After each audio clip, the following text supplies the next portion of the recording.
And no. Lil bro.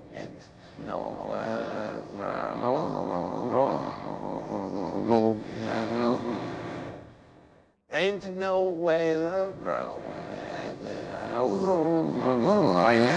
Lil bro.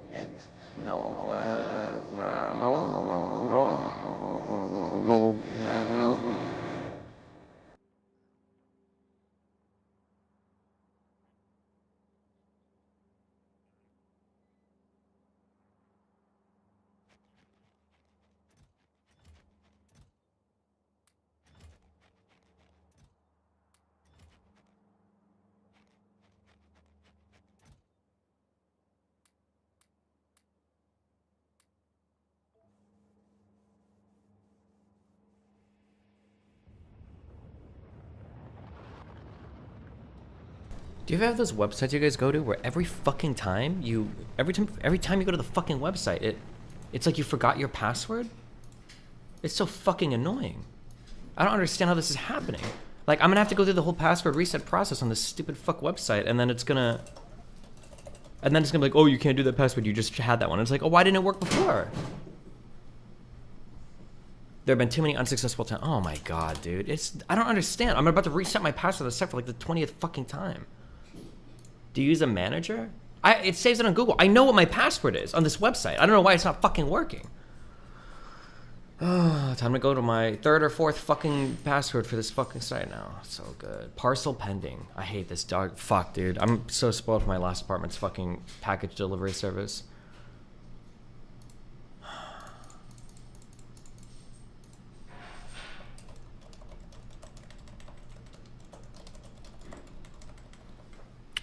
Change password.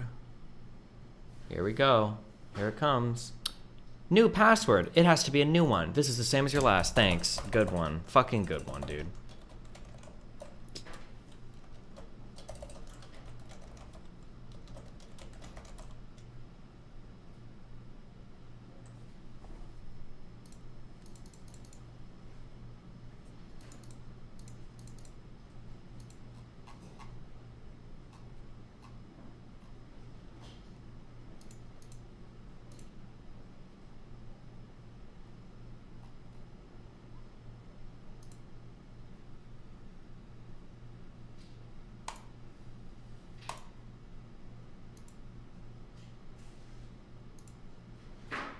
Which website is it? It's called Parcel Pending. Oh god, and it didn't work. It didn't apply my move from when I was in fucking California. Why? Property information. Please see the moving page to move to a different unit. Click moving page. Address information. Current address. Move out date. 12/24/2022. So if I've got the move out date, why the fuck is it still listed here?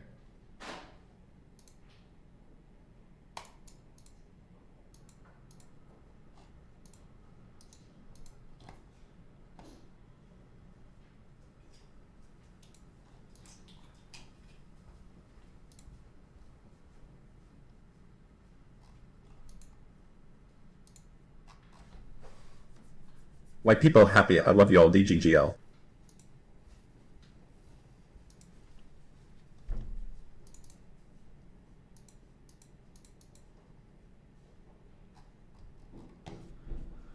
Holy shit.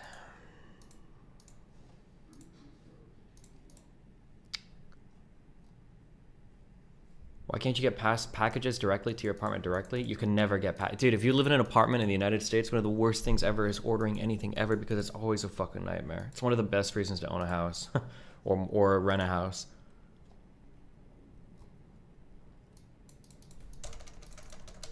Package delivery is always just a fucking nightmare.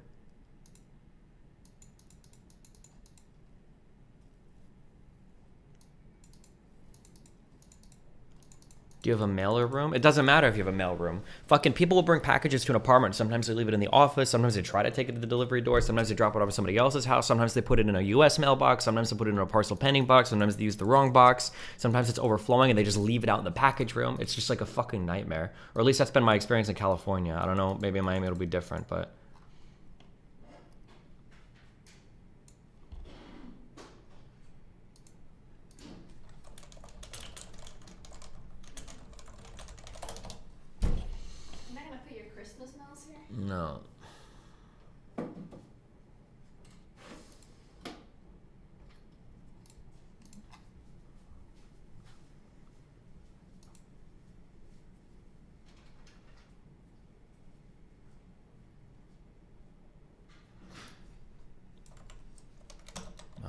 I'm just gonna email these people.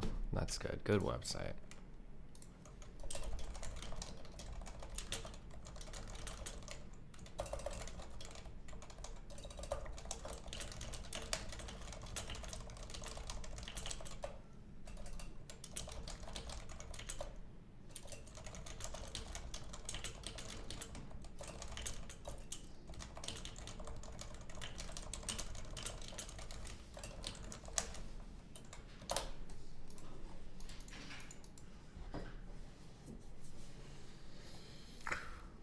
Ooh.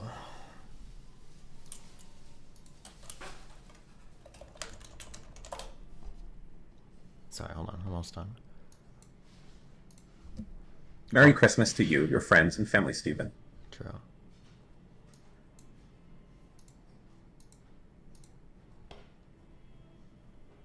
Oh my god, I'm gonna do a fun thing too. Alright, hold on.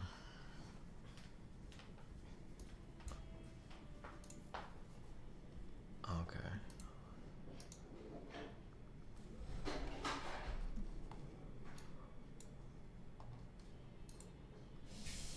I'm just gonna sign out and try to sign in again, and let's see if it works.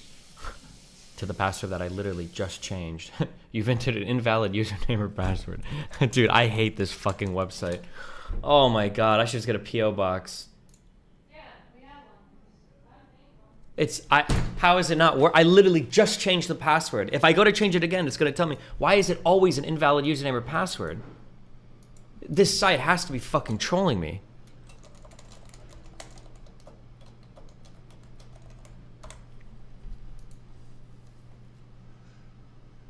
Too many unsuccessful. I'm done. I don't care. All right.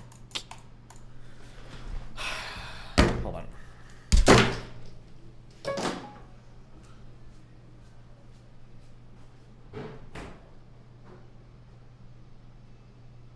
What are you doing? Probably under there. What are you doing? Wait. Stop. You're just coming up. You stressed? Huh? What the hell?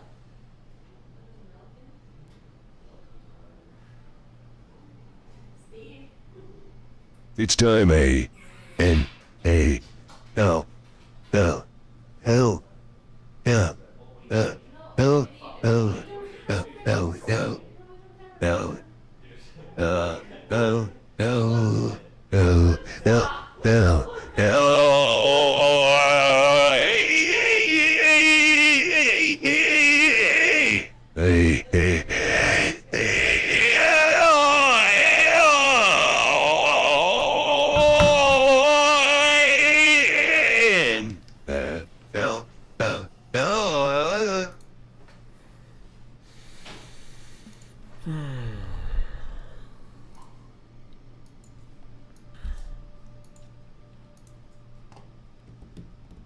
One of those websites doesn't work on autofill because of random space insertions, but it's fine when you type it manually. I don't know. I tried different things.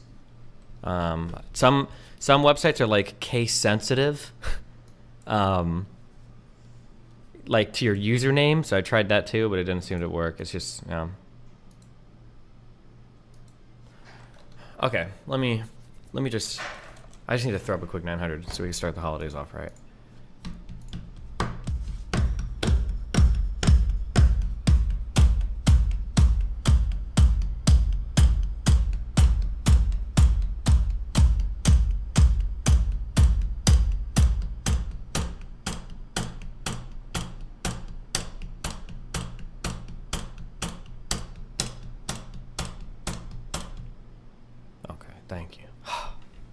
Thank you. God damn, that's what the fuck I was looking for this morning. Hell yes.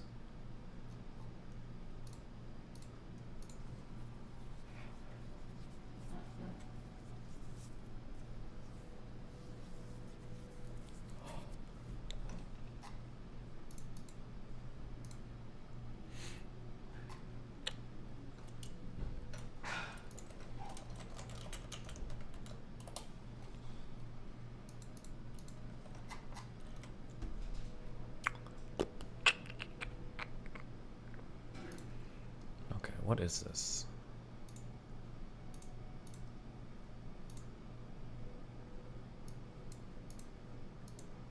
Does he even do his video ever?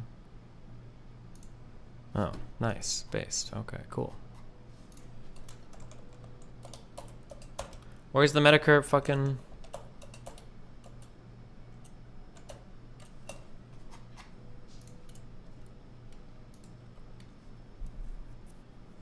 Have you ever played the third movement of Moonlight Sonata? Yeah, dude. I could play every hard piano piece ever. Where's the, First of all, thanks to a lot of the readers who sent in pieces of... Okay. Where's the Medicare shit, the update on his health? Moat around it where there's a queue of kayaks lining up for each window and turn. That would be better, but while there was an actual microphone and speaker here once a few years ago, these days the 21st century has arrived. You have to order on the smartphone app. We have the McBoat since 2015. 12 artist game streams, 11 friends betraying, 10 Dans meowing, K911s, 8 Moots smashing, Stephen Melly Melmoms, 6 EV Pepes, Skiuzo Puas, Forethought with bands, 3 Britneys, 2 Redacted, and Ambana. Cool. We make clothes, we your meal, and a happy Have some day. bucks. Now entertain me even more. Tell us what your... Can you tell us what were your early symptoms? Thank you. you wanna medically diagnose me? Yeah, I don't give a shit. I'll walk you through it. Oh, Joro, buckle up. You're gonna love this. Let me walk you through. I've even got a fucking list here from the last time I had to go in to see the neurologist. Let me walk you through my early symptom. Let me just walk you through the timeline progression of shit. So maybe you can figure out what parasite this might be. So I had a biopsy done on a tumor on my head, the back of my head. And they came back with B-cell lymphoma. So then they went to do the staging for it, which is imaging, like a PET scan. They did blood work. And that came back, and they found that there was a benign growth on the pituitary. They also found out that my thyroid lit up, so they did more testing, and then diagnosed that as... Why are you playing trauma music? What are you playing? I feel like I'm on a bad trip. It's like spa music. That's not classical at all. Not in era, not in instrumentation, not in composition.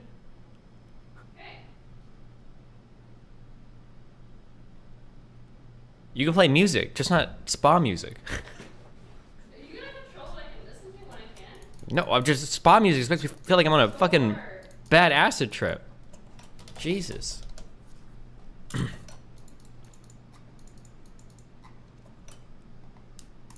Hashimoto's. And at the time they said that's not, entirely unexpected. People that get cancer sometimes get autoimmune diseases. It's, it happens. The Hashimoto's isn't running crazy at the moment, so we should be able to control it. And we'll deal with the cancer. All right, everything sounds great. We're gonna do a workup for the cancer, but we need to do a few more testing. We'll do a bone marrow biopsy. And they did that, came back okay. So they're like, okay, well, we're going to send you down to oncologist, radiologist, whatever the fuck it is, and talk about how we're going to approach it. So, that's like the first month or two. And, everything is kind of progressing okay-ish. And then everything starts going tits up. Suddenly I go hypertensive. Like, massively fucking hypertensive. So I had normal blood pressure, and suddenly it's like 140/90, and it's solidly there. And at first the doctor's like, oh, well, this might be like, what do they call it? White coat syndrome, white lab coat syndrome. Because you're in and out of the hospital, you're anxious. Because of the cancer shit, you're anxious, so it's going to make your blood pressure rise.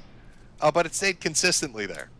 So then they're starting to debate, do we want to put him on, some kind of like blood pressure medicine? This is all going on in the background. Then, out of nowhere, total loss of fucking appetite. And I must have lost between 40 to 50 pounds. And it just dropped off. And it wasn't even like not wanting to eat. It was like there was no signal telling me I need to eat. It was like my appetite is like, I don't need to eat anymore. I had to be fucking reminded. So I'm looking at like shit like Pediasure and like these different protein shakes because I was like, I've got to do something. Because this is fucking crazy. Then I start having like these just horrific fucking pains, kind of up by the diaphragm, right? Drop me down to my knees. Some of the worst pain I've ever experienced. First time it happened was like 10 minutes long, and I thought, you know, is this some like some weird kind of, is this some kind of weird fucking, I don't know, like stomach acid thing, or I didn't know what the fuck it was, but it went away. So I figured, okay, you know, maybe it's related to like the loss of appetite. We're talking to a gastroenterologist, figure out what the fuck it is. Then it happens again, except this time it doesn't go away. So I end up going to the hospital, and they do imaging tests, and the pancreas is swollen. They check the lipase levels, and it's supposed to, I think on like their scale, it's like between 100 and 300 is normal, and it's like 18,000. And so he's like, the ER doctor's like, you're having an acute pancreatic attack. You know, this is going to take a while to go away. We're going to have to hospitalize you. You'll be here for maybe a week or two, maybe 3. As he's explaining this, after they do, I'm there for like an hour. The pain just stops. Just stops. Goes away completely. So I'm like, well, I didn't want to stay. I was like, well, if it's stopped, I'm fucking out of here. Like, I don't want to be in the this is right at, you know, all this COVID shit's going on. I don't want to be in the middle of the hospital. And like at ground zero for that shit. The ER doctor got angry about that. Whatever. Went to my primary the next day. They reran the lipase, and it was completely, it was on the low end of normal. So it went from 18,000, this fucking ridiculous high number, down to nothing. Dude, I can totally help this guy. I've been listening to so many house clips and everything while I've been offline the past like few days. I'm ready to diagnose. Let's do DDX, guys. Get it on the board, okay? What looks like autoimmune and cancer, but is it? We need an epiphany moment, guys. So, you know, I mean, things started kind of getting weird from that point on. It was around this point that the doctors started getting concerned. There was some weird shit happening. Because I had like this jaw pain that started extending up into my ear. Then I started losing hearing, got tinnitus. The pain extended up into my eye. I lost control of my eye.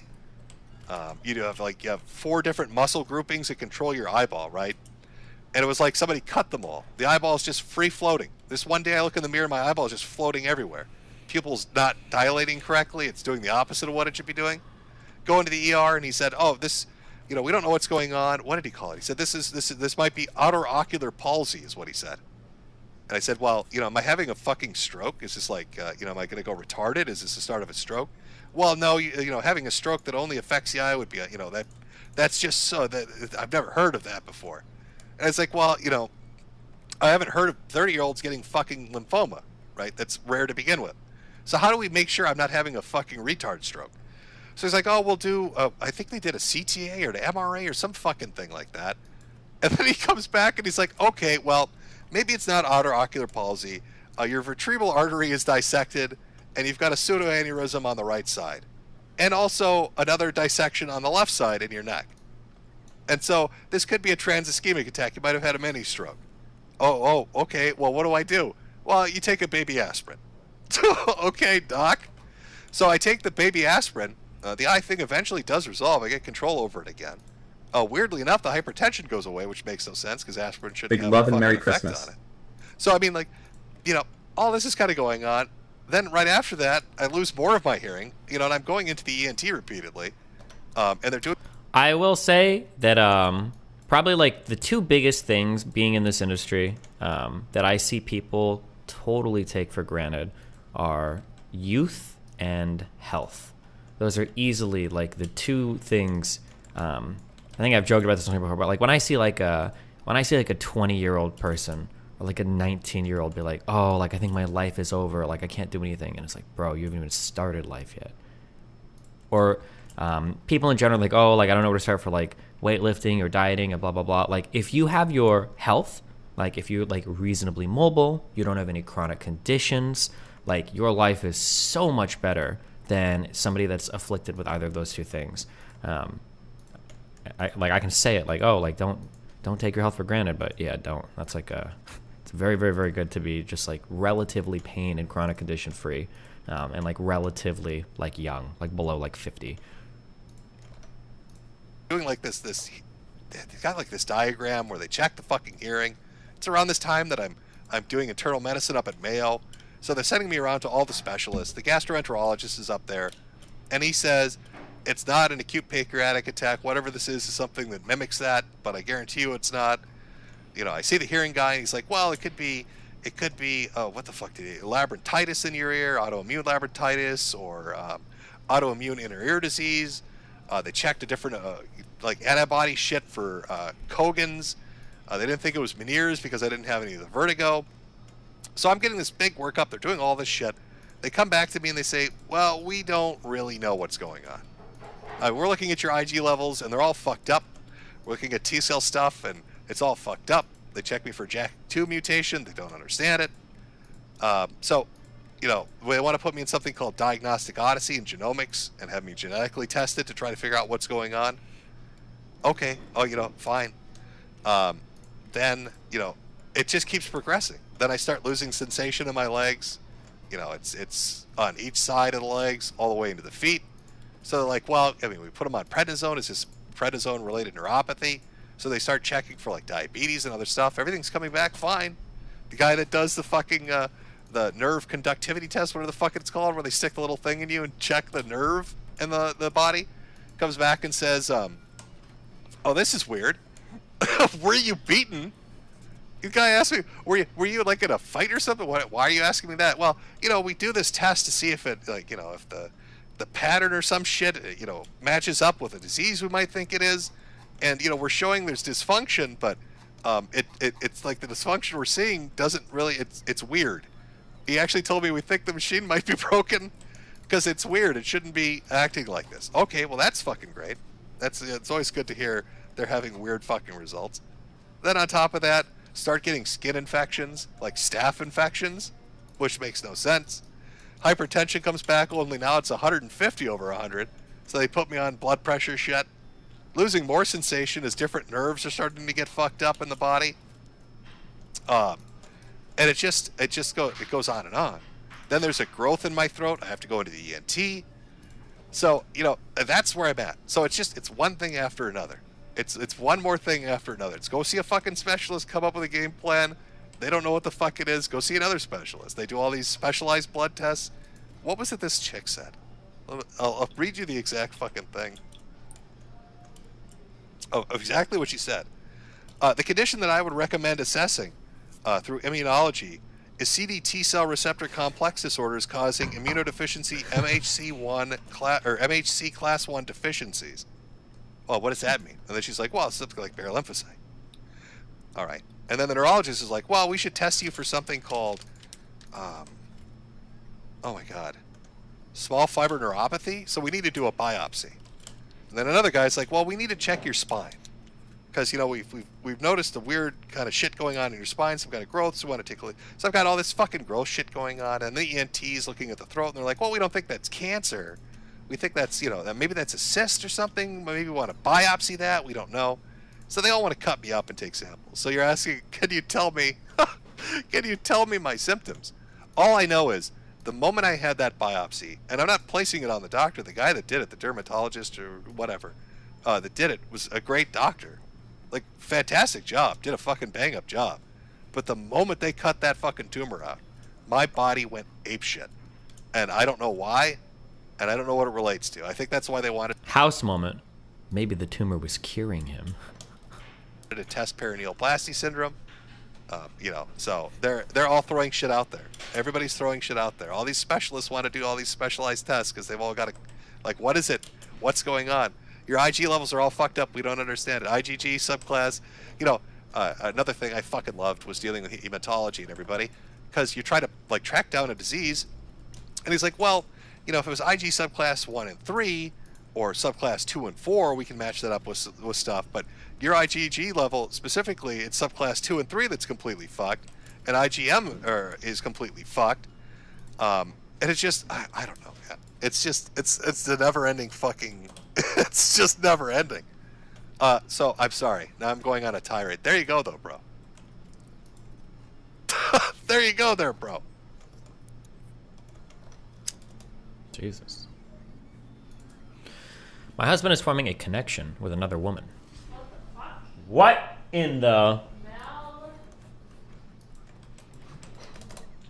My husband and I have been together for 5 years, but I've only been married for 2 years. A year ago, I felt like we had missed out on some sexual experiences because because we married so young and had been dating for so long. I proposed the idea of an open marriage to my husband. He was initially opposed due to concerns about STDs and not liking the idea of me being with other people, but after some convincing, he agreed and we began our arrangement. Oof. Already got some pretty big yikers there, but okay.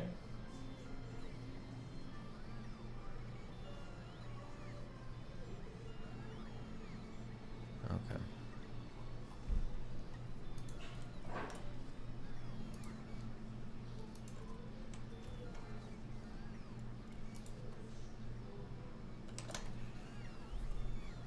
For the past year, we've been in an open relationship, and he's only talked to one girl. I read their messages because I wanted to see why he was so hooked up on her, but the messages aren't even sexual. They got to know each other on a deep level. He tells her when he's sad or had a bad day at work, buys her flowers when she's sad, made her an advent calendar with her favorite chocolate, puzzles, and so on. Well, he got me a new kitchen set that I've been wanting, but it's nothing compared to what he did for her. And he listens to all of her problems. He also offers to teach her a programming language. I feel like he's feeling this me, but he rarely offers to make nice gestures like this anymore. Infectious diseases at ZUX. It looks like this guy has a case of ligma. Oh shit! Do you think so? He also offers to teach her a programming language. I feel like we hardly ever sleep together anymore. When I try to make plans ahead of time, but he's either too tired or not in the mood. I sometimes feel like his roommate rather than his wife. I recently asked him if we could end our open marriage, and he said no without hesitation. I'm at a loss for what to do to reclaim. Is this real? This seems like a it feels like a red pill writing. Like, oh, I opened my marriage, and now my husband fell in love with someone else after I begged him to open our marriage, and now blah blah blah. I feel like this is cheating because their relationship has surpassed sexual, and I've never treated a partner with that level of intimacy. When I confronted him about the message, it was as if I were arguing with myself. When I suggested not having the same partner, and he said he can't change them every minute, that he is naturally monogamous, I told him I don't like their relationship, and maybe he could find someone else, and he said he's not negotiating with me and just ignoring me and continue playing on his PS. He even skipped Christmas Eve to spend it with her? What? I can't. This is no way.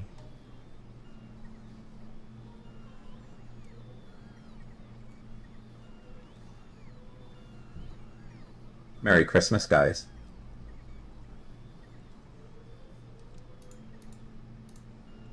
How Kurzgesagt cooks propaganda for billionaires. Oh shit. Everything is propaganda. Here we go. Everything is for the billionaires. In November. Wait. Quinn69. Key Christmas update. Fuck you, firefighters. Fuck you. You get way too much fucking. You get way too much fucking. You get way.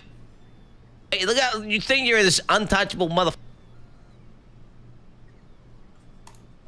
motherfuckers, man. Fuck you, firefighters. Fuck you. You get way too much fucking. You get way. Look out! You think you're this untouchable motherfuckers, man.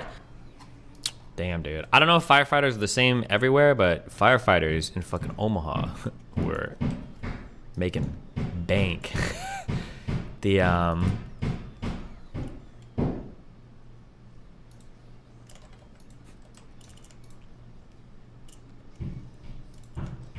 okay, that's okay.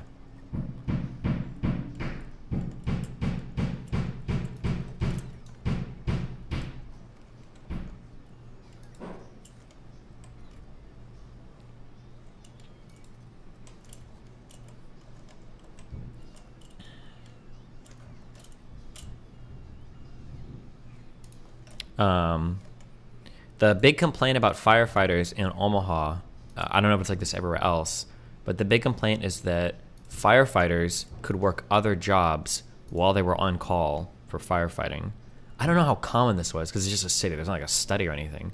But like the complaint was that you'd have these like small business owners that were also volunteer firefighters at the same time. So they would just be managing their businesses and everything. They'd just be working like normal while they'd be on call for firefighting. So they're effectively just collecting like an extra salary. And yeah, I don't know. That was funny. People got, but they were firefighters, so they're like untouchable. So like people like raged so fucking hard over everything, which is really funny. In 2016, Kurzgesagt published a video on the most gruesome parasites. It tells a story of devastating diseases that the world governments couldn't solve. So the big pharma stepped in to be the hero of humanity and save the day. It's one of those too good to be true stories, so I decided to look it up myself. And the real events are nowhere near as glaring for the big pharma as Curtis Act presents. Pharmaceutical corporations did donate their medicine to the most affected regions. We're already off to a strong start with the fucking music. Oh, wait. Dragons of Destiny, can you pause the video for 5 minutes? I need to make a quick snack. Yeah. We'll chill. We'll wait. What? Oh, you done hammering in there? Huh? What are you hammering? Just putting up the stuff. Putting up the stuff. Some stuff. Is that okay? Are you like nailing pictures to the wall? No. What are you hammering? Shelves. Chills? Shelves. Oh. Chills. I'm getting chills. That's okay. Just a little bit, okay? Yeah, are you done?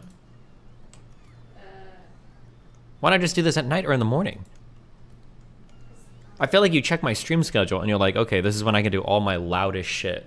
It's like laundry, hammering, jumping jacks. Not at all. There's no noise at all. There's, what do you don't think we can hear you hammering? Yeah, right now I'm gonna hammer every day, guys. Huh? I'm gonna hammer every day. Okay, we'll see. Be careful. Life is not just about you, okay? It's about the Mal. Chills. Okay, chills.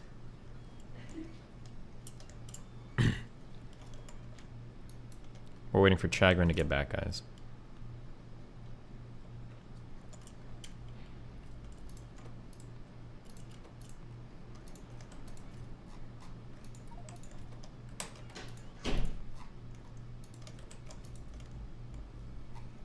He's back, don't worry. Oh, is he?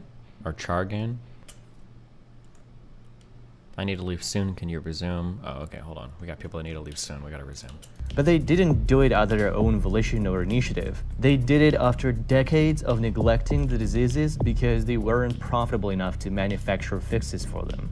Bill Gates is actually responsible. Wait, hold on, bruv. That one is not a counter to the other. What? Pharmaceuticals didn't do a whole bunch of R&D for free at no cost for a long time? Like, what? Yeah, of course. What do you mean? It's a private firm. It's not gonna do research for free if there's no money to be made. That's not like a counter. Responsible for much of the neglect. His charitable priorities over. Oh my God, dude. The fucking left hates Bill Gates now the same way that they hate. There was one thing that came up. There was one issue that came up, and now everybody on like the far left fucking hates Bill Gates. And I think that it was Bill Gates came out and he said, Marlikins, I'm gonna turn super clear. I feel like half the fucking subs and shit I see on my YouTube chat are women. I don't understand, there's so many more over there than on DGG, other than the fact that DGG are creepy rapists. Losers. I think, was it the vaccine thing that made the left hate Bill Gates? Basically, other countries around the world were like, hey, can you give us the patent so that we can make the vaccines? And the pharmaceutical companies were like, no, and also you can't even make these vaccines. And then Bill Gates was like, yeah, they can't really make these vaccines. And then everyone else was like, bullshit, they've made vaccines for years. What do you mean? You're saying India's never made a vaccine before, et cetera, et cetera, et cetera. Everybody got super fucking ass mad, thinking that Bill Gates is running defense for fucking big fucking pharma. But the reality was they couldn't make those vaccines. They can't. Without digging too deep into things, there was the way that those particular, the mRNA vaccines were manufactured required a highly specialized process. I think the most specialized part was the nanolipid particles that were being used as like the barrier for injecting the mRNA stuff. And the manufacturing for that process is highly specialized. There were like 2 facilities in the world that were already working at max capacity to manufacture vaccines. And just throwing like the patent to like a random country around the world or India or whatever, they're not gonna be able to manufacture those. They just couldn't do it. But overemphasized big-name diseases such as malaria, HIV, or tuberculosis. But in the process of doing so, they drew crucial attention and resources away from more common and structural problems, many of which led to outbreaks of other diseases. Bill Gates is actually diseases because they weren't profitable enough to manufacture fixes for them. Bill Gates is actually responsible for much of the neglect. His charitable priorities overemphasized big-name diseases such as malaria, HIV, or tuberculosis. But in the process of doing so, they drew crucial attention and resources away from more common and structural problems, many of which led to outbreaks of other diseases. I thought malaria was one of the most like profitable, or not profitable, but like cost beneficial diseases you can treat around the world. Where like every dollar that you pour into treating or dealing with malaria is like you'll save more lives treating malaria than any other disease in the world. Like if you ever want to, because some people fucking jerk off over this effective altruism shit. But if you ever look at like any rankings for like if I want to save the most amount of human lives, where to put money? It's always malaria shit. Always malaria shit. And HIV is a big one for sub-Saharan African countries as well. So he's saying Bill Gates is a bad guy because he focused on that stuff so much that it drew attention away from other things? This just sounds like a hate piece. Like, what? After the public pressure was too large to ignore, the drug makers decided to join the plan. Big Pharma never came up with this initiative. It was the World Health Organization who had... Why would Big Pharma come up with an initiative to do free R&D for not profitable treatments? That's not the job of Big Pharma. That would be the job of the WHO, probably not even the WHO, or maybe they could come up with an initiative and the countries would put together actual plans to do it. But yeah, of course private firms aren't gonna put together that plan. That's not their job. That's the job of governments. Proposed a roadmap to eradicate the diseases by 2020 and convinced governments and NGOs to join them. The pharmaceutical conglomerates never assumed any risk. These corporations took home almost $9 trillion in profits in 18 years. So this little stunt is really just a pocket change for them. This video was paid for by Bill and Melinda Gates Foundation, and it so happened... What? Okay, go for it. We'll wait. This guy is the protege of the, there's another channel on YouTube that is one of the worst channels in history, and it's called Second Thought. But this guy sounds like he's, hello? He sounds like the protege to that channel.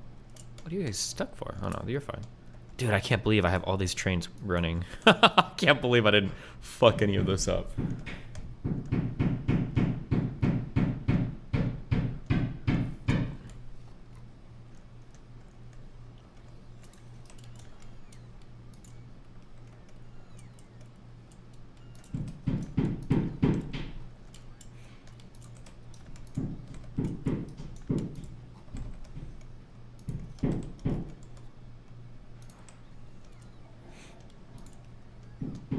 Replacing all my wood with that processed fuel. Is the processed fuel gonna consume my wood more? Like, is it more or less efficient? I need it to be a little less efficient because I have to find a way to burn through wood because I've got way too much. It's like fucking my... What am I down to? I'm down to 95,000. I had like almost 300,000 wood.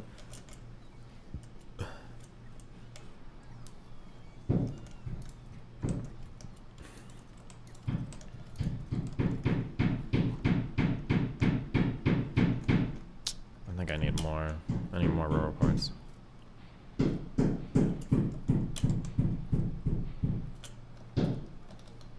waiting for Mel to be done, sorry.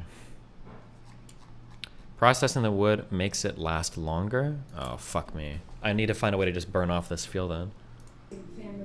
Share dead at 81. No! My share? Oh my god. Howard Stern dead at 68. What? What? Zac Efron dead at 35. No shot, was that real? Mom! What? Oprah Winfrey dead at 68. No! No! Oh my god, Neil Cavuto dead at age 64. No!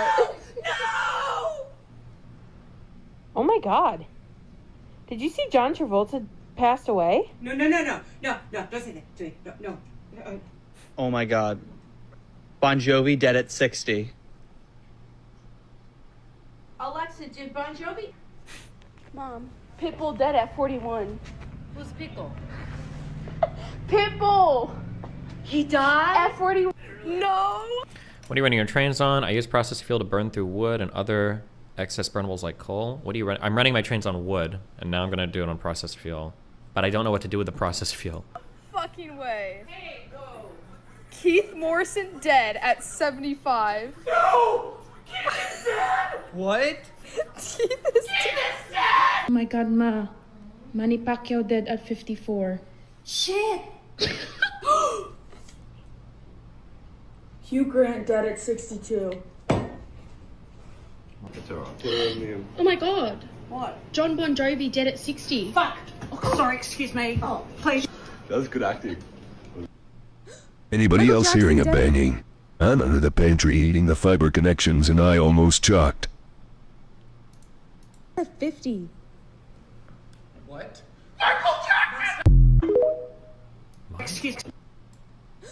Michael Jackson dead at 50. What? Michael Jackson! Jackson dead at 50. What? Michael Jackson! That the Gates are heavily invested in many of the pharma companies Kurtzazar portrays as heroes. They own major holdings in many of the participating companies, and both Bill and Melinda Gates are trustees of 2 pharma firms. This video isn't positive news, it's a positive PR. Kurtzazar admitted they wouldn't have made this video if it wasn't paid for by Gates. Okay, what the hell just happened? What the hell just happened? I'm sorry, I shouldn't make fun of people's accents. My bad. This one video is the perfect culmination of everything that's wrong with billionaires funding media to get the coverage they need. It provides a whitewashed take on real events, it undeservedly elevates the role of private entities, and gives a marketing boost to their agenda and financial interests. The ultra-wealthy are pouring hundreds of millions of dollars into media companies, academic institutions, and governing bodies to rig every step of policymaking in their favor. Thank you. When billionaires want to open up the markets for their trade, they'll fund media outlets that tell the audience how important investments, innovations, and economic growth are. They'll donate to research that will give them the argument that whatever they decide to do is science. They'll give to political campaigns to get the right candidates elected so that the laws they lobby for are easier to pass. We have identified... Okay, I'm only 3 minutes into this dog shit video. Is there actually going to be any arguments made here, or is it just... find this to be a problem with all big institutions, and this is what it did to our trust in them. Look at these graphs. Based. I like how for some of these you can barely even see like the fucking y-axis. It starts at 50%, not at 100, but it like makes it look so much worse. Like, okay. So if it is a problem when billionaires fund our politicians, our journalists, and our academia, is it also a problem when they fund our YouTubers? Because billionaire funding is a lot more prevalent on YouTube than you might think. It's far beyond the scope of this 6-year-old video. I didn't realize I was watching a video sponsored by the Bill and Melinda Gates Foundation because Kurtzazar didn't reveal this information until the last 20 seconds of the video. I actually first found out— What? I didn't know that this video was fucking sponsored by them, even though they said it in the video, but it was at the end of the video. Hey Steven, what do you know about government about shutdowns? the sponsorship? Seems like it happens a lot lately. Thanks and happy holidays. I don't know. So they can't figure out a budget, right? Sponsors. Here, Philip Detmer, the owner of the channel, admitted that Bill and Melinda Gates Foundation was their biggest supporter. So big, in fact, it helped transform Kurtzazar into a powerhouse. But Philip Detmer also told us that Kurtzazar is almost entirely viewer-funded. I wanted to know where the truth lies, so I went to the Foundation's grant database and found this. In November 2015, Kurtzazar was awarded $570,000 from the Bill and Melinda Gates Foundation for a 49-month-long contract. I wanted to see the full extent of this contract, so I started going through their YouTube videos to see how many were made for the foundation. And that's when I entered a rabbit hole. I was able to identify at least 8 videos Kurtzazar made for the Gates Foundation. When they were awarded the Gates grant, the Patreon was relatively small, yielding less than $9,000 per month. The money from Gates would cover at least $11,000 per month, or $71,250 per video. So the Gates money alone would be at least on par with their Patreon, but Gates... A $500,000 grant over 50 months. That's a good chunk of change. That's a lot of money. He should have opened with that, because that can put, because now that is a weird conflict of interest, right? Like if Kurz Gazette, however the fuck you want to say, if they want to do a video on like something related to, or something in the peripheral of the, that the Bill and Melinda Gates Foundation is going to cover, like is there a conflict of interest there that's going to impact their ability to like non-biasedly report on or make a video on a topic related to that? Destiny, to pay animators, I don't think it's that high. $10,000 a month grant from one funding source for Kurzgesagt? What do they do? Like 1 or 2 videos a month? That's a really big grant. That's a lot of money. Wasn't alone. Throughout my research, animation is very expensive. Right? Destiny Pepe. No, some animation is very expensive. The animation on the Kurzgesagt channel is nice, and it probably takes some work, but it's like 3D rigged models. It's not like traditional hand-drawn animation, okay? I don't know how to fucking spell this shit.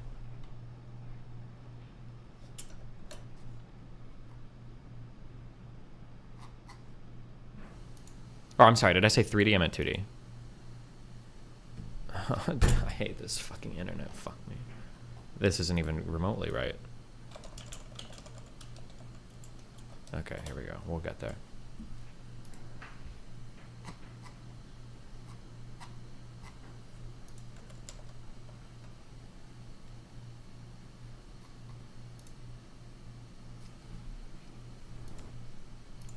There's a name for this style, and I'm not trying to downplay the work of artists and et cetera, et cetera, et cetera. But like, these are like a lot of this is like rigged on like frames or whatever, and you can like move it around. Like every single frame here is not being like hand drawn. Like there's a lot of I don't want to say shortcoming. I'm not trying to downplay it or whatever, but like this is not like a traditionally drawn like anime fucking whatever.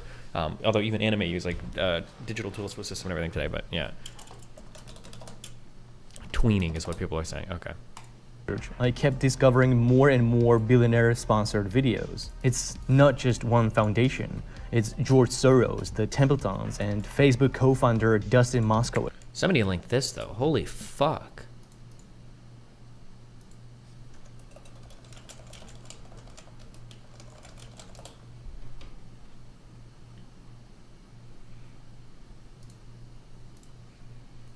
Their team.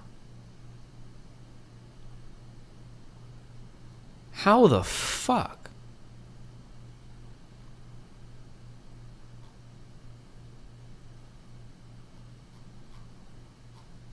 Kurzgesagt. Jesus. It's a lot of dudes. They also made a sponsored video for this professor from Oxford University, William McCaskill, who is funded by Open Philanthropy, and Kurzgesagt also received money from Bill Gates' personal blog. Here, if you're a YouTuber and you're listening also, and you want to do like exposés like this, and maybe this guy will do it, we'll see, hopefully. If you want to do videos like this, the important thing is to not just show a conflict of interest, okay? Although that is okay. But more important than just showing a conflict of interest is it would be nice if you could show here's something that they got super ultra wrong, probably as a result of the conflict of interest. I think that's like the really important part. And most people don't seem to go that far. But if you could do that, that'd be nice. And venture capitalist funds. From what I was able to find, Kurzgesagt made at least one video for Open Society Foundations, at least 3 videos for Templeton World Charity, 3 videos for Bill Gates' blog and Breakthrough Energy, and 1 video for William McCaskill. We know they were awarded $500,000 from the Gates Foundation and almost $6 million from Open Philanthropy. If they Merry kept Christmas, the Steve. same Also, I don't know why these red pillars keep saying melt eats aubergine or why that's an insult. In certain meals, it's quite tasty. Okay. Gates grant, it could be estimated Kurzgesagt received at least $7 million from billionaire funds. This would be more money than Kurzgesagt received from their supporters on Patreon in the entire history of the channel. This made me realize that Kurzgesagt never was this small, independent, almost entirely viewer-funded channel. As soon as the studio incorporated, billionaires began lining up. They transformed the small Munich-based design studio with 5 employees into a multi-million-dollar media powerhouse with dozens of employees. ZUX6s was also sponsored by regular commercial businesses such as Brilliant or I think the concern is not necessarily getting something wrong, specifically with the lack of coverage in areas that would conflict with the foundation in the first place. Yeah, I guess it could. But like, I'm trying to think of like, let's say that I did videos where I was covering, like let's say that had, oh shit, did we fuck up? Uh-oh, hold on. Why did you come through if this guy was already here? He's trying to empty his shit and he can't. Wait, orbits don't recycle. Hold on, I have to figure out what just happened. I knew something was up with this guy when he started making philosophy videos pushing nihilism.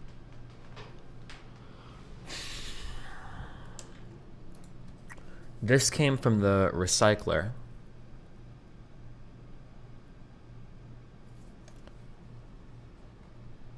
What I should do is I should add a circuit condition here so that only when the stone is less than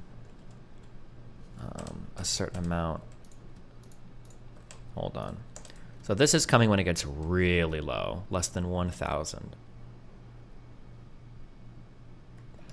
2.4K, 2,400 times 12, it can hold 28,000 stone. We should bring it, this guy can come whenever there's less than, we'll say 20,000 stone. Okay. That should make it so these never conflict. Okay, you can go home.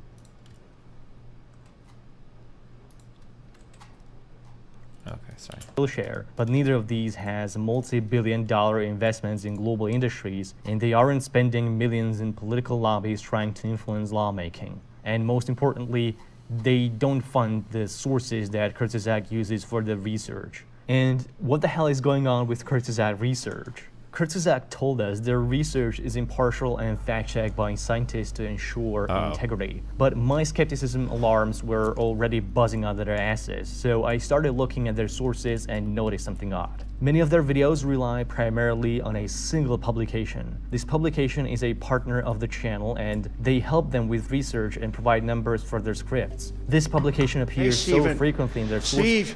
Steven.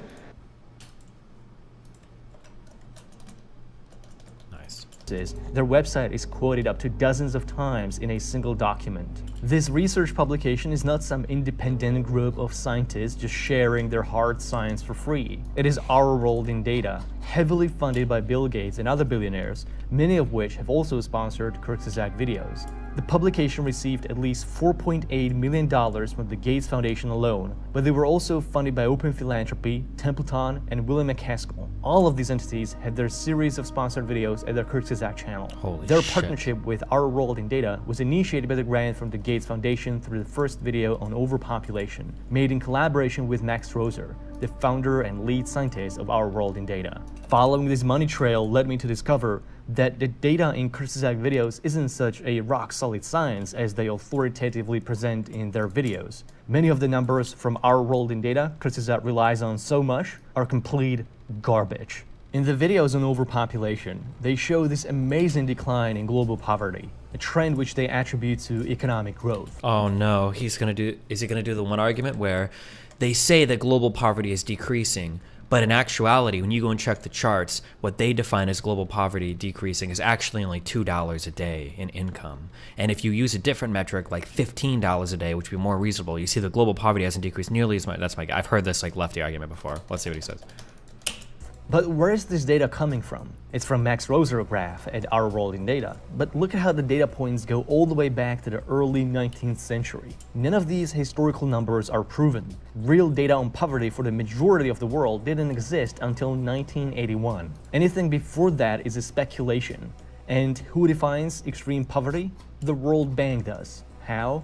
By calculating the lowest possible rate as an average from poverty lines of the poorest countries in the world. That's living below $1.90 a day.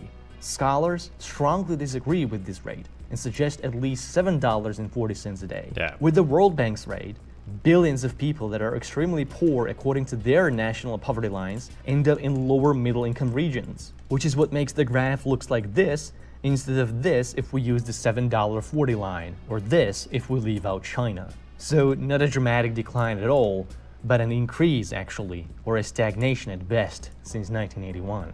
There's also half of the world's population suffering from hunger, food insecurity, and malnutrition, more than 40 million modern slaves, and the ever-widening income gap between the richest and the poor. So really hard to come to an optimistic conclusion that poverty is somehow on the decline. But it is a conclusion touted by Bill Gates, who also paid for this video to be made. As the economist Max Roser has said, the world has done quite well on this. The newspapers could have run a headline. The lives of the poor will improve more in the next 15 years than at any other time in history. Number of people in poverty fell by 137,000 since yesterday. Comes out as what for many people will be a stunningly positive story. Many videos made in partnership with Our World in Data can be dissected like this. Look at the numbers on historical emissions from the video on who is responsible for climate change. Where are these numbers coming from? Our World in Data, of course. But that's just one source that conveniently downplays the role of the developed countries in climate change. According to a paper from Lancet, funded by no one, the US is responsible not for 25% of emissions, but 40%. The EU is responsible for 29% instead of 22%. G8 emitted 85% of historical CO2, and the global north is accountable for 92% of excess carbon in the atmosphere. These numbers draw a much less equitable share of responsibility than Kurzgesagt. Wow. As I was analyzing more and more videos, I actually discovered a plot I did not expect to find. In a couple of separate videos on climate change, Kurzgesagt briefly mentions seemingly random selection of innovations. Or a new generation of nuclear power plants to new batteries, electronics and steel, low carbon production of cement, artificial meat, carbon capture, direct air capture, and carbon capture. There doesn't seem to be any objective merit as to why I mentioned these in particular, but they do have in common two things. Bill Gates has invested millions into startups developing low-carbon cement, steel, batteries, alternative meat, nuclear energy, and carbon capture. And none of these technologies have proven to be commercially viable or scalable enough to make them count. The innovations lack robust scientific backing, and experts do not agree relying on them is a valid strategy. Many videos on topics that align with the interests of Kurzgesagt billionaire sponsors are frequently sprinkled with messaging about how investments and innovations will solve a problem or make the world a better place. By investing in these things right now, investment and aid and fair investment. Is investment massive investment as investment pours in? It's obnoxious how often this happens. We invest in innovation that lead to innovation, the nature of innovation. And innovation, but innovation, the more time we give innovation, and innovations like artificial meat. The standards for quality of such data is profoundly lowered in order to make these hidden injections work.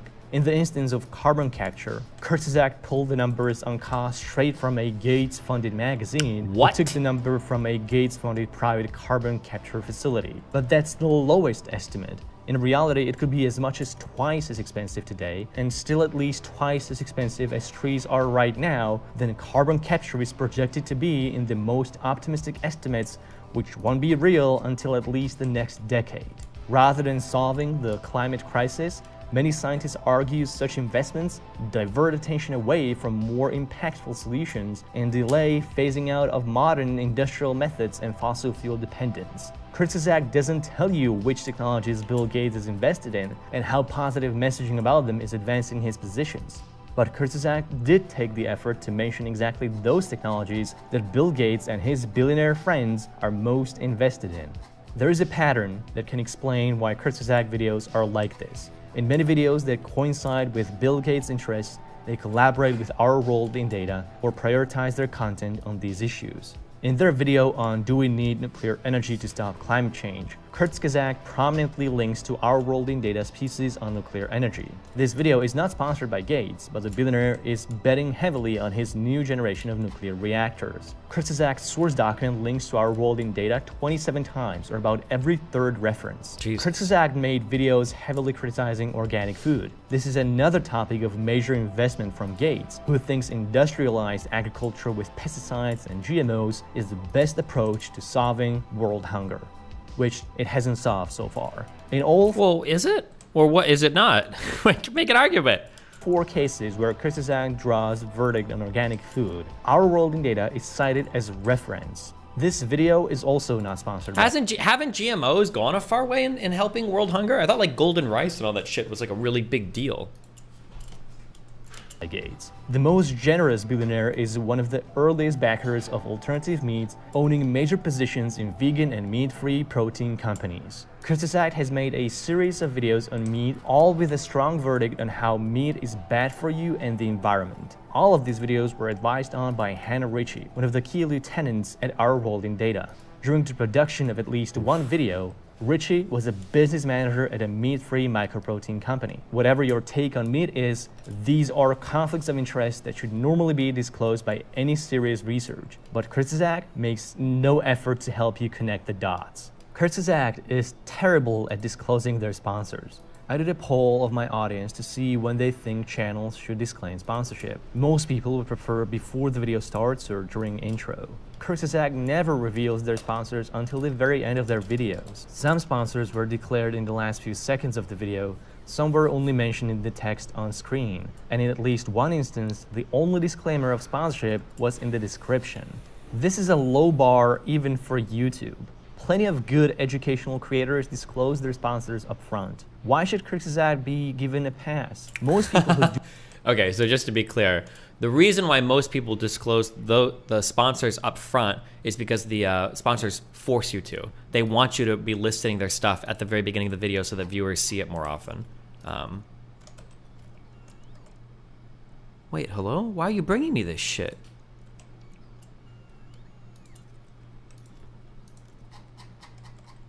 Wait, did I just get a ton of shit drop? I don't understand. Whatever. Okay, sorry. Do not watch videos till the very last second, or who cannot read everything that's on the screen, would never be aware of the extent to which Kurzgesagt videos are sponsored by billionaires. Kurzgesagt also does a terrible job at explaining who their sponsors actually are. This video is part of a series about climate change supported by Breakthrough Energy. In their climate change video sponsored by Breakthrough Energy, you're told it is just a coalition founded by Bill Gates that's working to expand clean energy investment and support the innovations that will lead the world to net zero carbon emissions. But they don't tell you that Breakthrough Energy is a bunch of venture capitalist funds where billionaires stand to make huge profits from adoption of technologies they invest their billions into. Kurzgesagt left a link in the description that leads to Gates' book sale, but not the fund's official website. YouTube... Well... I mean, wait, what? Okay. YouTube has a policy that flags channels funded by governments with a label. I feel like this might be unfair for me, but I feel like anybody, there's like two big keys for like when I know that I'm about to hear some dumb shit. It's when you say big anything, right? Big pharma, big oil, big media, big anything means whatever they're about to say is about to be some real dumb shit. And then the second thing is like billionaires, billionaires, billionaires, billionaires, billionaires, billionaires, billionaires. Like, why? Like, who would this be any better if it was all millionaires that were doing this? Or if it was like private equity funds or like hedge funds or like what? Like, why billionaires? Billionaires. It's like the most like shock word like that they can think of. It's like billionaires. Like, okay. That informs viewers of this financial conflict. This was enacted with the aim of combating government misinformation on the platform. You can see this on Kurzgesagt German channel that is backed by the government, and YouTube labels it as a German PBS. This same standard should be applied to private funding too. There should be a label that cannot be arbitrarily set or removed by the creator that discloses upfront who is funding their videos. Media consolidation is a major threat to diversity of views, and billionaires, including the ones funding Kurzgesagt, are the main driver behind this trend. It is not enough to promise editorial independence, because there are multiple ways sponsors can influence content behind the scenes. Kurzgesagt maintains their sponsors never have input on their scripts, but in practice, they routinely consult with researchers that come from sponsor-funded institutions or scientists directly on their sponsors' payroll. The 2 videos Kurzgesagt made with Max Roser were sponsored by Bill and Melinda Gates Foundation. But Max Roser's Our World in Data received almost $5 million from Bill Gates, so what is exactly the degree of separation here? In the video on vaccine side effects, Kurtzak lists 6 experts they consulted with, at least 4 of which are from Gates-funded institutions, and 1... That's a fair criticism. If you say that like our sponsors have no input whatsoever or don't affect our scripts at all, but then you're drawing researchers from like their organizations, well, that's, I mean, they kind of do then, right? Scientist is an executive at the Gates Foundation. How is that not a sponsor commenting on their script? In 3 videos Kurtzak made for the Templeton World Charity, at least 4 out of 6 scientists have received direct funding for the research from Templeton. In the Kurtzak video on long-termism, The Last Human, sponsored by Open Philanthropy, 2 out of 3 scientists are from the Oxford's Future of Humanity Institute, the institute which received at least £15 million from Open Philanthropy. The one LMU Munich scientist was also at Oxford during the Open Philanthropy grants. There is no disclaimer of any of these associations anywhere in Kurtzak materials. Another long-termist video, the one on the civilizational collapse, was sponsored and researched by William McCaskill. Seemingly a random professor from Oxford University, McCaskill is behind the Center of Effective Altruism and a number of other charities that have received funding from Open Philanthropy, and some have funded our world in data. Nothing about this relationship is ever disclosed in Kurtzak's source materials. Open Philanthropy has given Kurtzak more than 5 million euros to expand the channel into foreign languages and to promote long-termist philosophy and effective altruism in their videos.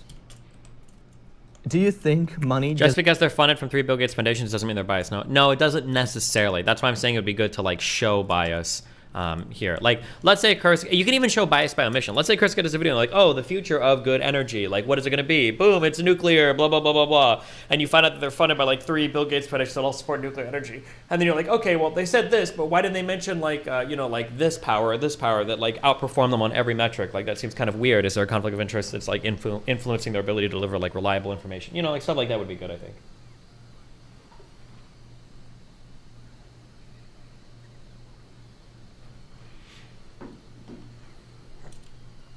Doesn't buy influence. So billionaires do political lobbying and campaign financing for the lols, and they don't get any laws influenced. I think he attempted to do that with the carbon capture thing. Yeah, but the carbon capture thing felt weak to me. Isn't carbon capture like a relatively new technology that they're like still like I don't think anybody would contest that like, oh, it's not economically viable yet.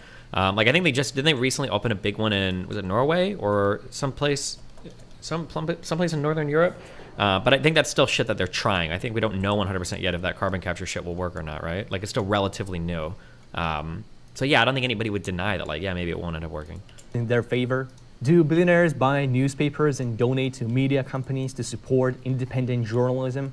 Think of what happened to the COVID-19 vaccine developed by the University of Oxford. Researchers originally planned to release their vaccine patent for free so that third world countries could manufacture their doses faster instead of waiting for the rich countries. This was the thing I said that I think people hate Bill Gates the most for, yeah. To support independent journalism. Think of what happened to the COVID-19 vaccine developed by the University of Oxford. Researchers originally planned to release their vaccine patent for free so that third world countries could manufacture their doses faster instead of waiting for the rich countries to donate the vaccines to them. Until Bill Gates stepped in and forced the university to partner with a manufacturer and not release their patents. Against the pleas of the WHO and the developing world that patents would stifle vaccine access, Gates used his $750 million leverage to change a university's course. And he did this to protect the interests of big pharmaceutical companies he has been investing in for decades, which resulted in the global vaccine apartheid and possibly millions of preventable deaths. Money buys in. My understanding for this wouldn't applied to the AstraZeneca shit, but my understanding was that the you can take issue with whether Bill Gates agree or whether you agree or disagree with it. But my understanding was that the worry was that if vaccines were manufactured in other countries that didn't have the same stringent health standards that we did, that there would be a risk that if they fucked up some of the manufacturing on their vaccines, that it would destroy public trust in vaccinations. So they preferred to let like the wealthier like first world countries handle the manufacturing. Whether you agree or disagree with that is like up for debate, I guess. But I mean, I do remember hearing a million times, even by that fucking idiot, that Tom Clancy wannabe stooge on stage. Remember in Japan how they were like, I think there were metal shavings found like in one vial that like didn't even go out, and people were using that as an example of like, oh my god, look, they're putting metal in our fucking vaccines or whatever. So yeah. And that was a huge talking point for a while. So whether you agree or disagree, like, yeah. Influence. It buys it in politics, it buys it in science, it gets you favorable coverage in the media. Gates poured $300 million into media companies, Kurzgesagt being one of them. Ask yourself, when was the last time you read a critical piece on Gates or his foundation? If Kurzgesagt wants to maintain they are able to decouple the interests of their funding source from the content in their videos, does this mean that we'll soon get to see a cutely animated character of Bill Gates meeting up with Jeffrey Epstein at his private venues after he was convicted sex trafficker? Science didn't like everybody and their fucking mom meet with Epstein? Like, is more than a body of knowledge.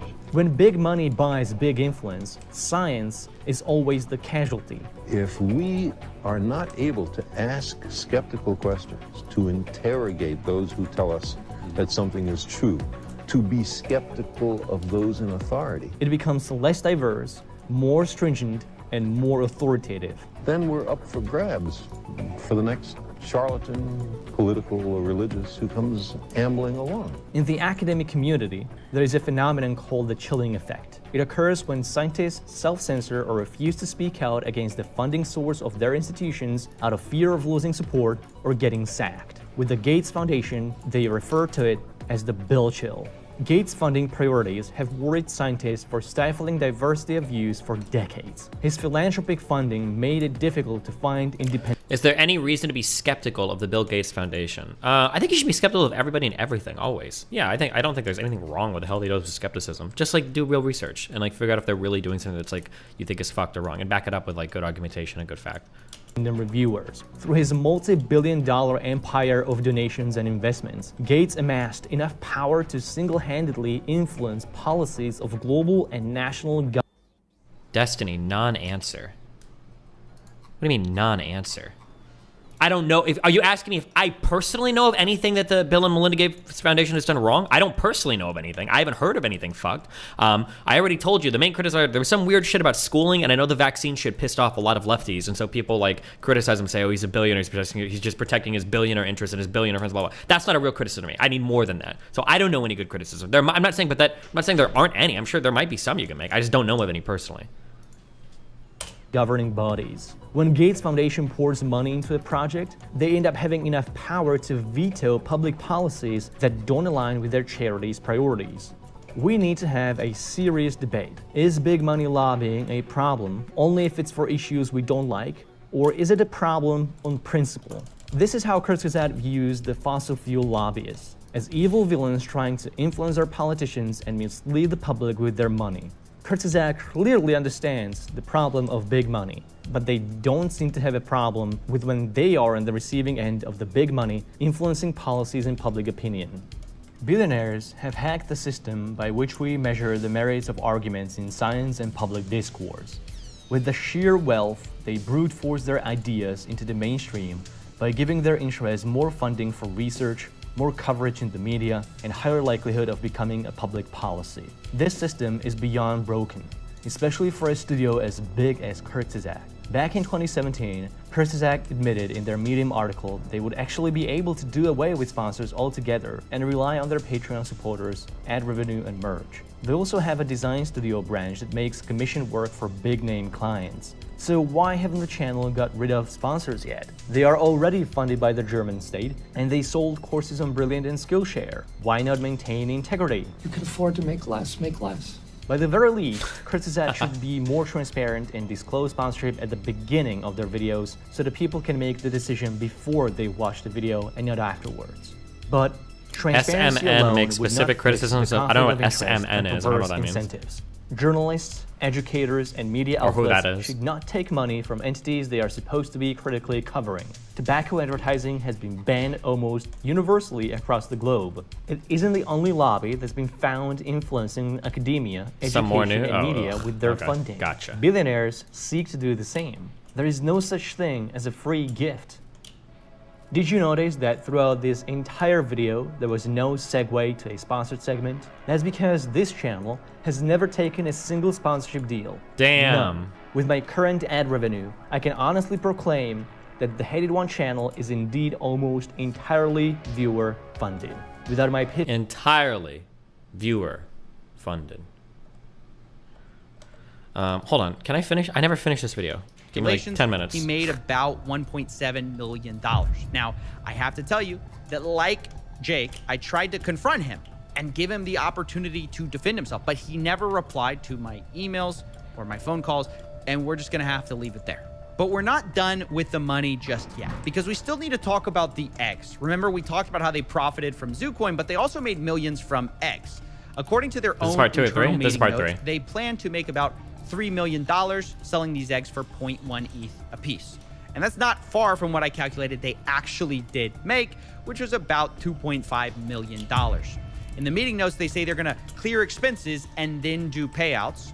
But pay out who? They don't say. And these expenses are referencing an earlier note suggesting Eddie and Logan had both spent $300,000 each, which I'll say is not $1 million. But okay, we'll give it to them, right? So they got paid back their $600,000, but where does the rest of the money go? Well, on the Ethereum side, there's one payout for $364,000 to one wallet and another $1 million to another. They both are Coinbase addresses, so we don't know who exactly that is, but clearly someone on the team made a lot of money from these NFT egg sales that do not work. And on the Binance Smart Chain side, where they also made money selling eggs, the zoo that was spent was supposed to be set aside for 50% to be burned, which they did, but the other 50% was supposed to be allocated for wildlife charities and crypto zoo development. Now, neither seems to have happened because all the money is in a wallet that the team still controls, so there are open questions about, where that money is going to go and where the Ethereum money went. Did it go to Jake? Did it go to Logan? Did it go to Jeff? Did it go to Eddie? We don't know. But what I know for sure is that no one was innocent, although there are certainly shades of guilt you can argue about, because of course, not everyone did sell. You could look at that as the most important thing. Logan Paul didn't sell. Jeff, Logan's manager, didn't sell. But does that make them innocent? Well, I don't think so, because they never built a game they promised people. Logan Paul specifically got millions of dollars spent on this game on the promise of the technology that he never built, that his team never built. Damn. And he never addressed the failure except to blame his developers who weren't paid. And you could say he promised to work backwards to fix it, but then never did. Damn. But at the same time, it's clearly not just Logan's fault either, because there are major team issues, right? You've got Eddie selling millions of dollars of Zoo and then allegedly not paying developers. You've got Jeff, who was warned about Eddie, who kept him on the team anyways. And then after they fired Eddie, seems to also have failed to pay developers on time. And then you've got Crypto King himself, who sold the most, but claims he was the guy who was scammed, which is the stupidest thing I've ever heard. It's just like Avengers Assemble for the worst possible team you can imagine to build a crypto gang. And so, unsurprisingly, it turns out a lot of these guys backstabbed each other. And so, finding a way to wrap this up was difficult because it's hard to assign exact proportions of blame. Because if you focus on any one person, you kind of miss why this project failed. CryptoZoo, at the end of the day, did not fail because the price went too low. CryptoZoo failed because they never built a functioning game that they promised. Really, the number one problem, even bigger than people selling millions of dollars of tokens, was that they never paid the developers on time, as boring as that is. And as a result, the investors not only got rugged for millions of dollars, which is a problem, but they just didn't get the core thing they had bought from the beginning, which was not a crypto project, but something different. I'm excited to launch my game. You keep using and you just did it again, you keep using a word there, game. You're not using like a project, it's a game. It's a game. It's a really fun game that makes you money. That's it. That to me is the biggest scam in all of this. Yes, it's a huge problem. People stole millions of dollars, but it's a symptom of the larger issue, which is people didn't actually care about the game or this, whatever you want to call it. They just cared about the money. And this is ultimately what happens when you have an influencer LARPing as a businessman. It's what happens when you have a liar LARPing as a developer. And it's what happens when you have a shady crypto guru LARPing as a crypto king. You end up with a mess, and in my personal opinion, a fraud as well. And now that this thing blew up in their faces, these four seem to be dodging accountability faster than SBF dodges calls with me. Because I have reached out to everyone involved, I've tried to get all of their statements on things. So far, no one has taken accountability or offered to refund the victims at all. They're all hiding, pretending these victims don't even exist. But they do exist. And throughout my investigations, they've been the heartbeat of this whole thing. So I decided to close this investigations in a bit of a unique way. Rather than me deciding who's to blame or me deciding what you should think, I want to give them the last word. Everyone's to blame. Logan, in the sense of his poor management, is his project. He still made these promises to people. I think everyone it is to blame, including Logan Paul, of course, because he was the one in charge of this, and he was responsible for all of this mess.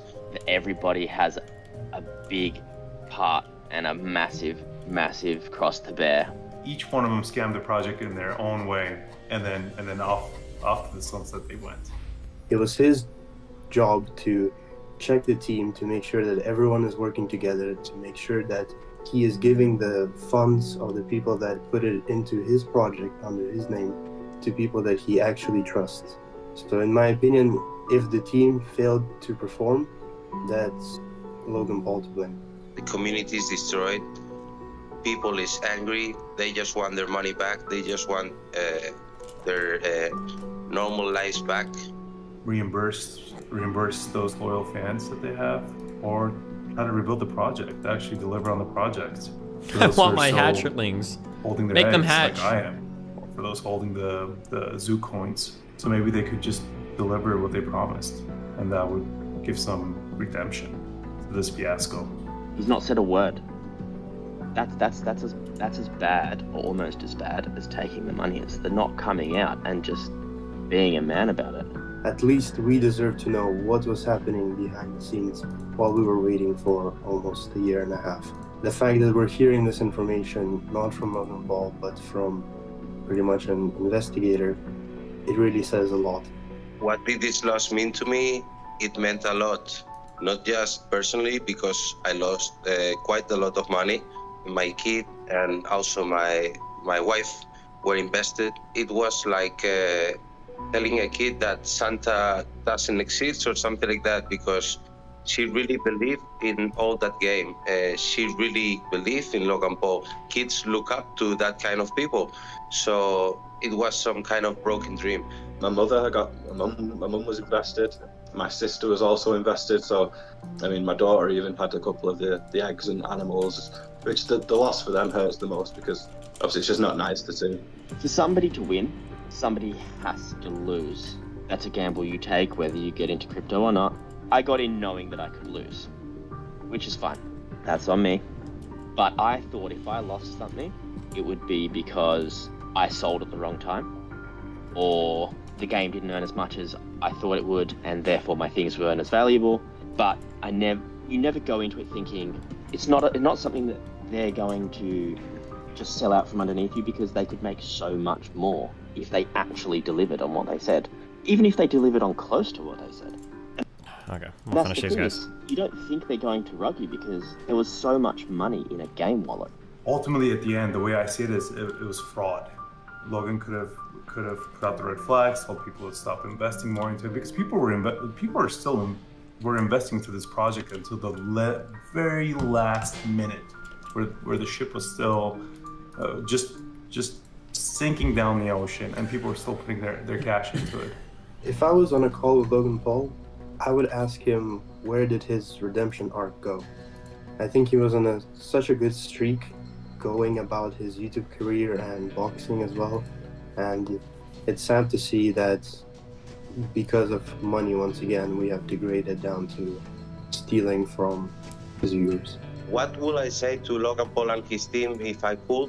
Well, actually, I could, because I have an NFT from other project that gives me the right to see Logan Paul, to meet and greet with him, and I will actually use that right to tell him this story again, show him this video in front of me, and see how he reacts when he sees that my family, my whole family and my kid are affected with this situation. Because I think that's not human. Bro, I think that Logan would have told his fellow followers, his loyal fans, that, hey guys, back off, red flag, things are there's turbulence in the water. No, not a single word, nothing whatsoever. to market products at children and knowing full well that his team is made up of people that he believes are shady characters. Yeah, he still goes on Forbes interviews and says the game is great for kids. It's gonna be amazing. Who loves it most? The kids. Their kids love it. Our developers' kids, all of them, cannot stop playing the game. I think that is inhumane the way that side of it's been marketed. Knowing what's happened since, knowing that. Okay, how are we doing on DGG Coin? Are we almost ready to launch? All of the people that were there from the beginning, like all of the guys that I'd speak to on a daily basis, that we've all just got nothing now. Ideally, I just want to say I'll see you in court. Jesus.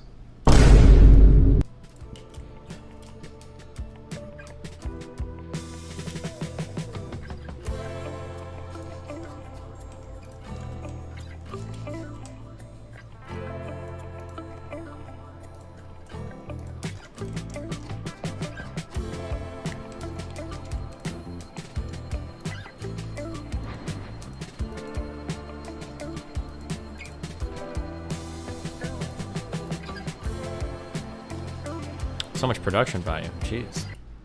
Okay, what is this?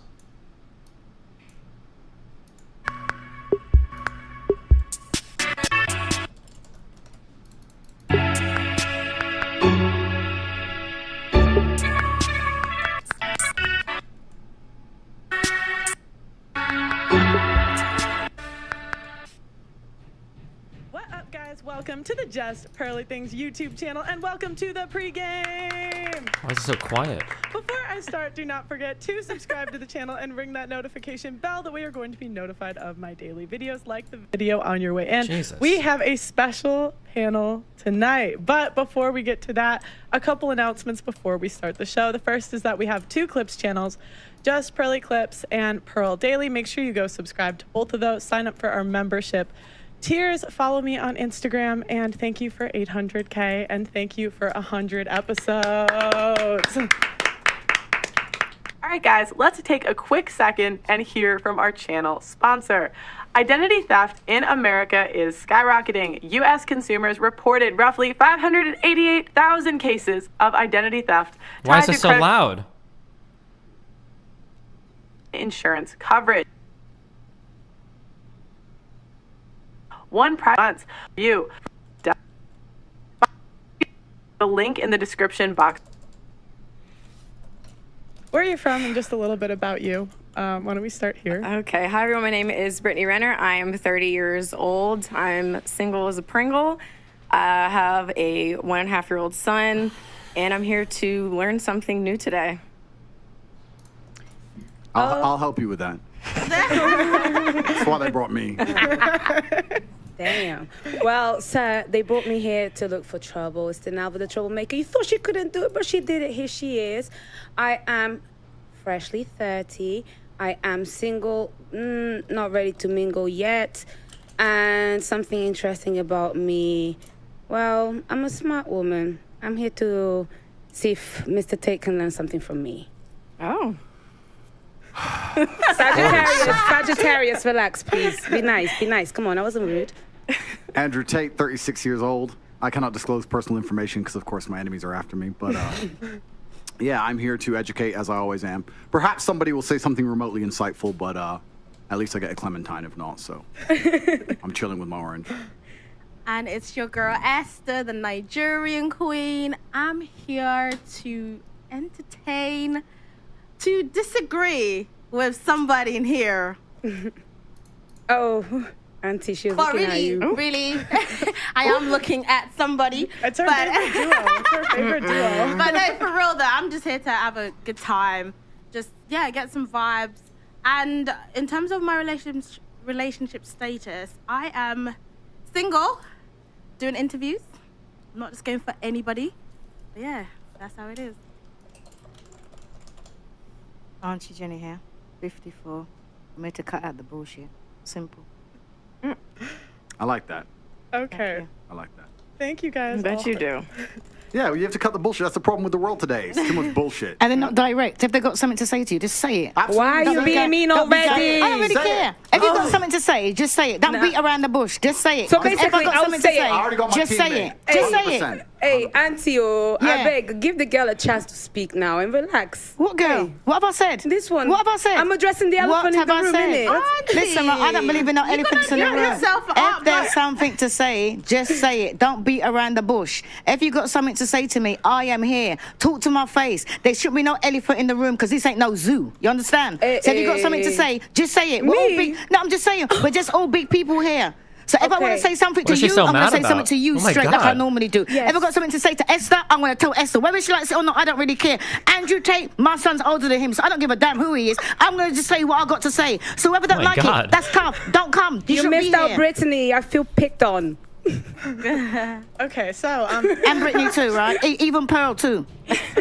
Feel better now. Yeah, Auntie gave me Auntie was yelling at me in wife school the other day, so she doesn't give a shit. Okay, so my first question is, what is the #1 problem facing men today, and what is the #1 problem facing women today? I can say something. Come on, ladies. Everybody's I'm gonna say, here to educate you know, me. the number one problem. Answer all the questions. Come on, tell The me. #1 problem with men is that they don't tell women the truth, and the #1 problem with women is that they can't handle the truth. Simple. That's a good paradigm to start from, because it's actually very interesting you say that. A lot of women say, I just want a man who's honest. And then the second you're honest, she's like, what? You did Exactly. what? It's like, well, then don't ask me for honesty. Of course I fucking lie. Thank you. So that's a good point. I agree with that one. I don't think it's the biggest problem, but it certainly is a problem in relationships today. That is a problem. The biggest problem with men today is that I think the world is becoming hyper competitive. Most men are not aware and understanding of how quickly there's going to be a genuine shift in between those who have things and those who do not have things. Not just finances, but also female status, everything else. And it's a status game, right? And it's becoming harder and harder for men to play. And that's all women's fault, of course. But it is, because women choose the winners, right? Women choose who the high status males are. So women pretend to give a shit about men. Of course they don't. They give a shit about themselves. And a woman, if you ask her what she wants from a man, she's like, I don't want much. I just want to find a nice man who's a millionaire and 6 foot tall and funny and charismatic and interesting and spontaneous and looks after me and doesn't cheat. I feel like these people are social media poison. They have to be. Do we think that, like, is that really like the average woman? Like, if you go into like a fucking like Target and you ask a woman, like, hey, what kind of man are you looking for? And she's like, oh, I want a man that earns 6 figures, that's like 6 feet tall, that's a fucking millionaire. Like, is that really like what the average, like, fucking like a service worker woman is going to say? Or is that just like what people that spend all day on social media and shit are saying? Or people that are like on these like segments of the internet? Like, I don't know. And it's funny and good looking and strong. I don't want much. Like, they name all this shit that most dudes are never going to have. And it's becoming harder and harder. And you end up with people, top G's, who own it. I don't know how people can do this red pill content as like full-time shit.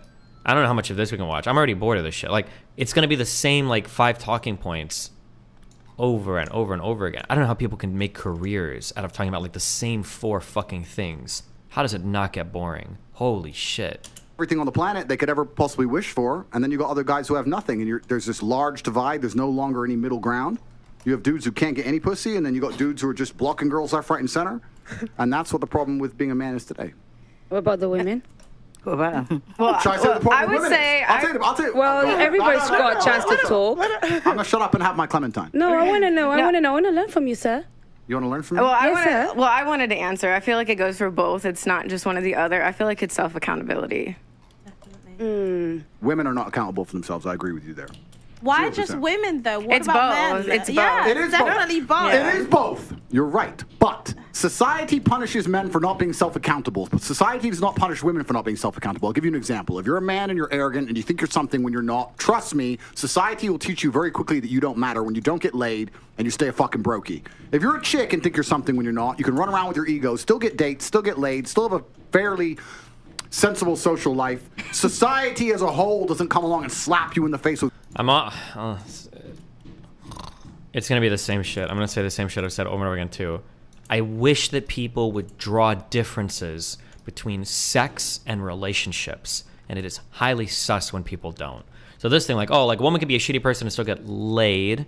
Okay, sure, but like most women are probably not valuing sex to the same level that men are. They're probably looking for good relationships. And a woman that's a massive fucking cunt with a huge fucking ego problem or whatever is probably gonna have a harder time getting into a relationship than one that's not. But like you're only going to what the males value in that transaction, which is the sex. But then you're saying like that females are doing well because they can get sex, but that's not necessarily what they're looking for. As much as like men might be just like looking to fuck people up. But it's like I hate the conflating of like making all of these things sound like, oh, sex, relationships is all the same shit when it's not. Realizations. If you're a man and you think you're something you're not, it is a ticking time bomb until society teaches you a lesson. That's the difference. This is why men in general are more self-accountable. He doesn't, I don't even know if he agrees with that. It's a ticking time bomb until society teaches you a lesson. Isn't the biggest ticking time bomb that red pillars talk about consistently fucking women's biological clock? Like, is that not gonna fuck you if you don't settle down and have a family in time? Isn't that gonna come and destroy your life? Like, accountable because the men who are not self-accountable get fucked up. So those who are successful are very self-accountable people. They look at themselves and go, okay, the only way I'm going to get and progress further, the reason she left me, the only way I'm going to do better, make more money, etc., is I have to change. Most women don't want to do that. They don't sit and think I have to change. They think, oh, he left me because it's him, and I lost my job because my boss, and this is this because of this. No, you women don't look in the mirror and change a fucking thing. No, because don't forget what you're forgetting right nowadays. They can't change it because it's all about body positivity. Are you they saying can look sexy at a size 28. Are you saying Lizzo's not a 10?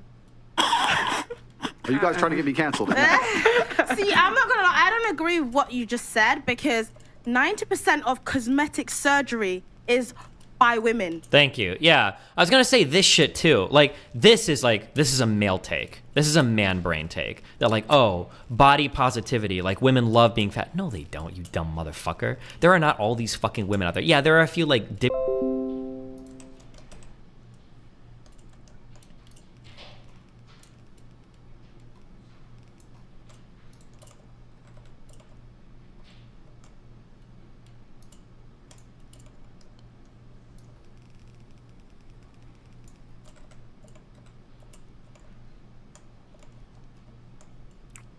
Sorry, yeah. There's like a few dipshits on the internet that say shit like this, but like women are not like on average like wanting to be fat. Like, that's just not true. Women are trying to change as much as possible. Men don't want to change. They're not accountable for themselves. They think that because they're a man, you're gonna be attracted to them. No, like you can't be fat. You stay at home. You're just playing video games, and you expect a woman to want to fuck you. No, she's not gonna want to fuck you. Yeah, but then she won't. This is the point. And then she won't, and society will teach them a lesson. They might be able to pull off a little blag with a girl for a year or so, but in general, they're going to end up lonely. In general, they're going to struggle to find partners. I agree with you with the cosmetic surgery thing. Women are happy to change their appearance and change how they look, but they're not happy to change how they act. Most of them, they're not happy to change. No, they're not. The women are changing what the men don't care about. The men don't care about the big old lips. Yes, they do. And no, they do it. The women are doing that for themselves. That's so wrong. I wish it wasn't wrong, but that's so wrong. Men love that disgusting fucking Miami girl looking shit. Like, ugh. Yeah. Because the men don't care about it. The men would rather a woman change her stinking attitude than put on all that makeup and hair and everything. That's what the men want. Then why do these audiences idolize those women so fucking much then? The women will go out there like, oh, I'm going to change this, I'm going to change that. If you look at a man and the man said, yeah, he's fat. The man will if he's feeling bad about himself, he wants to make something, he'll go and hit the gym. What's the woman going to do? Go and do? Get a BBL, get her lips done, put on her makeup, put on her hair, and stay the big old fat person that she is and say, oh, it's body positivity. The men don't even want that. And the women are not getting all this cosmetic surgery for the men. They're getting it for themselves. You can't turn around. What man wants a woman that's going to turn around, go and have an operation, and can't sit on a plane because her arse has been injected or been interfered with? She got to lie there on her stomach. You think the men want that? Or wake up in the morning before you got to hit the house, she's got to put on. I'm sure I worried about some of the men because they must go out with a woman. Ooh. And then when they wake up in the morning, they think, who the hell is she? The scars, by the time you catfish. take everything off, women need to change their attitudes before they change their makeup. I'm sure that even more than that, change your attitude. Because women will go out there and they would want to change this, they want to change that, all the things that don't count. If you learn to, the same way how women can go out there and learn to put makeup on, learn to cook, learn to wash by hand. Learn to please a man. That is so outdated, That's what you need to do. That's outdated, girl. She said, girl. That's outdated. She's right. For who? I'm saying it's like we had literally just talked about this off camera when you guys picked me up from the airport. When we were talking about what's the value system or the point system for a woman who cooks versus a woman who can suck good dick and fuck well. But you can cook and suck dick as well. No, but I'm saying is that Pearl, if you can correct me if I'm wrong, but quoting her was that when she interviewed people on the street, that there was more points given to something for, like a sexual return, as opposed to, oh, wash dishes by hand. There's a dishwasher. Why cook? We can eat out. There's a chef. People don't give a fuck about that. That's what they think. But we literally just talked about this yesterday. No, it was okay. I did a street interview and I asked the guys, would you rather have a girl that gave good head or a good cook? And most guys they want this.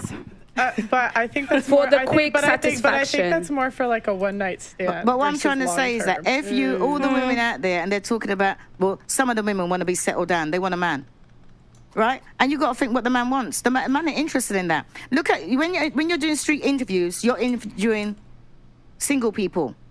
Look at the people there that are happily married and ask them what they do. Because all the things that the women out there are doing, you can be a housewife, you can be going out, you can suck head just as good as any old tramp on the street. And keep your man and have a man.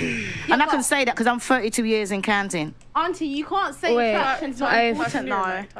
You can't say attraction is not important though. It is important. For you to initially, exactly. A man is not gonna find you attractive and then think, oh, because you can cook well. It's got a chef. A man's gonna find you attractive and he's okay, gonna. let's ask Andrew. Would you be with a girl that's 5 out of 10 because she can cook?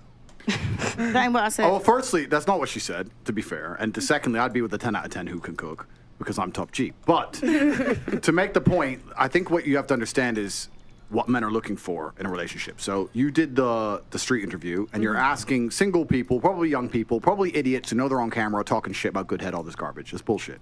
What men are interested in life, not just in their relationship, but in their life as a whole, is status. I don't think most people understand, especially women, how competitive the male world is and how competitive it is for status. This is why men do everything they do. Men buy the faster car, not to drive any faster, because of status. It's why we want a bigger house. We don't give a shit where we live. It's because of status. It's why I want to go to the gym and get big and strong, because of status. Everything we do is about status. It's why I want the better jobs. It's why I want more money. It's why I want to be respected. So what's the number one thing we want our female to give us? Status. That's what we want. So she can give us status by being beautiful. That's one thing she can do. But another thing she could do is if I turn up home and I come home with my boys and she says, I'll cook you all a steak. That's status. That's all my boys going, Ross, you just been out all night and she's here and she's going to cook for all of us and she'll clean up and tidy up. Boom.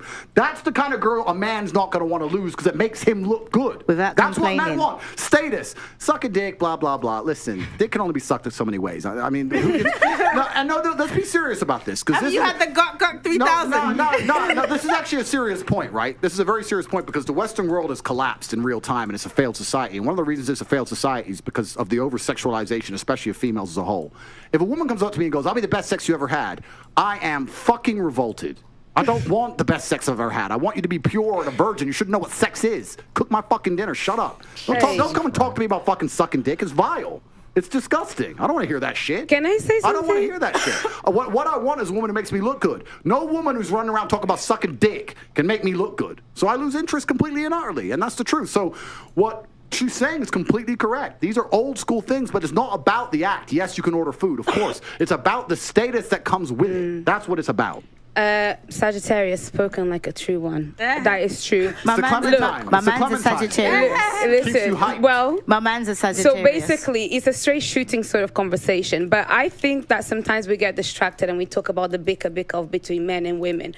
I think that the problem that men and women have is the consequences of the bad decisions that the 1% of powerful men make on our behalf, because our problems are on a societal level less than between woman and man. That is why there's a lot of competition between men, this chase for status that they will never get. Why is that the fault of the 1% of men? Because they're the ones that drive the machine that runs this. The West it's always been that way. Yeah, but then think about the men that are at the top now, the corruption and everything that's going on. And this is why it feels very good to sit next to somebody like you and just say, do you know what?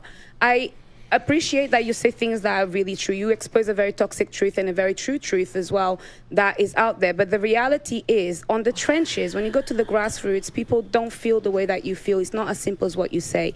They are victims of this system. So my job here is really not to try and make it about men and women, is to make you understand that actually we need to start changing the narrative. You don't want to make it about men and women because they're both messed up on either side. Because then women look bad. No, because it's about everybody together. Women have their traumas, men have their traumas. I'm not here to fight against men and women. That's small. I understand what you're saying. I understand what you're saying. But the idea that this 1% of men have created this terrible society. Yeah, I talk about that. I talk about the Matrix. I talk about these things. But it's always been this way. It's always been a small elite group of men who are in charge of the world.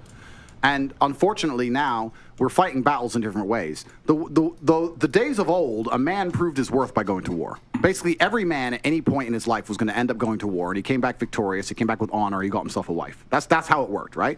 Now men don't have to go to war as much, depending on where you live in the world, and it's slightly different, and we fight our wars in other ways. And one of the true expressions of testosterone and trying to really express your ability and your combative ability now in the modern world is power and influence. So in the olden days, you'd go to war, you come back with a ribbon. Nowadays, you got X amount of followers, you can move the world with money. I can bend reality with money. Please understand, if I walk into Jimmy Choo, they lock the door, no brokies allowed in, Tate's here, and I buy whatever the fuck I want. There's lines outside because I'm there. I bend the world with money. That's how the wars are now won. So you're talking about high status males, and it's always been that way. Now you have a whole contingent of men who aren't dead. Okay, they didn't die in a ditch, but they're lonely as fuck jerking off. And that's the reality of it. And women don't give a fuck about them. And why should you? I'm not sitting here actually shitting on women in any way. I think women have a biological instinct to a degree to try and find the best mate they can because it gives them the highest chance of survival in the harsh realities of the world. And if they look at a man who's not capable, they just don't feel an attraction to him. And that's the bottom line of it. And that's why I'm largely misunderstood. I don't blame women for a lot of the problems. If Emily hadn't ended up with you, would she be one of those Miami type girls? Absolutely not. I don't think so. I don't think she was ever like that kind of person. This is super boring. I don't know if I want to hear like the same red pill shit repeated like 50 million fucking times. It's so boring. Hello. Is this thing working? Long-time listener, first-time caller. I don't think I've ever been this nervous in my life. I'm terrified of talking to one person. And then there's more than 5 here. If you can invite people, that would be great. But I'll just start talking. There's so many things, like both low level and high level, that I'm really excited about Twitter. Just the speed of innovation is super exciting. As a podcast host, and I'm actually sitting in the podcast studio, ironically enough, right now. I would love for Twitter to become the best podcast listening app, because I think the best conversations, the best comments are happening on Twitter. One of the things I've always missed about podcasts is that you can't comment. Like YouTube is pretty nice in that there's a comment section, but it's not as lively as the Twitter kind of conversation. Reddit is also nice, but it's a different style and it's more community based. But I think Twitter is this global,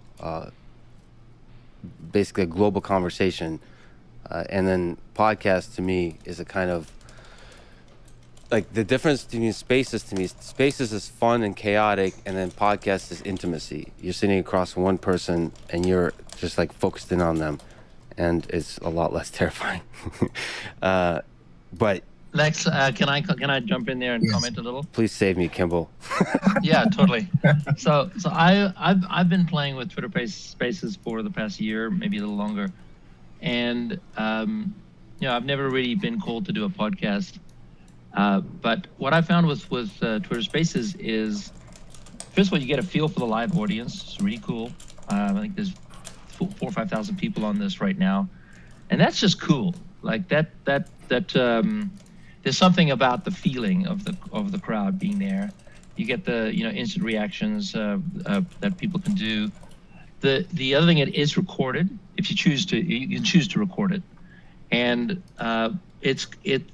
what I've done everything from a free-for-all, which is a bit chaotic, and I don't recommend that. But what is really good is if you just keep it between you and the person you're interviewing, and then you have a third person that can take questions from the audience. It's pretty powerful because you get so many questions, and I love the Twitter users out there. They're wonderful. Sometimes they'll kind of go on for a little bit, or sometimes they won't even ask a question. That's where the chaos comes in. But if you essentially having no throat to choke, decentralized, so there's no one who can I not rewind this? empty their Bitcoin account. Well, I guess they could technically, but on an individual basis, but the system as a whole cannot. And it has an open ledger, which is... It's a crypto scam. It's fake. Oh, hold on. Who linked this?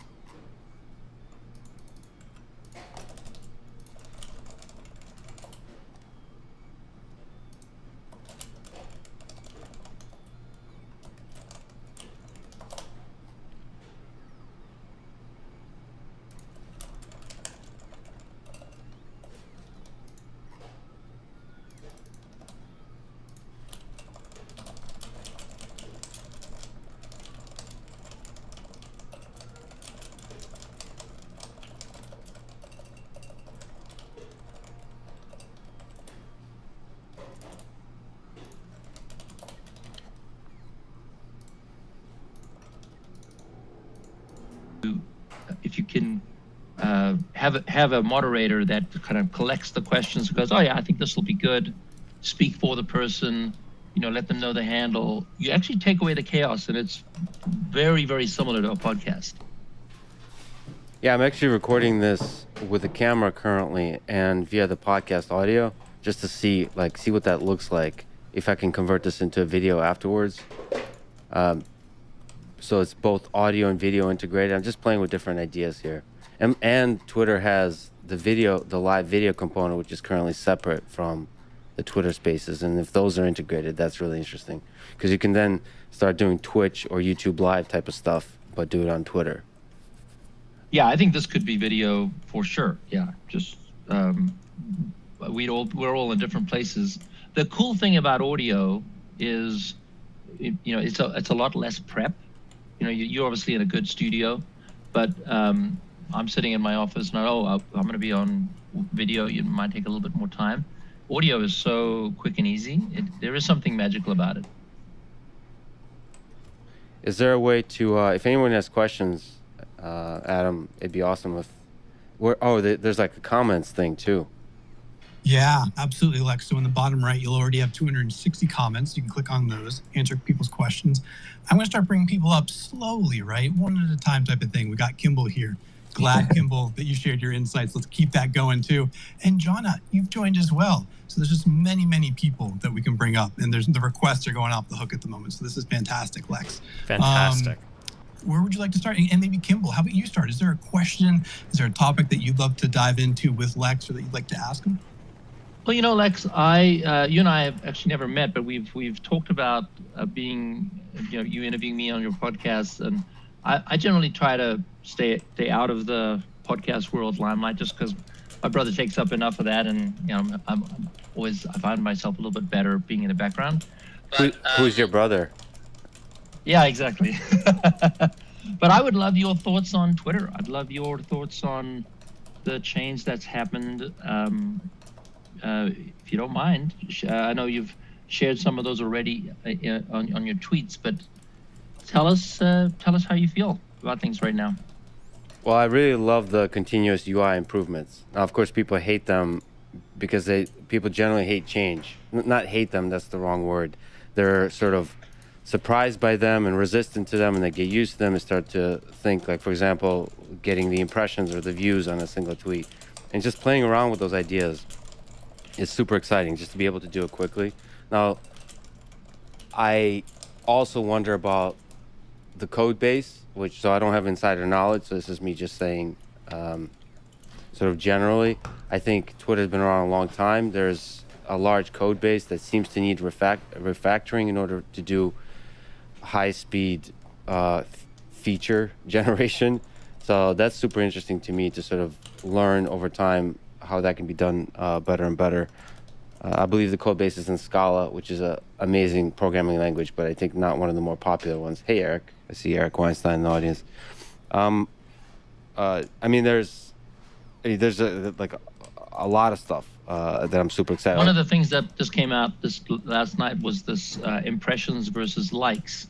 And what I found fascinating is, you know, I've got 300,000 Twitter followers, a great community of followers. I really don't get the negative trolls in my tweets. I'm either I'm doing something different or whatever. I don't know.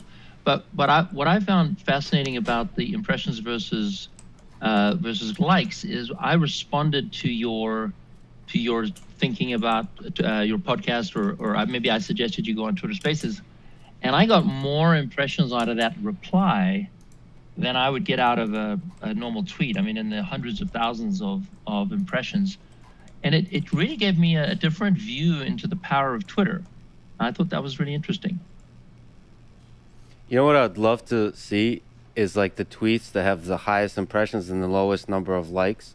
So the people who are too embarrassed to admit that they looked at that tweet, I want to see those ordered. Yeah. Or the bots create likes, and what we'd have to make sure that Twitter doesn't include a bot as an impression. Well, that's the interesting dynamic between verified accounts versus unverified, meaning like the people that pay the Twitter Blue and don't. The interesting dynamic and tension there. I'm really interested to see what that starts looking like. What do you think of the $8 a month for verified? I think it's like a lot of things. I think it's a super interesting idea. So my gut says it's a really good idea. It's a good way to deal with bots. It's a good way to sort of filter out the high effort comments, but there could be complicated ways in which it goes wrong. Like, for example, there could be certain groups that are more likely than others to get Twitter Blue. Thereby, there'll be a bias that starts to creep in. So I don't know, but I'm super excited by trying stuff, trying and failing, trying and failing, trying and failing, and through that coming up with cool, to see what works. I think Twitter's been in this extraordinary, difficult, walking on eggshells situation for so many years. Whether you're you're a public company and you got to worry about your performance every quarter, or you're in the public eye and you're just being shamed no matter what you do. And my brother's just willing to deal with all that, and so can make changes every day, twice a day. Yeah, and the other thing because I'm a machine learning guy, the adding more and more signals to the neural net that does the sorting of the feed and sorting of the comments, which I think Elon is really pushing for, is really interesting. Like, what kind of signals can be integrated to provide incentives for sort of civil discourse, but also entertaining discourse, and trying to maximize for that. I love the entertaining side of Twitter, and it doesn't happen all the time. You know, oftentimes I'll get on Twitter and it's really like a news feed, or there's some drama, blah blah blah about politics, which bores me to tears. But but when it gets entertaining, I'm in love with Twitter. I'm like, man, this is just, how do we get more of that? Hey Eric, how you doing, my brother? Good to see you. How does he have so many brothers, guys? Space. What are your thoughts about improving Twitter? Alex, first of all, great to see you. I'm driving, so if I have to cut out, I have to cut out. The way I see it is that we have to separate the engineering problem from the human problem. And just the way if you took over an internal combustion engine manufacturer, you shouldn't set yourself the goal of building a truly efficient engine, because you'll never do that. You have to figure out at some level, where do we stop taking responsibility for the human condition and pretending it can be fixed as an engineering solution. I think a lot of these ideas are very entertaining and interesting. The problem, of course, is that this is an adaptive landscape, and we're talking about the fitness of various strategies. And some of those strategies, for example, can be playing to the desire to learn more, or they could be playing to the desire to watch people get destroyed in real time. As a result, you have to imagine that lots of bad things are fit. And if lots of bad things are fit, changing the rules of what constitutes fit behavior will, you'll get new baddies figuring out how to do new exploits. So I think one of the things that we've got to realize is that Twitter probably doesn't have a solution in the same sense that we don't sit around trying to come up with a fraction per pi.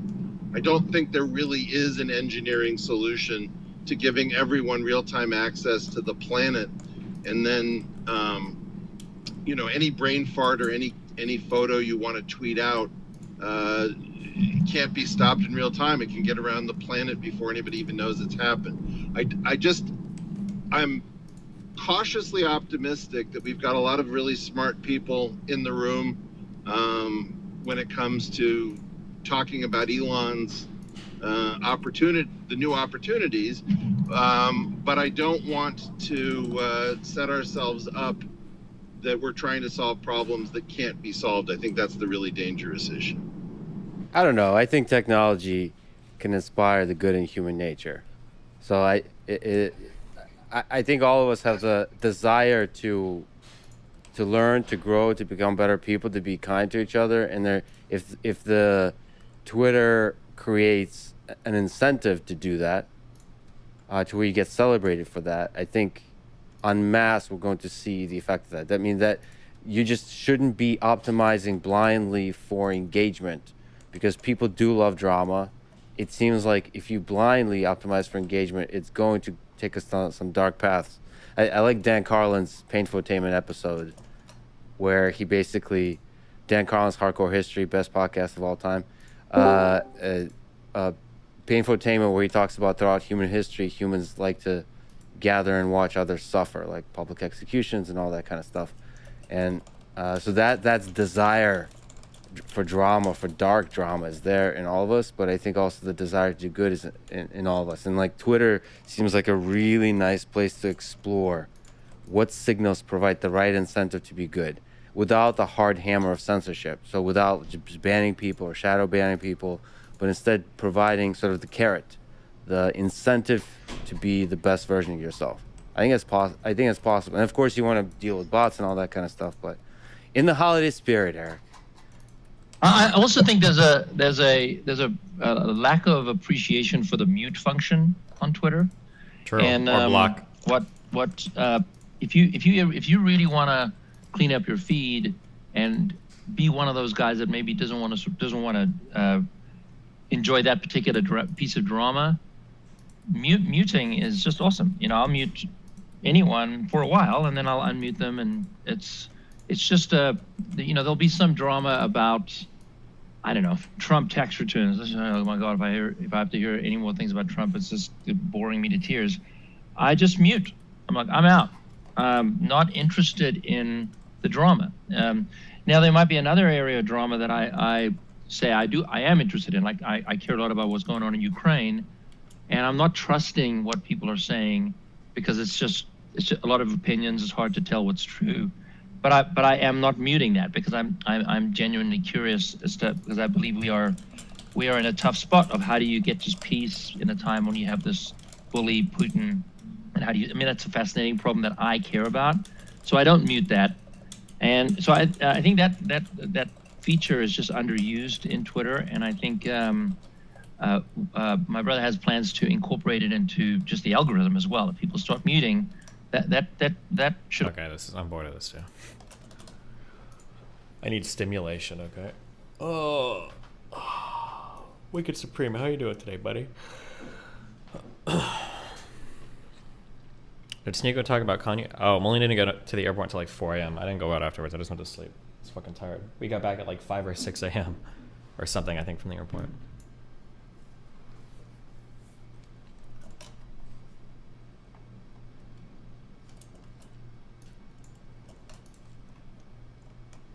Thoughts on going out for dinner on Christmas? Why not? If there's a restaurant open. Wait, why would you not do that?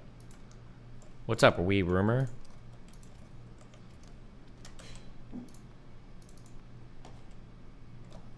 Is that the button? Yep, that's one. Hold on. Okay, I'm an ad buyer for an 8-figure e-commerce brand. Is the guy responding to is 100% okay? Okay, apparently there are some ads. I don't know if you're the author of this post. Somebody posted on my server that wants to know that there are people that want to do algorithmic ad buys for large things. Okay, I don't know. I have no idea if you're the author. You've been posting this like 50 fucking times today. Holy shit. Okay, sorry. Wee rumor. What's up? Is my mic dog shit? Or is no, but your British fucking voice is. I'm not British though, so. What are Joke's you? on you. I am one of God's chosen people, friend. I live in the other hemisphere. South African? I don't know what. No, Australian. Oh, God, you all sound the same to me. Okay, go ahead. Sorry, bit tired. Yeah, you should be sorry. It's like, but no, fuck, I had a bunch of questions. Well, get to them. What do we got? All right. What's it? Oh yeah. Yesterday, some guy was chatting about what was it? Determinism. That's a fun one. Okay. What about it? Yeah. Yeah. Okay. So I'm gonna be less. Fuck! I keep stopping and stopping. You're good. But no. Yeah. Did you want to talk about determinism? I did, because that was I don't know. Okay. It's interesting. So the core idea that I base it on is that fuck, my mind's just all right. It's all good. Go ahead. All right, give me 5 seconds. I'm just gonna clear my head. Yeah, I'll put you up and I'll bring you back down. Okay, you can recover your thoughts in your mind. Okay, I believe in you. Flurpin, you're up. Hello. Hello. Merry Christmas, first of all. Second of all, just a quick question. Where do you go for like good scholarly journals and stuff like that? I'm trying to get a lot better research Google things. Scholar now. Google Scholar? That's what you use? Sure, yeah. Alright, awesome. Thanks, dude. That's it. Okay, good luck. See ya. Okay. How you doing? Did you recover your mind? Yeah, I did. So I think back to the determinism. What choice of conversation. But no, the idea there being that essentially there's no randomness in reality, in the universe. At least none that we can really measure. Sure. Yeah. And one of the interesting ideas for that is it follows from that the state of the universe yesterday determines the state it will be in tomorrow. Okay. In that way. Okay. Yeah. I should. Alright. And so it then follows that I'm just get so rambling, but let's just go with it. No, you're good. No, I'm not. But I'm following you. Yeah, Never the are. state of the universe yesterday would determine the universe Okay. today, right? Everything's causally linked, determine Alright. it, fully deterministic, yeah. Then it follows that the state of the universe at its beginning Determine the state of the universe today, yeah. At its end, if you were to follow. Yep, I agree, yeah. Continuously, and which paints the universe more as something as a consistent object, rather than something that, I like the idea of, rather than an acorn that grows into a tree, it's roots that transition into branches in a way. And Okay. that rather than looking at it as something that began and has an eventual end in the way like a tree would, it's more the idea that it's I don't know. I don't know if that makes sense. I'll follow you a little bit, but yeah, go ahead. So it's like one big Okay. thing, kind of, that has like a start and an end, but that kind of makes it a big thing, kind of. Yeah, more that it has one end, more that it has two ends rather than a clear start. And the human perspective is essentially where what it really says about our experience, in that we're kind of, rather than being in a book being written, we're reading the story of reality. We're not changing anything. We're not even going through as things are forming, we're observing the state of the universe as whatever it is that we are. Okay. I don't know. Yeah? What about it? Yeah. Honestly, I don't fucking know. I had like I had this whole clear, detailed plan. It's like, all right, this is the conversation. These are the kinds of these are the paths I'm going to go when I get in for the call, and then it's like I'm not thinking about that, and then I get in, and I just it goes out. See, that's why you're the streamer, man, and I'm the schizo who, what you call it, subscribes because I can't. But I do have other questions if you'll tolerate them. Yeah, go for it. Why not, dude? Yeah, hit me up. What do you got? Sure. Okay. So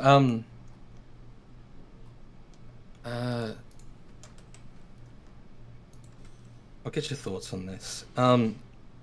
It's interesting the kind of standards that people have of you in like an example. I'm going to be more rambling, but an example is like with the less recent but still relatively recent, like you were talking about how Bosch dying of freaking ear infection, and I think the Hassan brothel comment. Ideas are things that you get a lot of pushback in terms of, oh, that's very optically non-optimal or whatever. Mm-hmm. And I wonder if part of the issue there is people are under the impression that you know that this isn't optically effective, and therefore it what's the word I was going for? And therefore you just shouldn't be doing it. But I feel like that's the thought process people go through, is that, oh, Stream Man did something suboptimal optically, and you know you shouldn't do that. These are standards we kind of hold you to. I think it's understandable to react emotionally to something, especially in an ego sense, which I don't know, that comes off as offensive. But the idea of all right, someone's attacking me as a person or what I've built, and so I'm not going to be reacting optically all the time. Sure, I understand what you're saying. Yeah. Okay. That when people are observing me, their assumption is that I want to be acting optimally perfect at all times, but maybe I don't. Maybe sometimes I just want to like rage or something, kind of, right? Yeah.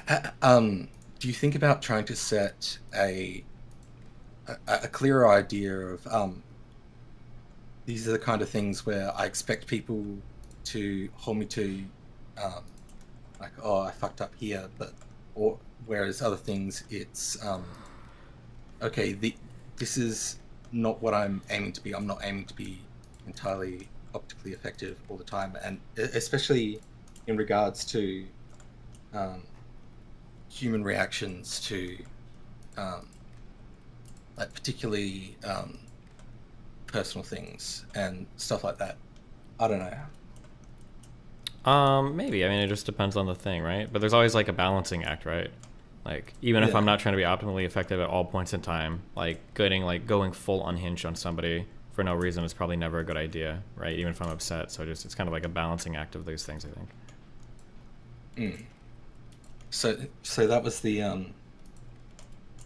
half remembered version of that topic, and that came out. I think that came out better than the determinism one. Okay. I did have a third. If you want to continue. Or... Fuck it, go for it. Yeah. What do you got? All right. The third one is signing up in one of my current self-development arcs is looking at how bias forms the kind of how bias affects the formation of an opinion. In that, I feel like my kind of natural response to when I form my natural process when I form an opinion on something is very much it's an initial emotional reaction where I'll find something out and I'll feel a certain way. I'll feel I don't like this, or I do like this, or this makes me mad, and it's very easy to find the information and build an opinion that reinforces that, and that's obvious in itself. But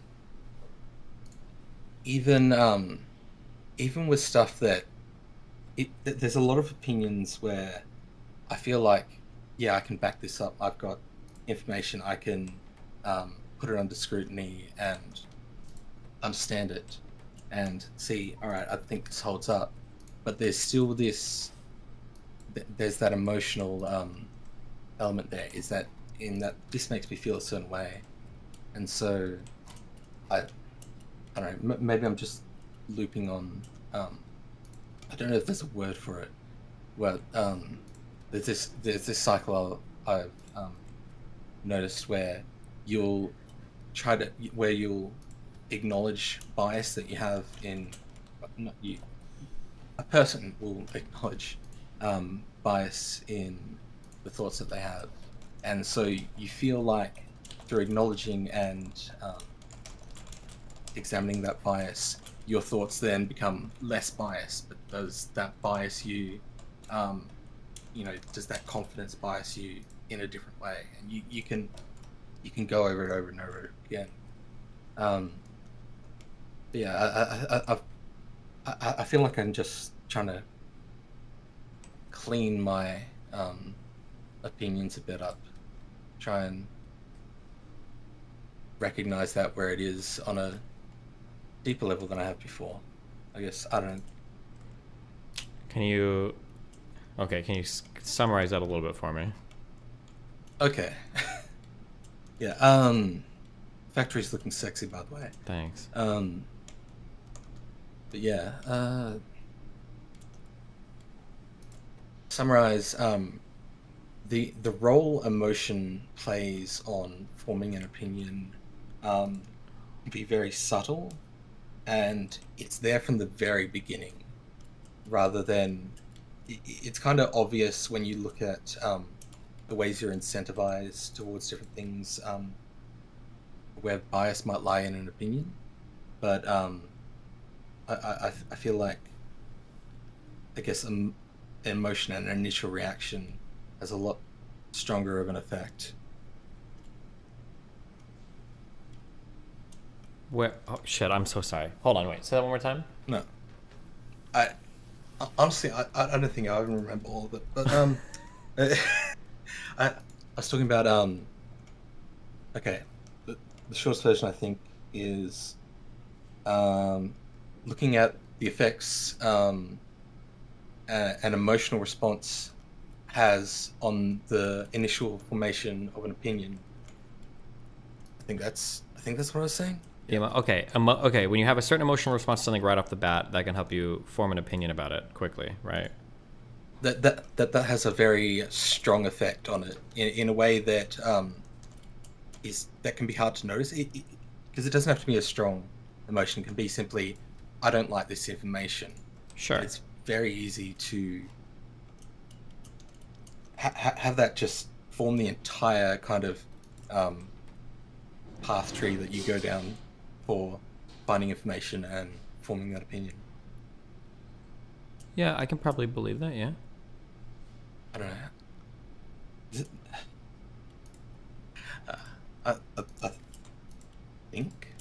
I think I said something. I might have not said anything.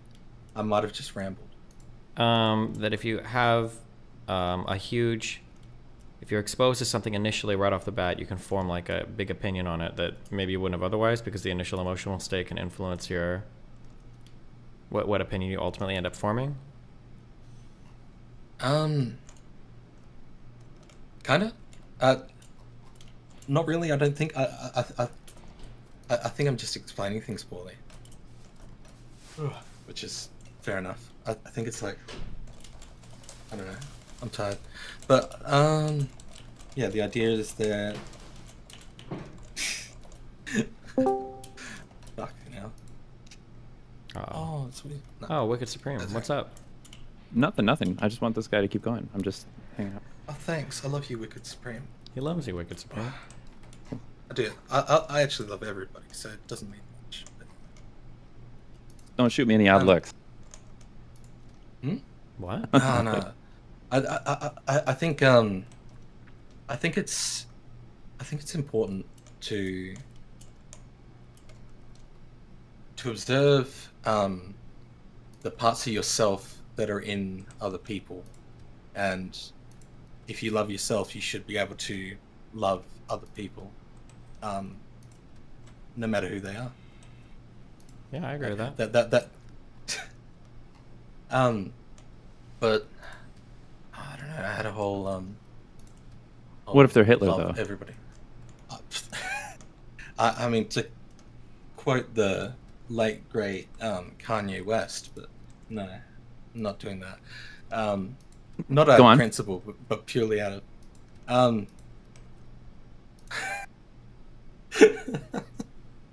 but no, I actually have a thing about. I came up with an idea the other day about Kanye West, now Ye, which with an extra person it gives the idea of the hypothetical more room. What was it?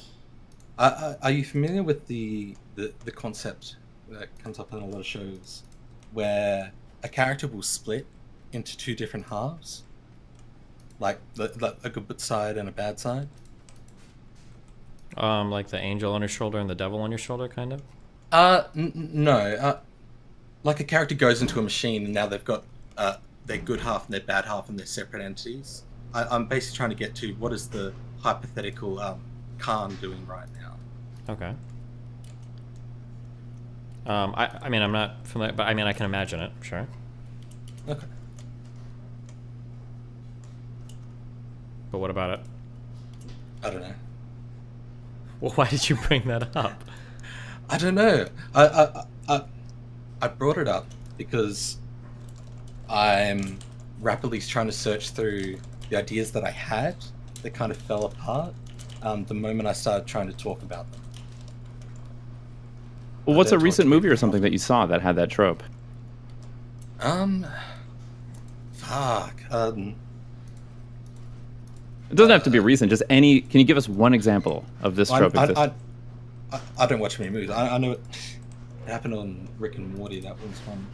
I know it's happened on Star Trek more than once. I'm sure. Okay. Probably happened on a bunch of other shows. I watched too many shows, not enough movies. How did it make you feel? What thoughts did it evoke when this happened in Rick's Morty? I don't know. I thought it was pretty mediocre. I feel like it's a dumb. I feel like it's a pretty dumb plot element. It's not really interesting.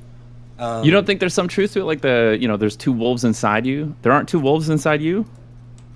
No, no, fuck no. You're a one wolf man? Tell us about that wolf. Oh, that one wolf. Yeah, I think a lot about the traits that I like about myself, and the ones that I try to overcome and better myself. I went into this whole arc that was about all right, locating these flaws and trying to work on them, which is a really overcomplicated way of saying a really simple idea of just you got to better yourself. But nah, that's good. I lost my train. Your wolf is a self-sharpening wolf. Yes, yes. It's good. It is a very self-sharpening wolf. I feel like it's important to, if you're able to focus on yourself, then you just kind of keep going.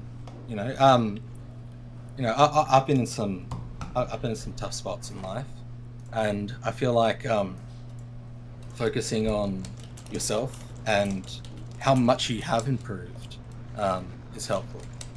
Okay. Something I do need to improve on is talking to people. I'm really bad at that.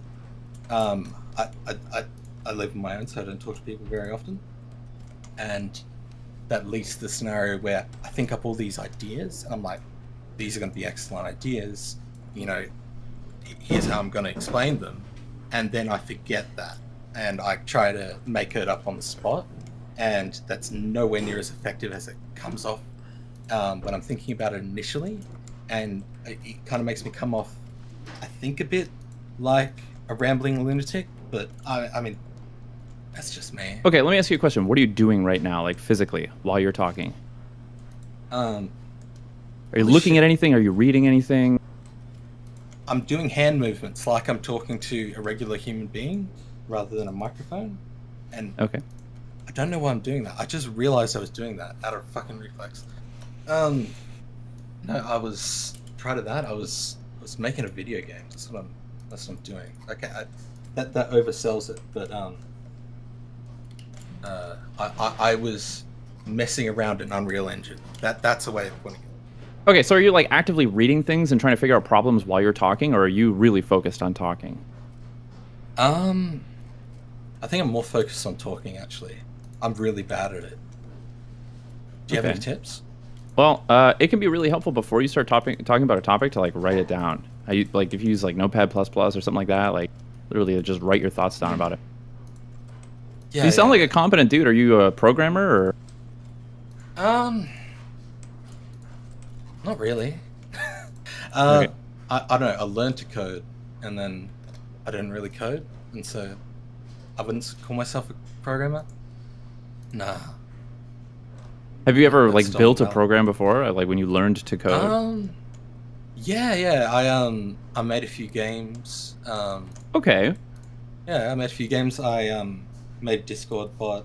I made a few websites. All the basic you're starting to learn to code kind of shit, and then I kind of didn't have anywhere to go with it, and then so I didn't call myself a programmer. It sounds like, I mean, at the very least, you're capable of holding on to like an overarching concept and implementing it sort of mechanic by mechanic or something like that, detail by detail.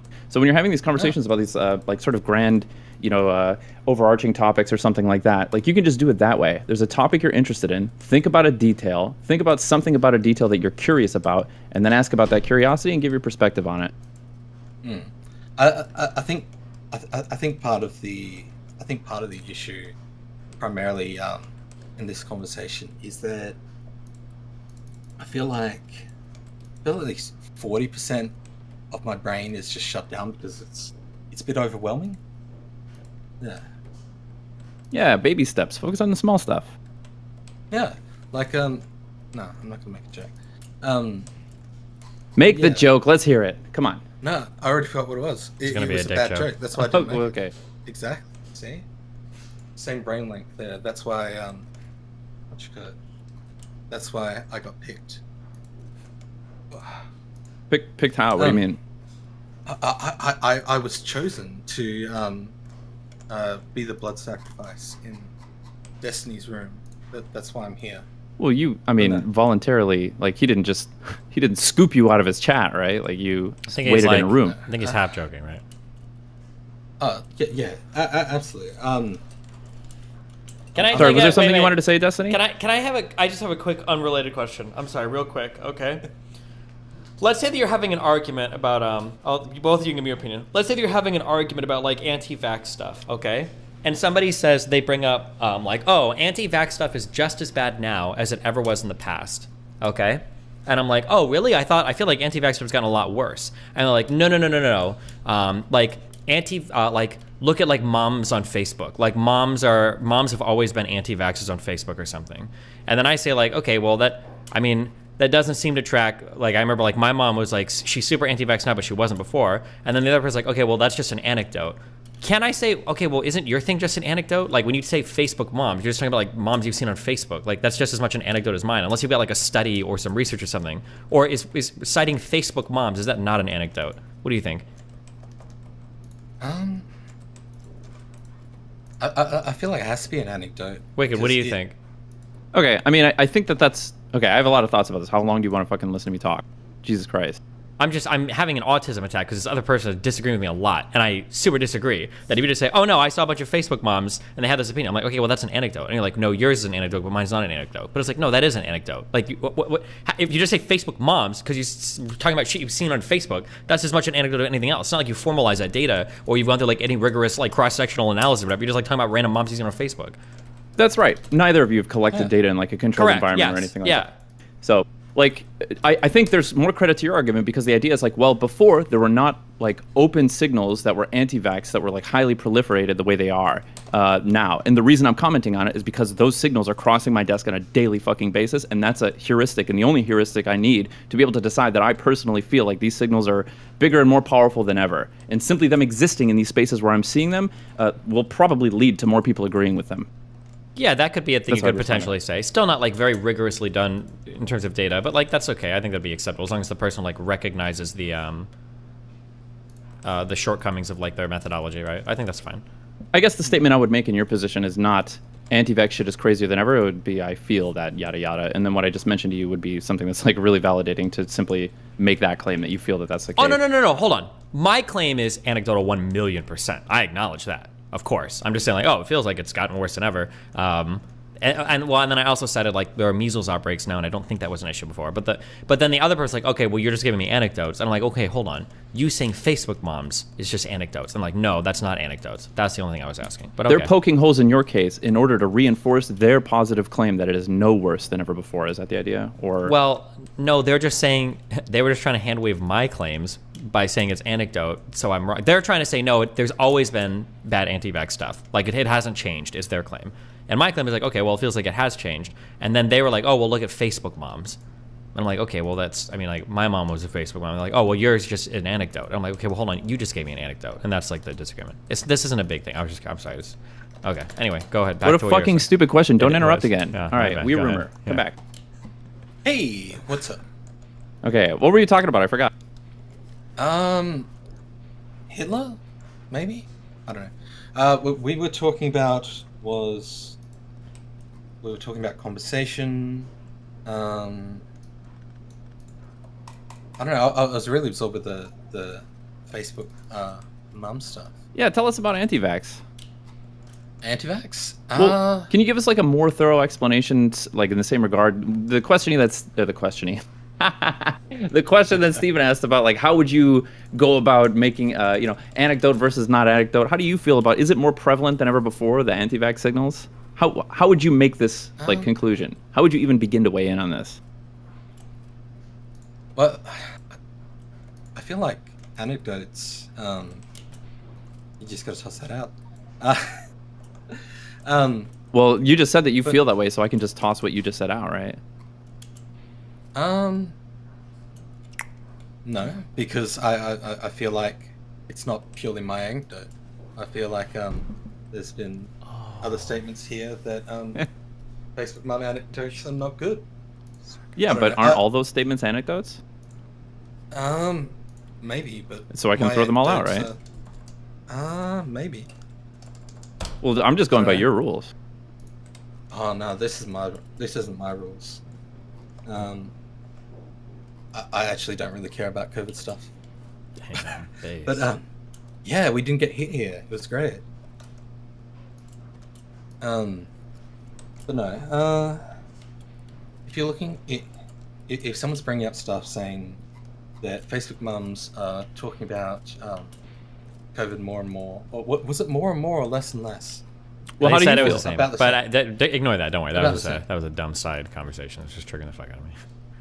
I don't know, but Wicked wanted my opinion on it. We all 5,000 people want your opinion on it. Jesus. I mean, yeah, it's my opinion, but it's not something I care a lot about. But I don't even know what I'm being asked. We're asking whether Facebook mum anecdotes matter. I don't think anyone thinks they matter. Are we asking why they don't matter? I guess because they're. Is this some kind of logic trap specifically designed for me, or am I just losing it? Wicked Supreme, hello? I don't know. I don't know if there's a way I want to answer that.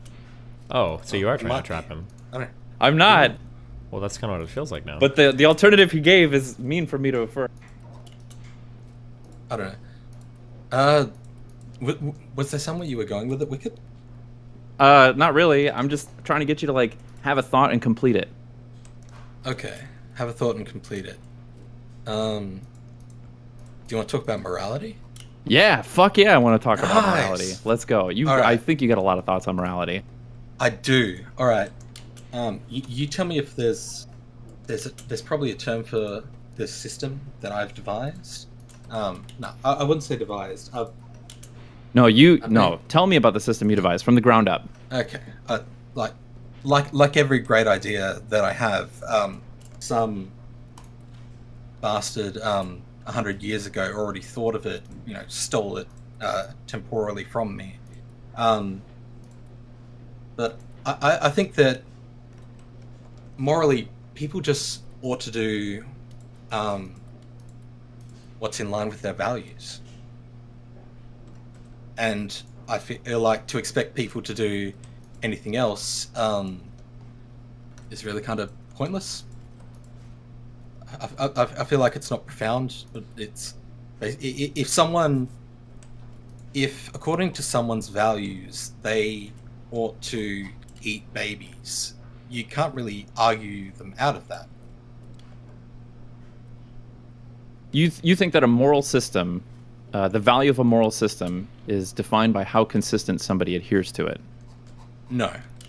The value of a moral system is how best it allows you to live the life that you want to live, which in a way is how well it aligns with your values.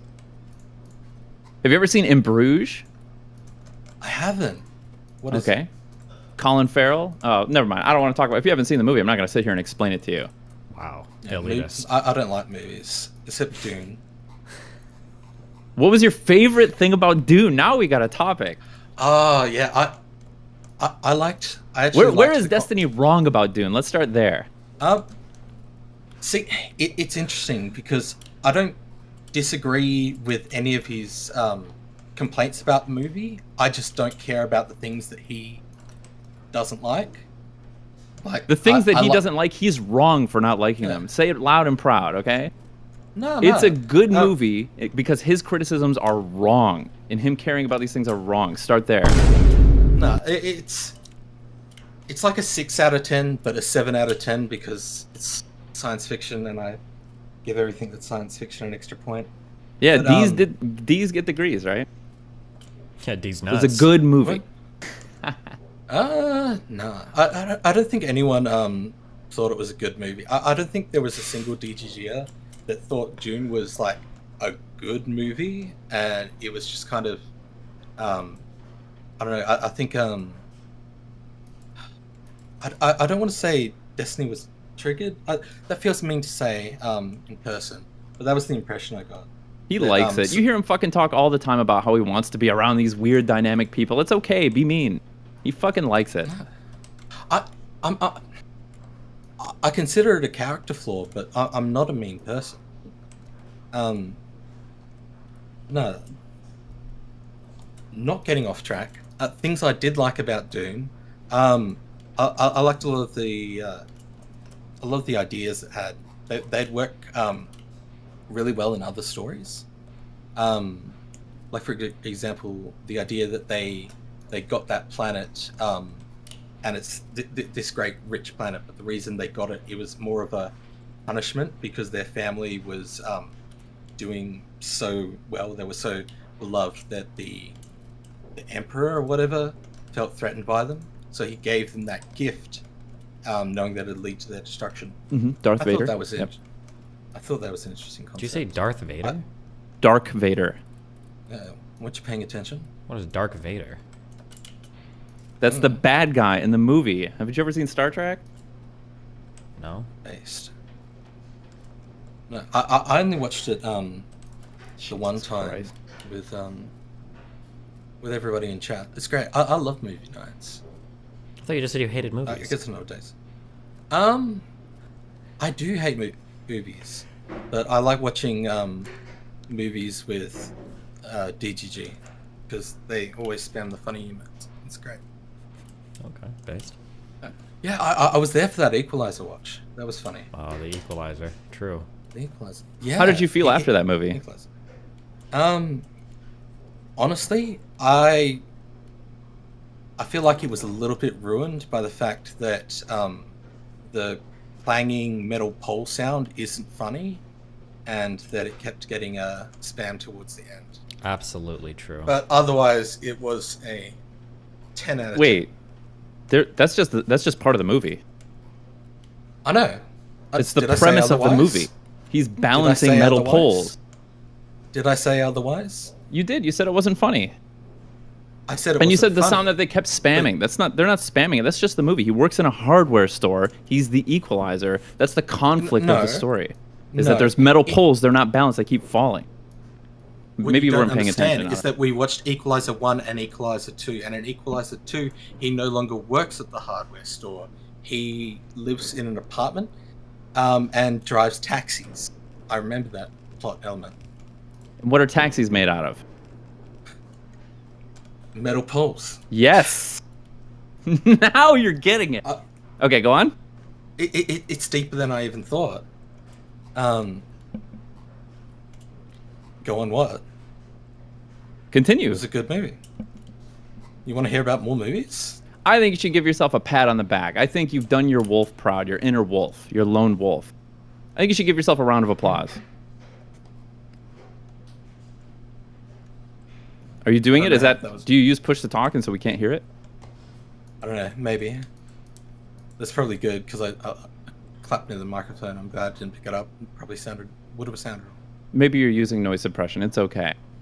Maybe I am, or maybe I'm not, and maybe I didn't clap at all. I'm just gaslighting you right now.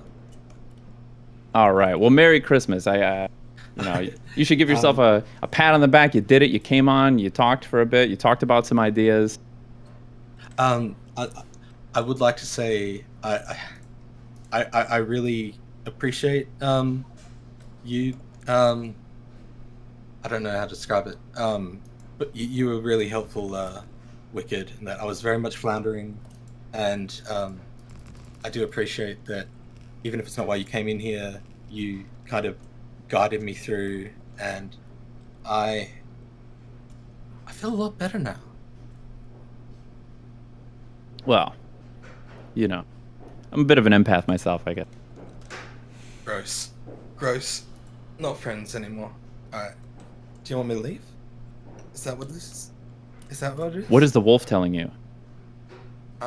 Wolves don't speak English. So how do you listen to your wolf? You got destroyed on that one. I don't.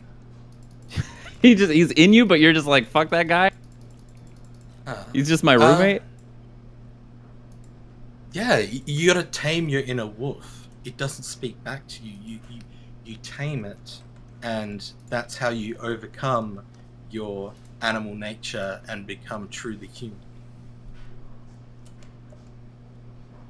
I don't know.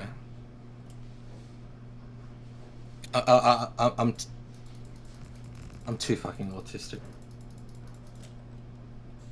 I think you did a great job, and I think the thing to do after you do a good job is go and reflect on it. Is to... Alright. Yeah, there you go. Alright. Love you.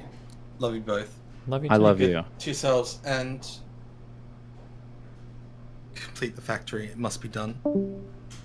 I was gonna come in here all spicy and talk about fucking when you called me out from chat before you brought that guy in. I was gonna be like, oh, you're bringing me in to fucking, you're calling me out in chat to come in and like carry your content and like fill the dead noise so you can sit here and build your fucking factory. But Yeah, how do I follow that act? You definitely served your purpose. Thank you. How do I fill those shoes? Jesus Christ. Oh my hey, God. Sejin's here. He's probably got something to talk about.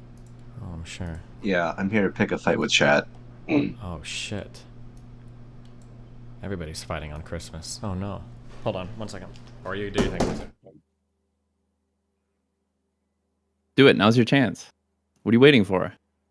Oh, true. Well, I wanted to Jeff Destiny to drag people in because there are people that are like they're reducing the argument for sanitizing Destiny's behavior to being nice, and that's super cringe and stupid. Okay, the goal of sanitizing Steven's language is to better enable him to achieve his stated goals. So I want one of you dumb fucks to join the lobby so we can drag you in and I can yell at you. All right, it's time to argue over why Destiny does things while he's not present. I think this is honestly the perfect opportunity. All right, Euro Cucks, join the lobby. Come on. I don't think I can drag anybody. Wait, actually can I? I don't know. Is Eurocux, is that a general call out to European people, or is there a user named that? No, it's the username. Did it work? Is this actually someone? 6'2" Byrofran, tell us about Destiny's rhetoric. Wait, what? I haven't been listening to the stream, but okay, I'll help. I don't see any problem with it, you know? I think it's pretty alright with his rhetoric. Perfect. 10 out of 10 rhetoric. Literally no room for improvement. Oh, okay. What ways he can improve? Yeah, I'm stuck. I need teacher help. Supreme, help me out. Do you have any ideas? No, I think you're right on the money. 10 out of 10. No room for improvement ever. I thought this is Virios Collins. What happened? Okay, well, I don't know. What did you come in to talk about? I came to actually talk about rhetoric, but my rhetoric, not Destiny's. Okay. Okay, so I want to. You said his rhetoric was fine, though, right? Yeah, exactly. That's why I'm here. I'm here to get help from him. Is he I'm here here? to fight you then. Let's fight. Why do you think his rhetoric is okay? Well, I guess I'm biased because I've been watching his stuff for like 6 years now. So I like him. So I don't know how, like, to evaluate. Do you think that people that you like shouldn't improve? No. It's just that, like, as a viewer, like, I'm highly biased. I like everything about how he says it. Like, I want to be more like him. I don't know what the problem would be, because it's hard for me to think of like someone who doesn't like him, why they wouldn't like him. If you understand what I mean. Okay, so do you know what Destiny's goals are that he stated publicly? Yeah. For next year is to focus more on politics. Try to be more rigorous in his thinking and the way he approaches life in general. Do more research, that kind of stuff. And do you remember the parts where he talks about him wanting to be like more acceptable in the mainstream? Yeah. But the problem like is sanitizing his reputation. Yeah, but the problem is like a huge part of his appeal is how edgy he is, right? So like, I mean, he's already done a lot to sanitize himself. So I don't know how he would sanitize himself even further without losing some of what makes him like him, because like I'm not watching Destiny. If like who's similar to Destiny, who does a similar kind of content? What's his name? The guy who's dull, who's really dry, but it's still nice to listen to on the left. Destiny was talking about him yesterday that he couldn't stream with the guy because he's on Twitch. What's his name? Pac-Man. There we go. Yeah, Pac-Man. Yeah. If I wanted to watch Pac-Man and get that kind of like dry sort of like cardboard personality, which is there's nothing bad about Pac. Like there's sometimes that's like, well, I'm here for Destiny, bombastic, edgy kind of guy, right? So you're telling me if Destiny changed his rhetoric, you would stop listening? No, not necessarily, but like, how would he differentiate himself from like loads of other people, right? Like you have to understand that like him being the way he is successful enough to create like a bunch of so many clones, right? He doesn't want to be doesn't want to be stagnant. He wants to grow. He wants to be improve, right? Okay, but I don't think he needs to change like, okay, give me a second. Let me think, because I wasn't listening to the stream. Give me a second. Let me think. I mean, like, no, While you do that, I'll I respond to don't. stupid messages in Look, I chat. don't even no, because like if I look at the way he's been received on all the because I've watched all the podcasts he's been on recently, right? Like a lot of people are like him from different communities, like because they're like, oh yeah, this left wing guy, is spreading a soy boy cuck, but this guy, he's pretty edgy and he's also Okay, like this is your willing to see disagreement. our Sejin, Buy a Friend is making the viewpoint. argument that it is perfectly in line with Destiny's stated goals, that he wants to continue growing and captivating an audience. And part of his ability to do that is telling edgy, spicy jokes that are not perfectly rhetorically effective in maybe advancing his thoughts on that given topic that he's interacting with, but maybe it helps him stay relevant in these conversations or something like that. Is that correct? That's your argument. Yeah, yeah, yeah. Because like another way you can see this is his fight with the WL community. If you saw some of the comments and stuff, even though like people were like, "Oh yeah, this guy's been disrespectful or everything," the fact that he was so edgy is such a surprise because people aren't used to that, right? They're not used to like basically what is a white guy just like talking back to the black community, saying you guys are a bunch of idiots in the way you're acting, like in such an inflammatory manner, and that's what got them all riled up and everything.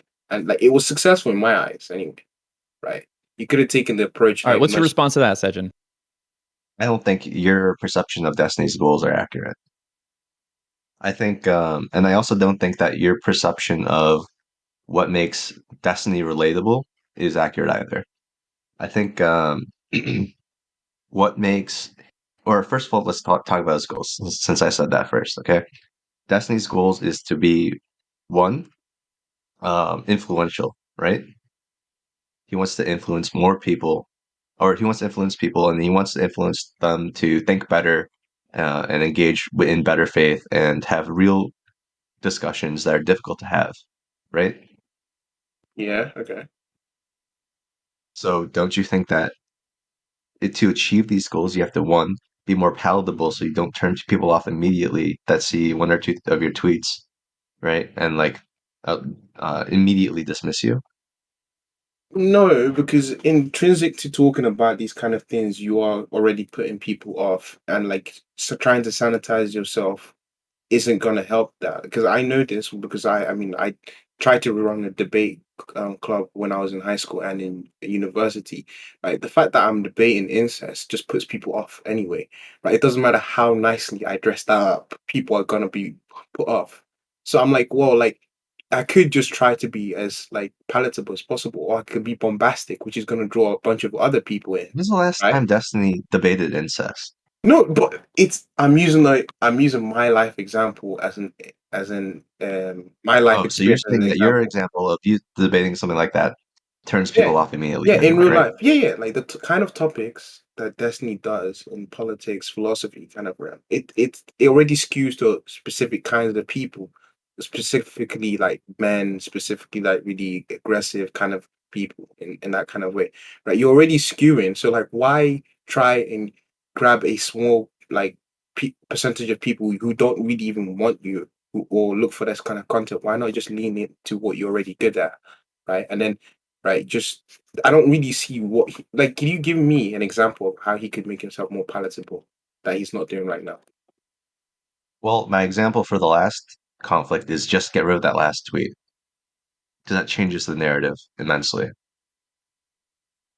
Tell us about that Yeah, last tweet for the yeah, folks no, at no, home, just in case we're not clear. I remember it, but like again, like I don't think I. In fact, I think that last tweet was a bad. I think he needs that because most people, when you're in that scenario, they wouldn't give that response, and Destiny giving that response will draw people in, right? Like some people, the kind of people who would look at that last tweet and say, "Oh, just for this, I'm not looking at Destiny stuff," are the kind of people who wouldn't last long in watching his content anyway.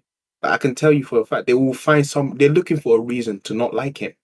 Because if you're looking for truth, you'll be willing to like, or like, you'd be willing to give that a shot. It's not so crazy what he said at the end. That's how I see. Okay. Let's just slow down a little bit. Okay. So when he was going over the original, what's it called? The, what's his name? Rich Campbell, is that his name? when he Yeah, was yeah, going over the French. original accusation, what was the point of him, or what was the conclusion that he wanted to get across after everything was read? Well, I think he was using that as a teaching moment for a lot of the young guys in the his community about like how you can come off as creepy and what not to do, as well as like women as well. It's like these are like this person is a bad person. Here's what he's done wrong, and here's what how you cannot do that, or here's how you can avoid that kind of shit, right? And then he was really soft on the Oh woman. my Like god, he we're didn't still point doing out this. he didn't point out a lot of like the flaws of what she did, right? He just made one Wait, is small this guy like comment. a It's like, permanent like she chatter was a now little or bit of an what? idiot, but like it is what it is. This guy was he mainly focused on Rich, right? And then my Actually, there's understanding an is after post that goes more in depth into this conversation, and Destiny went harder than he remembers on her. But that's irrelevant. That doesn't matter. Oh, it's not the same guy. The It's a point of different that guy. was clear, though, at the end of the reading. By your recollection, right, we can determine that Destiny's goal was met. He went over the thing, and there were a lot of teachable moments that he went through, and overall, the conclusion was Rich did a lot of bad stuff, and she was stupid, but that's all it was, right? yeah. What do you think someone that reads the Twitter thread comes away with the conclusion of? I think the same thing. It's just that like it's also the fact that he's willing to stick up for himself, which is a rare thing in this kind of I don't know media landscape where like it seems like and whoever you are, when you get a bit of pushback on the things you say, you have to go around apologizing, and people don't like that. Like, because as a normal person, that happens to me on a daily where like I'm expected to like apologize for things that I believe in, and I'm like, no, I don't want it. So it makes Destiny more relatable, where he's standing on his own 2 feet. It's like, no, fuck you, I'm right, you're wrong, and these are the reasons why. If you don't like me, you don't like me. We'll keep it pushing. It's simple as that. And I think that's a great thing. I think that's what a lot of people love about Destiny. So I don't think there's any reason for him to change. You think that okay? You think that people like Destiny because he's willing to fight back, right? Yes. Is that the point of what you just said? Yes. Okay. Don't you think he can fight back in a rhetorically more effective way? You can always do that, but like I think at this point it's like similar to what he was talking about the gym. Like you're min maxing the last like 1 or 2%. There's no need. You can focus on something else. Like there's really no need. It is not min maxing the last 1 or 2%. Yes, right? it is. Yes, it is. In my opinion, like he already did the correct thing. Like the Oh, well, correct that's an anecdote. way. Like he already did the correct thing in the first instance, and then when he was pushed harder, he went off a little bit more. Right? It wasn't even the most he could have gone off. He could have gone off even more than that. So I think that's perfectly fine. Right? If his approach is the how he originally handled it in all scenarios, right? And then when he gets a little bit of pushback, he pushbacks a little bit more. As long as he's just matching the energy he's getting, I don't see the problem. The problem is not what's right, okay? The problem is this doesn't help him achieve his goals. The last tweet, what do you think the conclusion of the last tweet is? Like what do people read and get away from it? Look, I keep it front. I'll be honest with you. I'm not on Twitter, so I don't. I saw the tweet, but I don't remember it. Like Okay, I'm gonna read it for you. Okay, ready? Okay, read it out. Read it out. Read it for the folks at home. Oh, sorry. Are you done? Okay. At the end of the day, Rich may or may not be a rapist, but you are definitely a fucking idiot. How does that read to you? Yeah, that reads perfectly alright. Because he's already given the reasons why she's an idiot beforehand. So yeah, that seems alright to me. But man, that like, seems alright for you. From the original message that Destiny wanted to give is that what Rich did was incredibly manipulative, morally condemnable, and he probably raped someone, and that she was a little stupid. You think that tweet conveys that message? Yes, because I mean, if you've seen all the content up to that point, no, bro. You can't expect in every tweet you have all your opinions encapsulated in every tweet you have. If you're following the whole drama thing, you understand the context of why Destiny's getting a bit feisty with this fella, right? You understand that. But if you're not, and you misunderstand from that tweet, then it is what it is. You can't help. You can't in every like you just look, man. I don't know. I don't know what Destiny can do now. I really don't know, because to me, I think you're trying to stifle a bit of that feistiness that makes Destiny fun to watch, and so I don't like that. I think you're going a bit too far with this. Just leave it be. Like if Destiny wants to again, it's up to him. It's up to how much he can tolerate being being nicer to everyone. But I don't know if he can tolerate doing it, then he should. But I don't think he needs to. I'll say it again. It's not about being nice. It's about helping him achieve his goals. And what you're doing is setting him up for failure. Saying No, it's okay not. for He's him already to keep. he's massively successful. In fact, it's him being feisty is making him more successful, right? In this context, creating space, it is. Right, like I'll point to the drum with the WL community. The fact that he had the balls to say you're black and that's tragic, bro. That's just 10 out of 10. Like if you see people's reactions to that all over the place, man, that was amazing. Wait, are you a black person or a white person? Yeah, I'm black. Can you not hear my voice? Well, somebody told me that black people and white people sound the same, so I'm just trying to ask every time now. Okay. Maybe I'll say the N word. Okay, that doesn't tell me anything. Okay, just chill, Jesus. Not He's serious. at least I'm What not did I come pronouncing back it. to? Am I like on trial here again? And I was AFK for half of it. What did I miss? Yeah, I'm defending you as a tier 4. You know, Oh, I'm thanks, being your buddy. Who dragged him in? What the fuck? Supreme. No, I did not. Stop. Wait, I what do don't you know mean? who No, did it. you didn't. Wait, who did that? Because I don't even fucking think I can. I think it must have been RTBA or something, or August. I don't fucking know. RTBA Somebody just- did. RTBA finally being nice to me. God, it's a good year, man. Christmas miracle in that. Can I actually drag people? I have no fucking idea. I don't know. No, I can't. I'm trying right now. Oh, August said he did. Okay. August in for the content. I like it. Jesus Christ. All right, Destiny. What is your goal politically? To be the most nicest, soyest fucking person I possibly could be, so that every single human being, the goal should be at the end of the day that as many people like me as possible. My goal is to be the Mr. Rogers of online political commentary. Fuck you, for real. But that's what you want it to be, man. What is my goal? I don't know. My goal is probably that I have some political message. I'd like to get it out to people in as uncompromising a way as possible. Communicate across the political aisles and all that bullshit. That's it? What? You know that's not the truth, right? You know that you have bigger goals than that. What am I big? Why- That's like why do you you- asking me for like a broad macro goal. My broad macro goal at the moment is usually like communication between two different political sides, and then trying to reconcile the beliefs between the two. Why do you think this? Why do you think that? And then push for the things that I believe in. Broadly speaking, like that's my political goal at the moment. Or are you asking like a different type of question? I give you a different type of answer. If you think I'm being evasive, that's like my broadest, in the broadest sense, that's my goal. Here, let me.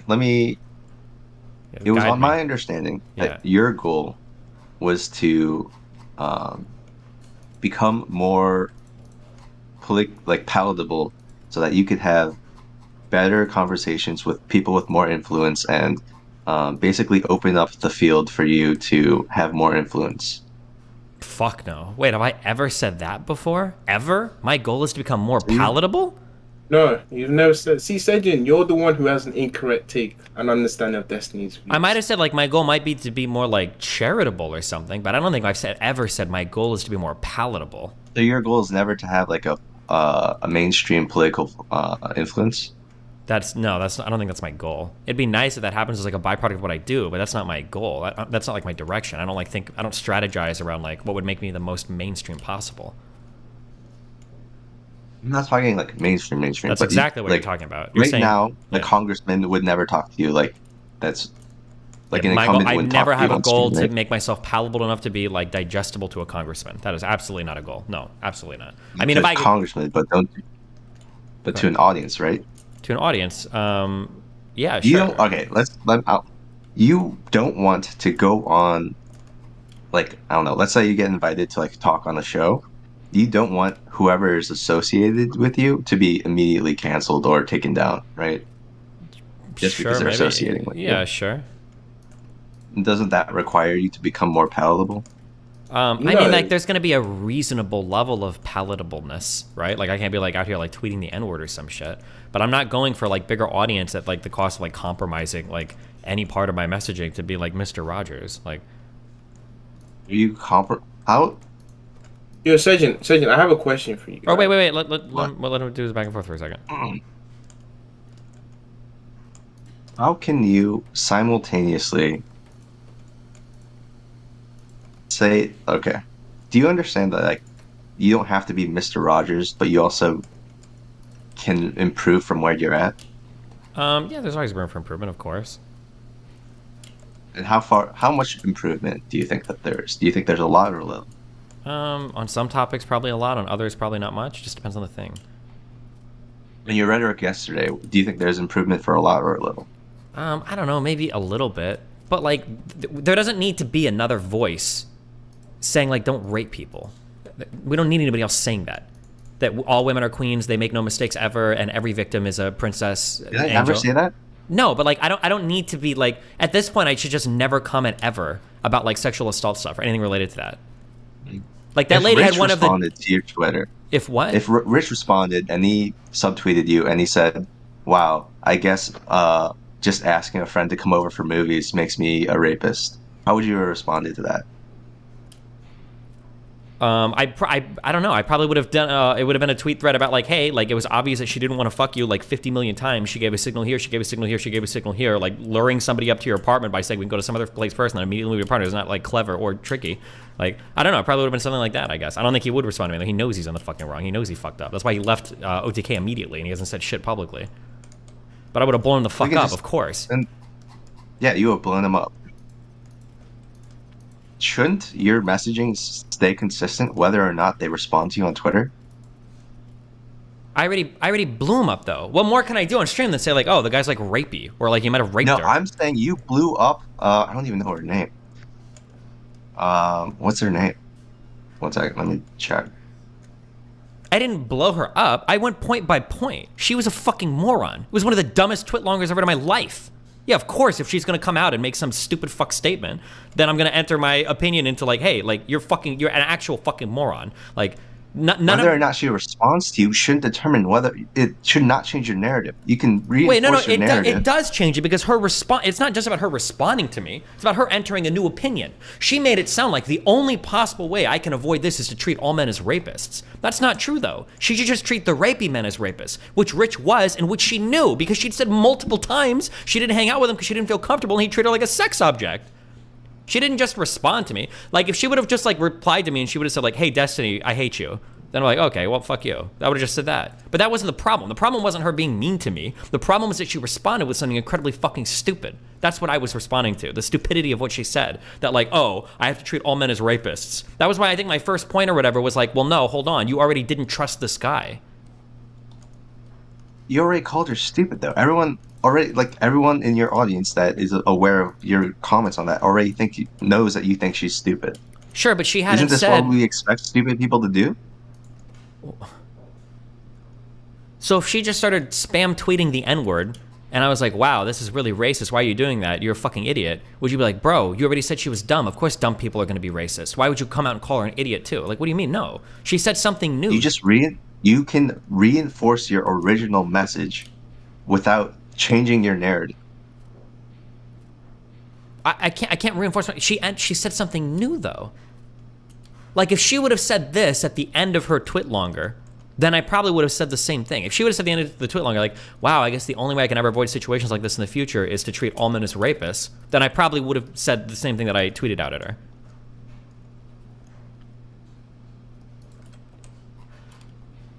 You genuinely, like, believe that she's saying that stupid stuff to make a point, right? A stupid point, yes. A stupid point, but point, right?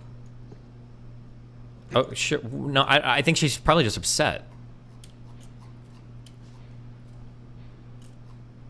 That's my guess. I don't think she's trying to make an intelligent point. I think she's why can't you just let it go and let her rant?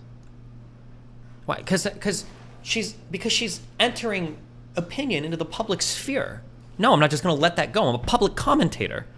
If Ben Shapiro came out and he just got roasted by like 4 Islamic dudes and he's like, I fucking hate Muslims, like fuck all their countries, I'm gonna comment on it. If somebody's like, well, maybe he's just upset because he's been getting roasted by Muslims lately, I'm gonna be like, okay, I don't care if he's getting roasted by Muslims. Like if you're gonna enter public commentary, well then it's gonna be like subject to public criticism, of course. Like she's making a statement that makes it sound like the only way her situation was avoidable was to treat all men as rapists. But that's absolutely not true. There were so many red flags that any woman should be able to recognize, and she did. Okay, I think you think she's even stupider than I think she's stupid, because I think she's just like being like making a throwaway comment about like how bad she's feeling right now being attacked by people. It doesn't. Bro, Twitter is not your Stop. You therapist, can't man. add. You I can't. just- No, wait. You can't throw away comment and then add new material. That's fucked, right? Like if somebody breaks into my house and I get like security camera footage of it, and I'm like, fuck, dude, somebody robbed me, and then I found, oh, fucking black guy. Of course it is. Like I'm just gonna treat every black guy as a fucking criminal from now on. That's the only thing I can do. Whoa. Like if I were to do something like that, there's no shot that you would ever be online and be like, well, Destiny's probably just upset. Like, you know, like damn, he's probably just mad at what happened. Like just let him venting. chill. You would never say that. You'd say, hold on, dude. Just because you're mad doesn't mean you can't say some insane fucking shit like that. Just like for her thing, just because she's upset doesn't mean she can go on Twitter and be like, wow, it looks like the only way to avoid these guys is to treat every single man as a rapist. Which is essentially what she said. I don't think her mental state is a good excuse for her to privately vent, but to get on Twitter with an audience, especially when she's got a lot of eyes on her right now, and to start venting, I don't think that's responsible. No shot. Like, of course I'm going to call out what she's saying is dumb.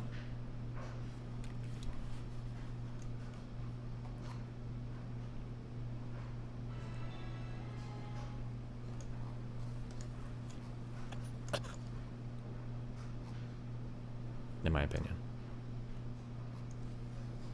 Think about this.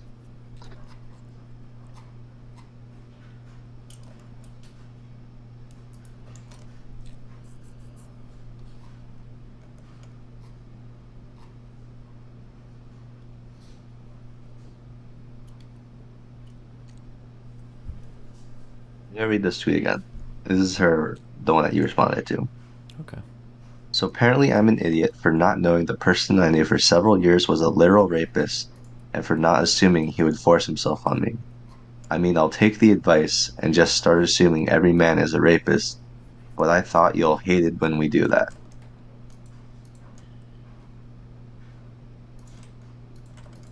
What now? I think that's a stupid tweet for several reasons, and I think I detail that in my Twitter thread. Do you think she means this in earnest? That this is, or do you think that she's just making an emotional tweet? It's Surgeon, it's an stop treating women like they're retarded. Wait, hold on. It's an emotional tweet the same way that I said my earlier tweet would be. If I was like, wow, I got robbed by a black person, I'm just gonna start treating every single one like a criminal. I don't think anybody would ever let me slide on that, and they shouldn't. Like, it's okay to have an emotional response to things, but I don't know where people got this idea that, like, Twitter is your playground to say whatever the fuck you want. Like, nobody else is held to that, or at least I'm never held to that standard. Nobody should be held to that standard. Like, Twitter is a place where you're entering stuff for public consideration, right? You're influencing people's thoughts. You're entering opinions on the public discourse. Like,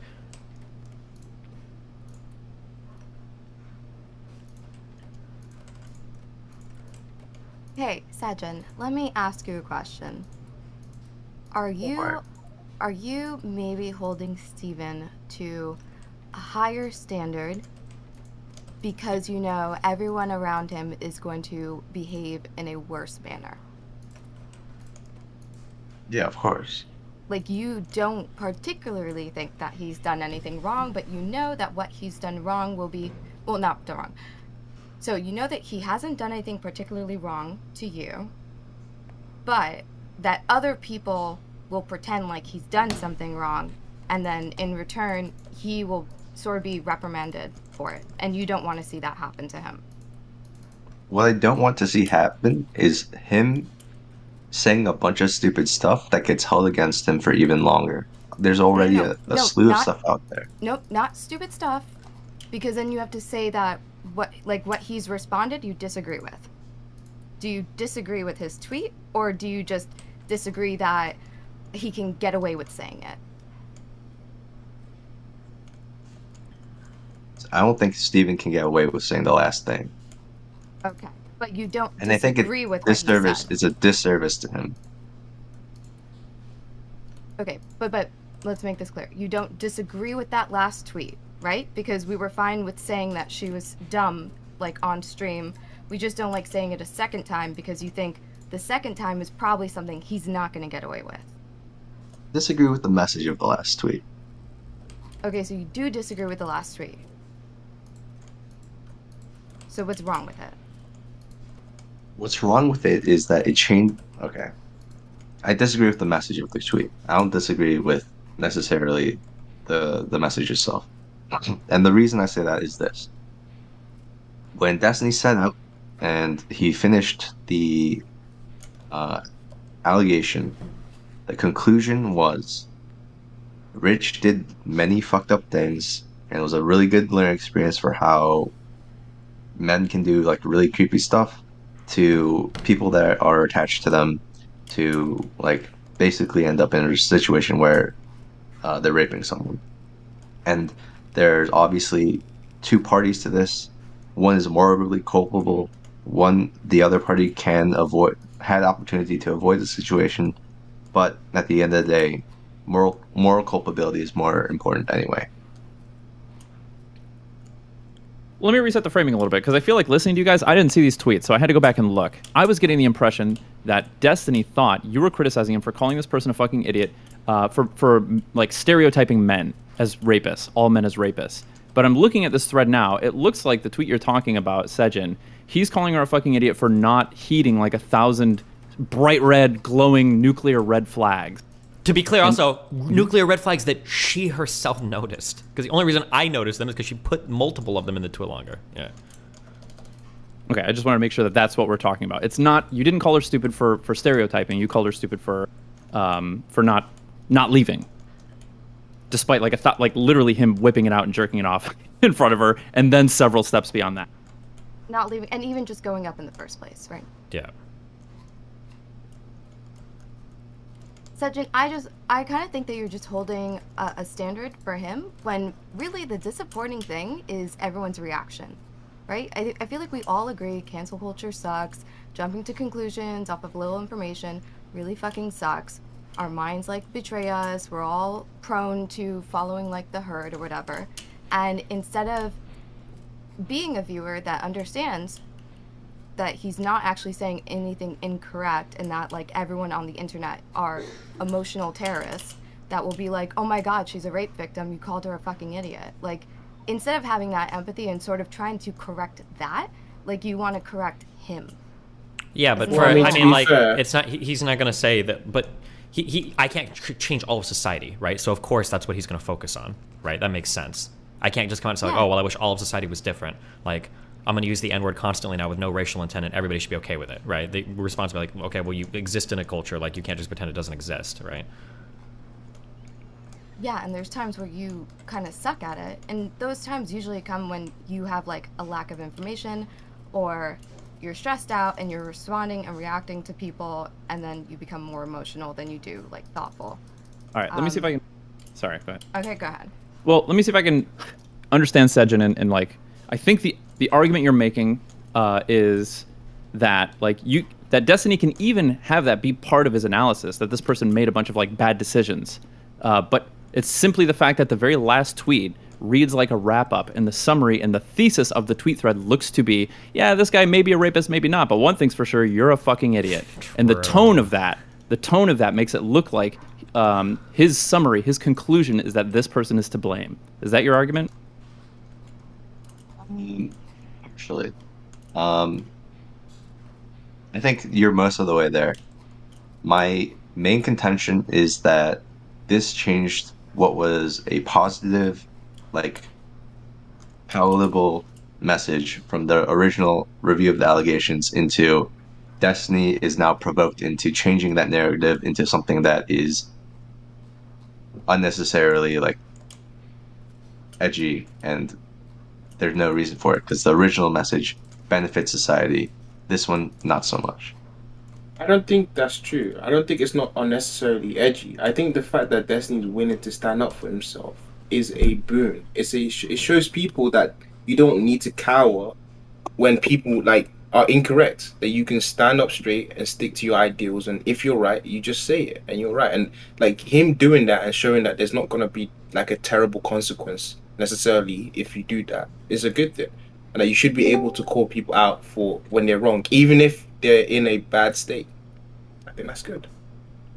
So you agree with her response to his original spiel on his stream that you thought was good overall, like every part of it was good, but her response is sort of passive aggressive, whatever, I'm like, don't put this on me, and you don't think that that warrants revisiting? No, he's not saying that her response isn't good. He's saying that her response can be bad, but the problem with my response is that if I come over the top and I'm too aggressive, that my response makes it so that it reshades or recontextualizes the entire review that I did earlier. Yeah, that's what warrants revisiting means, Steven. Okay, well, he doesn't agree with her response at all. Well, hey, I had a question here. Since the original thesis from Sejin was basically that he was under the impression that Destiny maybe not sanitized, but wanted to scale back certain parts of his rhetoric. I thought I heard you say the same thing, Destiny, in Georgia. Yeah, I do, and I do, effect. I do, but it doesn't mean scale it back to nothing. I can't clarify. I can't give the exact thing. Fuck, this is one of the reasons why I should never just talk about these things publicly. Like, there are things that there are like certain accounts of people that I've attacked in the past. Like, I probably didn't need to do this. I probably didn't need to like quote tweet Bad Bunny and compare to like an anorexic victim or whatever. But then I feel like I say that, and that becomes like a conduit for people to insert like, okay, well, I don't know why you say the F word so much. Like, you have to say fuck so many times. You're talking to people that you're turning off like a ton of audiences. And then I'm like, well, I don't really care about that. I'm okay with swearing. It's like, okay, but didn't you say multiple times that you wanted to make yourself like more rhetorically or optically effective? It's like, yeah, sure. But like, well, wouldn't it make you more effective if you didn't swear? And it's like, yeah, I guess, but like I'm sacrificing. Well, okay, well then don't say that you want to make yourself more rhetorically effective if you're not willing to like kowtow to every single point that I bring up. Like, well, yeah, there are some things around my messaging that I would like to like clean up a little bit. And I like to make it a little bit different. But that doesn't mean that I want to become like the Mr. Rogers streamer, right? There's still going to be things that I'm probably going to be edgy on. There's going to be things I lean into on. This is always probably going to be one of those topics. There doesn't need to be another voice out there saying like, don't rape men, yes queen, yes queen, yes queen, yes queen, yes queen. Right. I don't need to submit that testimony into the public record. There's a billion fucking people saying that. Every single thread was saying that. But the problem is a lot of people are like, they're literally missing like the fact of everything that happened. And like all of these rape stories basically just become an invitation for everybody to run around and like circle jerk the fuck out of like like the people involved. And then there's like the conversations are just fucking worthless. And I don't know, I don't like that, and it's stupid. And then for her to enter more testimonies, like there's no way this is avoidable. And people present rape like this all the time. And the way that people talk about rape all the time is so stupid. Like if a man wants to rape you, he's going to. He's way bigger than you. That's not fucking true. 95% of men will fuck off if you just say, hey, stop. But if you poison everybody's mind with this idea, like, oh, well, you know, if a man wants to rape you, then you can stop it, then you probably won't try. Well, fuck it, I'm gonna get killed anyway, right? Most men are gonna fucking kill you. Most men are gonna wrap their hands around their throat and choke you out until they can fuck you. That's not true. And then her messaging was contributing to that idea. Like, wow, I just need to treat every single man as a rapist. No, there's a ton of signals. There's a ton of things that you can see as a woman that you already saw that can keep you from entering these types of situations. But like nobody even saw that. Like, I don't know. And then she was contributing to that. So that's like, that's dumb. One of the comments, real quick, sorry. One of the comments that I responded to on LSF, because I saw these, and the whole thread was full of people saying this. Some woman goes, what do you not understand about the fact that they were friends and she trusted him? The first rational thought is not, he's going to rape me. Just because he wanted to have sex, she wanted to talk about their relationship. She trusted him not to push her boundaries after she said no. There's no logical reason for her to not go to her friend's house. There were a lot of comments of saying this exact thing. That's not true, though. None of these people even read the twit longer. She didn't trust him. She specifically said multiple times, I don't feel comfortable. There was a situation that happened last year in California where he was doing a subathon and she specifically said, I didn't want to go over because I did not trust him, right? So people are literally running with a whole different narrative. People have this whole different idea about how all this shit works and what's going on. Yeah, I don't know. That just irritates the fuck out of me. And it's like, no, sometimes people are just being stupid. And stupid is fixable, right? You can do things about stupid. There are actions that we can take. There are issues where we can say like, hey, don't do this. If you see this, don't do that. If you see that, don't do that. I'm not going to be here to just fucking yas queen like hypothetical rape victims or actual rape victims. Like that's not my role. I'm never going to serve that role. No matter how politically effective I want to become, I will never be that person. But okay, so I have nothing to say about that particular example because I don't know anything about like the twit longer thing that you guys are discussing. I'm speaking more towards the broader premise that Sejin and bYgW7 and Wicked Supreme were discussing while you were gone, which was the idea of like toning down some of the rhetoric strategically in certain places. And the person that I was thinking of was somebody like Bill Maher. When you mentioned it in Georgia, I just got the impression that maybe not like the centristy shit that Bill Maher is known for, but somebody who is well known for saying, you know, controversial things, who is very casual with his profanity and his hot takes, but gets MSNBC interviews, CNN interviews, you know, mainstream interviews. He has dialogue with the Democratic establishment. He gets sitting members of Congress and people on his show. That was what I was thinking that you were aspiring to do, like long term.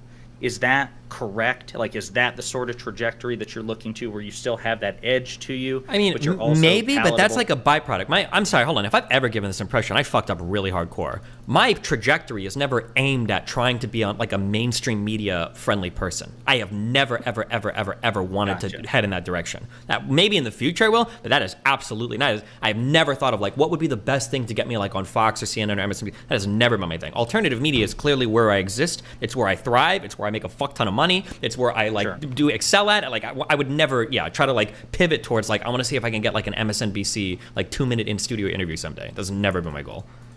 Gotcha. Okay, well, that's all I was looking to see you clarify, because when you were talking with Sejin at first, I'm like, well, shit, I thought I heard the same thing, but... Okay, that's my fault. I sucked at communicating. No, Yeah, all right. the rant that you just had, is that like the response you gave Sejin yesterday? I don't remember. Is it? I feel like I don't... It gets frustrating to hear arguments like Sejin and they think sometimes like and make. But I understand where it comes from, because I think like you do this. You go through really intense dramas and then you act like you're gonna have like this charitable understanding. Like you become a different person almost. And then you start getting the criticisms like, well, shouldn't you be more nicer? Shouldn't you be more productive? And then you're like, yeah, okay, I'm going to listen to all the criticism now because I'm in the middle of a big drama.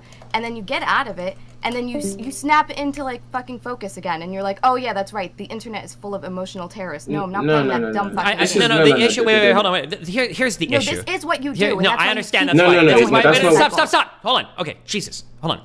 Okay, here's the issue, okay? And I just shouldn't talk about it publicly. That's the number one error that I do, okay? The issue is that, like, my rhetoric might be fucking at, like, 90-something, okay? That's where my shit is at. I'm like, okay, there's, like, some things I want to tail back. Like, I want to, like, scale back some shit. I want to, like, chill on a couple things. I want to bring it back from, like, maybe, like, to, like, 70 if I can, or 75. But then, like, everybody else is coming at me where it's like, why aren't you down here at, like, fucking 20? Don't you want to be on MSNBC? And then I've got to, like, argue. It's like, no, what the fuck? But I just shouldn't talk about it publicly. That's the issue. That's the problem. It's not even No, I think there's another issue. When they bring it up and they criticize you, sometimes they repeat it and they re-summarize it incorrectly. That almost makes you look worse than the situation that fucking happened. And you are so shit at remembering this stuff that you actually end up not defending yourself. Like your old dramas, to remember why people got mad at you, why people got triggered. Did I call this person a rape victim? Did I say that they should get raped? No, Cherry, I think you're wrong. I think the problem is I'm never wrong. The internet. Internet time is just different. It's not like because I can understand this in daily life when I say, oh, I'm gonna do this change, and then people are like, oh, why haven't you done that change yet? I'm like, bro, it's been like 2 or 3 days. Okay, but hold on, dude, my shit is no, so much I'm defending you, bro. No, hold on, no, I don't need this defense though, because that's not true. Now you're making it sound like, oh, I haven't changed at all, dude. My shit has changed so much over the past 5 fucking years. Oh my fucking god, it's insane. Holy shit! I'm just saying that like these, but it's like the internet world. You've changed a lot in these 5 years, but like everyone seems to like think, oh no, he hasn't changed because half my fans are from like fucking 1.5 or 2 years ago now. Like, exactly. That's the problem. I was gonna say, well, okay. Sorry, love you, buddy. Anyway, where were we? How you doing, Weasel Supreme? I'm here for my tier 4 core, but I got okay, wait, real quick. Yeah, what was your calling? What do you want? What? I was here to ask some questions. You got one. Go. Okay, so my question. I'll be back later. What? Okay, be careful, everybody. Okay, my question is like, how do I communicate as well as you? I know, kind of ironic, but essentially the problem I have is that when I listen to you talk, I love the concepts you explain until I can understand them, right? But like if I go to explain it to someone else, I just can't do it, right? Like this happens a lot in everything I do. I understand shit, but I don't know how to explain it well. Like how do I do that? Like, how do I get better? I just explain this stuff like you do. You literally is just practicing it over and over again. I don't know. I don't have there's not like a. I'm sure there are probably courses you can take on like effective public speaking or something, but I mean, like I do this for like 10 hours a day, like every single day. Well, not every day. But like, I mean, I speak a lot. That's probably it's just like a matter of like practicing it, I would imagine. Okay. Can I clear up some stuff with your chat? Because like people calling me like what's it called? Hating women and shit. I just want to clear up some stuff. Before I go. Do you have like a reputation in chat you need to, if you go for it, dude, yeah. Look. Yeah, because people are like, oh yeah, he used the word female, so clearly he hates women. I'm like, bro, I don't have anything about women. I was just making, like, I just understood that. It's better to spend time making male friends than female friends, right? That's all I wanted to say as a guy in his 20s, right? Okay. That's all I wanted to say. So anyway, have a nice day. Merry Christmas. Goodbye. Thanks a lot. Have fun, buddy. How you doing, Wicked Supreme?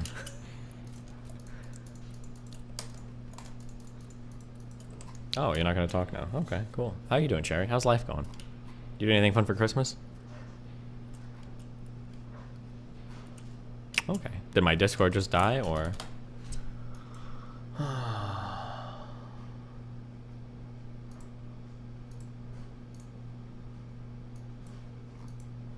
Oh, I think it did. Jesus, dude, I'm fucking losing my fucking mind. Oh my god. Are you in the right channel? Are you in the right channel? We are in the right Oh, that's a channel. good question. That's a really good question. How We're you just doing, buddy? chilling. Merry Christmas. What are you talking about in here? I was just talking about movies. Your mom. Your mom. Yeah, basically. Hey. So.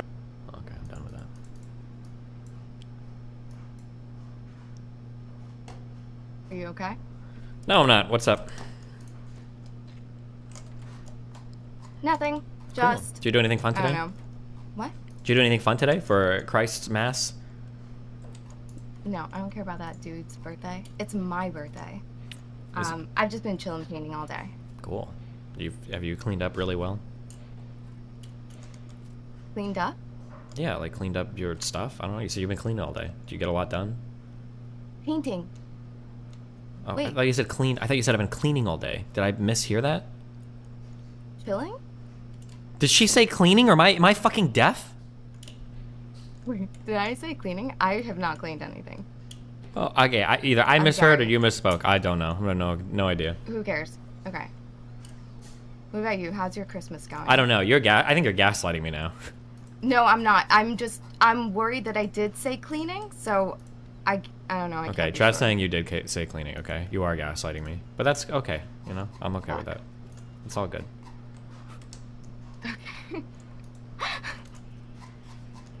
How's your Christmas going? Bad. I'm hungry. My house is a fucking door stuck open to the outside world. It's fucking like 45 degrees right now. I have no fucking internet, and all my shit is lagging. I don't even know how to make internet. Oh, this is working on my main computer again. Nice. Everything is. I have to go into hibernation for like 2 fucking weeks until I have fucking internet. Sounds like a good time to get stuff done. Yeah. What are you painting today? Are you painting like a special Christmas thing? No, I'm working on a cute Pepe.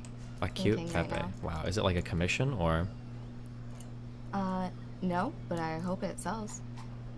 Okay. Someone on YouTube said you definitely said painting, and that I'm the gaslighter. So Oh, is that the word that you confused? Cleaning for painting? maybe I don't know. I thought you said cleaning.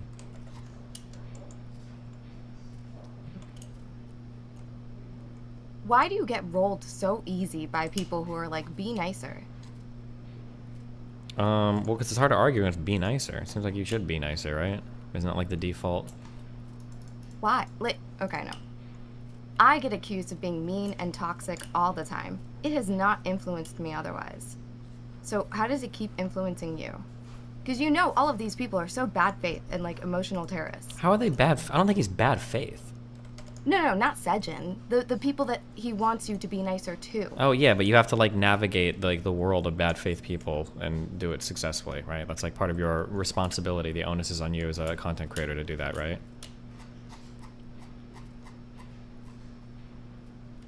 Okay, but what if it like... So you have to be good faith to all the people who are willing to be bad faith towards you. Yep.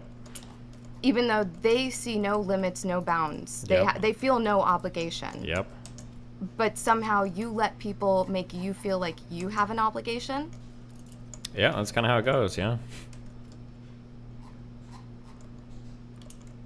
And you're fine with that. You haven't figured out any rhyme or reason to like argue against that. There's no way to argue against it. You're fighting against a bunch of people with nothing to lose. And the only way you can fight back, like, fairly would be, like, invoking massive collateral damage, right?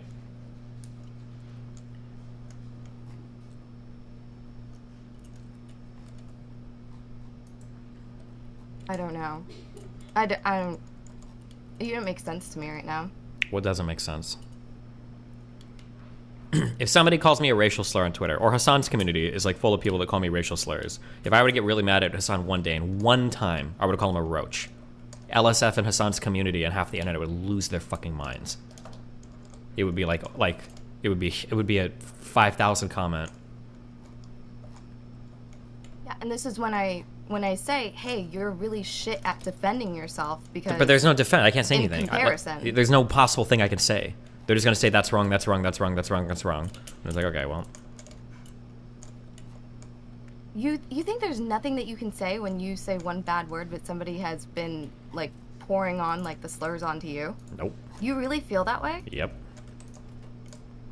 No shot, because you argue against this. You've called what you call it? You've called Hassan out for like the whole. Yeah, I can only at very strategic times. I was able to leverage my 50,000 viewer audience during the Mizkif drama to make him look bad over the slur shit. That was the only time I was able to impact him.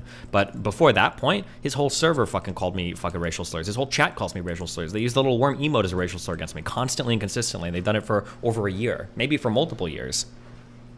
Like, but it was only the time where I had like enough clout on that one stream to like point to his Discord and say, doesn't it look really fucking bad that they're doing this? And then that was the only time I could like force him to change. It's all like a numbers game or a social clout game when it comes to figuring out like who's right or wrong in the public eye over a lot of this shit. Yeah, so maybe that's where you suck. It's not so much being famous. Yeah, thank you. True. I mean, it is true, is it not?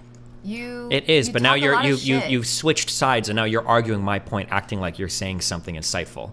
I don't disagree with you. That yes, because now you're saying, oh, well, obviously it's because you're not popular enough to do these particular things. Like, yeah, that was my original point. Your original point was, oh, can't you just argue against these things? And then I countered with, no, a lot of this has to do with how much influence you have over the internet. And now you're like, huh, well, you don't have enough influence over the internet. Of course you're not arguing it correctly. Well, yeah, of course. That's what I just said. Can't I have both of those arguments? You're just assuming that because no, they're contradictory. Popular, that if you were popular, you would be Hassan. But like, okay, so you rag on him a lot, and you rag on a lot of leftists. You say like they do stuff like fundraisers and charity work and shit like that, and it gets them the clout that they need to be this and that, and then they're untouchable. Yeah, right? Basically, once you hit like a certain size, like it's very empty, right? Yeah, and they are hypocrites. Sure. But you don't do any of that. You don't fundraise. You don't do charity streams, and you very rarely do like your political stuff, your canvassing. But it's all like out of your fucking pocket.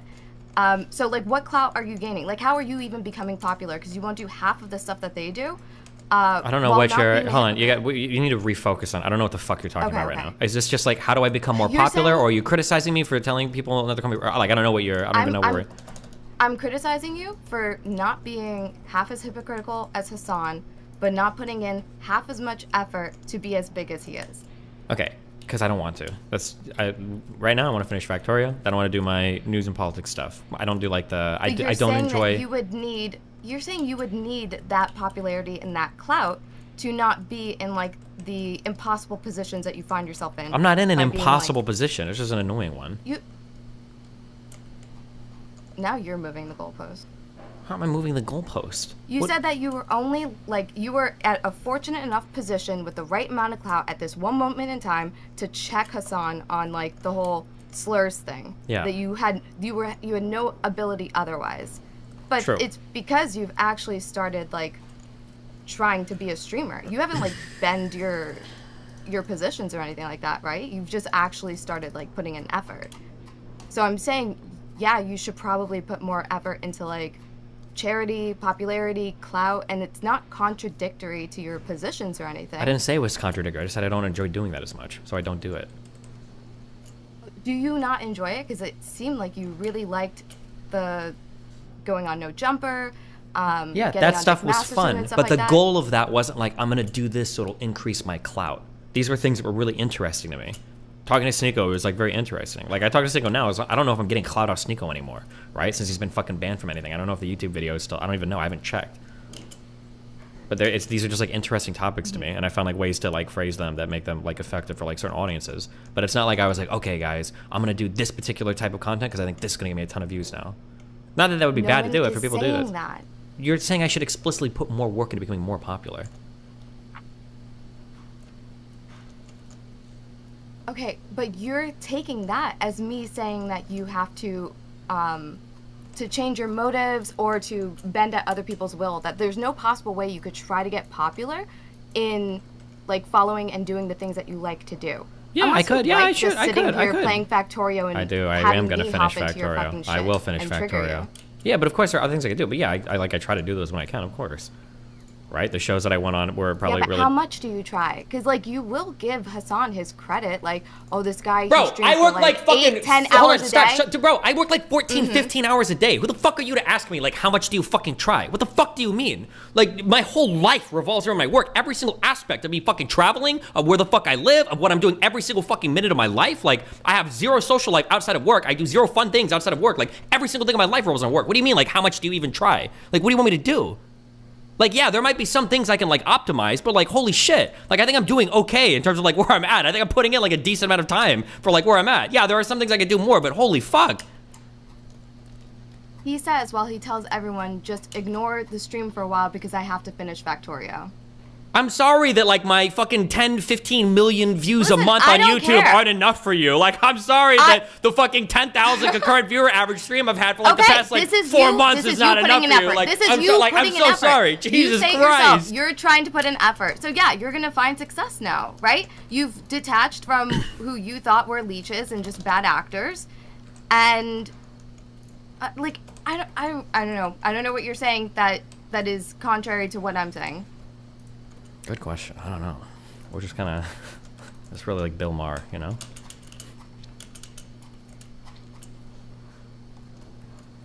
How you doing, Supreme? Or are you still AFK, you fucking loser? He is. Damn. When are you coming back to streaming? When can I bust your balls about not trying hard enough? Listen, I don't need to try hard at anything. Mm-hmm. Okay. You Yep. getting Well, mad makes me feel like I'm so fucking right. good job. Yeah, you're so right. The angrier you get, just say like more dumb shit and just fucking trigger me as hard as possible. That's the most correct I'm you not can even be. triggering you. That's the funny part. You I'm are not even trying triggering to me. trigger I you. am And oh, you're you not trying to. You can do it without even absolutely fucking set trying. off. That's based. Nice job. What did I miss? Nothing much. He is not okay. Somebody came on, they said they were a coworker of yours, and they revealed everything that you did in Intel, so. No! Based. What? Okay. Darius, how you doing? 1 second, 1 second. Okay. Hey, I saw that picture of you, Darius. You're a lot more yoked than I thought you were. Dang, you're in That good picture shape. is not real, okay? Let's be real. Oh, really? Yeah. Insider info. Let's hear yeah. it. Jealousy doesn't look good on you, bro. You're back. Is that the blue hair? Is that the jealousy? I think it looks all right. Let's see one of those with the lights turned up a little bit. Go on. Go on what? Go on and describe Darius's body. Inch by inch. Go ahead. Okay? It sounds like that's what you want to do. What are you doing for Christmas? Why the fuck are you here? What am I doing? I'm just running back and forth. I'm not doing anything here. I'm doing my fucking favorite thing ever. Today, listen, today's not Christmas. Today's my motherfucking birthday, okay? Is Wish it me actually? HBD. Wait, why did you both say that? Cherry, is it actually your birthday today? Wait, is it actually your birthday, my Cherry? birthday. Yeah. Yeah, it's mine too. 100%. I don't It's not me. believe you guys. You guys are just fucking No, with me. I don't I get believe gaslit so Supreme. hard by the people that come into this fucking room. It's actually unbelievable. I will send you a picture of my ID. What the Yeah, I'm fuck? sure. Aaron's birthday today too. That's weird. That sucks. You guys are fucking lying. I think it's a TikTok meme. Is it? I think so. That's what I've been hearing. No, it's not a TikTok meme. I want you to rate my fit. Can you rate my fit, Steve? I might Okay. go- You know what's funny? Like, when you're a kid, everyone says, like, lucky. When they find out that you have Christmas as a birthday, they're like, they think that you're lucky because you get double presents. And then when you get older, everyone says, like, that sucks because if you're broke in the summertime, you don't get shit. But, like, I gotta be honest, The only thing that sucks about having a birthday around Christmas is like you can't have birthday parties or like hang out with your friends on your birthday. That's it. Thoughts on the fit? Yeah, nice. Darius, 10 out of 10 for sure. You actually think it is? Yeah, for sure, absolutely. Unironically? Yeah, ask chat. Take a picture.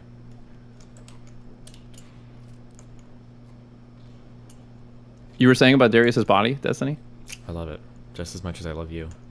What's it look like in the light? You? Like Jesus.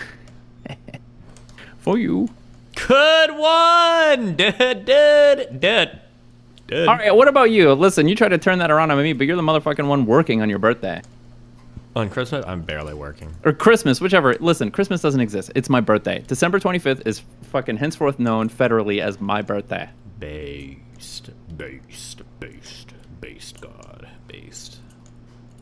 Maybe the rest of you guys can wonder why I confused the two and why I look so much like Jesus. Yeah. What do you think about Kanye West? What do you mean? What do I think about him? Good one. Nice. Good job, dude. Thanks. I passed that one with flying colors. I passed that one. Who was that guy that was in earlier? Good I took input, dude. I took a note out of his book. What? Hey. Yeah. I'm getting back into cars and stuff. Oh man, I've been shopping. Yeah. How about you? Nope. I don't want to spend Really? money on anything. Maybe next year. We'll see, okay? I know you're looking at that Corvette. No, I'm not looking at shit right now. I'm feeling the band coming on. I'm just trying to hoard all my money like a dragon. Trying to delay my payments to August by like fucking 3 months so that when I finally get banned from everything, I can just stiff them for the past 3 months of work, all that shit. I'm setting everything up so I can be ready to go, you know? That sounds about right. I mean, you weren't stupid enough to like sign a contract or anything with August. No, we haven't signed shit. It's all verbal. Based. Based scammers. Yes! Let me scam you, August. Yes! You know what the fucking best thing is? I was going somewhere with that Scamming whole your can't hang out employees? with. Oh, wow. Yeah, that is incredible. And getting away with it? Oh my, Sam Bankman-Fried, that guy is such a sucker. What an idiot. I guess he didn't really scam his employees, but it's pretty much everyone else. No, spending your birthday alone and not doing a goddamn thing and not lifting a finger. It's the greatest existence. Wait, where's your fucking wife at? She's fucking in bed where I left her. Is she just sleeping all day? Is she okay? Hell yeah. It's the greatest birthday ever. Yeah, we're both just like hanging out. Okay. We watched Bullet Train this morning. Okay. Is the new Avatar Have you movie seen any it? good? I haven't. How the fuck would I know if the new Avatar movie was any good? I was too busy watching Bullet Train. Damn, I don't know. When does that movie come out? Is it out already? I don't fucking know. I just told you I didn't see it. Damn it. But you should see Bullet Train. It's kind of like, do you want me to give you expectations or do you like going in blind? Expect me, babe. It's kind of like Kill Bill directed by Guy Ritchie. That's what it reminded me of. Huh. It was good. Okay. You should watch it. How about yourself? You catch any movies lately? What do you want to chat about the weather? You want to desperately search for topics that can fucking allow you to keep stacking bills while you play Factorios? You're never going to fucking finish. You're in Copia. It's never going to happen. Go ahead. I'll let you search for a topic. Go for it. Damn, dude. That's what I thought. No, I'll carry the stream. Yeah, Thank you very much. Thank you, God. Thank you. How about you, Cherry? Yo, Steve. I'm waiting for him to say I'm right. What? If I come to Miami in March, we'll have to coordinate. I have to check if what's her name's out there. But do you want to go do you want to IRL stream at the bar? You said something like a month ago about trying to pick up girls at a bar and you struggling. I'd like to show you my tech. Yeah, for sure, dude. We'll do that. Wait, are you trolling? Are you dead serious? Yeah, I got it on my schedule right the fuck now, okay? Well, no, you have to put it on your schedule, but I just want like a verbal consent thing because I just want to know that you will come outside if I go over there. Mm-hmm. Yep. I will, absolutely, dude. I'm getting this clip. Okay, cool. Don't fucking lie. Why would I do that, dude? I don't know, man. Here's one for you, Darius. This might be fun. I was out with my friend 2 nights ago. We were at the club, and there was this chick, and he was like, wanting to go talk to her, and they kept like crossing eyes, Like he kept sort of scanning the room and like meeting eyes with her, he says, and she's like staring at him. And I look, and she's like, when he's not looking, she's like fucking staring at him, like really, really, fucking scanning him. And so I tell him, and I'm like, all right, I'm gonna go like talk to her friend, and you can talk to her. and he goes up and tries to talk to her, and he's like, hey, you know, whatever. And she just gives him like the most obvious cold shoulder. She literally like dramatically turns her head to the side and doesn't say a word, and fucking and you know, he's just like, oh, sorry, you know, whatever, I guess I read the room wrong or whatever, and we walk away. It's bad. Like, what the fuck is that all about?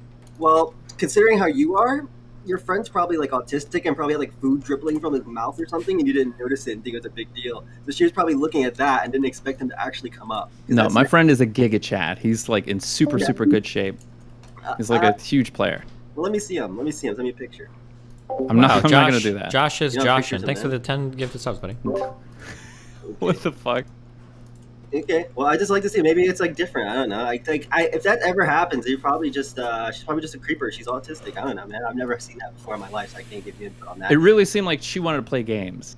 Unironically, every time I go up to a woman at the bar, it ends up in either I talk about Smash Bros. And I explain to them how Little Mac is like one of those underrated characters, and usually they don't know anything about it, but they're very interested. So I don't know.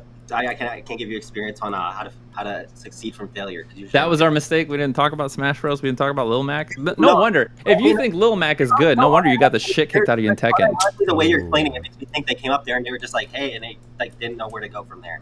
So no. This lady literally, there's no way you come up to a girl and you're like actually macking on her, and she's just like, eh. Dude, she turned her head and refused to say a word. It was like the most obvious. I'm not interested. But like. My dog said that when she doesn't want food with you. Humans don't do this. Dude, I walked away being like, that was weird. You must have had something going on. Where do you live? State? I'm in LA. You're in LA? Yes.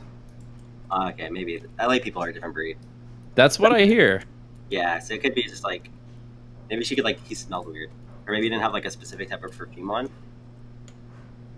I don't know. You heard about babbing? Wait, what is it? Babbing. Isn't that when you like wear cum as cologne? So fucking gross. You guys see this? Like Lav's been talking about it, bending it hard. I didn't know that she was serious about that. That's just fucking disgusting. I think she's just being a contrarian. I think she just goes on to whatever like thing is like not liked, and then she just kind of hops on it. It seems very fucking disgusting. Very fucking disgusting. I don't know why you would want to do that, but like men do some weird shit where they're like putting their dick in the sun for testosterone. So I mean, who knows? And also so it can get a nice tan. I think you get closer to getting testicular cancer. No, they call that safety coning, where you get the rings. What the fuck?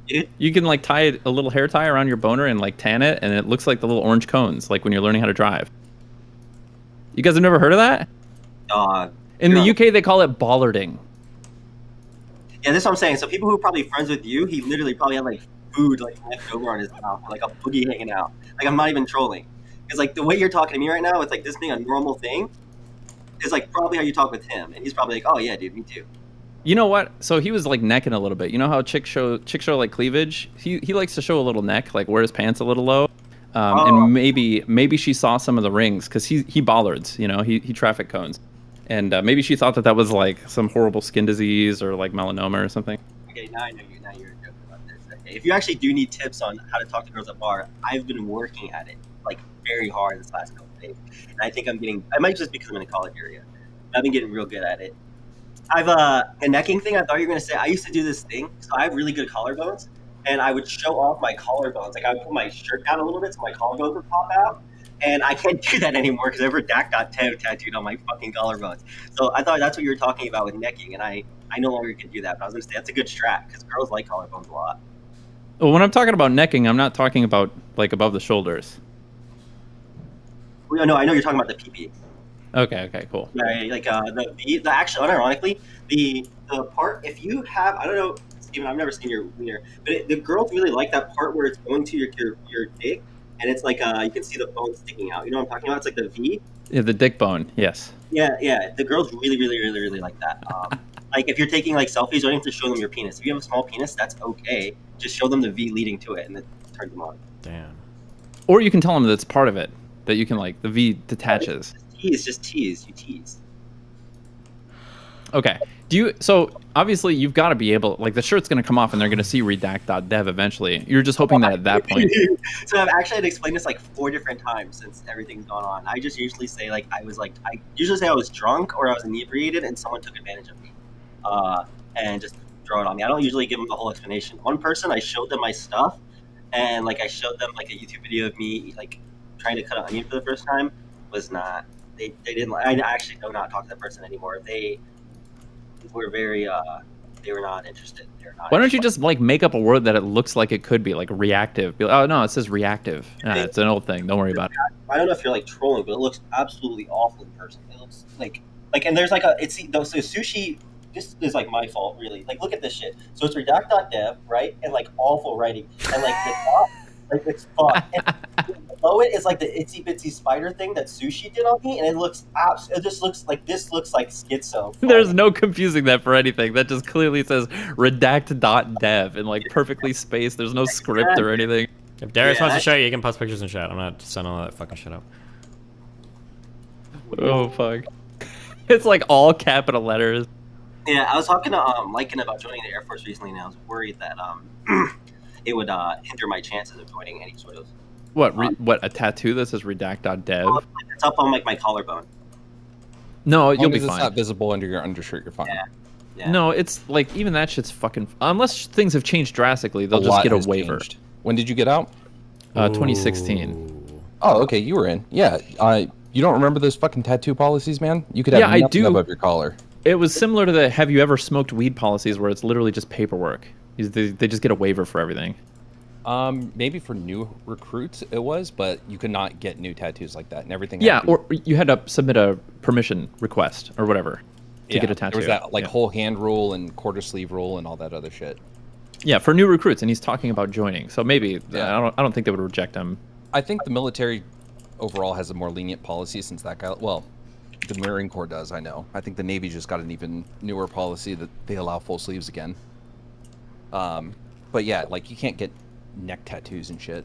I just posted in the chat. Yeah, that's why I haven't gone. I was gonna get a hand tattoo, and then I didn't end up doing that. Because, Yeah, don't get any more tattoos. If you have any inkling of joining the military, don't do any like body mods or anything.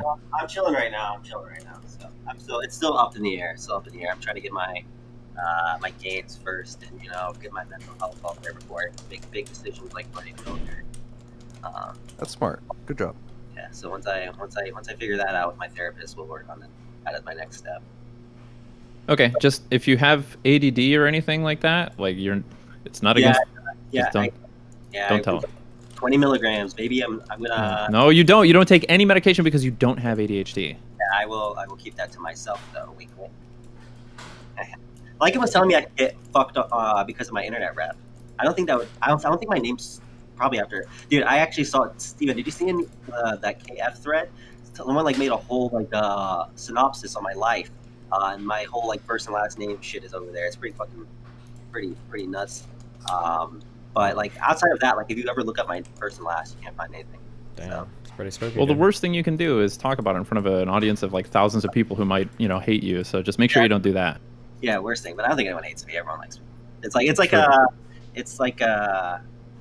I'm like a younger brother type vibe, Like I hope, unless they actually hate me. We'll see. Okay, I gotta go. Bye. All right, bye. All right. I spent the last hour wanting to drive my car into a fucking ditch listening to that conversation. Oh boy. Yeah. All right. So here's the thing. I don't give a shit if you cuss. I think we live in a day and age where you can cuss and swear. If anyone's complaining about that, that's really dumb. You can still be a mainstream figure. You can still be influential. You can talk about all the topics that you do and give your true, honest opinions about it. That's completely fine. You can be edgy about it, so much shit, and that's cool too. And you know what? To what that caller was saying, be true to yourself. Be the Destiny we all know and love. But you have to accept that you live in a paradigm where certain things are gonna fucking just blow shit out of the water, and you're not compromising yourself for holding back on calling someone an idiot in that situation because you knew the exact fallout you were gonna do. You still could have made the point that would have still pissed off plenty of people. It was still very true to the message you wanted, but that saving that one little bit doesn't compromise you whatsoever. And you've had the experience enough, even as you've changed rapidly over these last 5 years, you know that those are the comments that are going to cause you the biggest problems, but they aren't indicative of who you are, and they're not you stifling yourself. Wow. Do you disagree with that? I don't know. I Honestly, mean, I I can probably get like shit. 95% of the message without calling somebody stupid. That's probably true. And it would save you a ton of shit. A ton of shit. Where Yeah, people but they could were just say, really stupid though, you know? Sure. They were that's pretty fine. fucking dumb, you know? That's fine, but not saying it isn't like something that you're just going to be But bursting if I don't with say it, inside. who's going to say it, Lycan? You know you don't need to. Just accept. Who's going to do it? Who's going to be I'm not saying who's going to be you the can't Dark push. Knight that's going to call these people out for being dumb, okay? You did it with all your other tweets about it. Yeah, but if I don't hit it up with the final one too, you know, like I need you guys all to that really is, understand. all that is gratification for yourself. It feels good for you to do it. Just yeah, admit it it. does. Just Of course say, you know it what? does. It Yeah, feels really wait, do you think I fucking wouldn't good. admit that? Of course it feels good. No, Hell of course you're going to admit. What Absolutely. I'm saying is, but you also admit that it causes you problems, and that's probably the one little piece, the one in 20 moments where you should maybe just let off the gas a little bit. I don't know if it causes me problems. I'm not sure. Like in terms of like there are gonna be people that are gonna fight with me over it, but I feel like I get more shit from my community than fucking outside shit at this point. So I agree with you. Like, so I'm gonna use an extreme example. Like you're streaming for umpteen hours a day, you're gonna say shit, right? That's gonna happen. Sure. Well, this wasn't one of those situations, but yeah, go for it. No, but like the Rittenhouse situation, that comment, right? Sure. If you put into practice, there are certain moments that you back off, it'll become easier for you to not stumble into those. And I think in Twitter, it's got to be a hell of a lot easier for you to realize when you're about to say something that's going to light the fire, right? I know you type fast, but you don't type that fast. Yeah, probably. I think that's so to what I can't remember exactly how Cherry phrased my my position, but it's not that I want you to be nicer. At this point, I just want you to not go over the edge. You weren't even up to the edge. I don't think I went over the edge. I think it was okay. You weren't over the edge at that point with all the other tweets before it, but when you made the idiot comment, you just know how it's going to come off. I don't know if that was over the edge. I think it was okay. I think she was a fucking idiot. I think it's okay to say it. Somebody you has know to. it's not. You know somebody it's had not. to say no, it. You don't need to. If it wasn't me, no one was going to do it. I needed to. She needed to understand. Okay. Listen, the point that Sejin was, I was wanting Sejin to drive home, was that you live in a world where you can say all the right things, but even if everything was condensed into that tweet, all the points from the tweets before were perfectly conveyed, and then you still throw on the idiot, it's just, that's what everyone's going to fucking focus on. And that is not important at all to what point you were trying to make. Oh, but it was my thesis. The whole point of those tweets was to demonstrate how fucking It stupid was she was. emotional venting.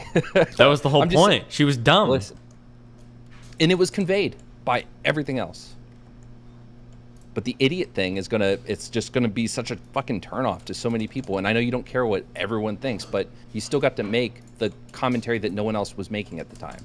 At the point that's important. I said this on Reddit. I think it is important that you make this commentary now because people are paying attention. It's like salting fried food as soon as it comes out of the thing. If you don't do it then, it's not gonna stick.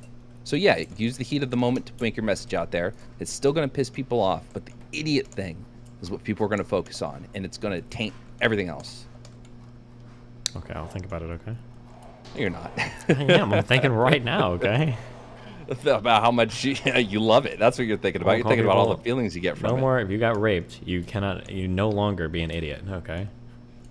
That might be the new OP strategy. Like if you get sexually assaulted, take a math exam, and if the teacher tries to fail, you'd be like, "Are you calling me an idiot? Don't you know I'm a victim? That's impossible." Okay. How are you doing on Christmas? I'm good. I just got back to Maryland. Yeah. Didn't spend too I much thought you said you were good. Hey, I'm no longer in Ohio, so I'm very good. Oh, okay. Taking them all down, all these states. Jesus Christ. Try being New York or California or Florida for a change, idiot. Oof. I'm gonna be a Florida man soon. Are you moving to Florida? Mm-hmm. Wow, why didn't you even tell me? Got to turn that. I did tell you, and I'm going to turn that state blue. When the fuck did you tell me that? I don't know, a couple weeks ago. No, you didn't. I'm pretty sure I did. Not like in a DM or anything. I didn't say, "Hey, Steven, just so you know." Oh yeah, where'd you tell it to me if not in a DM? on a stream while you're probably playing Factorio. Oh, on a stream. So that means chat should remember you saying it, right? Didn't that one guy just build a tool that like lets you search through all my VODs? Somebody search for Florida and see if Lycan said it. I don't know if I typed it. Well, no, I have typed it in chat, but I told you it. Oh, that tool where. Okay, never mind. Yeah. People are saying you did say it. You're lucky. You live this time. Mm-hmm. You know what I want for Christmas, Steven? Your mom? I don't know. Tell me what. You know what I want for Christmas. You to be nicer to everybody on Twitter? No, I want you to read my fucking manifesto. Oh, okay. I'll work on that, okay? Oh, he told you he's moving to Tampa. Oh, never mind. That's not even Florida in my mind. You're either in Miami or maybe Fort Lauderdale. Otherwise, you don't exist to me. Okay, never mind. Tampa is basically fucking, Georgia or North Carolina or some shit. I would agree with you if you said, like, Pensacola or something like that, but Tampa's pretty Florida. I just mean, I'm sorry, I mean in terms of, like, how far away you are from me. Like, Tampa's, like, isn't it like a fucking 5-hour drive from Miami? I think 3. Yeah. No way. 3? Yeah. I drove from... No, I was living in Siesta Key, but I went and had dinner with Moot and Dan. It was, like, I think 3-hour drive. So I don't know if being a little further south in Siesta Key changes that. 4 hours. 300 miles. Okay. You're worth it. Thanks. If he never reads your manifesto, he'll just never get to see like the booba lady pictures that you inserted at the bottom. Exactly. Or the list of known women who still wish to bone him but have not had the balls to reach out. The known boners, if you will. Mm-hmm. All 36 in a row. High value boners. I'm laughing out of courtesy. Yeah, it's not fun. Oh, come on. You got the joke. I don't. I mean, is it just like a military acronym? It's like in a report, so it's got to be acronymized. HVTs, high value targets. Oh. Now I get it. Thanks, Wicked. Mm-hmm. Stop calling me Wicked. And don't be mean to me on my birthday of all days. It's his birthday, dude. And Cherry's birthday. Why is my mic so sensitive? Hey, you know what I'm gonna watch later? I'm gonna watch motherfucking Cowboy Bebop the movie, Knocking on Heaven's Door. Oh, you look like the bad guy in that. What's that? You look like the bad guy in that. Do I really? Do I look more like the... Who's the bad... Isn't he just fucking Sephiroth? Don't they just do Sephiroth over and over again in anime? Just the white hair, long hair thing? Well, you've got like long hair and shit, and it's black, and I think you look close enough. Does he have black hair? I thought he had white hair. I'm thinking of Vicious, maybe. Wait. Yeah, you're thinking of Vicious. This guy's name is Vincent. Way different, idiot. Fuck. Hey, you know what? I tried to watch this movie for a long time, and I don't, I refuse to pirate things. And like, this movie is not streaming anywhere. You can't find it fucking anywhere. The only way you can like legitimately watch this movie is if you pay like $400 for a Blu-ray off Amazon. It's not on like Netflix or some shit or Amazon Prime. It's not on Crunchyroll. It's not on any of that shit. Damn. Okay. For years, it's been like you have not been able to legally stream this movie. Okay. Interesting. Yeah, I don't pirate because I'm in the motherfucking entertainment industry. I'm trying to study acting, motherfuckers. Yeah, I'm not going to undermine my own industry. Oof. Cringe, bruv. Cringe. Look, it's all the white names, too. Oof. Racial. Cringe, bruv. Typical, entitled white names. Think they own the motherfucking place. But I will show up to watch every conductor stream. Oh my god, what is wrong with you? I don't know. Because the buck stops with you there. You're the one hosting it. Am I? Do I get... Oh shit, is Cedric gonna come shout at me for that next? What's the conductor stream? He's talking about like... you just don't get it. No, he's talking about movie streams, sorry. Oh. I remember that time that you weren't getting the fun that you wanted and then ended it. True, yes. So we could all talk about Elon's tweets. Yes. You like Reddit. Chad got so mad. It made me feel so good. That was like a Christmas present for me. Seeing how fucking mad all these fucking nerds got. Oh god. But that's we want the movie. I want to spam the same emo over and over and over again.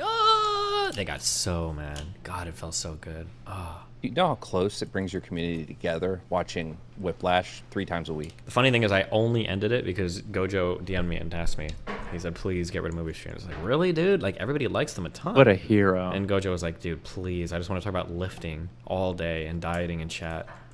And I was like, what an damn. absolute hero. Oh, I bet a tear fucking dropped from Steven Spielberg's eye in that moment. He single-handedly saved Hollywood in that moment. And he did. And I was like, all right, fuck it, dude. You say so. Remember his name forever, Gojo, the hero who ended movie streams. Yep, that's him.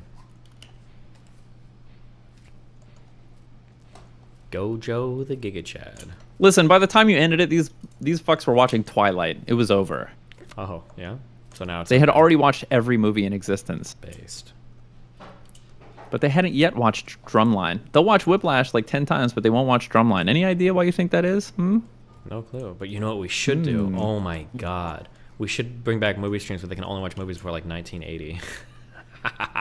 Honestly based. Then they would only watch good movies. Yeah, then they'd hate themselves. That'd be the quickest way to actually kill movie streams. Because the only movies you can even find that are like older than 1980 are like only the classics. It's only the good ones. Yeah. We watched Blazing Saddles. That movie's. I'm sorry. No, everyone's gonna hate me if I give my take on that. Uh-oh. Listen, I think any Mel Brooks movies. I think they're so overrated. I don't know why they're so well remembered. The jokes are so corny. Damn. There's literally Blazing Saddles. People literally remember one joke from that whole movie, and it's just laughing at the M word. Oof. We've got some savagery going on here. Wait, so you said you watch movies, you like, I don't know if you're just memeing, but there are good older movies. When you watch those, do you not contextualize them with the fact that, you know, the level of filmography and that's what we do. We're like, oh my god. We were like, dude, God, this was so cool 45 years ago, right? And we're like, yeah, bro, 45 years ago, this was wicked. Oh my god. Or like the joke is like, dude, I know I'm laughing now, but I'm kind of like, I have to intellectually laugh because I know that 30 years ago I would have like empathetically laughed, but like this is really funny a long time ago, I think, so I'm gonna laugh anyway. Yeah, absolutely, dude. Excellent take. Thank you. Pure hyperbole. True. I think there are some movies that like have stood the test of time, like 2001: A Space Odyssey. I don't have to contextualize. It can be like some added spice because the special effects in that movie, they actually look better than than every science fiction movie that's anyone ever else been think made. 2001 looks better than Transformers? No lens flare in 2001. Soy. That's what you sound like right now. Have you seen that movie? Yeah, it doesn't look good. It looks old and boring. Oh, it looks so fantastic. It's so good. Yeah. It's okay. Really? I mean, like, you know, yeah, I feel like... Oh, look at the monolith. Listen, It's TARS from Interstellar. Oh, it looks so good. Okay, dude. That's fine. Listen, you make money by being wrong like 50% of the time, so it's okay. Like, You're just mad because you like... Who am I to stand in the way? Old fucking movies that are just boring and dog shit. That movie is boring, for sure. It's not a movie. It's one of the most boring movies I've ever seen in my life. Oh my god. It's like it was mission-driven to be boring. It's wow. True. An AI that fucking wants to kill all the pilots? Whoa, sign me up for that novel fucking plot point. Holy shit. It was revolutionary for movies. Like science fiction writers haven't been writing fucking books for fucking decades. Okay. I get it. Your neurons are burnt out from video games. You don't like dramatic tension. It just doesn't mean anything to you. There's no such thing as dramatic pause. If your fucking ADHD brain isn't satisfied by like, you know, a new explosive action every millisecond, every single frame, you'll just fucking die of boredom. You'll fall asleep. Bro, there was so much tension in that movie. I don't know what you're talking about. Like every fucking 2 seconds, I was like, oh my god, is it finally gonna get exciting? Oh my god, is something finally gonna happen? It leaves you on the edge of your seat for an hour and a half wondering if anything entertaining is ever gonna fucking happen. I don't know what you're talking about. What's your favorite piece of... All right, give me a recommendation. What was a good piece of content I should expose myself to? You watch newer movies than I do. I'm waiting for the next Transformers movie to come out right now, personally. Come wait. Oh, have you seen the Eternals, the Marvel one? You're memeing, right? Yeah. Okay. Have you seen it? Have you heard of a movie called The Menu? The Menu. Oh, I have. Yep. It's actually pretty cute. That looks super cool. I saw it. I normally don't watch trailers, but I saw a trailer for that and I thought it looked really cool. I will check that out. Very cute. What else? Fuck, I saw Violent Frights or Violent Nights, the Santa Claus horror action movie one. Wait, did you like it? Honestly, it was okay, but it had like so much potential. That was my biggest disappointment, I think. I think the whole like side to be. Or go ahead.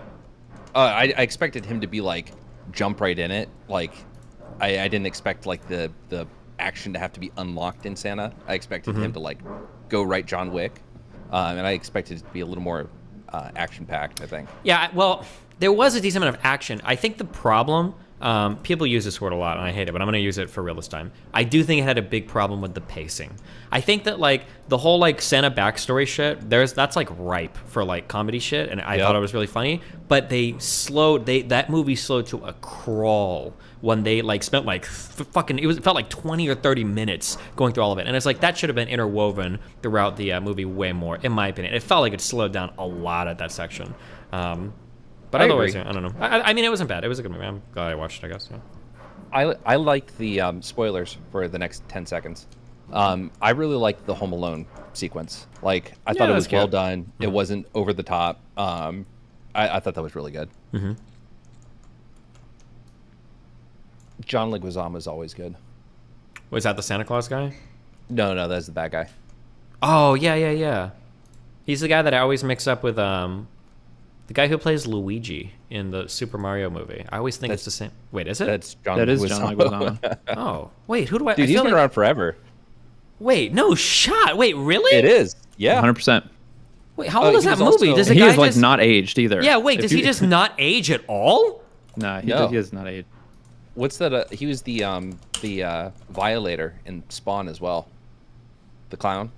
Oh no, not that. I mean, a lot of these actors have just been super prolific for decades. Motherfucking Colin Farrell was in the fucking Daredevil movie and shit. Like some of these guys are just 1990s.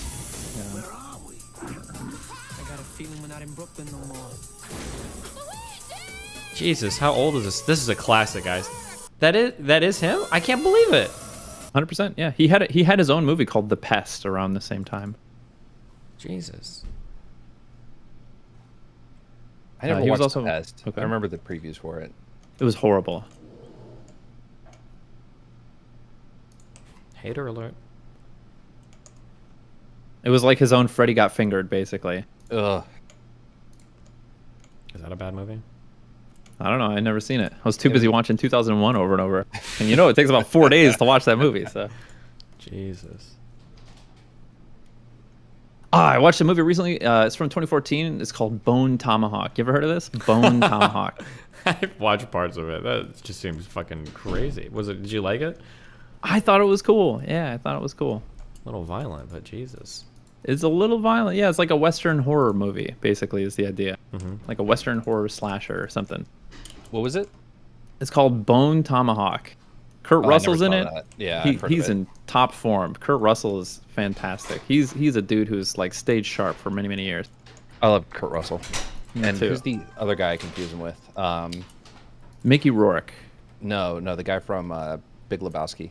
Oh, Jeff Bridges. Oh, I confuse him with Jeff Bridges too. Yeah. Especially in that movie, they could have been kind of interchangeable. He's great too. He's fantastic. They're both pretty awesome. Yeah. Have you guys watched Inside Job on Netflix? Is that the one with Clive Owen? No. Shit. What's the guy who plays the dad in Mr. Robot? Christian Slater. No, I sure haven't. It's an adult cartoon. I think it has 2 seasons out, but it's a really funny show.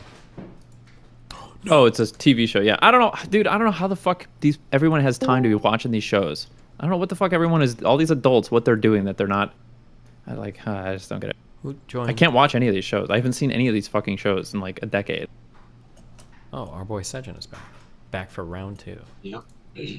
Apparently, I am a glutton for punishment. Yes. For chat hitting me. So, I'm back. Well, what do you got? All right. Did you hear my points earlier, Sejin? Were you listening? I was not. I was at dinner. Can you summarize what I missed? Yeah, I basically said that I don't think that Steven needs to like stop cursing or doing any of that shit. He doesn't have to stop giving the edgy takes or even just the takes that are uncomfortable for a lot of people to engage with. I don't think he has to do any of that. I just think, to your point, when he gets to the thing about calling someone an idiot in that thread, even if everything had been contextualized, the idiot thing's going to derail it. And so pulling back the gas just that little bit doesn't compromise himself. And he has to understand that this is the paradigm we live in, and those are going to have negative effects down the road, if not immediate. and those are the things that usually get him in the most trouble. So he could pull back the gas on those points. It'd still be the Destiny we know and love, but at the same time not cause the bigger issues that he has to deal with. Beautiful. Yeah, I agree with what Destiny said. I feel like it's not fair for you guys to, like, you know, tag team like this, and we don't have that British guy. To come Hold here on, and Sejin defend just got Destiny. tag teamed by like 5 people for like 30 minutes. What do you mean? Oh, I wasn't there. I was on the phone. I was just making a joke about how that British dude came in to, like, Oh. stroke you off and say that you were, like, perfect and Good. shit. I No am room to perfect. grow. Thank 30 you. whatever, you hit your Yeah, apex. true. That's exactly what he was saying, and that's exactly what I heard. Hold on. Same. Icon, if you want to get here and talk, join the fucking Discord. Uh-oh. We're not having a conniption. Oh, making a like very- and call-outs. God, you know I hate when you patronize me like that. What? I'm saying you're making good call-outs. You're getting them, dude. I am making a pretty clear fucking point that allows Destiny to be the Destiny. I'm complimenting the motherfucker, and I'm saying I like the content he does. I like the conversations he compliment engages with. sandwich. God, I am so... What? It's nice. It's good. I appreciate it. Say a nice thing, then you can say a mean thing, and it makes the nice no, thing. because you that's know? the thing is I'm not even saying mean. I'm saying you knew what was going to happen when you said idiot. You could have avoided that and still felt just as good about it. But He was grinning when he hit you enter. like the fuck you are. He You like smiled to like the drive that Grinch. knife I in. did. You like to just. I typed in the He chat. cracked I was his like, fingers and, like, twirled his mustache. bullying, and- rape victims, Giga Chat. I think that was my message. Yeah. What is that? No, oh, never mind. Hey, Destiny, do you think the last tweet should have been changed yet, or no? No, I like it. I stand by it. Giga Chad. Why do you like it? Also, I think Giga Chat is starting to get toxic, but Starting to? Starting? being nice to chat. Oh, okay, nice. I have a fiduciary responsibility for the people invested in my stock. True. Listen, you guys wanted Twitter Destiny back, and here he is, okay? Did anybody actually ask for Twitter Destiny back? When you say you guys, I think it's just you. Oh no, half the subreddit. Half the subreddit was like, I want Twitter Destiny back. The other half was like, I don't want Twitter Destiny back. So it's a big war of the people. Which half? I'm actually curious. Let's see some of the other opinions that would have been shared in that. What's the Venn diagram look like for other opinions from the half that wanted you back on Twitter?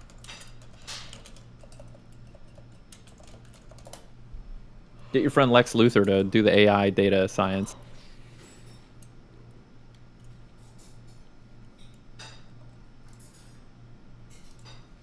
Look at that. That's 30%. That is 30% of your chat that doesn't care if they get banned. That's all that means. What was the question? Oh my god! Oh, we have food. Why are you screaming? Because you just like walked up next to me and fucking. Huh. I'm okay. Thank you, Mel. Don't you hate that when the Love you. people you live with like walk up to you? Mm-hmm. Stop. Oh, he has a scary Swedish behemoth living with him. Jesus.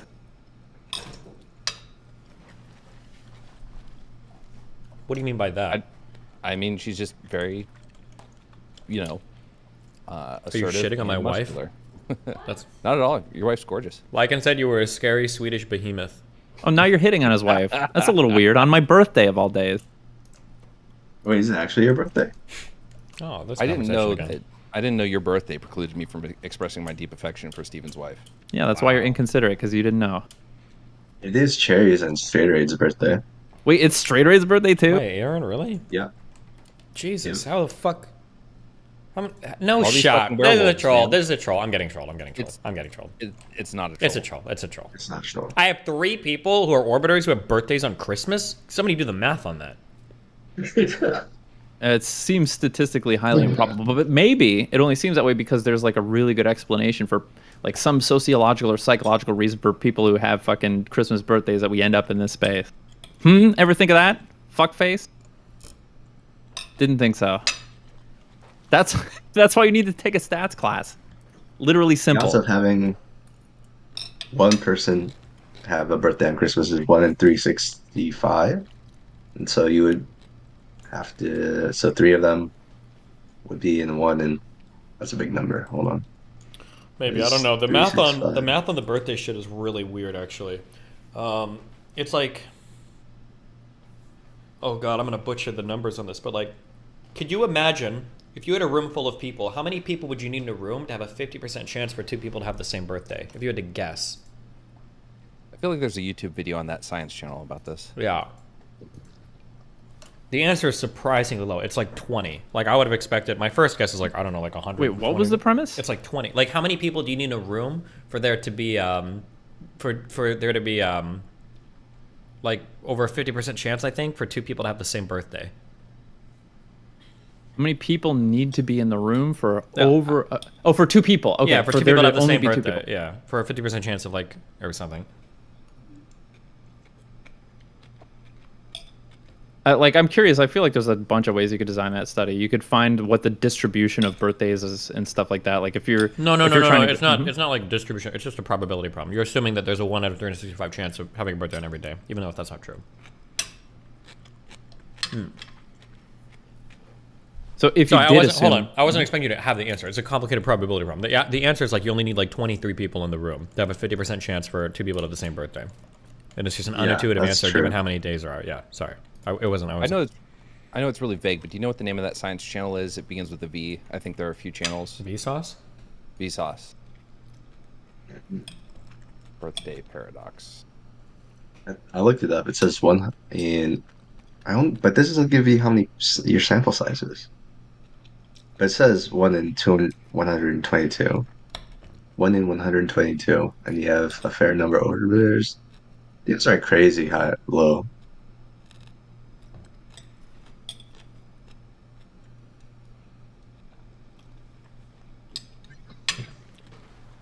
It seems strange for sure. On Christmas, though, all three being on Christmas means we're blessed by the Lord Himself. Damn. It's true. Blessed or based? Or maybe it's Veritasium. I don't know. They both have videos on it. I think Veritasium's is the one with the fucking what's the most efficient way for like some weird prisoner's dilemma thing. Oh, that's like the opening the boxes. Yeah, that's the one. No, never mind. Say it. I was gonna ask people if you sound like a little bit like the Veritasium guy. Do you think you do? Me? Mm-hmm. I don't know. I guess I don't know his voice that well. I guess we're both white. Based. Probably a lot of people. I'm really used to fucking people telling me I sound like white guys because I like, you know. I'm a white guy. No, I've been like in communities. I've been like the only white guy in like most friend groups I've been in my entire life. So. Wow. So brave. Yeah. Yep. Wait, did you like the movie No Country for Old Men? I saw it when I was a kid. Well, when I say kid, when I was in my 20s and I saw it the first time, I didn't like it. I had like tons of criticisms for it. And then I watched it recently. I fucking loved it. Interesting. Maybe I should watch it again. I thought it was like super pretentious and needlessly long and boring when I was a kid. But yeah, I watched it recently because I really do understand it now in a way that I couldn't when I was in my 20s. And I'll probably understand it better in another 10 or 20 years or something. Okay, help me understand it. What was the point of him getting in that car accident at the end? Or the car hitting him? What was the point of the car hitting him? Yeah. Oh, I don't know if I could answer that. Like, seriously? Yeah, I don't know. Google that. There's probably a Reddit answer or some shit. What was his name? Barden? Or is that the actor name? Javier Bardem is the name of the actor. I forget the name of the character, but like the entire theme of Sugar or something, or Sugar? Anton Sugar, yeah, that's Sugar. That's the one, yeah. I thought it was a really good movie. I don't, as far as what that point was, I don't know, but I thought it was good. So if I recall, I can try to like analyze that scene. The entire premise of the movie, I think, was like the idea that the world is turned, life moves on, and like, you know, once you reach a certain age, it kind of just becomes like those things sort of slip through your fingers, and like attempts to sort of control the world or even understand it starts to sort of like fade by as you get older and older, to a point where you become sort of like completely irrelevant. You can only just sort of watch it happen.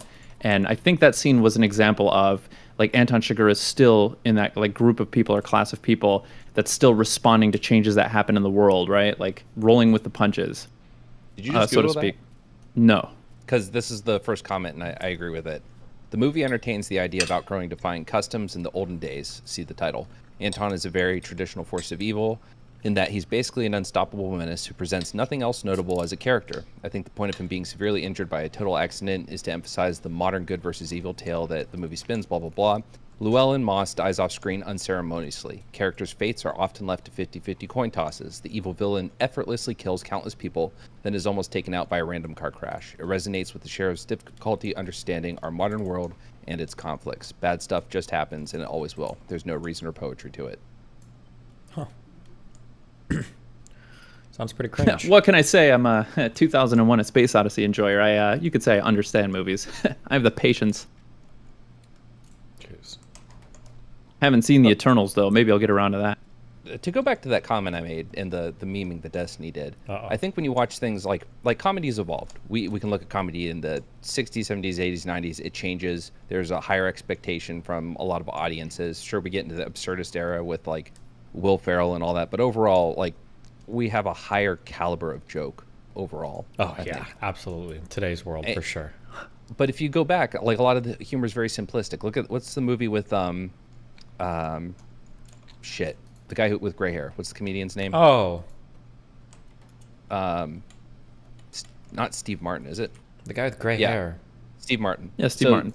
Steve Martin, well, he's a guy with gray hair because he's had gray hair since his fucking, he was 22. For sure, dude. Yeah. Steve Martin in, what was the movie that opens with, like, I was born a poor black child? The Jerk. The Jerk, yeah. The Jerk. Like, a lot of those jokes are very simplistic. Or you watch Blues Brothers, like, it's a lot of slapstick, right? Stuff that doesn't normally fly en masse the way it did back in those movies. So when you watch those, like, you kind of take it with a grain of salt that, you know, this is a different era where that type of humor was riotously hilarious. So when you read the reviews of how it was perceived back then, it's way different. Nowadays, that would just be a movie that probably didn't do well whatsoever. It'd be some indie film or some shit like that. So that's what I mean. Like, you watch those movies, they can still be entertaining, and you just understand, you know, no one is slapping their fucking knees to watching The Jerk these days. But when I think you just have to be like a big movie enjoyer. You have to, like, in order to submit yourself to something, you got to kind of be kind of a movie nerd to really enjoy something that's dated. I think to really, because I have to force myself to sit down and watch a classic. I do. And I'm not trying to, like, when I do it, it's like, all right, I'm not going to have some pretentious expectation where I'm going to really appreciate this the way that everyone describes it. But I appreciate it as a piece of cinema that was, you know, important for its time. And you know, there can still be good aspects of it that hold up to this day. But it doesn't have to, across the board, hold up to this day for me to be able to appreciate it.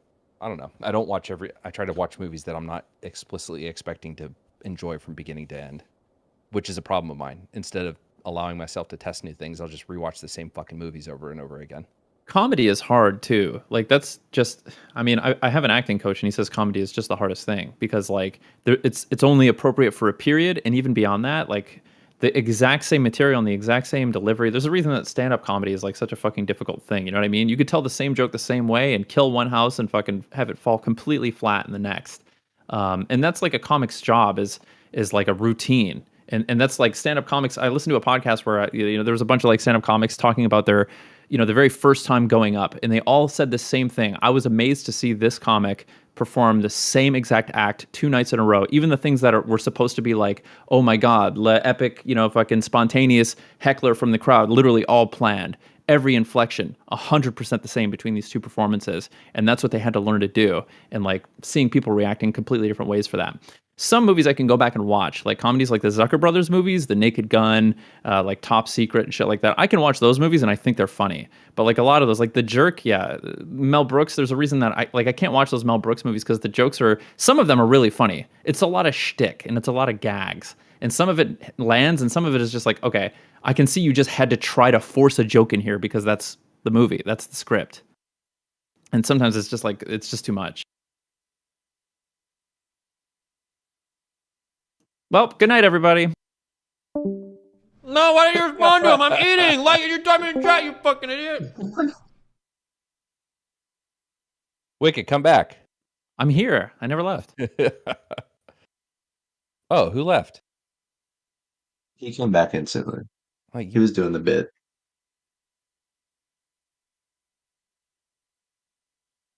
Where did we end, though? Hold on. Destiny's still eating.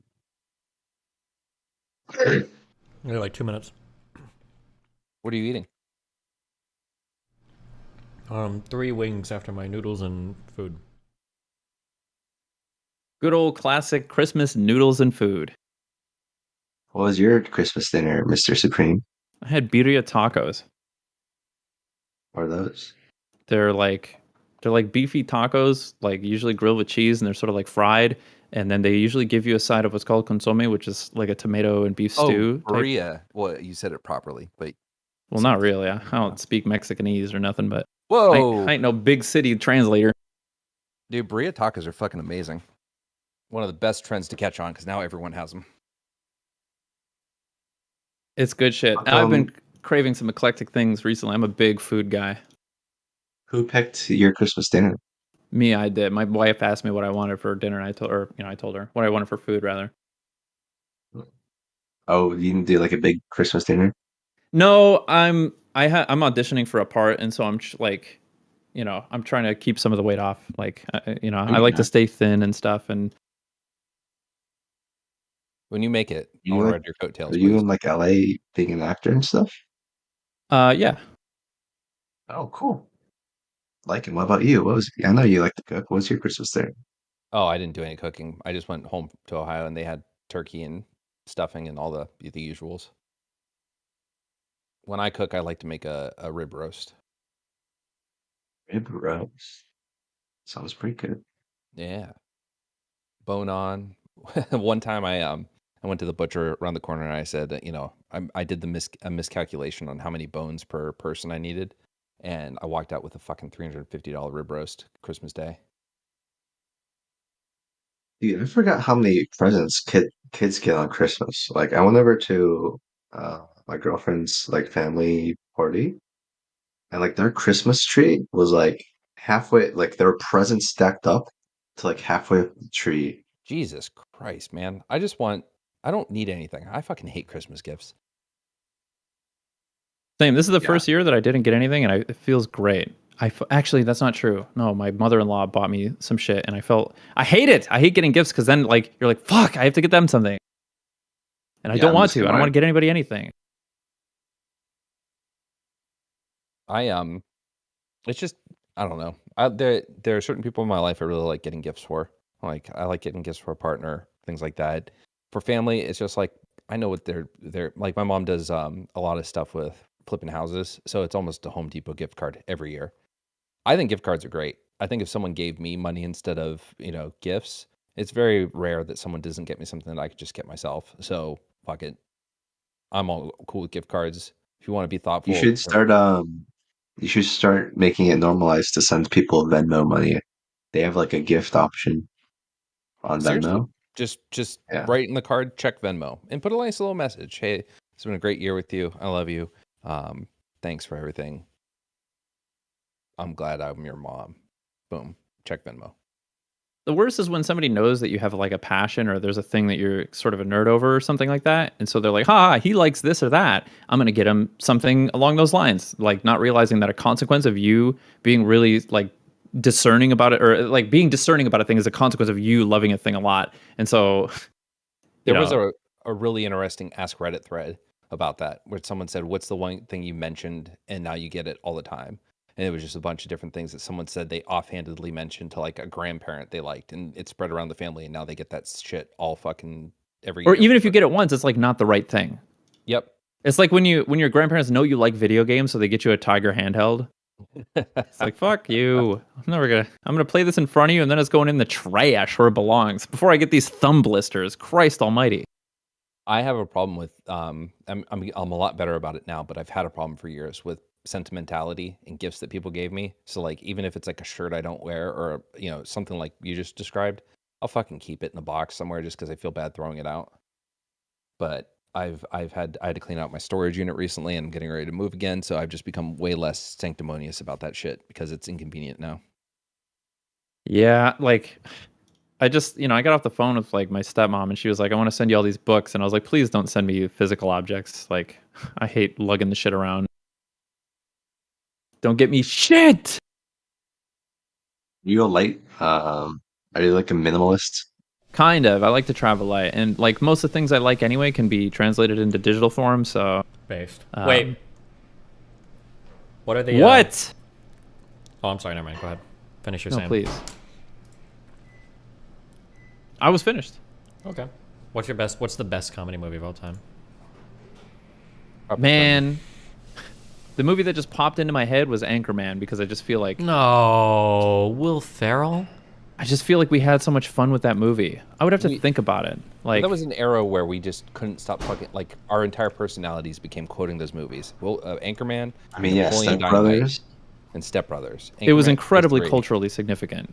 I personally, I think, like, listen, I think Groundhog Day is a movie that is timeless because nobody's attempted to fucking remake it, and I'm so thankful for that. That's maybe one I would pick. I feel like that movie's aged really well. I really liked Superbad. That was a fucking. You would talk about culturally significant movie. Yeah. That was one of those. I think that was like a millennial defining fucking. Yep. It was part of a series. That and like the 40-Year-Old Virgin. Yeah, the Judd Apatow movies. Yeah. Mm-hmm. Knocked Up. Really great movies. Apatow has a couple good Netflix series. What is he done on Netflix? Shoot, I can't recall the name, so I wasn't hoping Isn't one just you called would, Love? Yeah, I think it's called Love.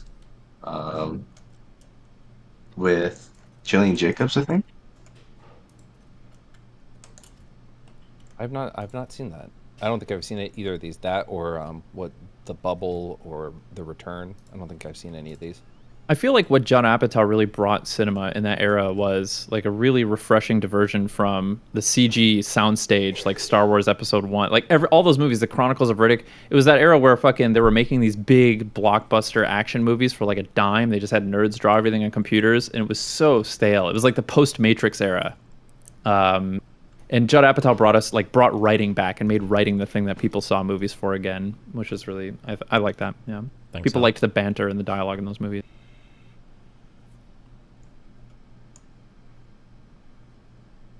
Steven. What? Time to argue again. Do you really not see anything wrong with the last tweet you made? Wrong? No. Was it mean? Sure. Do you see any... Okay. Do you see anything that could have been improved about the last tweet? Well, in terms of making it more mean, yeah. Sejin, if I may. Steven, do you see negative consequences that perhaps outweigh the feeling you got from making that tweet? No, I don't think there are any negative consequences. I don't think so, no. Listen, instead of saying, don't you think, just make the fucking case like a Giga Chat, okay? Just articulate why you think it is this way. Don't ask him if he thinks it is I've this way. already done that. I've already done that. I'm just continuing down Sejin's line of question. I'm asking this because if he already made that point, blows my mind that Steven is not letting go of this. Why can't you just admit that there was a better way to do it? I don't understand. Well, I think better way. Might better way to be more mean, phrasing. or I think better way to get your message across. Well, the message I wanted across was that she was an idiot. I don't know. There's a better way to get that message across. You did it in the first 3 tweets. You did the better way. Exactly. Well, but the last was my impact statement. That's what Rosie Riss wanted me to do. Impact statements. Yes, it had an impact in a very bad way. Yeah, the impact of undermining your previous message. I don't think it undermined anything. No shot. It undermined it in the public discourse. If people have to reach a little farther, make it harder for them. That's it. Let's make it combative so you can appreciate it. Make it harder for them to fucking strawman you. Based.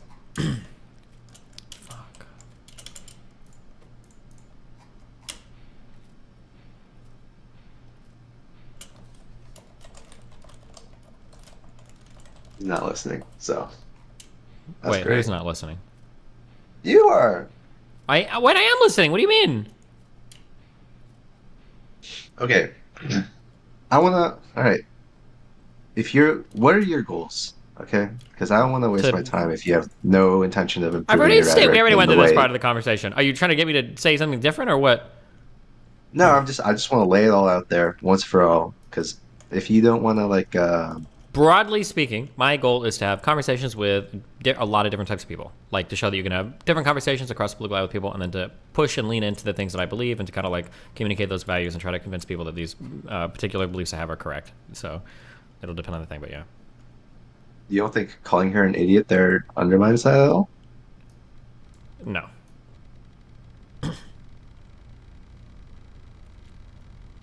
Like what does it undermine? It undermines the.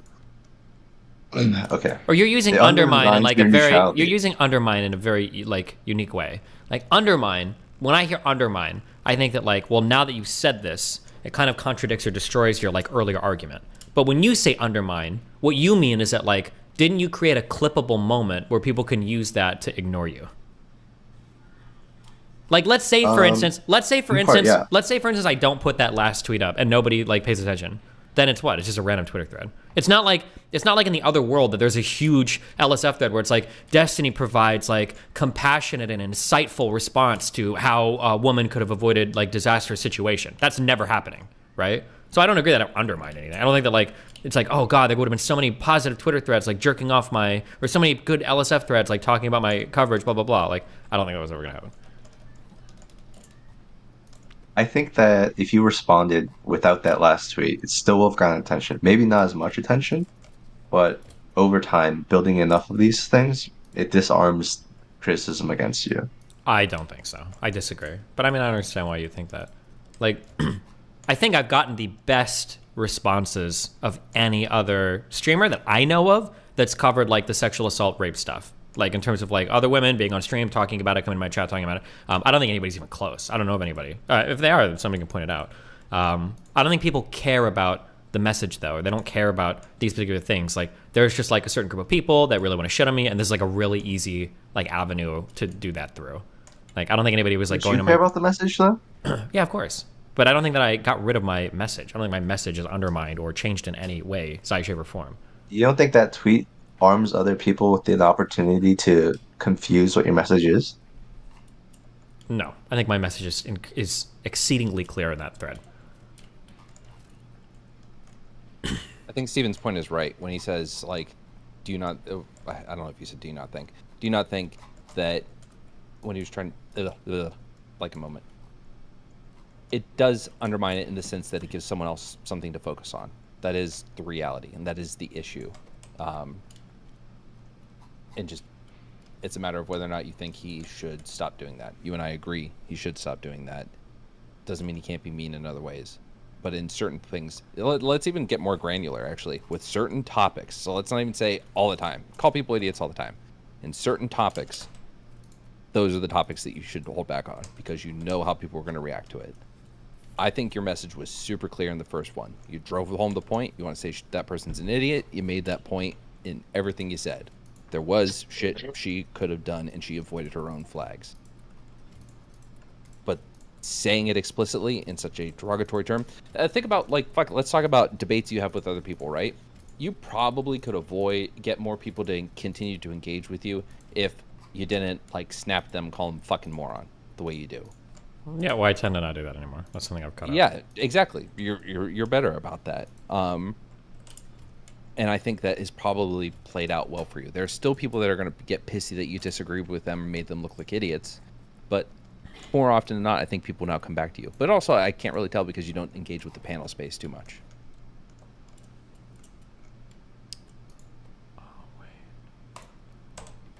Good chat. Anything else you guys want to say about this fucking tweet? Yeah. In the Jesus future. Christ! You baited it, so. In the future, what types of rhetoric do you want to improve, and which ones are you okay with? I don't know. I'd have to think about it, and honestly, I don't even know if I would say it publicly at this point. Because now if I say anything, it's going to like come back to like anytime I'm mean to somebody, people are going to try to crucify me as a hypocrite with it. So I think I'd rather probably just keep it to myself and figure it out. Can you mute and share with us? No. Do you not trust us, Steven? No. I'd rather just like keep it to myself and work on it and then check my metrics to see if I feel like I'm doing a good job or if there are things I need to change or whatever. I think I'd rather just do it that way.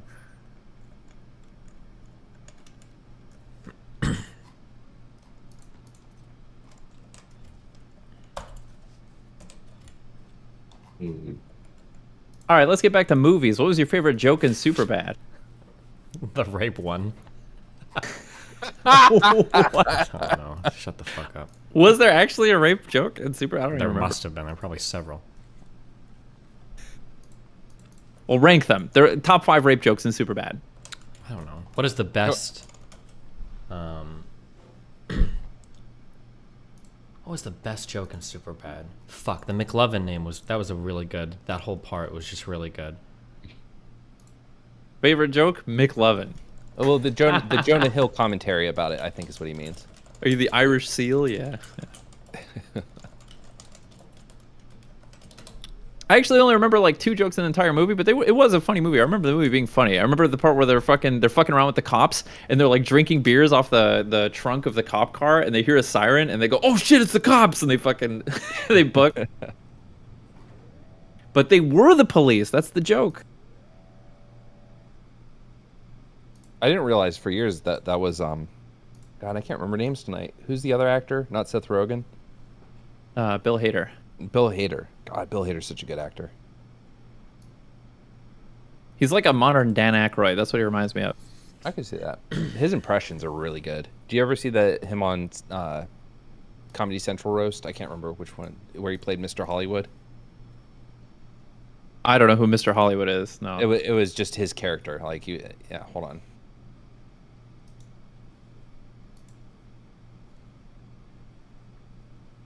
This is the James Franco roast. I'll link to you. You can watch it later.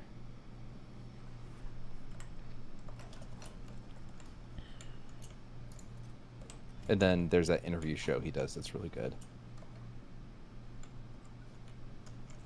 Wait, who? Bill Hader. Oh. Dang, you know what else I saw for the first time recently is motherfucking Birdman. Holy shit. Is it good? I heard it is so good. I love Michael Keaton. So, do you ever see talking about old comedy movies? Do you ever see Johnny Dangerously? Way back in the day, yeah. I saw it as a kid. I thought it was fucking hilarious. I bet you. I don't know if that would hold up. Is that a Zucker Brothers? Who did Johnny Dangerously? Director or producer? Was that that was Michael Keaton? Yeah. Amy Heckerling. Never heard of this director. She's probably super prolific and like famous, but yikes, bro. When you talk about comedies that hold up, I still think Tropic Thunder is hilarious. yeah, that was part of that era. It was. I would say Tropic Thunder is part of like the Anchorman era of comedies. I watched Tropic Thunder for the first time like a year or 2 ago, and I thought it was fucking hilarious. So it's funny. It's really funny. A lot of things that people like to say, especially on like Joe Rogan podcasts, is because he says this all the time, is you couldn't make that movie today. I think you could. I really do. I don't know. It would have to be done really like so. There's a really movie think coming so? out. There's a movie coming out called The Machine, and it's Burt Kreischer's movie, and it's based on like his one joke, The Machine, but they've turned it into like this spy action thriller. And they said they went gloves off, and they got the guy who wrote Tropic Thunder. So I'm excited to see it and to see where it goes, because he's from that group of comedians that's just kind of like shirked the whole woke culture anti-comedy thing. So we'll see. I'm hoping it's good. God, that dude has milked millions of dollars out of that one story. He still tells it every time, and people still want to hear it. So fucking good for him. Yeah. The woke shit is really annoying, but I think it might be more annoying about all the comedians that complain about the woke shit. Yeah. Well, I think it's like something that really bothers me is the Louis C.K. thing that happened. With that joke getting released, where he was talking about the Parkland shooting, and when comedians work on their stuff, they're working on it, right? So he goes out of his way to get a venue. Like he's having trouble performing at the Comedy Cellar in New York, which is where he does most of his work. And so he gets some venue up a little further north, and someone fucking records it, and they put it out on YouTube. And comedians are working things out. He doesn't even have the joke fully fleshed. This was like his first time doing it in front of an audience, and someone records it and then takes it to YouTube. And then normally, when people have an issue that are big names like his, and their shit goes to YouTube, they just send a request. Like if someone posts a full set for a comedian, you just send a thing to them and say, hey, this is copyright, blah blah blah, and they take it down immediately. They refused to take his down. No one talked to him. No one said anything. Wait. Who refused to take whose down?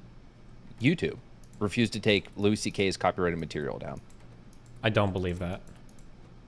He talked about it in the podcast. I'll link it to you. Hold on.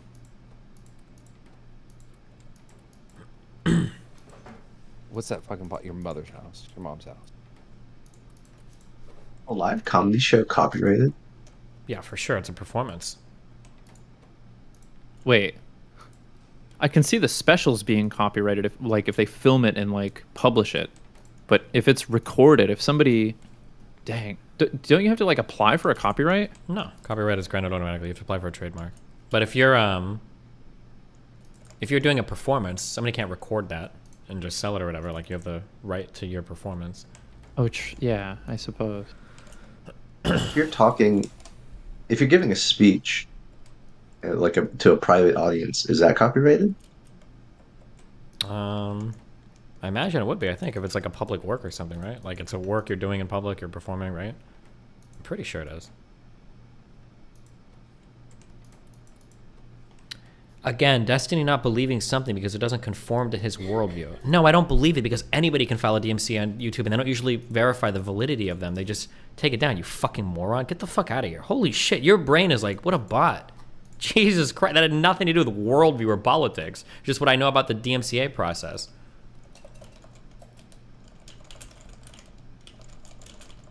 Jesus. Also, I feel like a worldview kind of predisposes things that you think are likely or extremely unlikely. That guy is some fucking like conservative fucking NPC bot, and he thinks that like I don't believe Louis C.K. because of like a rape accusation or some fucking absolutely retarded thing like that. There's like nothing that I said there is like that controversial. Like if I can go DMCA like random shit that I don't even own, and YouTube will take it down without it because they don't usually verify DMCA requests. That has nothing to do with politics or political point of view or worldview or whatever.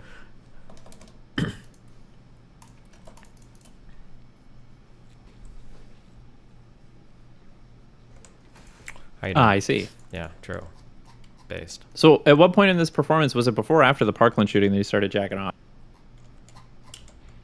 You asking me? Oh, Lycan. What's up? Nothing. I made a joke about Louis C.K. jacking off. Nobody got it. Didn't land. L joke. You know, you're not Louis C.K. All right, so. here we go.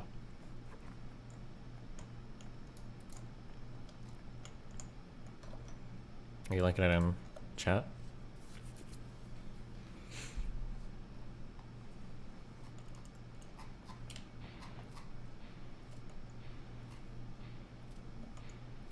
Let's go, yeah, Liquid Lupreme. Typical.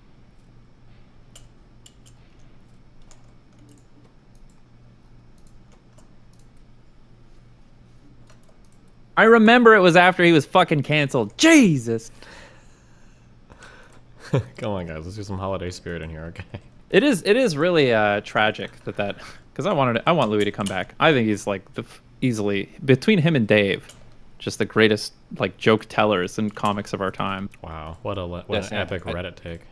I just linked it to you at the just timestamp. Put it in DGG chat. Plus, he was super good at jacking off. What? Okay, let me listen. Is this and what's that? And they go, I don't know, and you laugh and you know, and so that's how I feel. Sure, this is me. But so anyway, when that set hit, it was New Year's Day or something, and oh my god, like how did he get so old? I didn't even know that was him. Holy shit! What the fuck? A couple months old, and suddenly it was there on YouTube, and I immediately did what I always do. You just write to YouTube, you make a complaint form, and it takes 5 minutes. Yeah. And it goes away. It's happened to me a million times. Yeah. Somebody tapes a show, you tell YouTube, they take it off. Yeah. So they didn't take it off. And I kept trying. And I got my assistant to try. She couldn't do it. Called my web guy. My lawyer called somebody at YouTube. We sent a letter, and they just wouldn't take it down. And then my assistant started taking down other clips that we hadn't bothered to take, some that we just didn't care. It came down immediately. Everything was coming down. So the system was working and alive, but this one wasn't going anywhere. And it was and I was like, fuck. That's interesting. Because I had no interest in having a set out in the world. Yeah. Of course. I was already like, I just wanted nobody to be talking about me. That speaks I to, didn't like, want to be in the zeitgeist. Yeah. I was trying to do everything I could to stay low Yeah. and to only get as straight line as I could to an audience that wanted to hear the jokes and nobody else. Right. And I was so scared because it was getting 100,000 hits, Oh, 400,000 hits. Dude. All the comments were like, "This is hilarious." The set on the whole, it was a good set. Yeah. I was proud of it. It's tremendous. Yeah, I was working some good stuff. But so that means that somebody there at YouTube was like, no. They would. Weird. I wonder if it got protected, if the clip blows up too fast or something. Weird. Okay. Hi, what's up?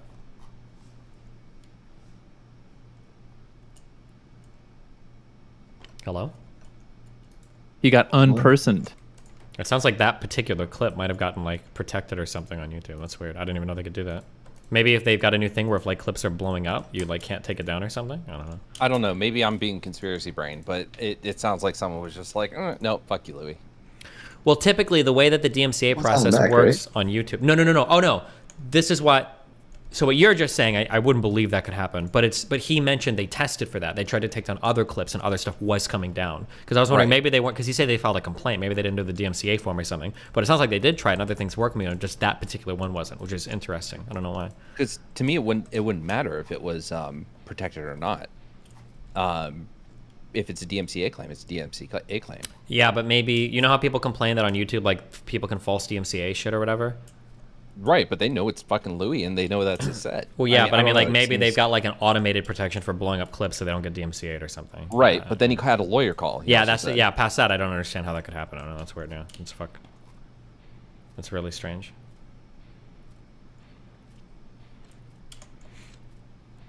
Well, what's up, guys? The battle for Sneeko's soul is lost, right? You know, he's coming back. He's a good kid. I love that he will fucking talk to you. Like, you guys got heated real fast last night, and he's just like, all right, hey, I love you, man. I gotta go. We'll talk soon. Like, nice. He doesn't give a shit. But if you pushed any other motherfucker with his mindset the way you do, they'd fuck off. They'd go make a ton of YouTube videos out of it, farm it for clout, try to debate you again maybe later, but otherwise they'd be psychos about it. Yeah, that's kind of true. I'll always give him credit for that. So you're going to talk to Connor again with a ruminate about the Twitter files part, whatever we're on. Oh boy, yeah. Oh joy. Oh, have you read it yet or read into it at all? Well, I read the first full thread in Georgia. We'll probably do we'll probably go over them again here, I guess, tomorrow. Okay, I'm interested. I'll be watching. Yeah, will you be? I'll be watching. You better not fuck up, or you don't get your handler money this month. Any prediction on how that talk will go? I have no idea. I would really like someone at Twitch to leak. Like, they've leaked stuff before. I'd really like some Slack logs. And obviously, I'm more interested in to see what's been talked about with you, Steven.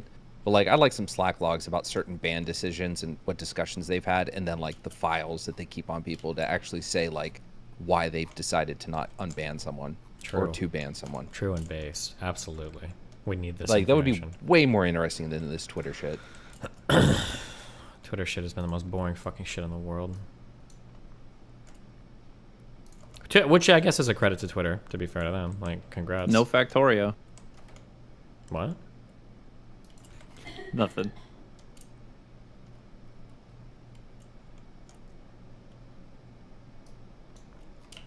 Wait, I super didn't get that. You said it's Twitter shit is the most boring shit in the world. I said, well, it's no Factorio. Oh, I just heard no Factorio. I think the it's part got cut out at the beginning, but I got you now. Okay.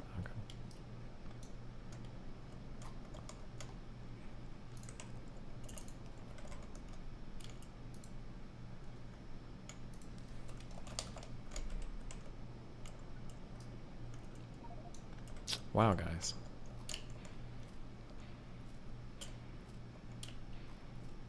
Don't put it on us. It's your show, dude. I know. I'm bored. Can we get an update? We need to get one of these once a stream. Give us a percentage update. I'd say 70%, okay? You said that a month ago. Well, but I was probably only 50% a month ago. That means you're only 50% now. Who knows, dude? I I can just go ahead and read my own manifesto if you want. Do it, Lycan. Let's hear it. Thank God. No. Yes. Oh God. Bring That's the the only- content. That's the only way it's going to fucking happen. Yeah, do it. Read it out to us. Go ahead. Good All right, presentation, chance for you to work on your public speaking chops and everything. I approve. You know, this is the only way that it's going to get read. And for chat that wants the actual fucking, because there are links in here. And actually, there is going to be one point where you do have to pull it up on screen. Oh, because okay. I did I some can do effort. it one time for you. Yeah, no problem. Okay, I'll let you know when. But there you go if you guys want to follow along and see it yourself. Burn notice. Stephen Destiny Bunnell II. Part 1. The truth about my friend Steve.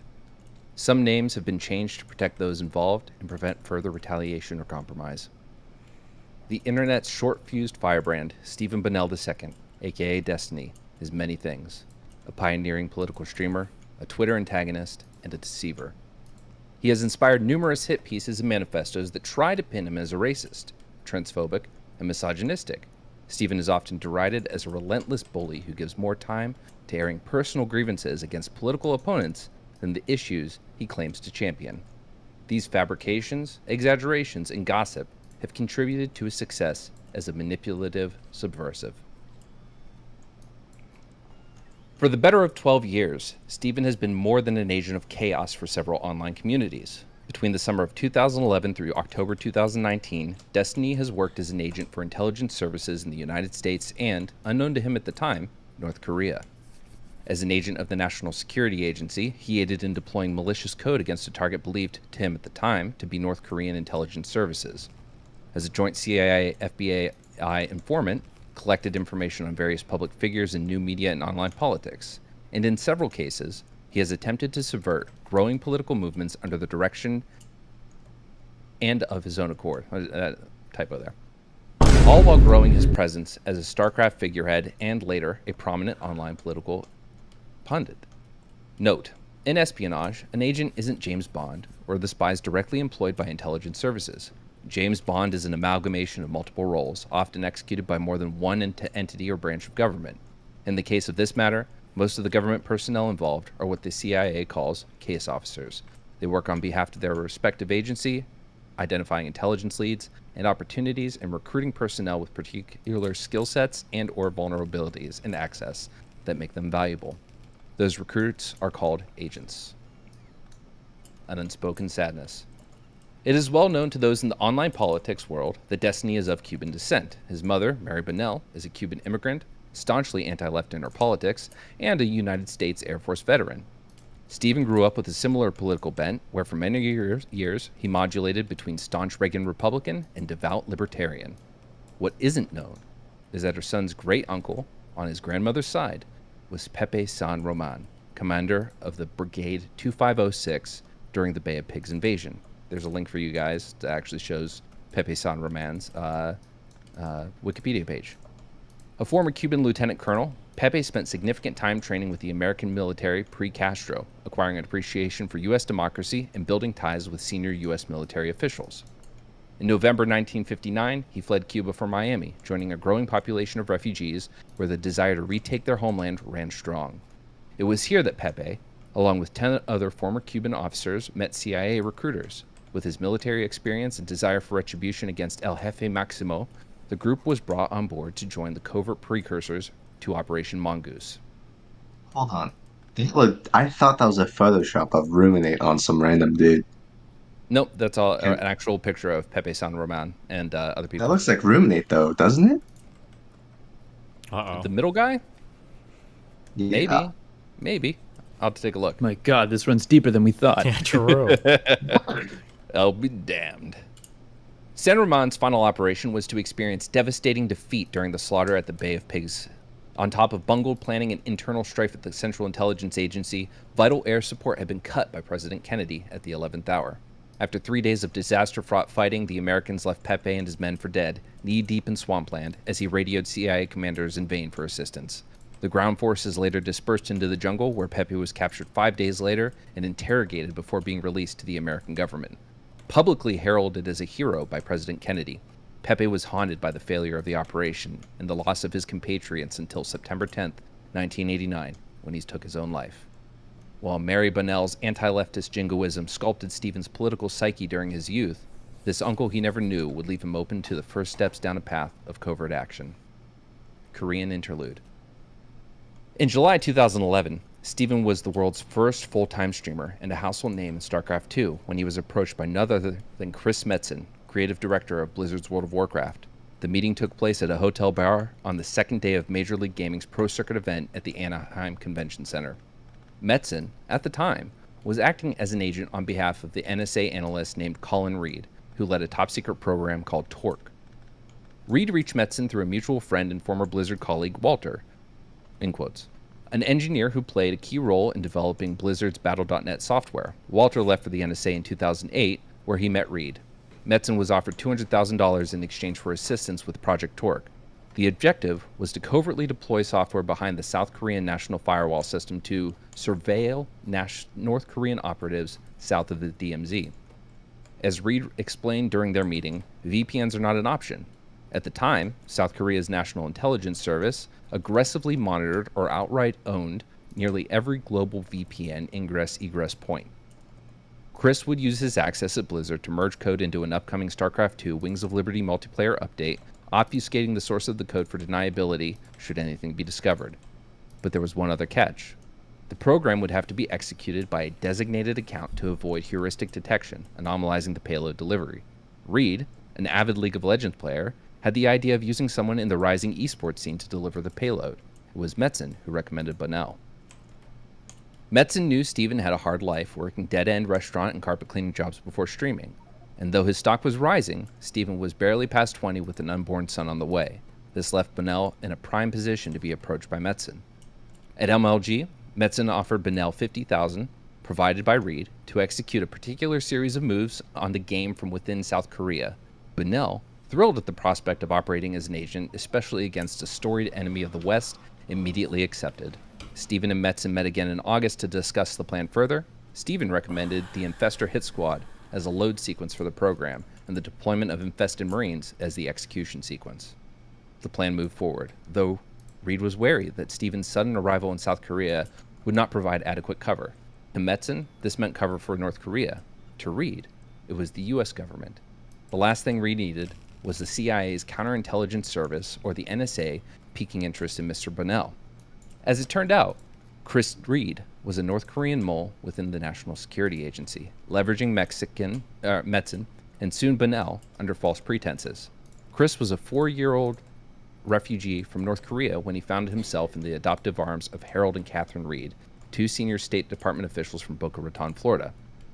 Harold traveled with them from one duty station to the next before graduation, where he enlisted as a signals analyst in the Marines. Before reaching the rank of sergeant, he went on to commission and earn the rank of major. But as a freshly minted lieutenant studying Korean at the Defense Language Institute in Monterey, California, he was approached by North Korean operatives at a well-known deli near the base in Monterey. Reed was discovered and interrogated aggressively in 2013, but his motives for cooperating remain unknown to this day.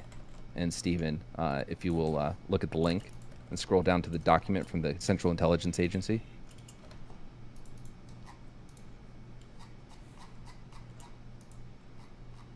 Which one? Go down. It's the only document in the thing. I don't know what document means. What do you like? Scroll Pictures? Down, there, yeah. There, yep, you passed it. Yep. What? No, the document. The fucking thing with the Central Intelligence Agency letter. That's not a document. It's a fucking picture. Okay. Go ahead. It's a picture. Okay. Quit being difficult, Steven. What? To Keith B. Alexander, General U.S. Army Director, National Security Agency. General Alexander. Reed remains unwavering in refusal to disclose information about RGB handlers. Please see attached disclosure request. A request for disclosure of redacted. Signed by DCI. We firmly believe this is critical to developing further leads in the lead up to Op Stanza. DCI has denied requests for disclosure on Monty and Cable at this time. We believe them to be valuable to national security interests. As such, access and information must be strongly controlled. Sincerely, redacted. Central Intelligence Agency. All right, you can get down now. Monty and Cable were Bunnell and Metzen, respectively. Stanza was the actual name of Project Torque, a North Korean, Chinese, Russian joint collaboration on a Stuxnet-like worm intended to target South Korean government officials' personal devices in the hopes of accessing secure systems through device cross-contamination, i.e., plugging in an unsecured personal cell phone, USB, etc., into a government device. The intent was to obtain material for blackmail, leverage that could undermine U.S.-South Korean relations, and open other doors for further exploitation. Reed, through FSB, the successor to the KGB, contact Dmitry Mikhailov, had pushed Destiny's team owner, Simon Boudreau, to ensure Destiny received a team-funded trip to Korea with proper public fanfare. Boudreau, who later disappeared in 2013 with thousands in player salaries and winnings, was in severe loan debt with a Russian titanium oligarch. Mikhailov ameliorated the issue in exchange for Destiny's trip to Seoul, which Boudreau brokered with South Korean team Startail. And then there's a picture of the announcement. Wow. The plan was simple. Destiny would execute hits in the game with 3 investors, worm-like creatures that burrow, shoot fungus webbing, and unload eggs that hatch into parasitic marines against his online opponents. Doing so would trigger the code to deploy a portion of itself to the target system. With enough subsequent deployments, the code would be compiled and executed on a covertly deployed Bastion host at the edge of the NIS firewall. Once completed, a limiter would prevent the code from executing on Bonnell's account. The February release of patch 1.4.3 removed the code and erased all traces of Bonnell's activity. The code wouldn't be discovered by the South Koreans until March 19, 2013. Reed was apprehended within a week, traveling through Prague en route to Moscow. When the CIA followed Reed's tracks back to Bonnell, they discovered he was already in the FBI's database. A series of malicious prank calls from online stalkers had led to a formal investigation.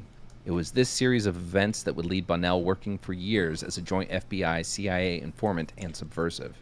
Friendships, feuds, and questionable career choices would all be affected by, or a deliberate construct for, his objectives as an agent. In part 2, the last part of this mess, I'll discuss how the public incidents and theatrics we have all witnessed, and the counterintelligence subplot that underscores most of them. There's a part 2? There's a part 2. Wow. Wow. Hold on, take a minute to gather your side before you comment. What do you think about it, Wicked Supreme? I have some questions. Like, Lycan, who was the intended audience? Like, when you were writing this, who was your intended audience? The people, the masses who need to know. They had to know. I like to think that, like, not only is this a fanfic, like, I get the feeling that you wish this happened. Like, you wish it was real. It was more than a fanfic. I'm actually, so, like, non-meme answer, I'm reading Legacy of Ashes right now, the history of the CIA, and what I don't remember what inspired it, but I thought of the Metzen plot, like, just came to me, and then from there it just rolled, and then I heard about the Pepe San Roman guy, and I was like, he was Cuban, and I was listening to the part about the Bay of Pigs, and it all started tumbling together. Jeez. I thought, what a brilliant idea. I can't let this go to waste. And go to waste it did not. No, but then in part 2, what I'm going to talk about is his relationships to Hassan and Vosh and all these other people. And oh my God, it's a whole world of conspiracy shit, huh? It is. I mean, like, the only reason you got close to Hassan was to, cover on him. Hassan holding grudges against, the United States and Central Intelligence Agency for one being a system of capitalism, but also for putting Turkey at threat during the Cuban Missile Crisis, where they were refusing to remove nukes from Turkey or considering it. Things like that. So Hassan was just a prime dissident to be covered by the CIA and the FBI. Jeez. That's a lot. That's heavy.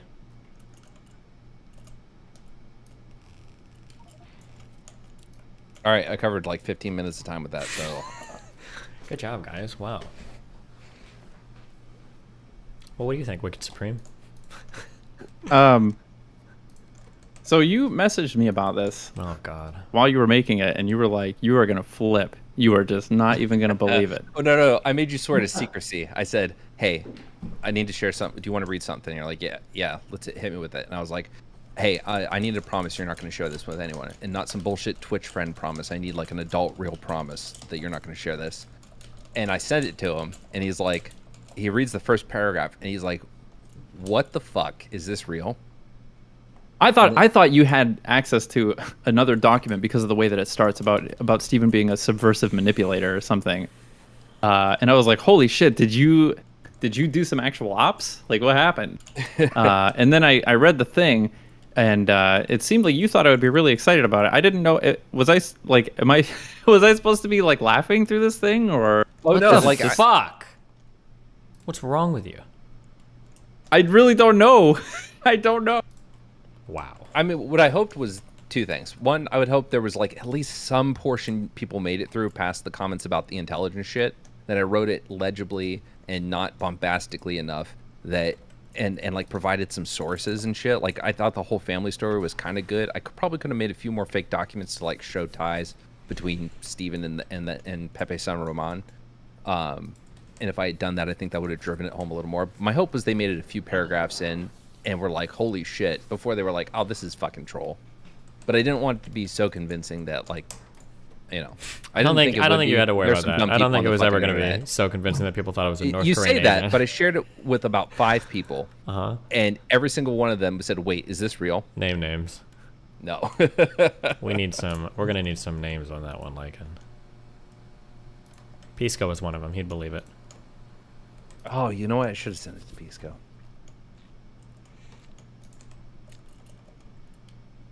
How long did this take you?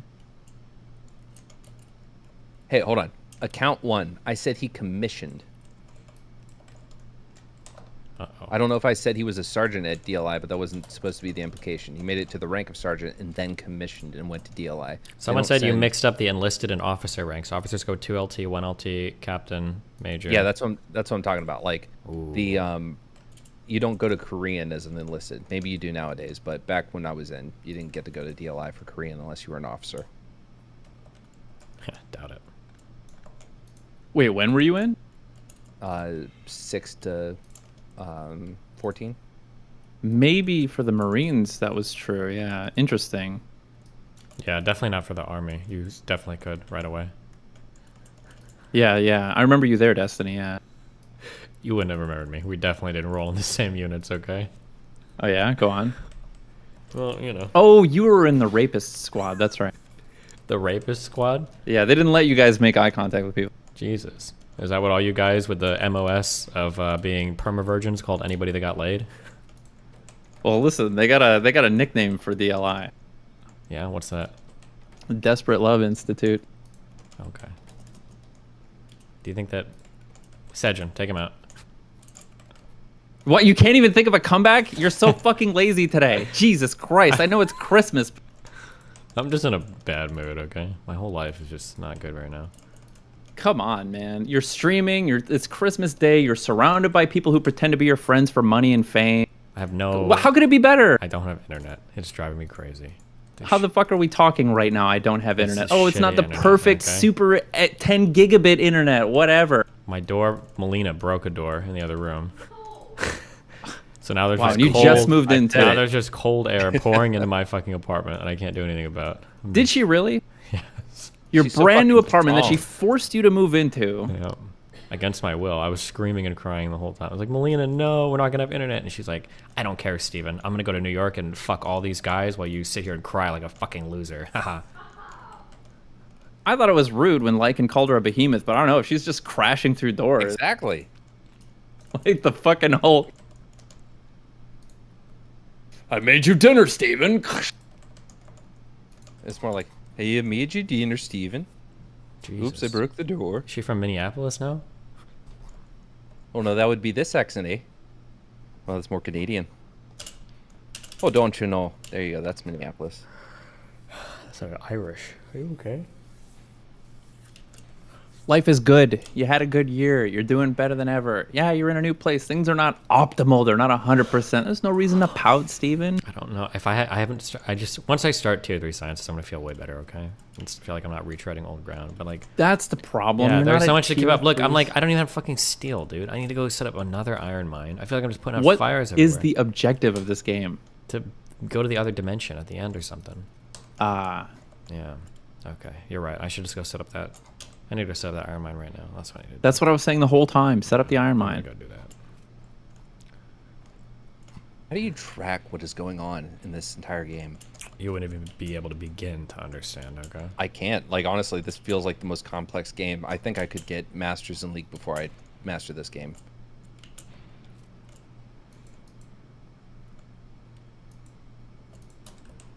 I'm not doing an Indian accent, chat. Why not? I'll do a Japanese accent before I do an Indian accent. Do a Japanese one. Oh my god, he's doing it.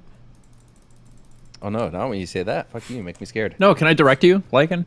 Sure, go ahead. Okay. I fucking killed your family, dude. You were the honorable right hand of the shogun. But I was a warring lord with the shogun, and I fucking burned down your entire village and killed your wife and kid, and now you're like confronted with me just on a random path. This is it. Tell me you're getting revenge. Listen to me, lone wolf. I want your head. No, I can't do that because I need lines that I've heard before. So No, I need you know to, what? That was okay. Actually, I'll take it. No, that No, was it shit. sounded like Arnold That was shit. Schwarzenegger doing a fucking Irish I'll accent. take it. He was an old, tuberculosis-ridden Japanese man. I'll take it. It sounded like 5 accents at once. Yeah, this is one of those. None of them were Japanese. Oh, it's like when I try to do like British and then it starts morphing into Australian or some shit. No, Wicked Supreme's just a hater. No, hold on. I'm gonna mute and I'm gonna practice. Give me a second. Sorry, get into character. We just saw Black Panther too. Did any of you guys watch that? Yeah, why? Do you want him to do that accent next? Yeah, let's hear it. I didn't see it. Was it any good? It was like 7 out of 10.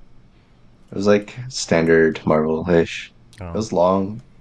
It did have a lot of like unique storylines compared to the normal Marvel stuff, but it wasn't too crazy. I want to be totally honest. I just completely stopped caring after Endgame. I don't think I've watched a single Marvel movie since then. I don't think I'm gonna Seems just to be the move, honestly. It's hard to top the original cast. Well, I think it's hard to top the original Shang-Chi, though. story. Like the whole, because like it felt like it was all building towards a thing, and then it built towards it, and then we did it, and now it's like, well, why the fuck do I care about anything else? Did you watch Shang-Chi? That was a good one, though. Watch No, I didn't. Was it a good one? Yeah. Might be because I'm Asian, though, and I like representation, because we don't get a whole lot. I'm glad you said it, not me.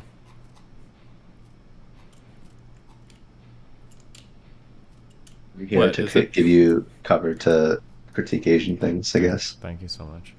Is it bad if you say that Asians don't get representation? No, it'd be bad if I would say, do you only like that movie because the guy's Asian like you? Oh, I see. Don't worry. If you're ever wondering, like, would it be bad to say something? I can always tell you the most offensive way to phrase it, okay? That is your specialty. That's your product. True. I didn't know Sejin was Asian. I thought he was Tom from MySpace. What? Is Tom Asian? Maybe. Have you ever seen the movie The Social Network? I never did, no. Fuck, dude. I liked it. It was pretty good. I've seen like clips of it. I've never actually watched it before. Was it good? Yeah. Do you watch The Big Short? That's a good one to watch. I've basically seen it. I've seen so many clips of it on YouTube. I think I've Yeah, I don't know. They basically put the whole movie on YouTube. I don't know why they did that. All right, I'm ready. Go for like. All right, I killed your family. I burned down your entire village. No. I'm just gonna do some Sunny Chiba shit from Kill Bill. Okay, well, we know what you practice. Warm sake? Very good. You say arigato, I say arigato. Pretty good. Clap. Everybody, please Cool, clap. George Takei. I can't do that. George Takei doesn't have a Japanese accent. What the hell? My. Yeah, George Takei sounds like this. He doesn't have a Japanese accent. Full impulse power. I can do what's it called? It's not an other ethnicity's accent, but you guys ever watch Venture Brothers? A long time ago. You remember Jonas Venture Jr.? Nope. The little deformed guy that was like attacking Jonas Venture or Rusty Venture inside of him. And they had to be exercised, and he's like this little guy with the stump arm. Okay. What about him? Well, you don't know him, so I don't remember. voices. No. You're not going to do it now? You're just going to... I'll do it. Go Team Venture. Okay. Yay, that was good. Everybody clap. Yep. All right. So cool. brave. Done embarrassing myself. No, you For did now.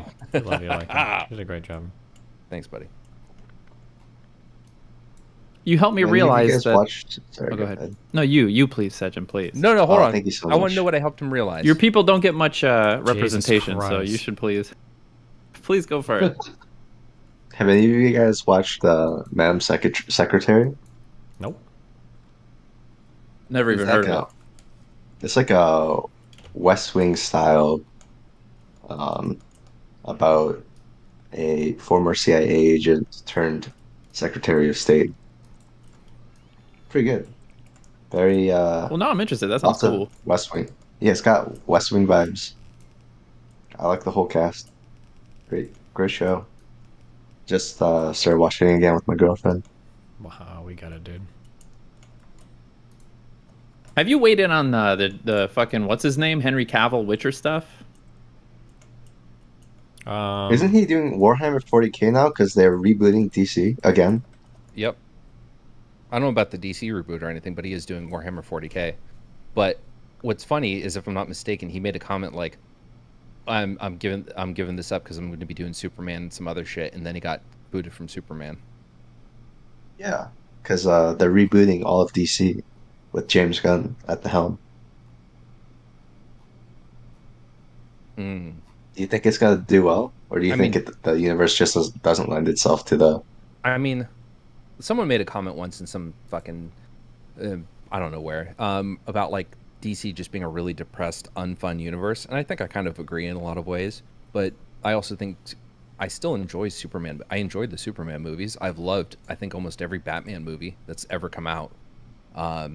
I think that has potential, and if James Gunn gets on it, maybe he could do a lot of good work. I think what he did with Guardians of the Galaxy, a pretty entertaining but uncompelling comic series, I thought it was a lot of fun. I think I've enjoyed every one of the Guardians movies that I've seen, so I don't know. I think he could do well. But I've seen a lot of directors that have done great work, brought in to do other projects, and it's been shit. So I guess, I have nothing insightful to say. We'll see what happens.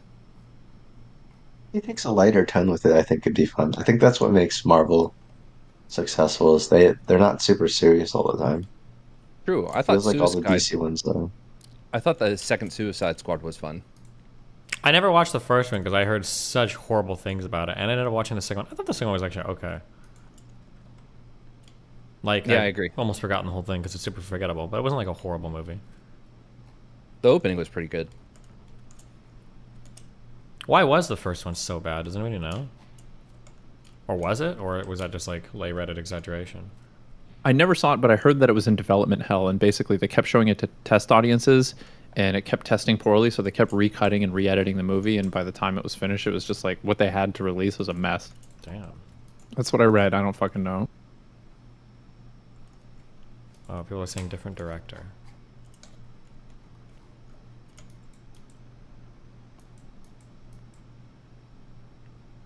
Perception of actors is weird. I feel like when I watch the do you know the show Community? Yeah. Like that's a cast that like has really good chemistry on and off the camera. They got along pretty well, except for like Chevy Chase apparently. And I thought most shows would be like, I think The Office is like that too. But it seems like on movies, like people show up, they do their thing, and then they leave, and they don't interact with the other cast that much. I think it's way different because for like TV shows, you're probably spending way more time together, more time recording. Whereas for like and then the people are probably a little bit less like guarded and shielded because they're not like massive, huge movie stars. They're like TV show people. Whereas for movies, you probably show up and you like record, you film for, is it a few weeks or a couple months maybe, and then you're done? I don't know. Sometimes days. Wow. Did you really? I'm the person I'm talking about. Yeah, about Gwyneth Paltrow, and she's doing like a bunch of movies at any given time. So when she came on to do her stuff in Avengers Endgame or whatever, I think they probably filmed it together. Anyway, like she just like came on set, never saw the script before, read the script, and then did her parts. And like the person talking about it was like, yeah, she's a really good actor or actress. She can do whatever part if you just like hand her, and she just like keeps cranking out movies like that. I was like, it's, it's wild to me that like I thought it takes more time to like develop a character internally and stuff like that. I mean, it's probably going to depend on factor. If you're developing a new character. So apparently, one thing I've learned is that apparently this is like a huge distinction between Hollywood movies and like acting in like traditional theater or whatever. If you've ever seen a movie called Kiss Kiss Bang Bang, Robert Downey Jr. is in that, and that's his first big movie since his like hiatus that he took in the early 2000s, mid 90s. And it's like he put in a lot of work to create the character for that movie, Kiss Kiss Bang Bang. It's just fucking Tony Stark. Like every character he did in every movie after that was that character. And that like that ends up being like there's stars and there's actors. A lot of stars end up being typecast. They create a character and then they just reprise that, you know, they end up being typecast and reprising that role like over and over and over because that's familiar. Yeah, somebody pointed this out to me once, but I started to realize it with a lot of actors, and chat still gets mad at me for some of my takes on it, but like I feel like I think most actors are actually typecast. The one controversial one that I gave, I think chat mostly disagrees with me on this, but Leonardo DiCaprio is super typecast. And I haven't watched The Revenant or whatever, but in every other movie he plays the exact same character. Even though the like characters seem way different in terms of like the description of like what universe they're in and where they're at, but it's still like the exact same character. Like the mannerisms, the like even some of the stories are like kind of similar. I don't know. I think that's kind of funny. To be clear, just so people know I'm not dogging on these actors. It can also be that they're great actors too, but they're just brought on to do these roles because those are the roles that do like it's just tried and true. Maybe. People came to saw Jim Carrey do this thing. We'll make him be Jim Carrey. You know, the Ace Ventura in every movie after that because it made so much money. Sure. Could you explain to me the parallels between like Inception and Django? It's always like let's see, I'm trying to think. Can we work up like the archetype for like Leonardo DiCaprio? The character is always intelligent. Character seems like they're always like about to like almost like edge of like losing control, white guy, like very passionate, but like almost about to break always. So think like Wolf of Wall Street, think like The Departed, think like Django, think like well, Django's a departure from this. No, I don't think so, right? He got really mad. He smashed that glass. He was super, but he's like really educated and like very smart and very, but like always like on the break. Like Shutter Island is another one. Yeah, he plays this archetype in every single movie. I don't know about Titanic, but he plays this archetype in like every single movie. Like very intelligent white guy. Inception, but like always has like a kind of a deeper, edgy thing that could like cause him to like go over the edge at any point in time. And he's always acting. He's like very smart and very sharp, but like a thing can like move him. And he's like, oh, it's like that's like the Leonardo DiCaprio like archetype for every character that he plays. Like you could swap them almost from one universe to the next, and they would have like about the same like manners. Denzel Washington is another example, although I think that's more obvious. Where in terms of like the type of acting and almost like the character that he plays, like very, very, very similar for everything too. I know I haven't seen Catch Me If You Can, so I can't say for that movie. I don't know. It feels a little broad because I feel like that's like just describing most leading men characters. I don't know. Is it? I don't think so. Like that wouldn't apply to like that wouldn't apply to James Bond, right? Like that character that's been in a ton of movies. I don't know if that would apply to any superhero type characters.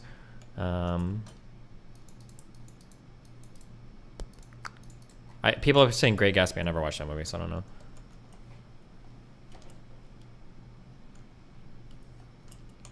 Christian Bale has a lot of variety in his characters, I would say. It seems like it. Daniel Day- was the question about like actors that show a lot of range through their roles?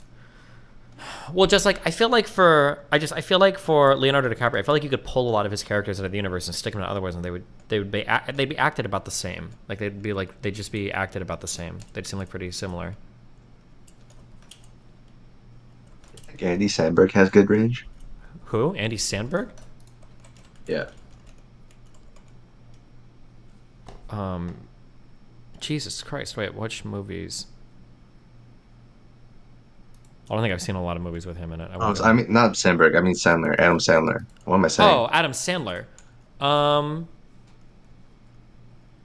Yeah, I think so. I think he's a good actor. Is he pretty similar in most of his movies? Yeah, he's similar in most of them, but he's definitely exercised his range. Mhm. He's had like the old SNL Sandler. He's had Reign Over Me. He's had not Blood Diamond, Uncut Gems, which is fantastic if you've never seen it. I really thought that movie would be overhyped, but I ended up loving the fuck out of it.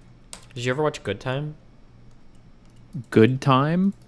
Is that the other movie by the same director? It sounds familiar. What is it about? It's just fucked. Just everything's fucked. It sounds really familiar. I don't know why. It's like basically this guy's like was it his brother or was it his retarded friend? I don't remember if it was his brother or his friend, but his friend basically, they try to steal something or rob something, and he ends up getting like arrested, and then he just goes on this whole fucking misadventure to try to like get him out of jail, and just everything is just completely fucked. Everything is, yeah. Sounds interesting. Maybe I'll see it. It's like another Uncut, the vibe is very similar to Uncut Gems, and it's just like a super ultra fucked world, and things just get worse and worse and worse, and then they seem like maybe they're gonna get a little bit better, and then it just gets worse and worse and worse. Oh yeah, Bob Pattinson, great example of an actor that's like an actor's actor.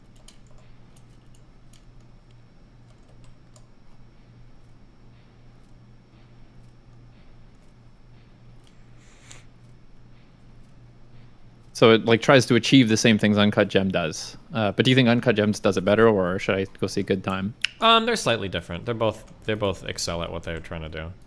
Good Time is definitely worth watching though. If you liked Uncut Gems, you'll probably like Good Time, I think. Well, all right. Did you see The Lighthouse? Yeah. Oh, sounds like you got some thoughts. Let's hear them. Spill them. I didn't like it at all. It seemed like a good movie, but it was way too artsy for me. It was interesting. The performances were really good, but way, way, way too out there for me. I have the same thing on this. Yeah. Like I just don't understand what the hell's happening. Yeah, like I could like intellectualize it and appreciate it from an intellectual point of view, but I wouldn't say I enjoyed it. No shot.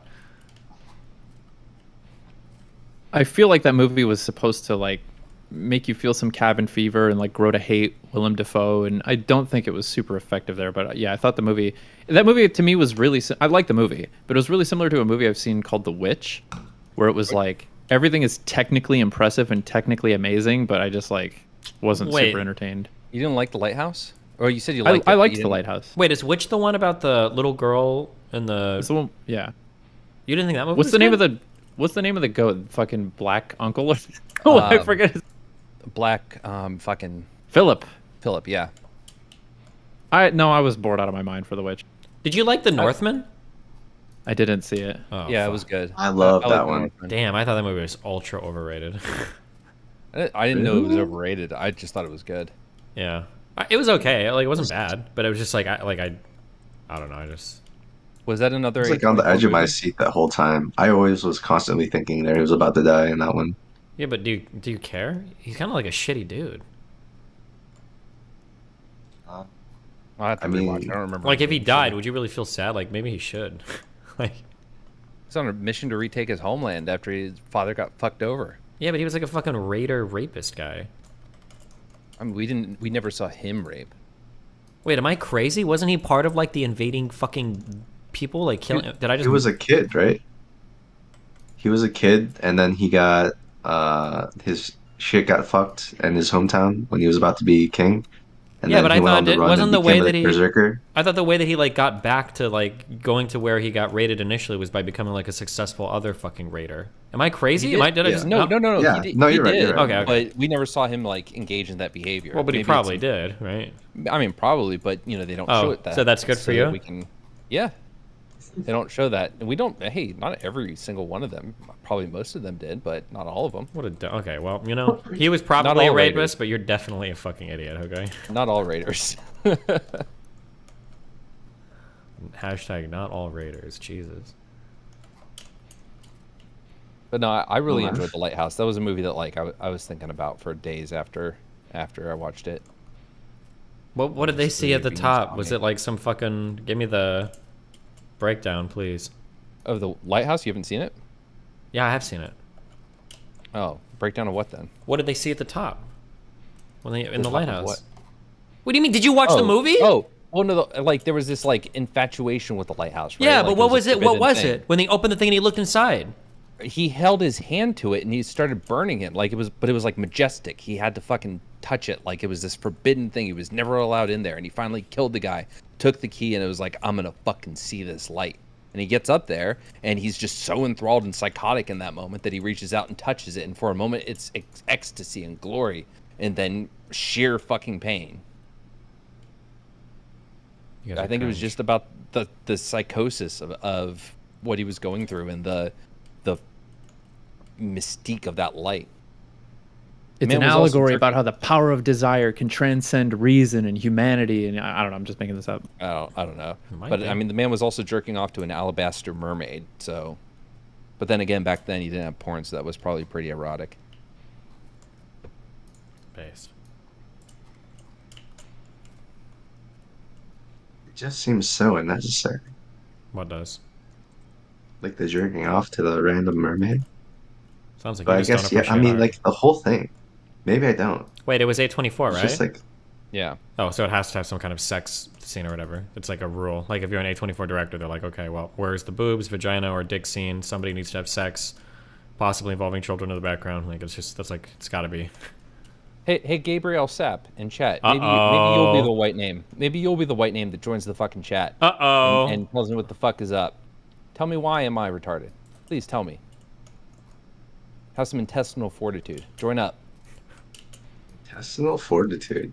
That's a less sexist way of saying balls.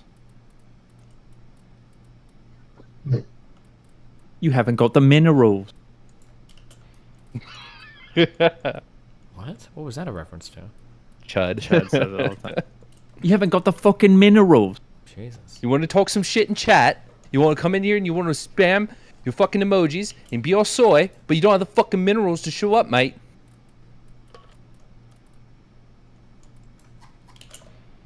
So let's go. Hop in Discord or you get a ban. Damn, based. Ooh.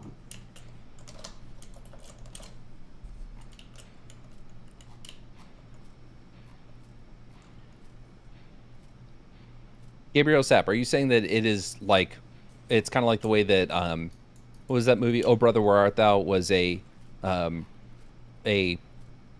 was Odyssey it was based on? Or are you saying that the story of the lighthouse is basically supposed to be Prometheus? Is that what you're saying? I think that's what everybody says. Okay, well, no, I haven't read Prometheus, so I'll happily read that. But maybe suggest that instead of calling me a fucking retard. Ooh. Maybe say, hey, have you ever read Prometheus? And I say, no, I haven't read Prometheus. And like, oh, well, you know, that movie's pretty much based on that. Cool, great conversation, instead of being a fucking child. Oof. What are you, 14? Like an... Oh shit, pulling out the Hassan. Damn. You were gonna read Prometheus, but then you wrote the fanfic. Exactly. Spent all your time doing that. I heard, I don't know if I haven't never confirmed this, but my English teacher told me this. But they said that who did Oh Brother, Where Art Thou? The creators. Who are the Coen creators brothers. of that one? Coen. Coen Brothers. My English teacher said that before they made the movie, or even during production, they never actually read the Odyssey.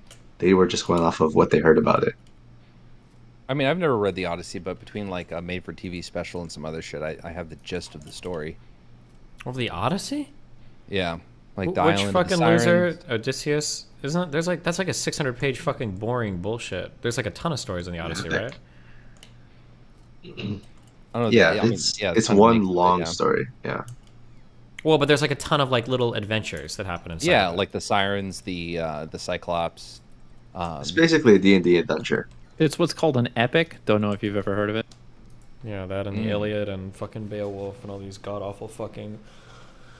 Oh. Gilgamesh. Yeah. I mean, it's basically just their Marvel universe. Fuck that boring shit. Their MCU. You gotta kill Scoria. Some year if my internet holds up next time. Jesus Christ. How do you still have data? How much do you have left? Well, I'm on my like third sim now. I don't know how much I have. Oh, this one is 100 gigs, so I should be good. But then I've also got an unlimited one here. I just need a way to put it in my phone. I'll go tomorrow to like a cell phone store and get something. Jiminy Crimblers. Are you like spending a lot of money for this? Well, I'm probably spending like $600 so far. Yeah. Jesus. Thanks. Are you gonna hook up to coax while you wait for the fiber? The problem is that like everything is gonna get fucked. Like if I try to install coax, it's probably gonna be like 2 weeks anyway, right? Because the problem is I'm in like the worst like fuck you in the ass holiday season right now, you know? Like, but because you've got like New Year's Eve, New Year's, like, or no, Jesus, you've got like Christmas, New Year's, like nobody does anything for like a week. You're like fucked. You can't get like a DIY kit for coax? I might be able to, but I don't even know if the fucking offices are open. I don't know. Maybe I should go down and see if I can.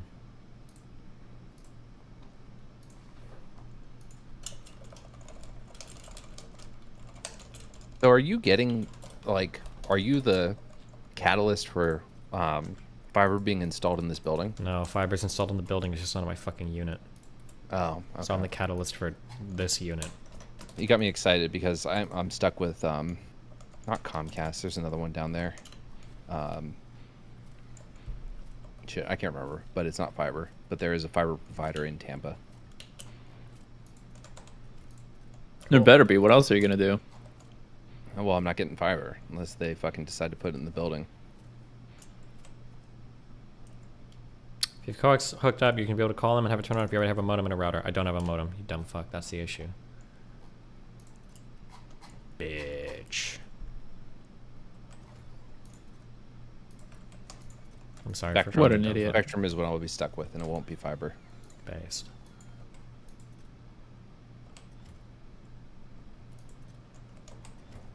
Can you guys actually tell the difference between fiber and non-fiber? No. Other than No. just the throughput? Nobody can. No.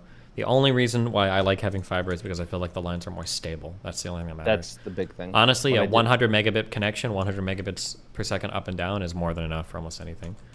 For any consumer, 50 or less is good. When I did, I couldn't tell the difference. Yeah. When I did IT engineering shit, and like the service was, you know, over internet, like the fiber connections were always fine. We never had a problem. But with, even with an SLA regular high-speed internet, we'd have to run a test for 24 hours, and we'd observe all the anomalies that causes like data hits and shit, which would be noticed in live stream video. Yeah. Wow. You know what, actually?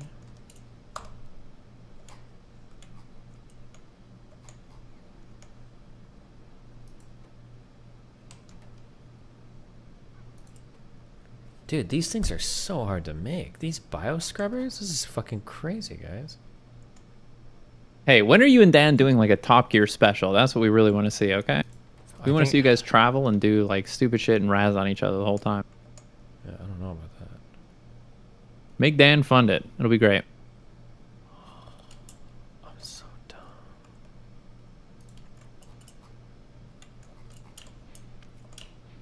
You walked away from Factorio for a month and came back to it. Would you remember what everything does? I don't know. A good question. A month is a long time.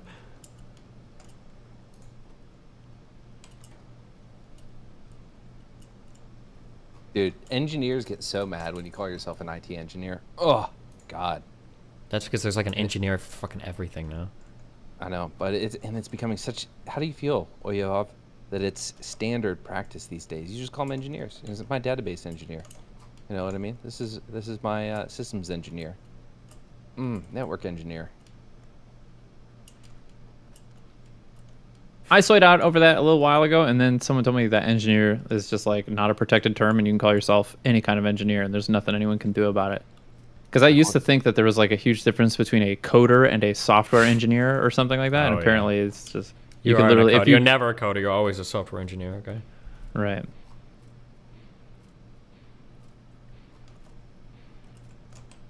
But apparently it's a protected term in Canada.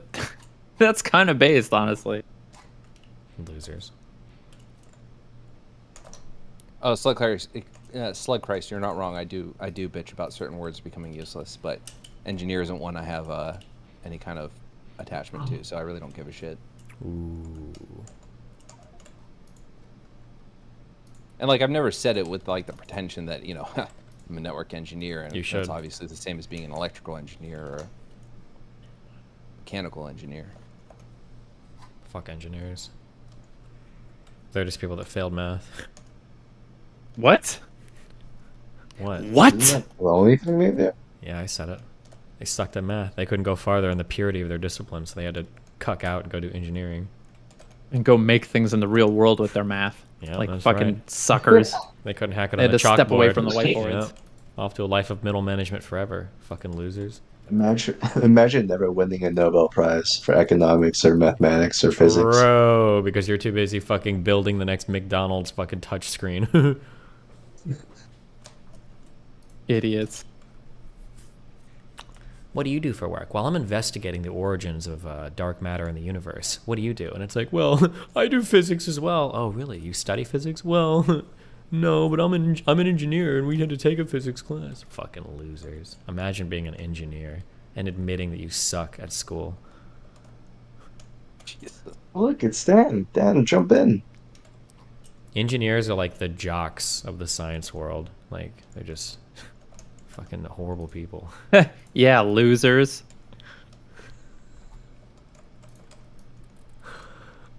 There's like 7 Reddit posts going up today, and I'm gonna unironically permaban like half the people in them. I'm gonna be so excited. This is why Destiny lost touch with the world. Don't ever take a streamer's opinion, blah blah blah. He doesn't realize how hard engineering is. It's the hardest thing in the world.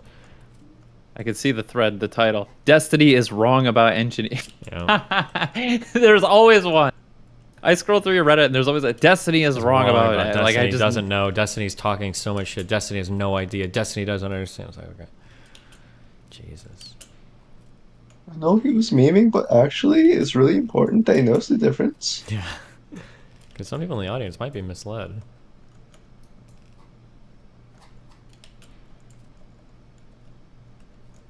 You have a great responsibility to your audience. You speak to thousands. What, you think you just treat this frivolously? You'll just talk shit about anything, huh? Oh, you yeah. thought about responsible platforming? I don't remember if I permabanned this guy or not. I should have if I didn't. You can tell Destiny hasn't had to job search for a while. Yeah, no fucking shit, you fucking dipshit. I've been fucking streaming for fucking 12 years. Of course I haven't had a job search for a fucking while. What is the point? Like, how pretentious of a fucking... You know, he hasn't had a job search. Yeah, congratulations. How did you figure that one out, Chief?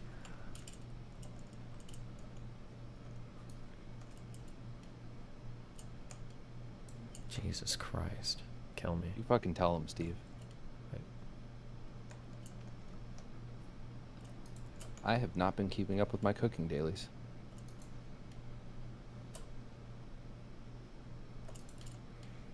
Are you like a big fitness guy like? And you strike me as kind of a fitness guy. Oh, yeah. I have my phases. I go in and out.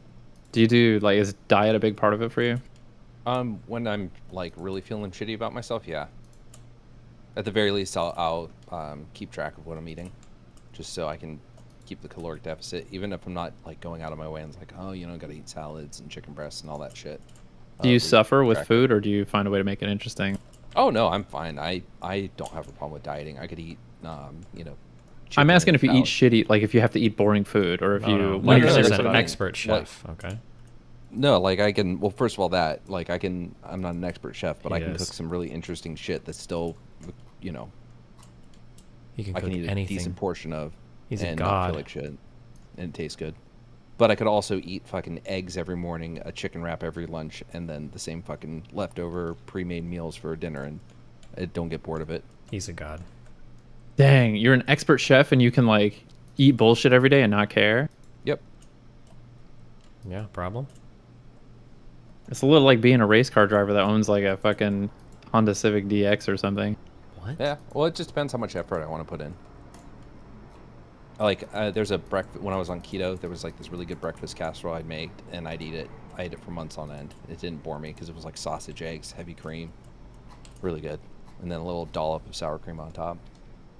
Dang. Anyone else here convinced that runner's high is like fake, a conspiracy theory that people invented to make people run? True.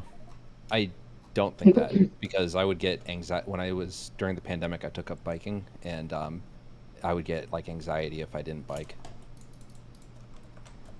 I think it's just runner's denial. I feel so good right now, guys. Really, I do. Time to Covered in sweat, all your joints are aching. Fucking. Time to go to my engineering class. You're hungry. So I've Feet never are been addicted to swollen. it, So but like, soy, dude. you guys ever do hot yoga? Yeah, because I do yoga with your mom. Normal yoga with your mom, but then it becomes hot when she's there. Woo yeah. Woo yeah. Like hot yoga, like there's like a fucking kind of exhilarated feeling afterwards that lasts for a good part of the day. Oh yeah. So I imagine that runners experience something like that. It's exhilarating for sure. It's just boring. Yoga, like, go ahead. No, I was gonna say, like, is yoga just like? It seems like the best way to exercise if it actually burns calories, right? You don't have Burns to a shit move. ton of calories. No, you have to move. Do a yoga class, man. Ooh. It's a lot. You just said you didn't know shit about yoga. Yeah, like high school PE yoga. That's my knowledge base right there. It seems like you have to develop and like a lot of support muscles and like tense them for long periods of time and shit. No, you don't. Fuck that. That's for losers. Go on. Yeah, you just don't. Don't do that ever. Don't do what? I'm sorry? Develop anything. Yoga's just about going there and creeping on the girls. That's what Erudite said to do. I mean, you like feet, man. That's the place to go. Yeah, true. And if you like fucking soccer moms, hell yeah. True. Soccer moms that have been taking care of themselves for years. True. You just virtue signal for free not phone numbers. Yeah, there's got to be like fucking female, or not female. There's got to be like vegan yoga or some shit, right? I'm sure there's some stupid fucking. No, they're almost all vegans anyway. What's really funny is like the cliche soy guys that you see there with like man buns and. Are they really slaying a lot of puss? Is that what you're gonna say, Lycan? No, I'm just saying they look like the cliche guy you would expect to be at yoga class on a regular basis. He was gonna say that, and he pussied out because I called him out on it, guys. Wow, you must be part empath. No, actually, I'm fully empath. Thank you. No surprise there. What is the most wrong you've ever been? Like reading somebody? The most wrong I've ever been reading somebody. Well, I thought Steven wanted to be a better person. The most humbling experience you've had thinking that you like read somebody or their intentions and like it turns out you were just wrong.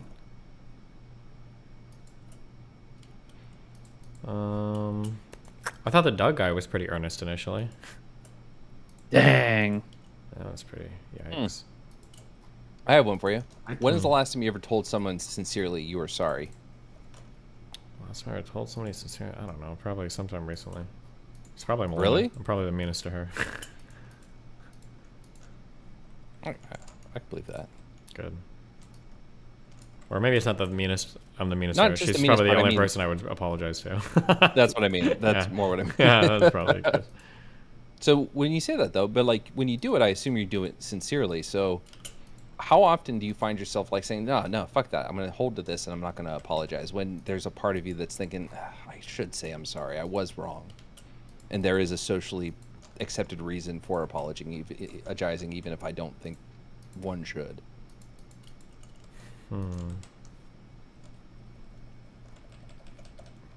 Did you say at least a couple times a year that happens? I don't know. I think just the way that I am and the way that I associate with people, it's pretty rare that I just don't have those types of like relationships where I do much. I did apologize sincerely to Cherry yesterday. I didn't mean to make the driving joke. It sounded like really pointed, and I didn't mean to do that. I didn't even think that was that bad a joke. No, but it was like a real thing, and I don't normally. It's like really rare that I. Oh yeah. Oh, did you know that it happened, or were you just making a joke? She and it made ended fun up of being my car, and I immediately went to a stereotype of like, I bet you're like some fucking like loser woman that drives a big car and crashes into things, and like, I didn't. Yeah, my brain just. I was like, fuck. But okay, so you weren't actually making a joke intentionally. No. like, to poke at the It was snake. right after I said it. I realized like, oh shit, fuck me, how stupid. Oh yeah. I thought Well- you knew about something that like was talked about publicly. That's what I thought. No, it was public that she hit the tree came out of nowhere. I think is the story, but I didn't. Before you apologized to her, did you find out if she apologized to the tree? Good one. Good question. I feel like there's. If Cherry crashed into a tree, should we call her George Washington? What? Damn. Nope, never mind. Didn't work the way I thought in my head. Good job, buddy. A little too clever by half.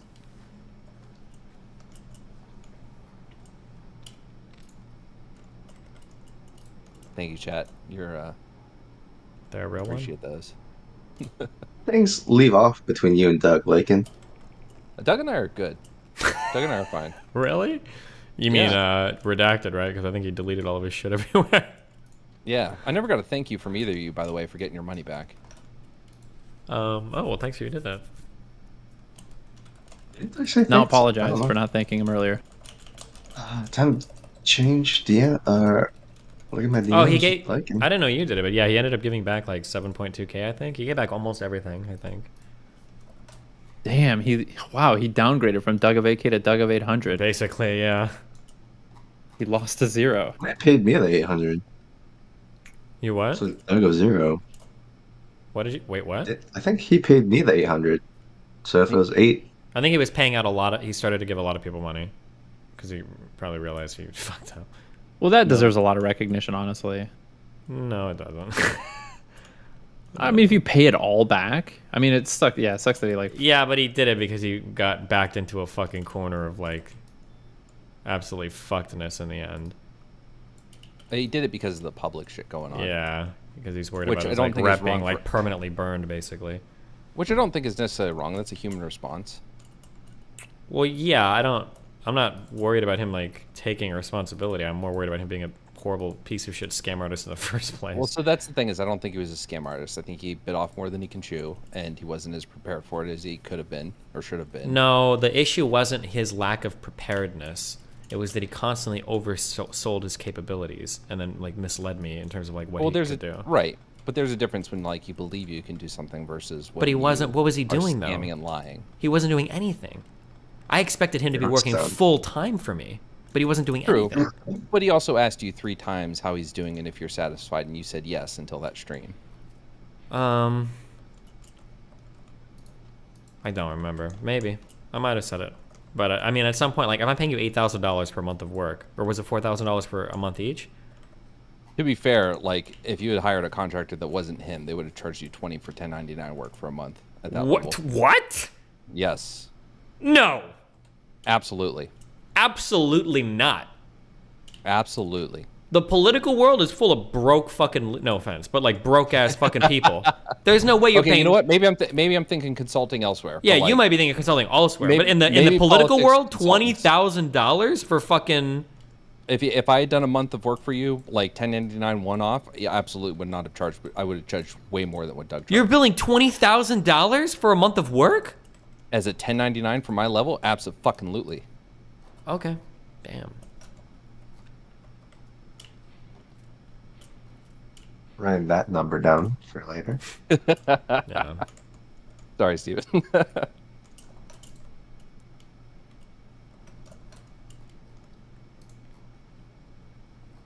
I never did 1099 work because I don't like the lack of security, lack of benefits, all that other shit.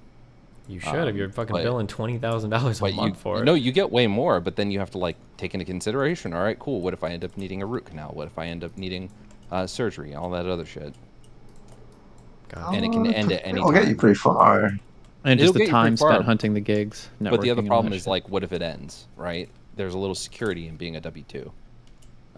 It's a little harder to let someone go, even if you're an at-will employee. 1099, like that. You want a business like that? No. This is the way to go if you want money. Well, I wanted to start a contracting company once upon a time, but it's a lot of work, and I don't feel like getting into it. Stiff competition too. Yeah. Well, I have some. What was that? What was the laugh for? You know, dick joke. You said the word stiff. Because I said stiff. That was the problem with your manifesto, like, and you just needed to put a couple of boner right words at the beginning. Yep. Yeah. I'm gonna go to the doctor again. What happened? This bronchitis is not going away. Jesus, dude, you're gonna die. I'm so sorry. What isn't going away? Bronchitis that Steven gave me. Bronchitis, secondary infection after viral infection. Super spreader Steven. Way to go. He's dying. It's all over. Where are you coming from? What the fuck? Oh, because I deleted the turnaround here. Whoops.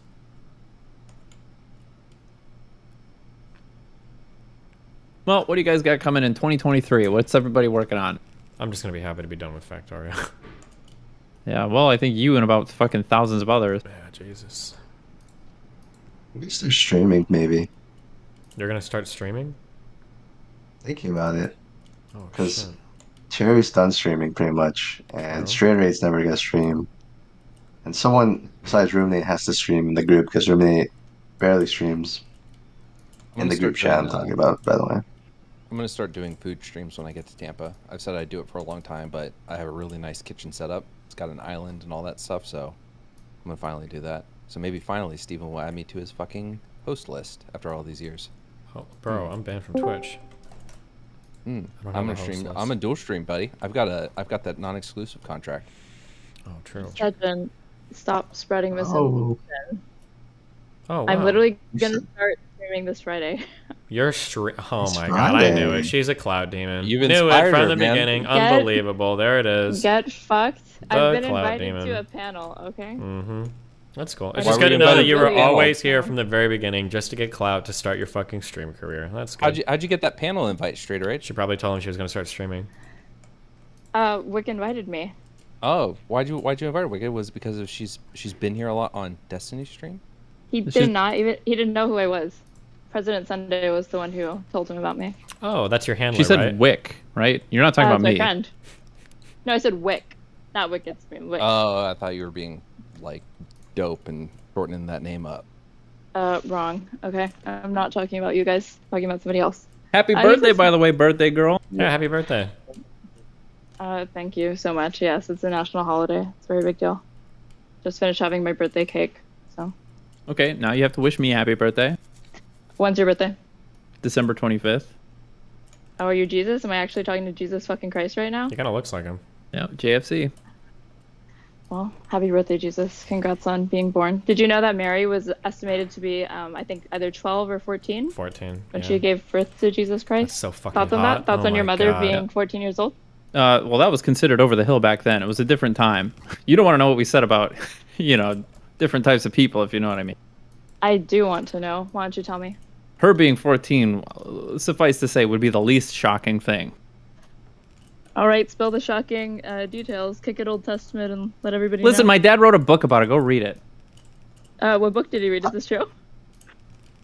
Yep. Called the Holly Bible. You know that Jesus didn't write the Bible, right? That's why I said my God. dad did. Dude, his dad. Oh my god, not him. Cringe, bro. Well, in Catholicism, they're all the same. No? No, it doesn't work that way. You The would Father, understand. Son, Holy Spirit, it's all No. one and the same. That's complicated lore, okay? It's beyond you. Oh, okay, sorry about this. Sorry for not being like a Catholic scholar. A very relevant job in 2022. True. Apology Be accepted. sorry. Sejin, are you going to start streaming regularly? Yeah. I don't know if it's regularly. I got a real life to live. But Wow. Brag I will more, be dude. screaming into the void about every time Destiny slips up, so Yeah, it's a crime against humanity when he's not nice. I agree. Wow. Are you gonna let her dismiss your criticism of me like that, Sejin? I agree with Sejin, but it's just a matter of what you want to get out of your career. You know that if you were taking his advice, it would objectively make you more marketable towards a general audience and stuff like that. If you disagree with Sejin, you're arguing against the concept of PR. He is correct, but it's just a matter of how much you want to rein it in, how sanitized Wow. you want to be. Really? You think that if I was nicer to people, it'd be more palatable to mainstream people? Holy Yep, shit. that's how it works. I've never considered. Wait. Oh my god. Wait. What was your degree in again? You must have gotten a fucking PhD in marketing or some shit, huh? Yeah. Do you have any more? Tell me How'd you more. know? Tell me more career advice. It's not my job to educate you, Stephen. Oh, okay. So. Well, Yeah, she's doing it pro bono. You better appreciate it. True. Oh. Thank you so much for that, though. Jeez. Wow. You're welcome. Anytime. Good Christmas present, I would say. Yeah. hmm I was hearing a lot of Lighthouse slander earlier in the stream. How the fuck do you guys not like the Lighthouse? Pretentious as fuck movie. Is that why you liked it? No, it's not. Only if you take it that seriously. It's a fucking schizo buddy movie. It is hilarious, and they actually commit to Wait, showing what? the Lighthouse. Yeah, it's just like a schizo buddy movie. It's great. Oh, that is not how all my friends described it to me. Did you guys Well- read his... Oh, I'm sorry, go ahead. Yeah, that's right. Thank you. It is just a schizo buddy movie. It's great. It's fun. Anybody, I think people took it too seriously if they were saying that like, oh, it was pretentious and stuff like that. It's like it's a self-aware movie. It like No, it's it definitely understands that. pretentious. Does it really understand Why? that though? Can you Why is it demonstrate how it pretentious? understands it? They actually show the mermaid pussy. Okay, how serious could it Okay, be? wow. If it actually was trying to be like avant-garde and pretentious, they would have just alluded to it, but they would not have fucking shown it because that wouldn't have been like good for it being Oscar bait and stuff like that. And I don't even think it was like nominated for anything. Mm-hmm. It's experimental. It's good. I liked it. Mm-hmm. Are you saying because like the film and being black and white, like it was pretentious? Is that why? According to these fucking goobers. Well, no, that's I'm asking that's what it them. means. Is that it, or is it the story? All my friends described it to me. It's like, oh, dude, it's so profound. Like it changed my life. That kind of I movie. mean, there's no part of me that walked away from it with that, but No. like it was a damn good movie. Which one? The Lighthouse. Oh, we're still talking about the Lighthouse. Fuck. I wonder how Darius feels about it. Dude, Darius is fucking yoked, man. I didn't see that fucking picture you guys. That's him in the fucking picture, guys. Jesus Christ. Dude, if it is him, he hides it. Like he wore this like. It's he had not a nice him. big coat on. Are you sure? Yes. No, are you sure because you've seen him before? Or are you Yes, sure he's posted pictures where you can see his face, where you can see his fucking body. That is not him, dude. That guy's Okay. yoked as fuck. It is yoked. Yeah. Yeah, I was need gonna to make find a someone joke. Hold on, Steven. What? Nope, never mind. I'm not even gonna DM that shit. Good, don't. Will somebody Good just little brother. post nude Dude. Darius so we can put this to bed? Oh, yikes. Wow. We I need to think put you want to go Darius's to bed naked body to bed. with Darius if you're bringing him up randomly. Wicked. What? I think you want the only thing that's going to bed is you with Darius because why did you bring him up randomly? Because I thought I could summon him and then I could hear you two interact and I thought it'd be funny. I think that would be. Oh, so fun you can for come no in one, and scream but like you did with Lav again? Yes. Good memes. Top content. Darius makes me so uncomfortable. Who, Derry? Or Yeah. me? Darius. Why? The energy is I know it has to be fake, but it doesn't feel fake to me, and I don't know why, and it makes me really uncomfortable. Sounds like you just can't handle him. A lot of it's fake. Like I've talked to him in person, like in small group. He's normal. This is just. Cedric, this is becoming a pattern for you. You just don't really like extreme personalities. Everybody who you interact with, like Steven, you're like, come on, rein it in. Stop being so mean. With Darius, you're just like, tone it down. Like, what's next? What criticisms do you have for like me or like Wicked? Like, what ways can we like mute ourselves to? Wait, true. I did criticize you for being like too like It is. You can't What was take it. it? You get Slut whore. overstimulated. Her outfit, don't forget that. Steven, Jesus. That was you. Those are your. I can't believe you let her criticisms, canvas in that, quote, unquote. Sejin. As soon as she came back, I looked at you and I was like, are you fucking serious? Shouldn't I ask you? How did you let me canvas in that? It's your operation, motherfucker. That goes right These back two to were you. running it. I was sick, okay? I was busy getting food for everybody. I've heard so much about this outfit. I'm regretting not coming to fucking canvassing. Yeah, well, Oh, you wouldn't it's have been the on- only it's one on coming to I'm sorry. I'm sorry. I'm so sorry. I'm so sorry. Yeah, you know who's coming to it? Your fucking dad. Okay, he loved it. Jesus Christ. I've seen Steven's dad. He'd like it. Yeah. Well, not as much How as about his mom? not as much as your mom's like me. It's Booksmart's up too. Good question. Actually, a really He's good got question. a job. He's got like a big boy job. Good for him. Oh, a big boy Yeah. job. Not like our irrelevant fuck jobs. A big boy job. Oh, are you saying Factorio is not a big boy job, Wicked? Yeah. Are you serious? Yeah, Wick. Is that what you're saying? Yep. John Wick. Do you have enough material yet for your hit piece that you're working on with your best friend President Sunday yet, or are you still collecting material for it? Hit piece. Mm-hmm. On you? Yeah, in our community, you know. Our community? Are Am I you a part of President Sunday fan? Yeah, she's like his Um, best fucking Yeah, friend. she voted for him. that? For what? The For president. President Sunday. You elected him president. President of the week? When does that week start again? On Monday or Sunday or like where do we land on that Don't Discord? dodge the fucking premise See how of she you making a pivots? hit piece. Yeah, that was really sly, Straighterade. Thanks. That's what I was trying to do. So, Tell us about this hit piece. What's the most damning piece of evidence? Of you know, why Steven's would I abuse. spoil it? Why would I spoil it before it drops? We all know But- you wore the shirt to bait DGGers into doing something creepy so you could report it back to the president Jesus Christ, Edgin, what the fuck? Yeah, is this the woman question? Is this the woman question where we like make up oppression for for tiers and stuff like that? Are you saying that like a woman existing is a scheming woman? Listen, the only tier Edgin's getting for that comment is tier 5. Okay, hell yeah, woo yeah. $80 a month, definitely money well spent. Yeah, as opposed to what do you spend your money on? Why would you want to know that? Why So do you that I need can to know criticize your spending habits because you're criticizing my audience's spending habits. I'm not. Did I say I'm criticizing it? I just said it was money well spent. Yeah, but you were being a sarcastic I was fuck when you said applauding. it. So, oh really? I didn't hear any applause. Okay. Well, I just wanted to know your spending habits because I want to know what highly successful people spend their money on. You know. Why would I share that with you? Highly successful people don't reveal their secrets. Highly successful people also don't misspeak. I thought you were gonna start cutting down on that. Well, you did cut down on it. We haven't done it at all today. That was the first one. No misspeaks. Steven's also immune from his own criticisms. So. True. That's how it goes. Behaste.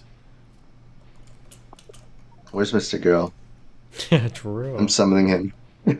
Dude, there are already 2 posts about you being wrong about engineers on. Well, now they're fucking meme posts, okay?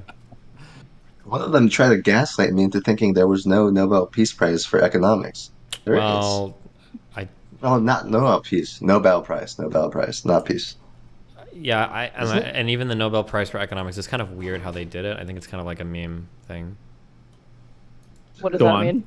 Like, I think there's like there's the people that do the Nobel Prize in Sweden, right? There's like an institute of people where they've got like some Nobel Prizes for shit, and then I think that they felt bad because economics didn't have one, so they made like a prize in honor or memory of Alfred Nobel or whoever the fuck the guy's name is. So there's like a Nobel Prize for economics, but it's not like the other ones. I don't think. Can somebody tell me if I'm right? Am I making all this up?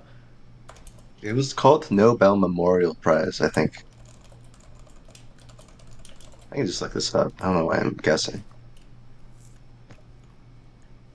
Nobel Memorial Prize in Economic Sciences. Was that supposed to prove me wrong, or? So it's like the participation crazy, right? trophy of like okay. Nobel Prizes. Is it not prestigious to get a Nobel Prize in economics? No, it is. It's just not like the other ones. It's different. It's the pick-me. Yeah, basically. I mean, economics is like the pick-me of the social sciences. Like, oh, we use data and math. We're not like psychologists. Like, well, now they do though. I feel like that's the new shit is like I'm behavioral describing my economics. Right? field, Destiny. that's what they do, man. A wise philosopher once said that economics is just astrology for some people. Having trouble recalling It's their name, men. but- Just It's supposed come on, to be dig a chat astrology up. for boys. But good Say one. it's straight white men, right? Isn't that what you're supposed to say? Yeah, straight white cis men. I'm quoting somebody else. It's not me who believes No, it's this. okay. Oh, she's doing the really cool thing that Fox News does, where they're like, some people say ... so that she Mhm. never has to give her actual opinion on it. She can just hide behind some anonymous. Many Do you such watch incidents. a lot of Fox News, Stephen? No, but I know the criticism of Fox News is part of my job. Have you Know never thy heard that enemy, criticism okay? before? I'm sure they've talked about it a lot on some news now or whatever the fuck.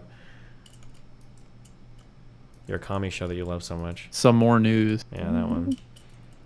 Some more news. Oh, you didn't even watch the video Well, on I'm the good. I don't need criticisms to of tear Bill my and hair Melinda out Gates. watching that guy who doesn't know how to shave correctly screaming at the fucking Just monitor. dodge after dodge. Like first, you won't even react to some more news video. If it's so bad, you could just tear into it. Why not watch it on stream? Yeah.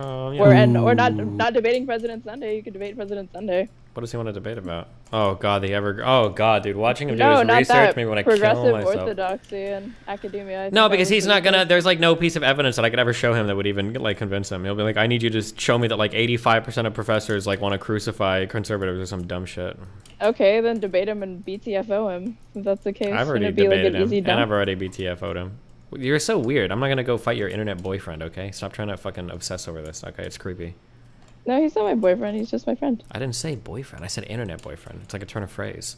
You got really defensive though, really quickly over that. It was kind of weird. No, I'm just correcting the record. Okay, well, the record didn't need to be corrected because everybody understood what I meant, so.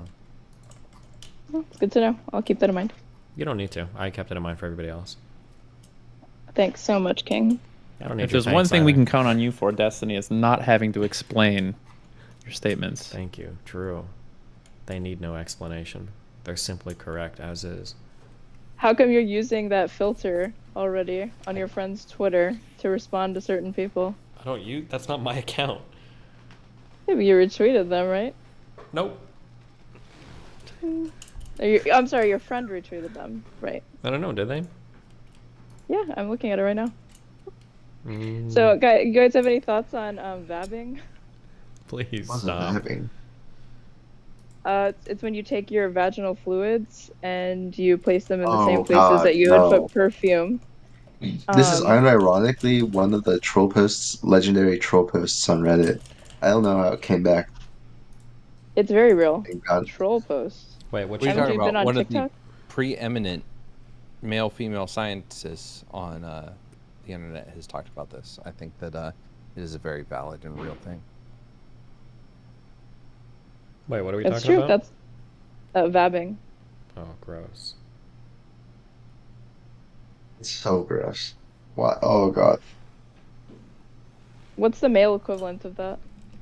Vabbing. Probably Being a sociopath? No, I think it would have to do with like, no, that's the real stolen valor. Is that like for women it's vabbing, but for dudes it would be ballin'. I don't think I even Right? want to know what this means. Wipe that taint and rub it on your Please wrist. stop. Fucking Christ. How does that upset you? How? Of all the shit you talk about, this is shit so you tame. do. Gross. It is gross. Ew. Thank you. You know what else is gross? My fucking DPS is a rogue, baby. Assassination up in this bitch. Well, I'm sure somebody in 2006 cares, like, and I don't. Why am I being so mean to you today? I'm You've sorry. been mean to everybody in here, dude. Why did you torture that poor Australian kid earlier? I didn't. I was helping. I was interviewing him. I gave him the spotlights, Bro, Steven. Jesus. You're being relentless to that poor guy. No, I wasn't. Do you really think I was? Yeah. I wasn't trying to. Fuck. I was like, why is he fucking going in today? You're memeing. I'm Fuck not you. Shut up. memeing, bro. You were going wild. I was trying to do something with your stream because you weren't. Look, I'm doing it again. What's wrong with me? You're the Fuck. Wicked, I didn't think you were being mean, but you sound so defensive now that Steven's joking Yeah, about you 'cause he intentionally was. being mean. Yeah, I don't think like, it's mean. That's what I'm thinking. Like, oh, okay, Yeah, so because you're that's telling me that I weird. beat up a. Look at how he cuts his mic. That What doesn't happened? bother me. Dude, like, fucking men do this shit all the time. Like, when I was younger, there's that, like, I don't know, dick measuring that always happens, and people were like, it starts off as just a little bit of, you know, ribbing and all that, but if you don't respond appropriately, people focus in on you. That shit's fucking lame, but what you're doing is fine. Who? Wicked. He's just taking some memes, taking the piss. That's fine. Oh, so it's okay when Wicked does it, Sejin, because you're not calling him out. But when Steven does it, it's the end of the world. True. Who do you think is What? talking right now? was not paying attention. No, but Sejin's not saying anything. No, she's got a point, Sejin. What's your response? Yeah, Sejin. You should I have a lot thought to say Destiny to had Wicked goals. Oh, and Lycan Say it. doesn't? I don't c- if you don't have if you don't have goals that are pertaining to Life? specifically your speech, then it doesn't matter. No, I'm just a big old fucking loser. Thanks. Aspirations have baggage. Better than your ass vibrations. Jesus Christ. Is the streamer those have baggage, website too. project dead? Is the what? Streamer website that you were building for Mr. Girl? No, I think it's going on there. I see my little dev chat. They're swinging along. Well, the We- Mr. Girl part's done. Yeah, the Mr. Girl part's done. That part's done. Wait, did you actually like take it down, or did you stop paying for it? We just Didn't stopped take it down. They providing just support. Stop providing support. Whatever. Oh, that okay. means. Why did you change your position on that?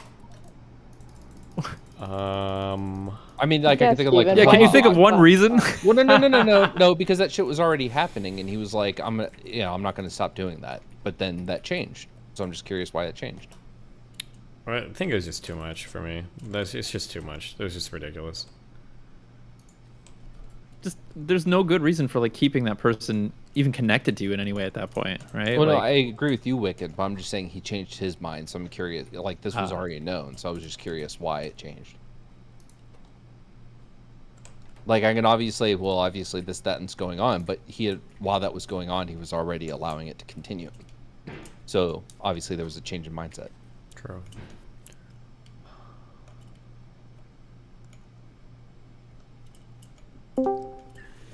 Uh-oh. Who the fuck just joined? A new challenger. Favorite person. Ruminate. What up? What's up, Ruminate? Ruminate. Pop, pop, pop, pop. Okay. My number one simp. Can we first? Excuse me. You're excused. I'm sorry. Could you repeat that? Continue. Oh, my number one simp is not here. I thought your number one fan was Darius. Yeah. Yeah, Darius is your number one simp. Thank you very much. She is my number one simp. She's trying to project. Ruminate, you're like a close second. I don't know who's number one, if it's Darius or if it's Ruminate. President Sunday. I'll have to think about that. Yes. Okay. Thank you. Yeah, President Sunday and Darius. Madam. Madam? Madam. You don't know that he referred to erudite constantly in their conversation as madam. Keep explaining the joke. Who did President Sunday? You did. What? He was just being cordial, dude. No, never mind. I love it. It's That was so good. this is the community college theater kid meme all over again. What? Was anyone here a theater kid? No. The community college theater guy. He not community he college played necessarily, just theater in general. Nobody here has been to a theater. Nobody. I wasn't growing up, but I kind of am now. I was in orchestra, not theater. I was friends with the theater kids.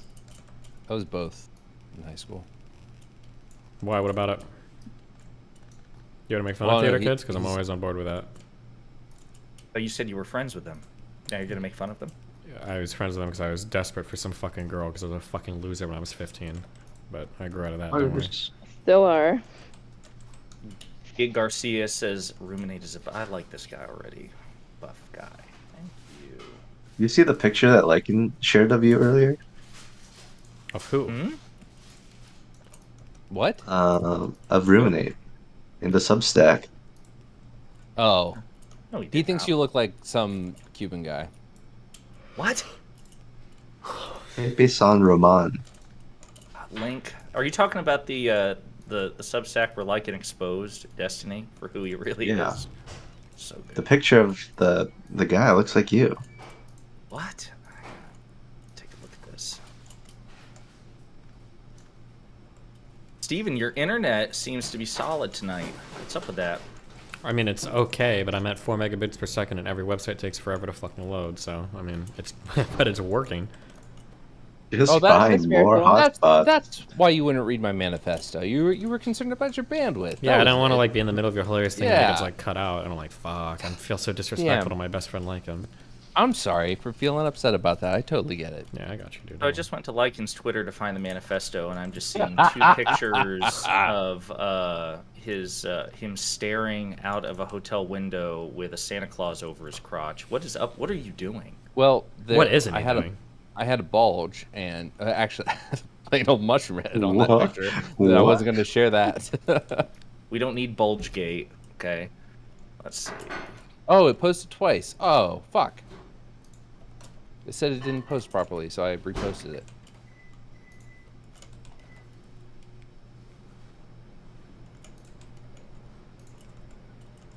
Aaron, what'd you do for your birthday? Had some birthday cake, hung out with my friends and family. It was a lot of fun. Yikes, bro. You have no friends. Kind of cringe. What's kind of cringe? Just hang out with friends and family for your birthday. Do you really believe that she has friends to hang out with? She probably hung out with family against their will, but oof. Yeah. Damn. She's been mean to me, coming in nothing but edgy. mean to me, so I'm gonna start giving it back. What did I say that was so mean to you? It's a compliment for you to be my number one Oh, fan. here we go. Okay, and the harder you protest, the deeper you dig yourself. Whoa. What the Oh, fuck? You got Freudian close with slip something. there. Oh my god. Sejin, I find no picture of me in Lycan's thing. I This see a is picture you, man. Hold on. of Steven, and then Pepe San Roman. yeah. A hero. A fucking Cuban hero. Okay, Steven is directly related to him. Where are my Miami Beach friends at? Do you guys think any restaurants are open tonight? God, no. Maybe a Chinese McDonald's. place. You're gonna be that dick who goes to a restaurant on Christmas. I see how it is. Actually, At midnight, no Why less. does it make She's you not- a dick? Wait, what is that? What is that discourse? What if? Don't you think they want to enjoy their Christmas No. in peace? If No, they're open bro, and you're dude. going, you're supporting supporting them. When you go, dude, working on holidays, if you don't give a fuck about holidays, is like the best thing in the world. You'll get time and a half or 2x depending on your company. That's fucking based. What if they just want to be on the clock, like, I don't know, scrolling at their phone, maybe they're listening You to won't this be right allowed now. to be on the clock scrolling on the phone. If you're getting paid time and a half, your supervisor's breathing on your neck to make sure you're fucking working. If you're not, they're gonna cut you hard. Oh, I see it now. They're working. Fucking eat the food. I went to Starbucks today, and McDonald's was open when I drove by, but I was a fat piece of shit earlier, so I didn't eat it. But Yo, is there some like initiative where McDonald's like helps homeless people on Christmas? Am I making that up? Why, did you go to McDonald's and they seemed homeless? Yeah, I went to McDonald's last night and there were like fucking 30 homeless people like sleeping in there. Or maybe it's just because it's really cold right now? Probably that. Maybe. Wow, I can tell you haven't had to look for a job in a while. Shut up. I've been to plenty of McDonald's, okay? Off yourself. For real, for real. But not really for real. Sorry.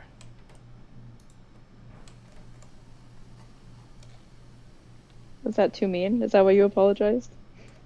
Yeah, I don't want to set a bad example Let's for get Cherry the in the air. He's moderating his That's rhetoric. Oh yeah, wait. Doesn't Cherry hate Straighterade, Aaron? Don't they hate each other? No. It's Cherry's birthday today. Yeah, thanks. We know. You guys share a birthday. That's right. If I didn't know this lore that you guys didn't like each other. Oh no! It's Kelly. Kelly and Straighterade apparently hate each other. I was gonna say Cherry and I don't have any problems. Cherry and I are cool. Well, I mean, We're in a group that chat. you know It's real of. fun.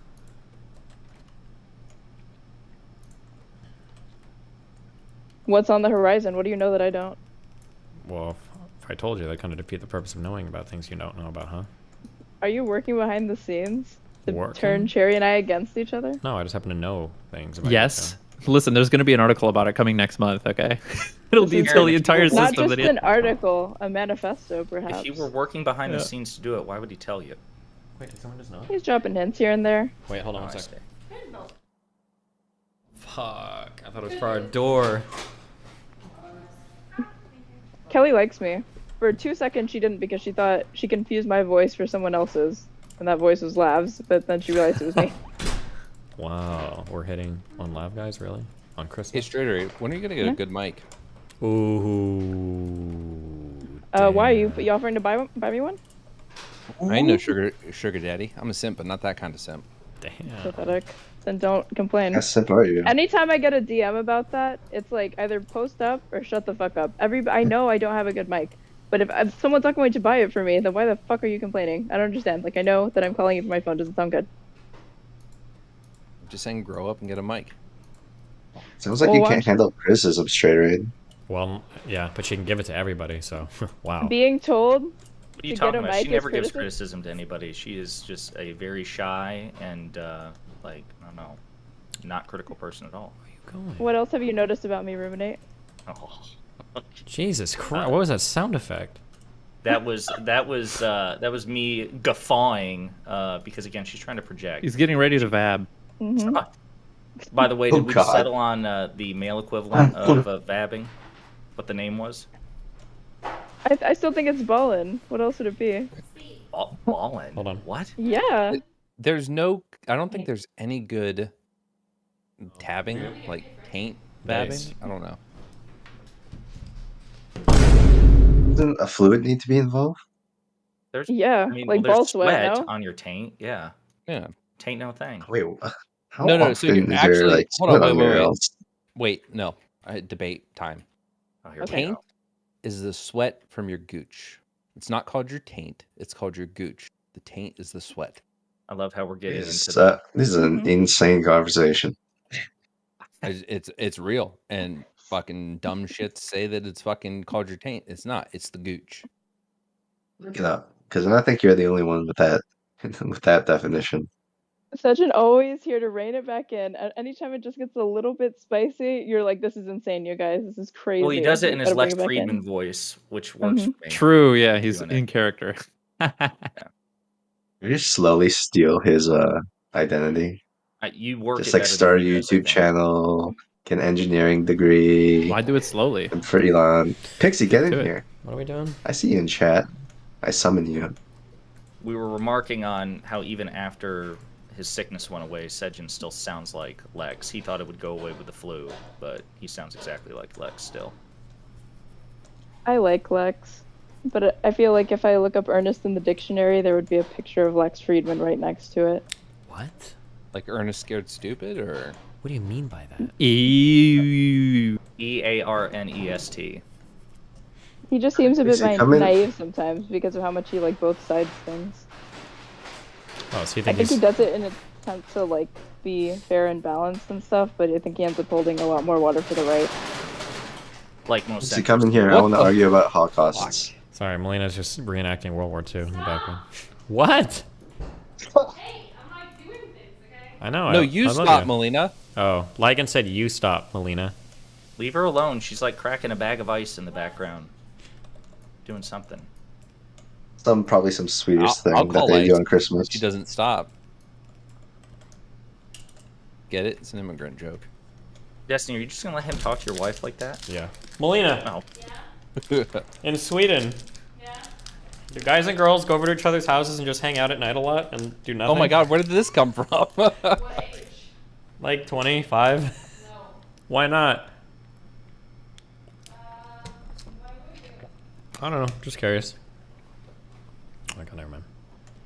Destiny, how's the weather there? Is it still like a It's bitter fucking cold freezing. snap or what? And my wife, who I love very much with all my heart, destroyed my fucking door in the other room. So now we just have a giant door that's open, and now I'm dying. What'd she do? She like have some sort of fit of rage and just rip it off the hinges? I think the door is probably broke, but I just like to blame her because it makes me feel better about myself, and then it makes her feel bad, which also makes me feel better about myself. So what the fuck's going on with this apartment? So the internet's not right, and now you have a door that doesn't work right. Did you guys like inspect it thoroughly when you moved in? You know, I normally throw open every single door just to see if they'll stick, but for some reason I skipped the process this time on this one. My bad. You should have done that. I What's know. wrong with you? Dipshit. Who is that? Mind Waves? Me. Oh. Wicked. You sounded He super... did sound like Mind Waves, You yeah. did, right? Holy shit. Dipshit. No, you lost it. I lost You it. can't force it. You just have to let it come naturally. It did sound like Mind Waves for a second. I could try Mind Wave's impression. No. Speaking of coming naturally, Yes. Lycan, did you finish the specs on that double-sided fleshlight idea that we were discussing last night? Like, Did I miss Fleshlight discourse? Yeah, fleshlight gate was last night. Give me the rundown. I don't even know how you summarize. I mean, such so a like profound dialogue. Darius comes in The and middle says out. that Steven needs to... Darius comes in. he comes in and says that he has been using a flashlight and he gets off so much with it because it's amazing, and that stops him from going out and doing stupid shit with women. And then Ruminate had the idea of having a fleshlight where him and Steven can both jerk off each other at the same time. And then I brought up some stuff about the military. Lycan, is this and- fan fiction? No, No, this it's is real. exactly the That's conversation actually that we fairly had. accurate. Are you sure? Yes. You're not just making this up on the fly. No, his right now. fan Is this fiction is part much three worse. Of the manifesto. What is fuck wrong you. with me? I'm sorry. Goddamn, Wicked! Oh, you bastard! That one I'm a little hurt by. But yeah, that was the seems like conversation. this seems like the metaphorical successor to the middle out conversation from Silicon Valley. The what? Is that a Lex thing? Middle Did you out. just Lex? Oh my god, you guys don't know Silicon Valley? The No, TV I know show on Silicon HBO? Valley, but I don't remember this conversation. They're having a discussion on how best to, oh, I can't believe I'm gonna say this. They're how best to jack off as many guys as possible, and they come up yes. with a middle out algorithm. Yes. Yeah. And that's how they discovered the the Middle compression out algorithm. Yeah. Yeah. Thing is, Destiny refused to weigh in on that. Like the whole sales pitch was for a bonding experience between him and Darius, or I guess him and anybody, some sort of. Oh wait, is this the Chinese finger trap thing that you were talking about? I think I Yes, caught the end yeah. of this then. Yeah. I've Destiny, what looked do you up think? actually if that's politically incorrect to say Chinese finger trap, but it's not. Because it's somebody probably wants a finger trap that was made in China. Maybe, but It's it's just, actually I just kind know of it's bigoted for you to assume that it would be politically incorrect. Why? Well, what if it was invented in China, and what if they're proud of it? What if they want it known that it was a proprietary, you know, ancient tool used for merriment? Then based. It Okay, sounds like there you maybe go. that's the case because it's not offensive. Yeah. Thank you. Believable. Pixie Destiny. says you should call it the Chinese dick trap. I agree. Destiny, What did you say Get to that, in buddy? chat. Get in chat? What? I need to debate Pixie about the genocides and stuff. But the Holocaust? What? Genocides. Sejin Because has she- Holocaust. Oh, god damn it. She believes in levels of genocide. We disagree. Based. You guys are actually only being level 3 genocided?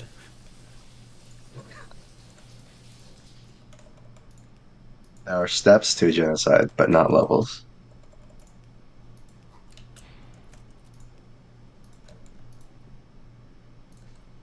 I'm looking at Very Blore bad. on the Fleshlight, and apparently not only is the guy who invented it, he's based in Texas, but he also created it because his wife had a particularly like high-risk pregnancy, and in order to avoid cheating on her, he made this wonderful device so that he could simulate that Thanks. experience. One of in the middle JoJo's a pregnancy hoes. without disrupting her. How nice. Cringe. Just fuck her through the pain. That's what a real man would do. That's what you would do. No. I would just divorce her. Pixie? Oh, there she is. You said genocide 3 times and Pixie manifested. Okay, I don't want to turn this into a full-blown debate because it's also late at night. But all I'll say is there's everyone's mad at me because I said there's levels to genocide. But I feel like the fact that like the Holodomor and like other genocides are debated because of the levels of gray and intention make it obvious that there's levels to. Wait, I'm gonna call. Well, I don't think they don't debate the Holodomor because they're trying to figure out what level it is. They're only debating because they're trying to figure out if there was intentionality behind it. That's the only debate. Well, because the thing is, like, okay, if there's... Wait a second. Sorry, I've been called with a stream. I'm in a stream right now. Oh my god. Wait, is that your mom in the background? Yeah. Oh my god, Pixie, I you gotta bring her understand. on. Pixie, you gotta bring her on. Pixie, we need to talk to her. I'm sorry. It's actually really important. Pixie. Don't say anything that's gonna freak her out. We would never, ever, We're ever just do gonna that. ask her what she thinks about genocide. It's fine. Yeah, don't make it weird. Oh, it's not gonna be weird. Trust me. Pixie. Okay. No, I'm telling her not to make it weird. Oh. It will definitely be weird. It's gonna be weird. Okay, let me check. She might be in the bathroom, which in that case, then you guys cannot talk to her. Oh, Wait, she went to the bathroom? the Just slide it under the people door. want to talk to you. The streamers. They just want to say hi. Yeah. Huh? I'm gonna take out my earphones and you can say hi to them and they'll say hi. They're people who stream. What does that mean? They're on the internet. I'm sorry, Daddy. No, they want you. Why? They don't want Daddy. Why? Because they heard you. They don't Well, want are you Daddy. gonna ask her? I did that too. Are you guys gonna ask her political questions? We just wanna like have a friendly chat. Yeah, we want to wish her Merry Christmas. 5 minutes. 5 minutes. I don't want to tell politics. It won't be politics, I think. Am I like a Yeah. Destiny, No, will you it's settle okay. for 5 minutes with Pixie's mom? I only need 2. Okay. Let me put the thing on speaker. Is it video? No, there's no video. Okay, hi guys. Say Hello. something. Hello. What's Merry up? Christmas. Hola. Oh my god, there's so many of you. Hi. How are love your I'm you? daughter. Andy's mom. Did you say Pixie? Oh, Pixie's mom. I'm sorry. Oops. No, it's okay. We call her Andy here. It's all good. Would you like to share an How are you? embarrassing Merry story about Christmas, her? everybody. No embarrassing story. I will Christmas. throw my phone away. What's the embarrassing I don't story? know. I don't know what embarrassing. There is no embarrassing story. About Andy? About sorry, Pixie. No talking about me. Okay, ask other. What is the most embarrassing thing Andy's ever done? Wait, can we ask her mom? What do you think about people inviting people back to their hotel rooms late at night? Oh my god. We need you to settle an age-old question. It's part of the discourse. Wait, you guys lost your talking privileges to my mom. But Merry Christmas. Happy Hanukkah. Feliz Navidad. Okay, well, we tried. What's the most embarrassing thing? I'm gonna think about that. You don't have to think about that. You don't need to have an We'll give her some time. Give her a little bit of time. It's so weird. They want to embarrass me. Yeah. Tell us a cute thing she did in middle school one time. So, they're asking you to say a cute thing that I did in middle school. I don't have any cute stories. You're so cute. I don't know what else. Like something that she really wishes you'd forget. I've had too many champagnes right now to think of. Oh It's my okay. God. That. Good night, Mommy. I love you. Love you too. We all love you too. They can't hear you right now. They can't speak Spanish. Straighter, do you speak Spanish? I can't hear anyone. Yes, but I not know. well. How come? You Yo said hablo yes, but not well. español. Because they're in my ear. I know that you guys are gonna have like a Caribbean accent. I'm not even gonna be able to understand it very well. I'm gonna think about it. But I don't want to get you in trouble or anything. It's okay. I love you, Mommy. I love you. Okay. You guys misbehaved. You guys said that you would be nice. Yeah, What did you think was gonna happen? Yeah, that was never gonna happen. Okay. For you guys to say Merry Christmas. We may or may not have did. misbehaved, but one thing's for sure: you're a fucking idiot. Sorry. Based. I just assume the best of people, okay? Wait, now my mom's calling me. Okay? You just remembered? The Club Penguin story. No, oh my God. Oh yeah. Tell us the Club Penguin Yes. Wait, what happened with story. Club Penguin? Oh my God, Did she you have a muted Club it. Penguin- Did you Penguin silence your work? mother? Yes, I muted. No. Pixie, I'm gonna- you coward. Come on. Please.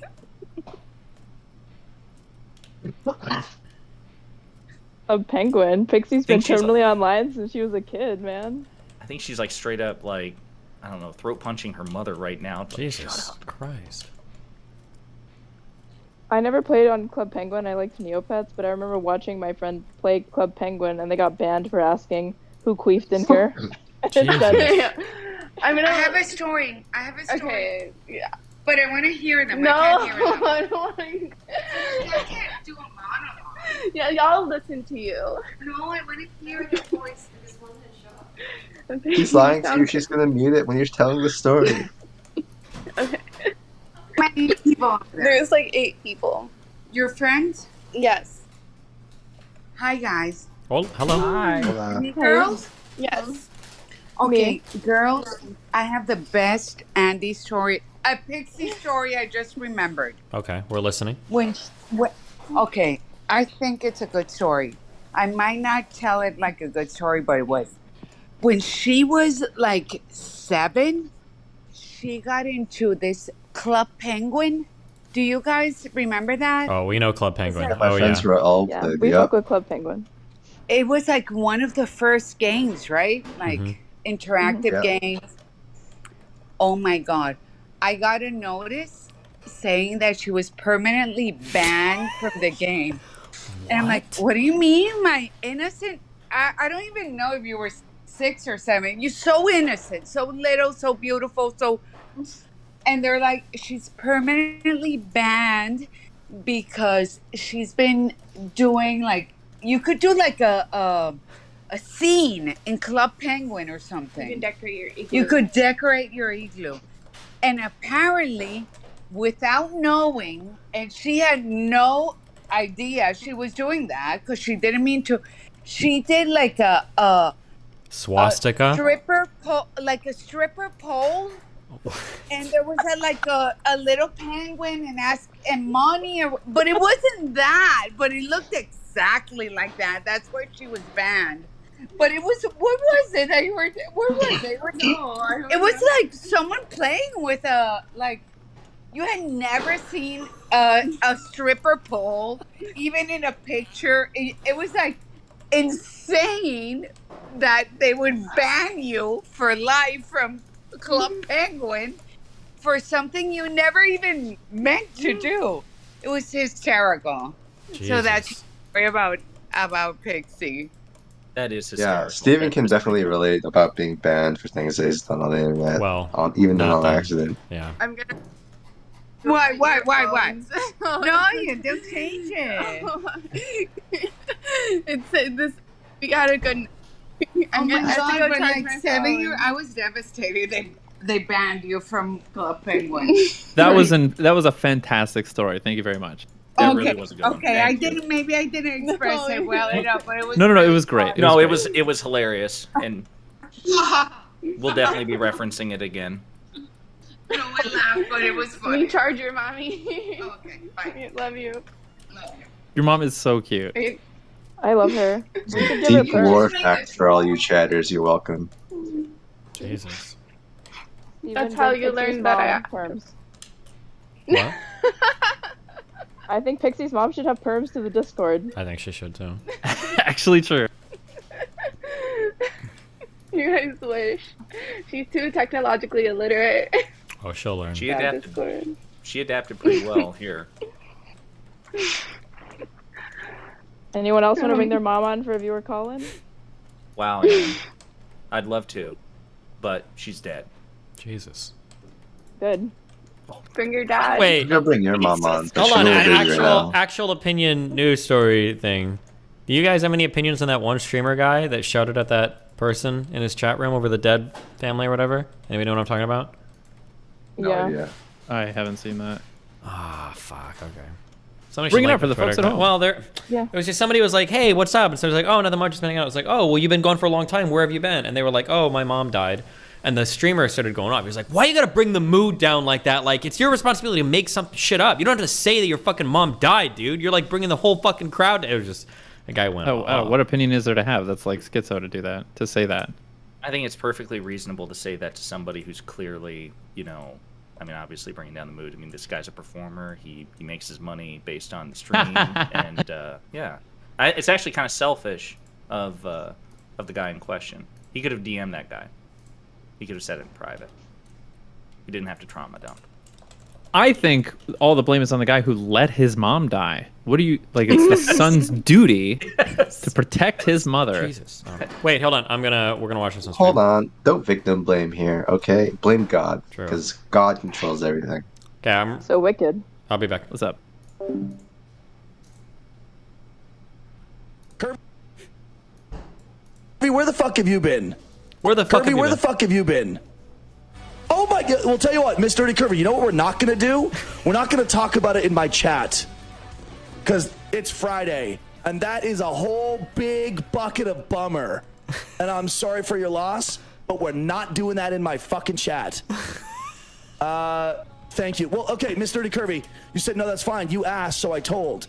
No, I didn't ask you to tell me the biggest fucking bummer news in the world. I said, hey, what's up? How are you? You know what? Let me give you a little bit of a lesson, Miss Nerdy Kirby.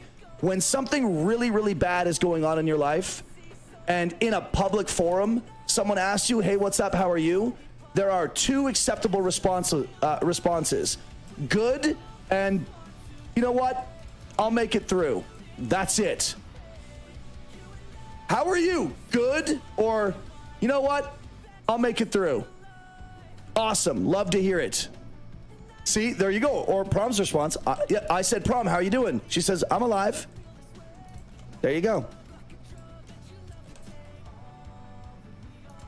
Oh, I asked you where you were. Look, Mr. Kirby, I'm just subtly trying to tell you that unloading really heavy news in people's chats on Twitch is not like good etiquette. It's not the place to do it. That's all I'm trying to tell you. That's it. I figured this is a good opportunity to inform you. Heavy news like that, when someone asks, hey, where have you been? You don't need to tell them, well, my dog died, my husband left me for a younger woman, my house burnt down, and my car got stolen. So I've been a little bit busy. That's why I haven't been around. Because it's like, oh, God, like, like, you know, like, if someone asks, like, hey, what's up? Where have you been?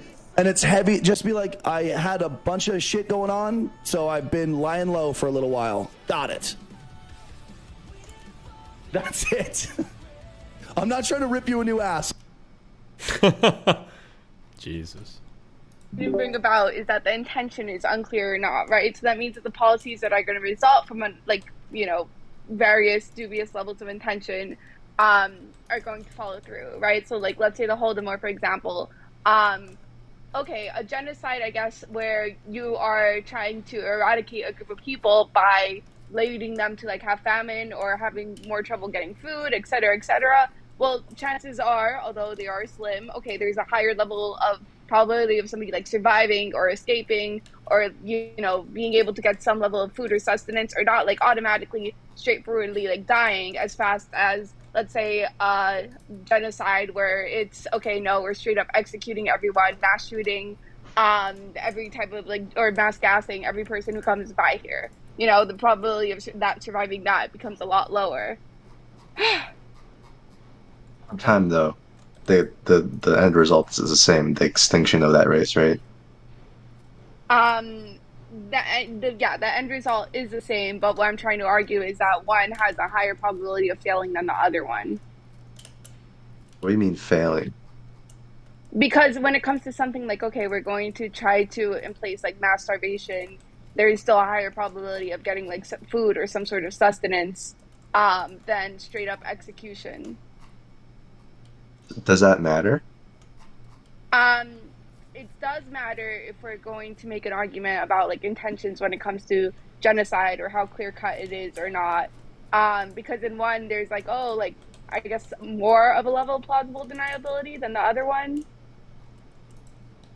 If there's an intentional, it's easier to hide your intention, basically. If you're like, oh, there's these policies that happen to result in mass famine, but we didn't mean it, whoopsie daisy, guys, versus, so even if it's an accident, here are right? actual gas chambers.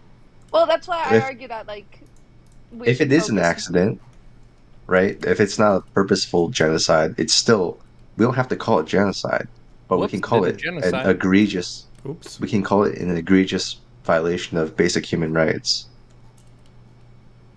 Yeah, I don't disagree with you there, but like what I was trying to argue before is that when it comes to and this is gonna sound really from left field, but I'm thinking about like Wittgenstein, and the whole idea of like, oh, these are just like language puzzle games. Because I was thinking about this, and I was thinking like, oh, like maybe what I really mean when it comes to all of this is that we should feel more comfortable. I'm sorry, this is kind of random. We should feel more comfortable saying that like people are lying about their intentions when it comes to certain actions. Because when I read the UN definition, and I think somebody's enacting all these policies to a group of people, but then they're like, oh no, here's a convenient otherwise easy excuse. We're not really doing it for genocide. We're doing this to control the population or whatever, quotation marks. I think there should be a level where we look at all these policies being enacted and being like, yeah, there's an intention here, and they're just basically lying about it. And the reason why like I'm saying this right now is because I'm thinking like during the Holocaust, even though they were saying like, oh, we have to like get rid of the Jews, I don't think Nazi Germany, and maybe I'm just wrong and I have to reread about this, was even like very explicit about the final solution until like, I don't know, mid towards the end. Well, that's why it was called the final solution, is because they were trying other things first, right? Yeah, but like even when they were like actively like killing Jewish people, they weren't necessarily like giving out their plans that they were like gassing everyone. So I feel like that's why maybe my hesitancy comes in when it comes to intention, because it feels like people can have these intentions and be carrying them out, but we're not going to find out whether those were the true intentions or not until later, when we have access to those people's documents, like journalism, et cetera, et cetera. So it would be very hard to basically call a genocide when it's happening a genocide, because we don't necessarily or won't necessarily have access to that documentation. Wait, you're back, right, because we're not Destiny? in power. Yeah, hello? Okay, cool. I'll let you take this one. Take what? The answer to this question. I figured. Okay. Wait, this is very. I think. Go ahead. I thought Session was arguing with her. Oh, my bad. I thought she was. We had been. You were showing the stream. he's benching the, me. Shadow thing. Wait, why would I rehash the argument? I've already have a Pixie on this. I thought Sejin wanted to argue with her. Oh, I didn't know you've had this argument. Yeah, dumb. I want to argue about that streamer clip, so hurry it up. Why does it matter when we call something a genocide? Well, it 100% matters. It's the same fundamental thing as the argument we had with Connor.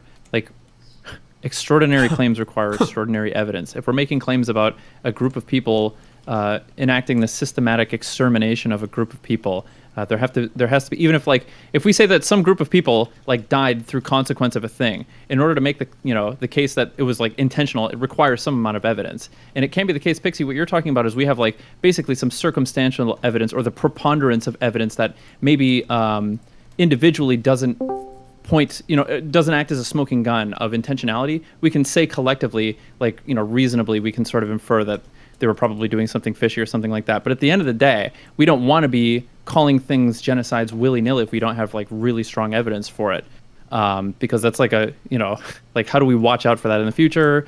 There's a lot of problems with that, with just wanting to call things genocide willy-nilly. With the China thing, for example, we didn't really start using that term until we had internal documents specifically saying if these people escape the compounds, and they're using the term in Chinese. I looked over the source documents. They use the same term that they would use very explicitly for somebody who was escaping a situation like a prison or something like that. Are you talking about the Uyghurs? Yes. Wicked? Yes. Okay. Yes. Okay. And the sort of externality to that, I guess, or at least the negative consequence might be that a genocide may have occurred somewhere and it never officially gets recognized as a genocide because we never end up finding sufficient evidence of it. Maybe that happens, but the alternative is that we're also not implicating people and judging them and actually trying them in the trials or in the annals of history or whatever for conducting the worst crime imaginable if they didn't actually do it. Yeah, I don't necessarily disagree with you. Or maybe there is some very slight disagreement, just in the sense that I feel like there should be a level of policy enactment that's happening right now. And I'm not just saying one of the things. I'm saying imagine if they're doing every single thing that's on the list of the United Nations when it comes to genocide, right? I think there should be a level where we can look at and being well, they're claiming that they're not doing it intentionally, but all these policies seem to be intentional. So I'm not I'm just saying oh yeah, if you are trying to put everybody in really bad conditions, sterilizing them, killing anybody who tries to escape, basically the conditions themselves are leading to the deaths of these people, then you really have to question at a certain point in time, are these really for these Y random reasons that you're saying? Or are you just trying to eliminate them because that seems to be more likely in the scenario? Asking, could a genocide happen through gross negligence, No. not just intention? No. Is that what? No, but I'm saying, is that what Pixie's asking? Sorry. This is a really good question. I don't think so, but I think it would be easy for those people to claim that or act if it's from ignorance when it's not, right? So unless if you have that internal documentation, I feel it's very easy for people to claim I just didn't know at that time. And then it's should we just take their word for it, or should we just look at the consequences of their actions? It just seems very convenient that this is How is this? gross Why would this be negligence. different with genocide than any other crime? What do you mean? Requiring a certain burden of evidence in order to implicate somebody for a crime. I'm still not you're saying when should we use it, or are you asking me why the standards of evidence might be different when it comes to genocide versus burden of crime? That seems to be the case that you're making. Correct me if I'm wrong. I'm still unclear about what the exact question is. Well, it seems to me that you are trying to make the case that we should lower the burden of evidence for the crime of genocide. Oh, okay. Am I wrong about that, or am I misunderstanding? I feel like you're misunderstanding, but maybe I'm just being unclear. But yeah, no, I'm not saying that the burdens of evidence should be lowered necessarily.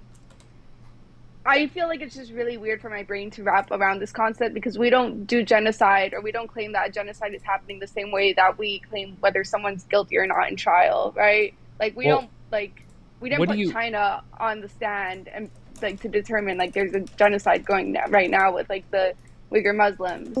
No, but it's pretty clear. Like, so when you think of genocide or cultural genocide, before all this discourse happened, when someone said genocide, what did you think of? The elimination of a group of people, or the permanent elimination, or attempting. I guess that's an attempting a genocide. But yeah. And would you really have applied that if someone just said, so you went from that point of view and someone said, do you think trans people are being genocided? Would you have really said... Wait, hold on. Before, to be clear, let me reiterate this a million times, because people keep saying this. Pixie's not claiming trans people are being genocided. I don't think that's ever been her argument. She just is arguing over what the responses can be to a perceived genocide, was what the argument is over. Yes. Yeah. Oh, okay. Then never mind. I thought this all came from the trans genocide thing. Well, it started because it gave the idea of like, oh, like, because, you know, it's a topic point that once you start thinking about it, you think about all these, like, these different branches that you can go to. But I don't think a trans genocide is happening right now. Oh, you're laughing at it. That's funny. Trans people are being genocided and you're laughing? I think that's the contention around the subject in this space right now, is whether or not there is a trans genocide and whether or not people are misapplying the label of genocide. Because there's a certain idea that it evokes, and we can go down to definitions if we need to, but at the end of the day, what is happening to trans people in the United States, especially with the significant amount of progress they have, especially with the significant amount of social support they have, it's unreasonable to try to apply genocide to what is happening with some conservative bills here and there. So I feel like that's where this conversation originated from. And when it comes to genocide, because overall, I think she knows where the conversation originated from. But the reason why she wanted to argue with me initially was because I said, and Lonerbox might have, or I was defending something that Lonerbox said, who's now creeping in here, because he made the statement that like, well, if you think that a trans genocide is happening, shouldn't you be like fighting, like being violent, like doing something to like fight against the people doing it? And I agree with that argument. If you think a genocide is happening, then I think that resisting through almost any means necessary is probably morally acceptable to do.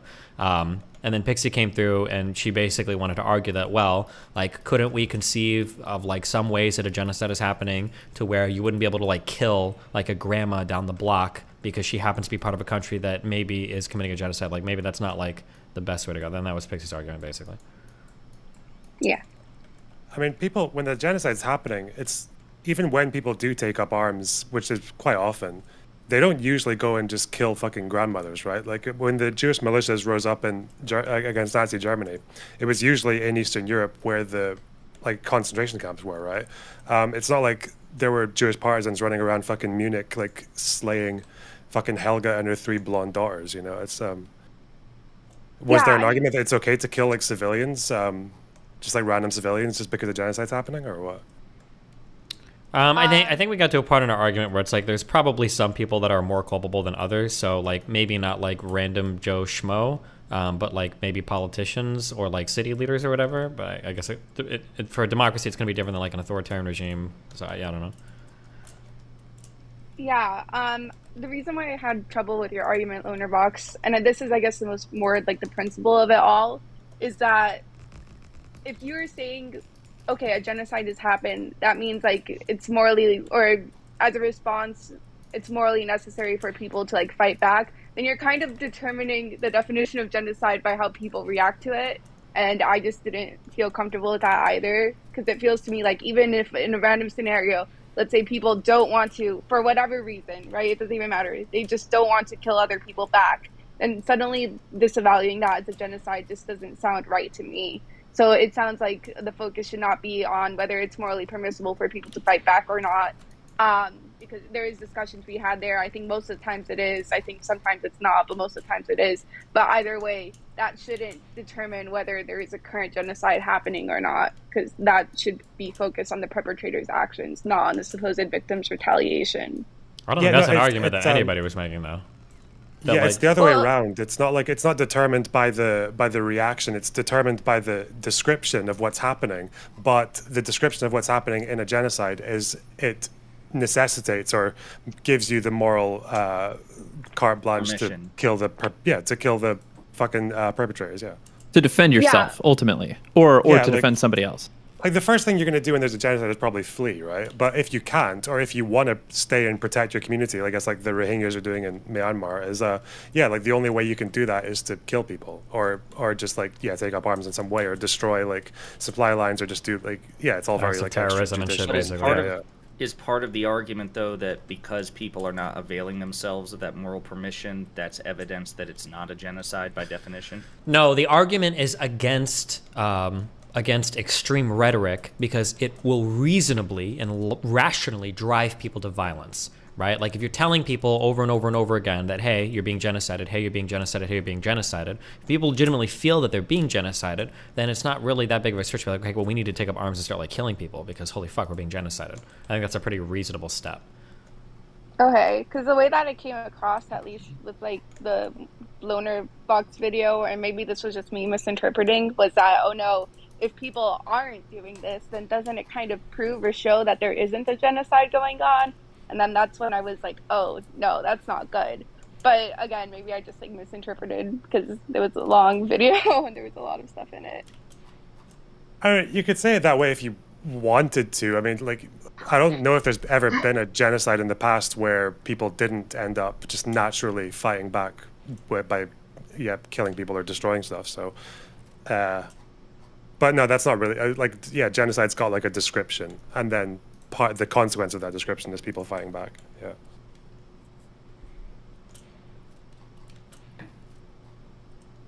Wow, So I got a question. Wow. Guys, we Pick solved T, genocide. Okay, yeah, sorry.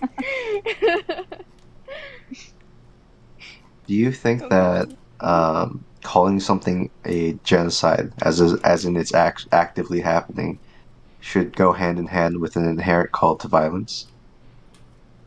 No, I think okay, this is gonna sound really weird, but I promise that it's somewhere. I think when it comes to calling something I think when it comes to labeling anything really, you should do it keeping in mind the consequences and the effects it's gonna have afterwards, right? So I think if you're gonna say like, oh, a genocide, like we're gonna label this a genocide, then that's not necessarily an inherent call to violence, but it can be if you're saying that there's no other solution basically except to kill other people back, right? So if you're like, oh no, like they're attempting to genocide us, or a genocide's currently happening, and a call to only fighting back is it's the only way we're going to stop this, then yeah, that is an inherent call to violence. But if you're like, oh, but like this genocide is being like perpetrated because like not enough people are fighting back I can't pronounce the word. Legislative-wise. Yeah, legislatively. Then our focus should be on that. I feel like most of the times it will result in violence because it's already such an extreme action that's happening. But it's, I guess, I don't know if I'm about to misuse this phrase. It's not necessary. It's not like a necessary condition, if that makes sense. Can you think of a hypothetical situation in which a genocide could be stopped through anything other than violent means? I don't want to argue this specific line because I don't even believe in it. But if you are a trans person who thinks a genocide is happening right now, and you know that violence against the Republican Party is going to lead to like bigger backlash for your community and yourself, and probably for conditions to worsen, and if you believe in our democratic system and you think there's a way to fight against it, then you should be advocating for for more Democrats basically in office, or you should be arguing like for specific legislation, or trying to find a way to like pack more judges that are Democratic, that are less likely to rule in favor of like Republican genocidal legislator, et cetera, et cetera, et cetera. So that, I feel like that should be your call rather than like killing a bunch of Republicans, because I don't think you'll get what you want that way. I think you'll just end up endangering more trans people's lives, because like this is what kind of Republicans are salivating for. They're to show that like, oh, trans ideology is a violent one, not just to your children's selves, but to everybody, and it just promotes like this incredible like degeneracy or whatever. and I feel like it can radicalize like a lot of people. Ixie, is that, just out of curiosity, is that a moral obligation on the part of the genocided party, or is that just a practical consideration, or both? I think it's both. Okay. I think in every action that you're going to do, you should think about how your, I guess, party, quotation marks, or the people that you're supposed to represent are going to be affected by those actions. So I feel like you do have a level of like moral duty and consideration to think like, okay, if I take this action, how is it going to affect everybody else in my community? And Destiny, you disagree with that or like you think that if Disagree somebody with believes that. if they're genocided, that they have a moral obligation to fight it by any means necessary, or do you think that they have a moral obligation to act within the system first? Moral obligation to fight. It's hard to say. Well, before we were talking about morally justified, not morally obligated, right? Gotcha. Like if somebody is attacking you and they said they're going to kill you, like you might be morally justified in fighting back. I don't know if you're morally obligated to fight back, right? Gotcha. Fair. Steven, so is your only problem with people saying or referring to it as like a trans genocide? Like you think using the word genocide is like wholly inappropriate and like what would lead people to react violently? Yeah, I think it leads to violence. I feel like the Canada should show that. But I feel like there's ways to allude to, or you can still dog whistle that genocide is occurring. Like this is the argument against like the Great Replacement, right? Like you don't actually have to say that white people are being genocided. You can even just like discussing the Great Replacement is kind of using like genocidal rhetoric, right? But I could be wrong, but don't those types of people normally explicitly say white genocide? I'm really not sure. That's why I'm trying to remember, like, I mean, of the few I think videos they that do. I've I seen, think that's like a Lawrence really and stuff common like phrase that. is white genocide, white genocide, white genocide. Like Christchurch shooter manifesto had white genocide on the first page. Right? Yeah. Yeah, but don't the people that you talk to who believe in the, like, again, like somebody like Lauren Southern, she never says the word, like, white genocide or the phrase white genocide, right?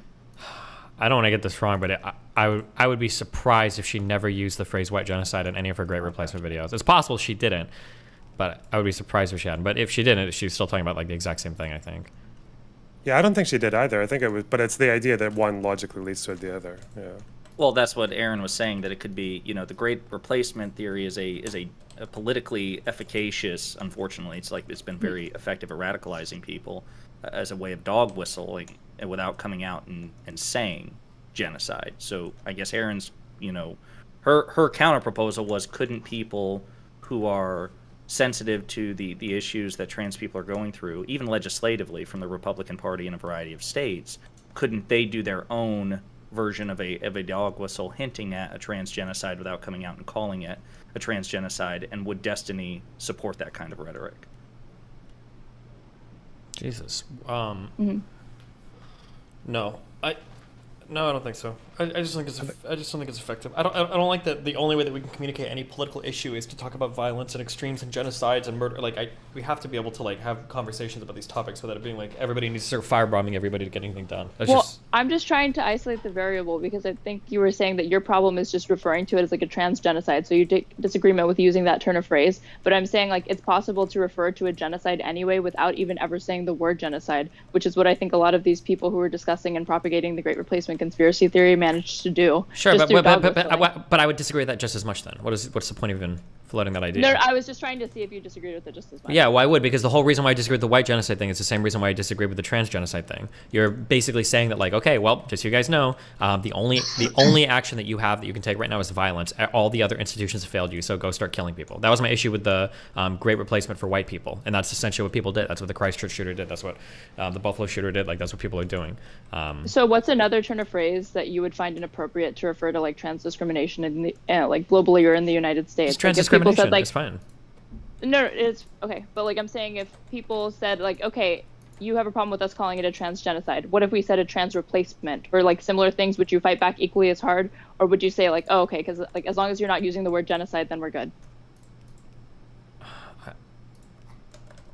I think if you trans wanted to replacement invoke, like doesn't even make sense. Like replacing who with what? I know. That's why I'm saying it's weird to think of like a parallel that's like, or a rhetorical parallel to like the Great Replacement, in regards to trans people, but I'm just You're just trying to see. find what his hard stop is, right? Because it's not clearly not just genocide. Like even certain. Yeah, I dog just don't want people to whistles. feel like Yeah. violence is the only answer. That's the only thing that I want to avoid. I see.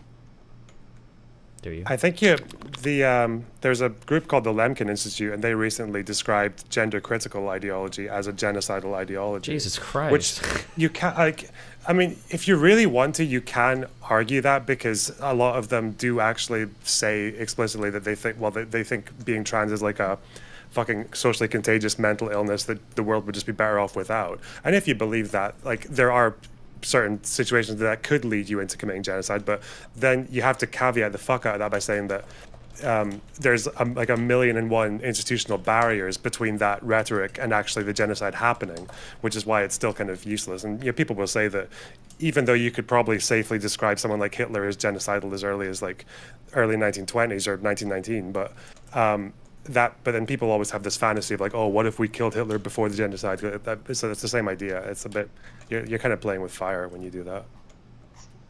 There was Yeah, I something think Loaderbox that you definitely- said. Oh, we'll continue, Pixie. I was just gonna say, I definitely think Republicans are attempting to or want to build it up to that. I just think they're failing, I mean, maybe in Texas they have like 1 or 2 legislation that's passed that's like worrying, but I feel like overall, like, I'm very pessimistic when it comes to the Republican Party's future. I feel like the whole rhetoric that they're building is destined to fail, basically, because it's not resonating with anybody, and we're too interconnected now to like demonize people so easily, so effectively on a massive scale. But that's just my 3 cents. I actually disagree, Pixie. I feel like the introduction of the term like groomer into the public lexicon has been like pretty swift. It's pretty strange. Yeah, but is it really working for him? I genuinely don't know. I don't know how that like polls among like Republican voters, or like like how common that's being used, or if people understand or accept that like groomer is basically being used in some right-wing circles to be synonymous with just like LGBT people. I don't know. I feel like, if anything, like the midterms show that it's not like trans culture war issues are just failing en masse when it comes to Republicans. Maybe with the exception of a few states. I would hope so. But it's strange because people can be on board with, like, people don't vote based off policy, right? Like, they vote based off of rhetoric. So I guess it would be, I don't think it would be too hard to imagine Republicans who are looking to run for office or something use the term groomer in this way and not be successful with their races. Like, it didn't happen in these most recent midterms, but I could easily see it continuing to happen because I feel like this word is only going to be used more and more. Well, this midterm also had other things going for it, like severe election denialism, and so it wasn't like it'd be an interesting counterfactual to think of a situation where, you know, you didn't have the Carrie Lakes of the world and other people like that who were like just flat out denying, you know, the 2020 election and still like campaigning on that, and just so like take that variable out, but also include the, you know, anti-trans rhetoric that runs rampant with the party. And then I think, yeah, you could have an environment where they would have been much more successful. Like, I don't think it was anti-trans rhetoric that stopped the red wave. My understanding from the polls I read, it was they didn't want to deal with people saying that Trump won the 2020 election and that the whole thing was rigged. That was the crazy in the GOP that made them stumble, not, oh, they're calling trans people groomers and we don't like that. I feel like it was a more broadly, more abstract thing, was just the general lack of focus on things that people care about as much in their day-to-day.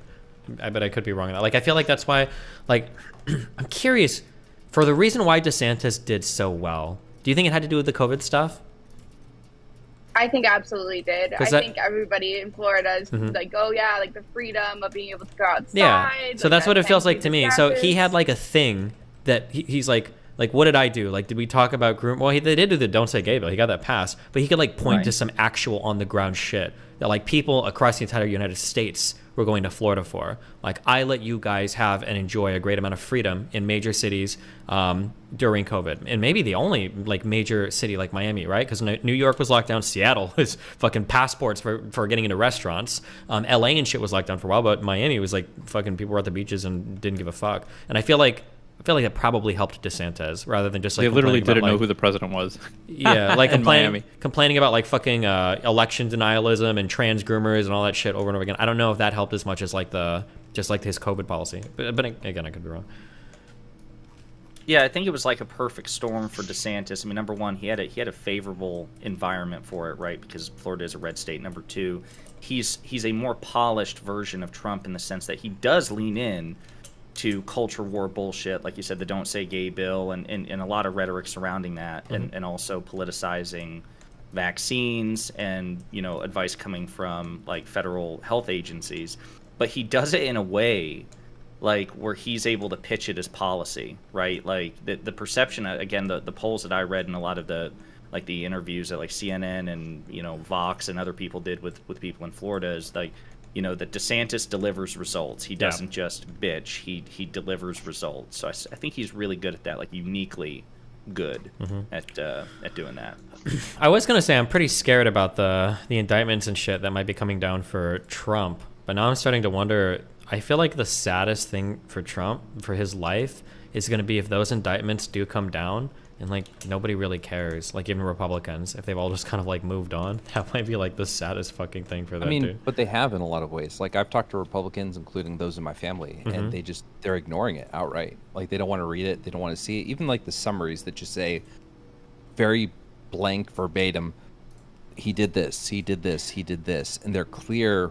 This is fucked up, and any other person who ever did this would be a fucking attack on our democracy. And they're just like, oh no, when I mean ignored it, I don't mean stand by Trump. I mean like they've just kind of like moved on from Trump. I wonder if that's gonna happen. Oh yeah, well I think that does favor DeSantis. I mean, but we're still 2 years out. Yeah, so much can happen. Yeah. Well, yeah, DeSantis is. I mean, if that all happens and Trump can't run, like on one hand, it's like, yay, protect democracy, make sure he can't do it. That's what ought to happen. But then it's like, well, strategically, you know, the whole hope for Trump fucking up the Republican vote and splitting it, that doesn't happen. Well, I mean, we shouldn't really be relying on that to win the election, right? No, you're absolutely right. We shouldn't, but it's just strategically something that, you know, we can amongst ourselves talk about and be like, yeah, that kind of sucks. That's out of the picture. This new special, and have you been, I don't know if Destiny has, Destiny you should, but have you guys been following the actions of the new special counsel that Merrick Garland appointed, Jack Smith? No, for what? To investigate Trump for the Mar-a-Lago documents and for January 6th. No, I haven't. What's going on with that? Dude, this guy, so this guy's no joke. He's a prosecutor that was loaned to the UN or the Hague to like prosecute Kosovo war crimes that, you know, Kosovo happened during the Clinton administration. And Garland tapped this guy to take over the investigation into Trump. And he it's funny. So Vice President Pence said that he would not testify in front of Congress because he didn't feel that Congress was entitled to his testimony, separation of powers, yada, yada. And then like 2 days later, Jack Smith sends him a letter saying, hey, we'd really like to sit you down for an interview and depose you. And so like every time, like he's acting fast. As soon as the vice president says, no, I'm not going to testify for the January 6th committee, Jack Smith's like, well, I'd like you to talk to me. He's impaneled a grand jury, I think for like Fulton County in Georgia, the you know, finding the 11,000 something votes, that phone call that Trump made to the election officials in Georgia. Fucking idiot. He's issued subpoenas to Trump allies in like Arizona and Colorado and a bunch. Like this dude is acting very fast and very, very aggressively. I do think he's part of the deep state, is what you're saying. Yeah, that's what I heard. Yeah. It really does feel like I guess my beat on the pulse is that Republicans really are just, it's not fun anymore for Republicans. Yeah, conservatives exactly. rather. They just get kind of tired of it after a while. The fiction has gotten stale. Do you think that Destiny? Do you think the Trump simps that you argue with are going to swing their sail for DeSantis, like and have some revisionist history? Oh, we were never really that big into Trump anyway. Like, well, I think it's a little bit different because I think Trump's biggest there's a weird disconnect that I'm going to identify that might not actually exist, and I'm just super biased. But I think the people that support Trump the loudest online I think are some of the probably most politically disconnected people in terms of like they like Trump for a lot of things that they're going to continue to like Trump for. He says it like he is. He's like anti-SJW, blah blah blah blah blah. Which for young people, for young white people, for wealthy young white people online, that's like a really exciting, fun thing to talk about. And you could talk about that forever. But like, whereas like the normal American public might start to get a little bit fatigued, even Republicans, where they're like, okay, like this is kind of cringe, like ready to move on. Like the kids online probably still eat it up and probably still love it. Like, do you ever see like Sargon of Akkad being like, I don't know, man, Trump's getting a little cringe. I don't like him anymore. Like, I don't know if a person like that ever does it. Like, I feel like if anything, those people would even like not like DeSantis. They'd be like, you know, I don't know about DeSantis. He seems a little bit like a, you know, too much of a political sellout or something. But I could be wrong, you know. I don't think Sargon's a good metric just because he's not an American, so he wouldn't vote. Well, but like think about like Tim Pool. Is Tim Pool going to come out against Donald Trump? Neither is Steven Crowder. Or Steven Crowder. Like it feels like these are. Well, actually, Crowder might be a little. Crowder is.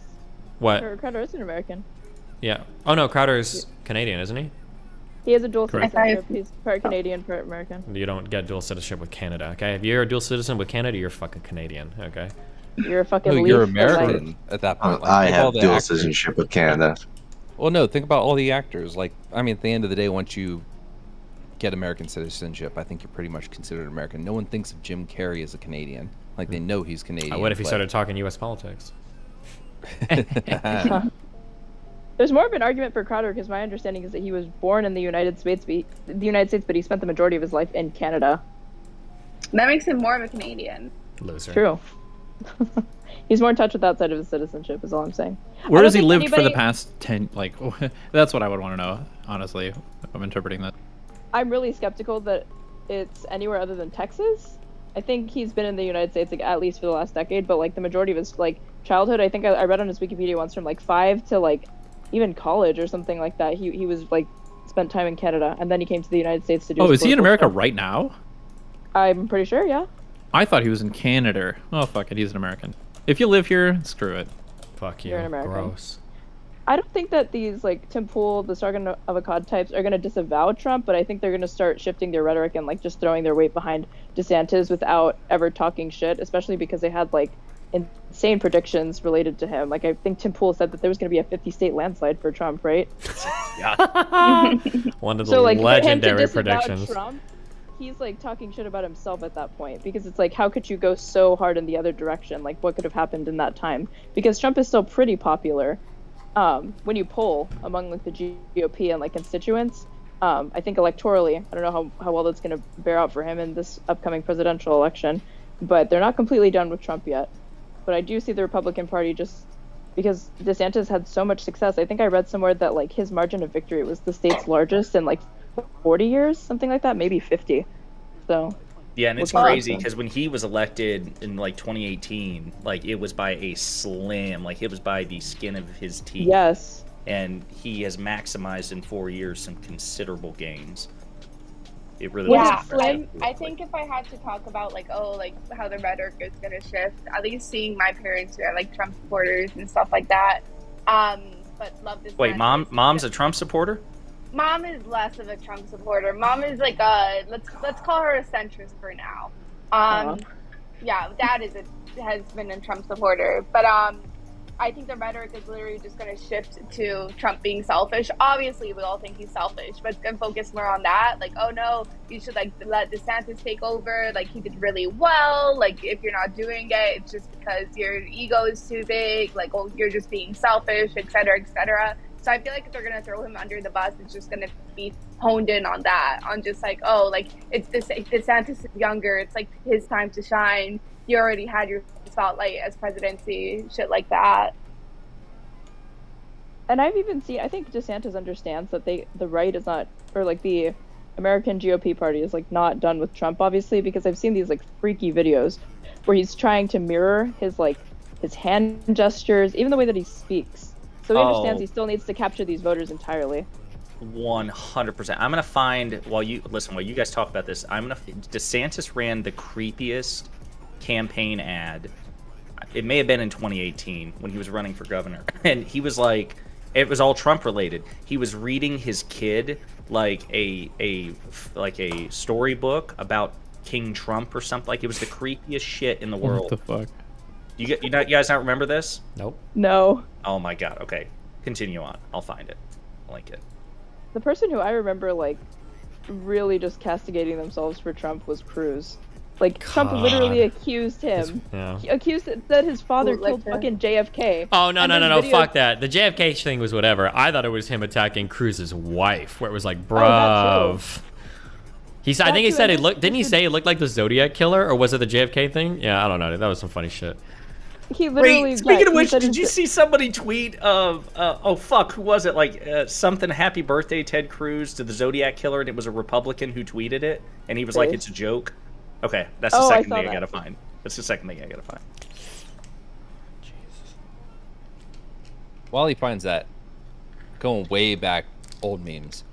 I think that streamer was wrong, Steven. The guy who shit on the guy for bringing up his mom. Like, he's like, where the fuck have you been? And it's like, well, my mom died. Like, okay, he brought that up. Don't. I think fucking the rag on streamer him made for it awkward. Yeah, because you could have literally just been like, oh shit, like that sucks. I'm sorry. Yeah, And then you're just exactly. like, yeah. And Wait, is that not just the default? Like, is this controversial? No, you missed the whole clip. The streamer went fucking hard. They're like, that's major bummer news, bro. Like, you don't bring that up. You should have said like, you know, I don't want to talk about it or something. Like, you didn't have to bring that up. Right, like, I'm saying this that is like Friday what you streams, said this is is like happy streams. it seems like the obvious, sensible. I don't know. Everything I I don't- say I is don't remember what obvious and Ellis said sensible, about okay? it, but- You're just like, you're spoiled by my obviously correct takes. It's okay.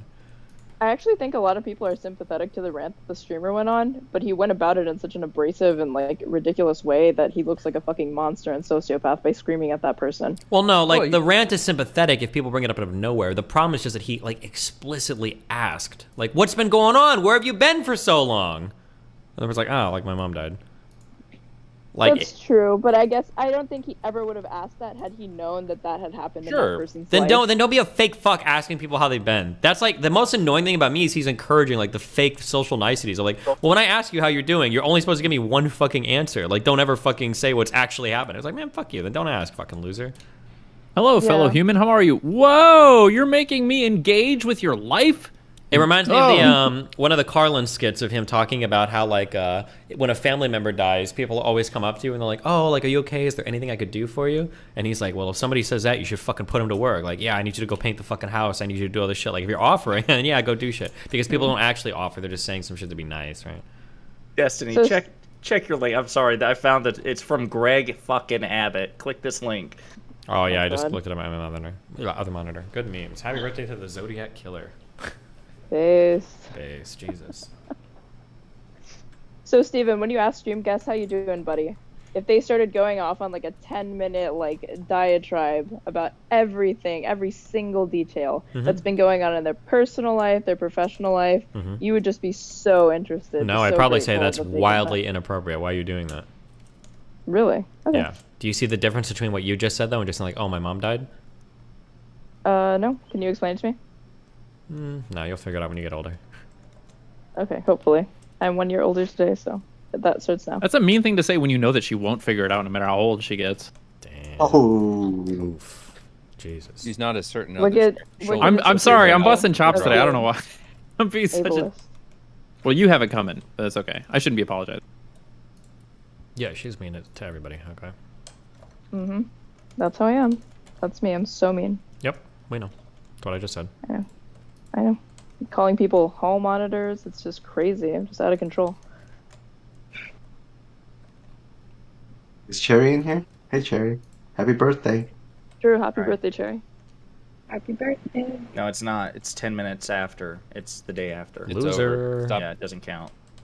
Not in Fuck, Texas. somebody's gone. Central time, it's still 11:10. Fuck There's still Central 15 Time. minutes. Eastern Time is the only time that counts for anything. I feel like such a College, loser Cherry's living in birthday, Nebraska Aaron. that like nobody ever talked about our time zone. Like it was always like EST and PST or PDT. What or was it, EDT. like Mountain Pacific? Kinda quasi. What was it? It's mountain time. I'm jealous of Arizona for this one reason, and I'm pretty sure it's because they don't switch. I think they stick with one, and they just stay with it. You've only got Denver fighting for the honor of mountain time. Loser. Destiny, I also sent you the link to a 30-second DeSantis campaign ad, the one where he's reading Trump shit to his kids. It's really weird. It's good. No. So good. Everyone knows my husband Ron DeSantis is endorsed by President Trump, but he's also an amazing dad. Did we watch Ron this on stream, I loves think? playing with the kids. Build the wall. He reads stories. Then Mr. Trump said, "You're fired." I love that part. He's teaching Madison to talk. Make America great again. People say Ron's all Trump, but he is so much more. Big league. So good. I just thought you should know. Ron DeSantis for governor. Jesus Christ. Nice. Real? It indeed seemed to There, be Pixie. real. I dropped it in the chat, Pixie.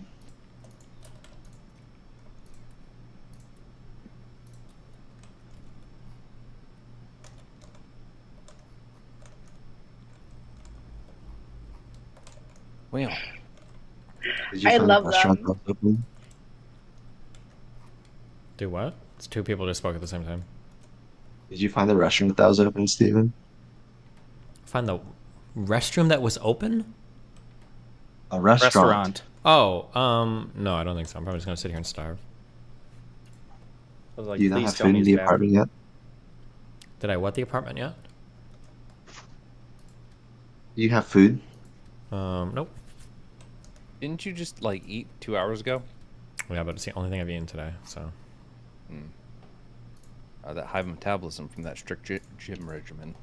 Yeah, or I just haven't eaten anything today except for that one like fucking 600 calorie meal. You could always chug a Soylent. Chug 400 calories in like 30 seconds. Be done with it. You know what? Actually true. Wait, why are you not moving? Oh, it's not full. How did I lose? I think Soylent tastes good, but to me it's not a health food whatsoever. I'm pretty sure like one of the second or third ingredients is like sugar, and the protein to carb ratio is awful. It has an What are you artificial talking sweetener in about? it What? that makes my stomach hurt. It's not like Soylent is kind of marketed as like a health food, but to me it's basically like highly processed kind of like junk food. Okay, it hold has on. a Soylent lot is of not added marketed sugar. as a health food. It's marketed as a short-term meal replacement. You shouldn't be drinking Soylent as like part of like this is like my optimally super duper healthy diet. It's just like, oh, like there's like a quick meal on the go that's going to be way more nutritious for you than like than like fucking McDonald's or something, or like fast food. Fair enough. I don't think. Yeah, you're right. I don't think it is like a health food. I guess like meal replacement is more accurate. And I think like their tag is like it can't replace every meal, but it could replace any meal if you have it like once a day or whatever. Sure. Almost straight right. It's basically just ice cream. Ice cream wearing lunch as clothing. That's how I've tried to explain this to people about peanut butter and jelly, and they don't get it. I'm Also- like peanut butter and jelly is basically it has the nutritional capacity or like density of like cake. It's literally the same thing. It's supposed to be like a high calorie like quick meal. Isn't also on the normal size Soylents, aren't they 20 grams of protein for 400 calories? That's not too bad. That seems like a lot, honestly. Yeah, compared to like you could get like a croissant that's like probably what 360 calories with like fucking 1 gram of protein or whatever the butter has in it. Why compared to a croissant? Compared to another meal replacement? What other meal replacement would you? What's like a quick meal for 400 calorie quick meal? I don't know. Is like muscle milk a meal replacement shake? I'm trying to think of something that has like the same amount of calories, but could it have like at least like 30 grams of protein even? I don't know. Muscle Like a milk. chicken But breast? if you're What the talking fuck? about like a protein shake, I guess you have to argue over like what is the bioavailability of the micronutrients in Soylent, because Soylent is also like promotes itself the 400 calories of like 20% of like a whole bunch of different like micronutrients in it. I don't know what muscle milk is, but if it's just a protein shake, you're literally just getting protein, and then whatever if you mix it with dairy or water, it'll be a little different, but.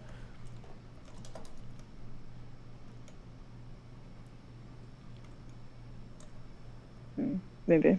Oh, glad we solved that one. Yep. Just like your mom wanted us to. They're changing the fucking world today.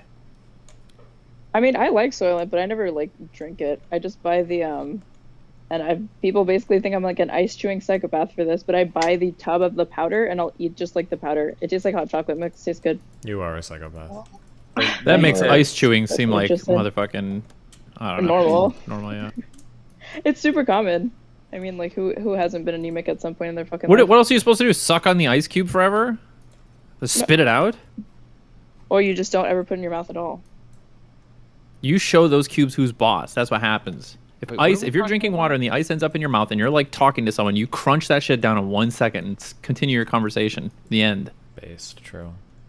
If we're sharing embarrassing stories, I remember, like, I'm thinking back to, like, what Pixie's mom said. I don't know if this is embarrassing, but when I was a kid, we went to this fancy restaurant, and I used to chew ice a lot, and they gave us, like, glass. It was, like, they served us water in effectively, like, a wine glass or, like, a chalice, and I was trying to, like, get a piece of ice, and I, like, bit the glass cup hard enough that it, like, broke in my mouth. Jesus. I was at the restaurant. It was very embarrassing. What's wrong with you? I feel like this was actually 2 weeks ago. It was not when you were a kid. True. Correct. Recently. Did you try to play that off where you're like, cup good or something? Or you just, I mean, you're like, I only oh tried no. To, mouthful I of tried blood. to play it off because I didn't want to get in trouble. I think if Not you were because clever, they- I'm pretty sure, can't you just chew it and eat it? Glass? Yes. Yeah.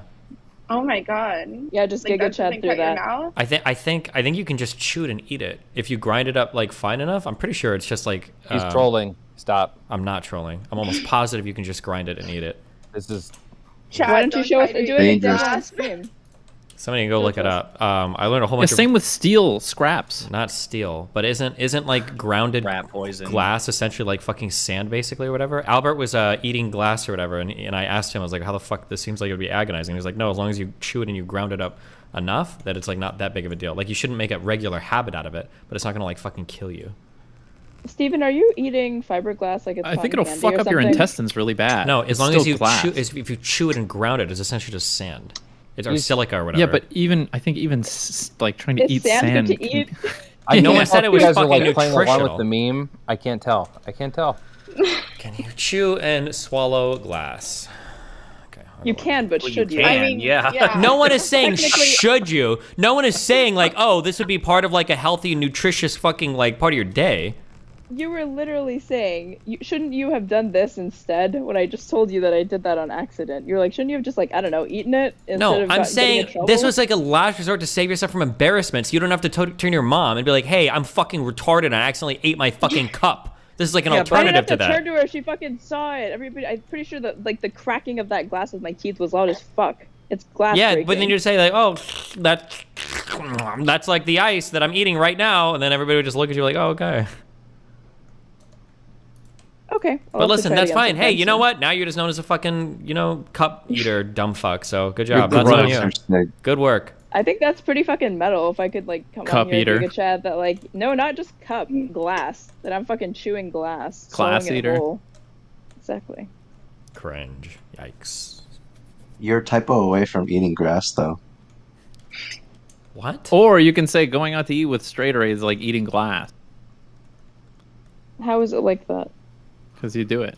Ooh, true. Only at parties. I remember seeing an episode of My Strange Addiction where a guy was addicted to eating glass, but what he was really addicted to was attention because he would eat like light bulbs and stuff at parties. It was like a party trick. And then Oh, he said he see, so couldn't you're stop. saying there is a guy that's done it, and he does it so much he's addicted to it and he's not dead. So look, looks like you can do it. There, get I mean, fucked. they literally went on to show him the health risks. Of The health really risks doing that, yeah, if you've got to show somebody health risks, that means it's not risky because you're trying to convince him there are risks. And he's like, no, there are none. I'm Do you eating feel glass. like that about smoking? I can see the Reddit threads. Here they come. Yeah, smoking's not that bad. They used to advertise it to kids. How Steven bad could is it be? wrong about chewing glass. Good.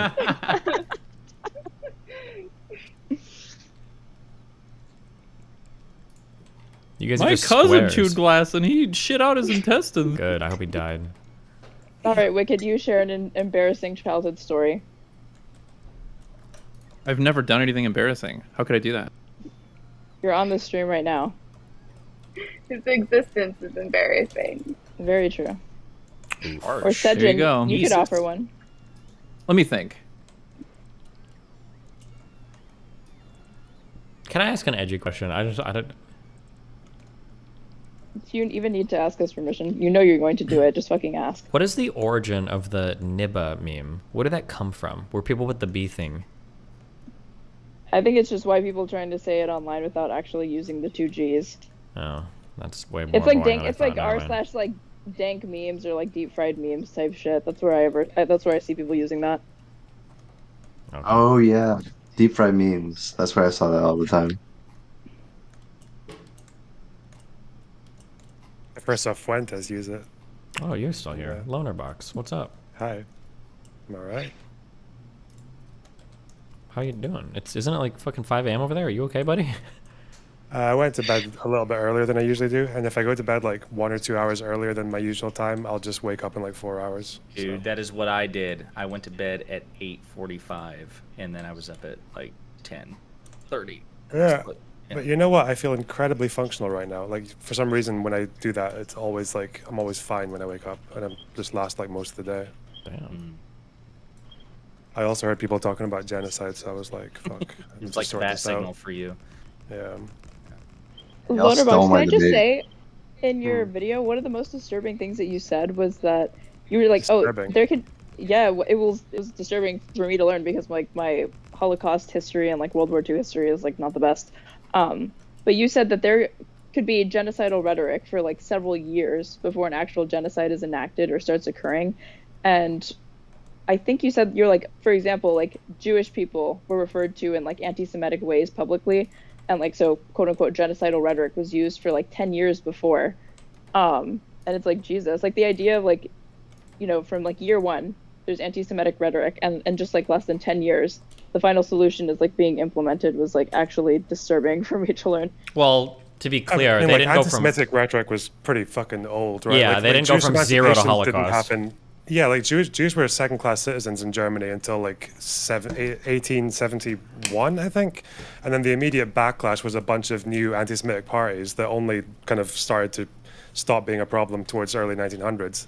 And the First World War happens, and they all blame fucking Jews for the loss. So, yes. Well, yeah, anti-Semitic rhetoric or like language had been around, but do you know if it had only been within the last 10 years that it was like acceptable to use it like openly and publicly to kind of abandon the dog whistle and just start overtly being anti-Semitic as like a politician or something?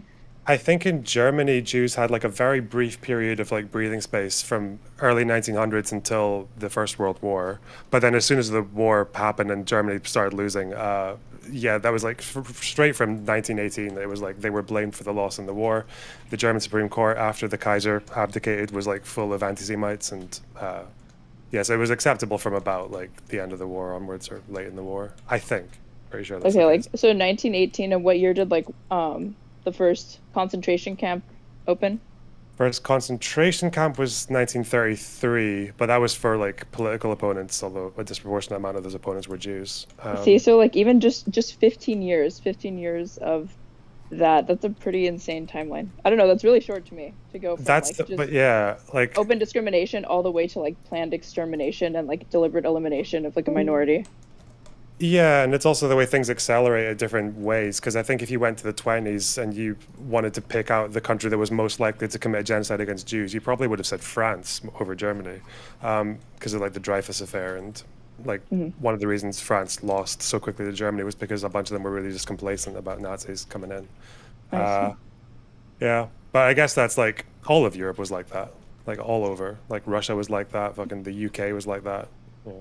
Would you happen to know the extent to which German citizens were aware of what was going on in regards to like the Holocaust and stuff like that? Because I understand that like Hitler was democratically elected, but was it like an open secret, or was there a lot of ignorance on the part of Germans who even supported the Nazi Party that there were like genocidal policies being enacted to that extent, or were people just completely ignorant? So one of the reasons that Hitler, you know how Hitler didn't order the Holocaust on paper, you know that meme? Yeah, he didn't actually say it. Yeah. Yeah, the reason he actually gave a lot of his orders by word of mouth by that point, because in 1939 he ordered to euthanize, was the word they used, just kill, like 1/3 mentally ill and disabled people, and that was Action T4. But that was actually really unpopular. The Catholic Church spoke out against it. I think there were actually protests as well across Bavaria against that action, and yeah, Hitler was just like, it wasn't a very popular move to kill that many people, or just to order the killing of people like in the open like that. So after that, Hitler started giving a lot more of his more wacky orders like off the record. So it's I think there's an article I read about it a while ago that taught, but yeah, I don't think that many people in Germany knew that much about it. Yeah. Because well, they definitely knew that something was happening, though, right? Like, there's no way that, I mean, if you think about it reasonably, there's no way that like an average German would have known about the death camps, but like the U.S. invasion didn't know about it until we like started opening them up, right? There's no way that it would have been that widespread, but also that well contained at the same time. So to what extent They are did those know about Germans certain morally aspects, culpable? right? They might have Well, known. they knew I if they don't know. had hid a Jewish person, that it probably would mean that they would be caught as complacent, like possibly die, right? Like that was like what the common practice, right? If you were caught hiding a Jew, you were basically dead. Or am I just wrong about this? Well, real quick, as far as the question of like German like population moral culpability, one of the, Lonerbrox, correct me if I'm wrong, but I thought Hitler he wasn't elected, he was appointed. I thought by Hindenburg. Well, I think they won it, didn't they? Didn't the party win a majority, like a popular vote by quite a lot? But I know, like there was the Reichstag yeah. fire, you know, where like they consolidated their power within the Reichstag, but I don't think he was ever like. I mean, I could be wrong. To a certain extent, he was, but then he seized and took the position of High Chancellor. He basically gave that to himself, right? You need to also figure out what was their electoral system at the time, because like some people just don't elect heads of state. I think that's pretty rare that somebody actually elects their head of state. Yeah, was it a parliament? So when you say like, wasn't he just appointed? Like, I mean, like that's how most parliaments across Europe do their head of state. No, not appointed. There was like, head of state and head of government. There were two Uh-huh. different positions. You had the president, you had the chancellor. He was chancellor. Hindenburg was president. I thought Hindenburg was elected. I thought the president was elected. Then Hindenburg dies in like 33 or 34, and then Hitler just like absorbed his position, just like his powers, and then became Führer. That's my understanding. But I was also educated in rural Kentucky, so who knows? Somebody said Hitler came to power in democracy, and a democracy is the Nazis gained seats in the Reichstag, I don't know how to pronounce this. But he was never elected president in a democratic election. Hitler was appointed chancellor in 1933, then became president and chancellor by decree in 34 after the Nazis gained power through democratic and non-democratic means over the course of the 20s and early 30s. Yeah, he won a majority in the federal election in 1932 by I think it was like 5 million votes. But by that point, I think the Germans, it's to do with the German Supreme Court. I think the way that they kind of fucked over a lot of the electoral process. I can't remember much of the details, but like throughout the late 20s, early 30s, they were kind of like shutting down lots of opportunities for voting and consolidating power across like a smaller range of areas.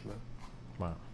So kind of democratically elected, but definitely not like democratically, given the mandate to be chancellor and shit. Right. But the Holocaust is widely understood. Well, like, I think the Nuremberg trials, or like the UN only had, kind of like I don't know what you would call it, like a meeting or a resolution to kind of determine what the legal definition of genocide would be because of the Holocaust, right? Like how to categorize this historical tragedy. I feel like I've read in 3 different areas. I've heard that Holocaust was designed. The term was to describe what happened to the Jews. I've heard it's to describe what happened to the Armenians, and then I've also heard that it's to describe what happened to the that the early guy wanted to talk about the Holodomor. I don't know where it actually. I would have to go and dig through. But I've heard all 3 of those given as like this is the event that inspired somebody to even come up with the term genocide. So he was a student when he learned about Armenia, and then that was kind of what set him on the path of looking at all these old events that didn't really have a name. Mhm. And then the Holocaust was kind of what brought the UN into it, and then he was kind of like the one who campaigned to get it enshrined into international law. Gotcha. I don't know much about his contribution for I think his contribution for the Holodomor would be that thing you were talking about earlier with intent and gross negligence, is that I think the original guy wanted it to be the case that it didn't have to be like special intent. You could also be willingly allowing a destructive course to carry on. So like the Irish famine wasn't intentionally caused, but Irish people will say that it was a genocide on the grounds that the legislators said that it should be allowed to carry on, partly because of like free market economics, but also because they just thought it was a good way to get rid of undesirables. They thought it was like God wiping them out, the shitheads or whatever. So same with like Holodomor is a similar argument. Yeah. Okay, so here's my question about this, because this is like, again, I remember having arguments with but like, where do you all rank? Like, where do you all make those evaluations? Do you put more emphasis on intentionality than gross negligence if the body count is still pretty lopsided?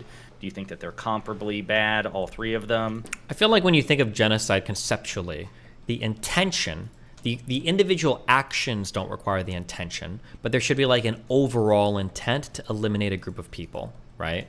So if you see that like a meteor is coming towards like X plantation or X like reservation or X area in like your country or whatever, and you know that all of these people live there, and you're like, I really want them to die, let them die, then in a way that's kind of like a genocide, because the goal is to have them die, even if you're not intentionally throwing the meteor at them, but that's kind of like the way that it goes. Like your goal is the elimination of a group of people, kind of. Okay, here was my biggest contention, I guess, kind of looking at it solely from the side of intention, like you're saying, Stephen, is that like, is it possible to have a genocide of only like 40 people, 30 people? Theoretically, yes. Yep. Yeah? If your How goal low is... could it go? Well, like Could if it you're, even I be mean, like, one? yeah, it sounds silly, but let's say there's like one guy left of like an ancient like ethnic tribe or some shit, and you're like, I really want to kill that guy because my goal, yeah, you could technically genocide that one person, yeah.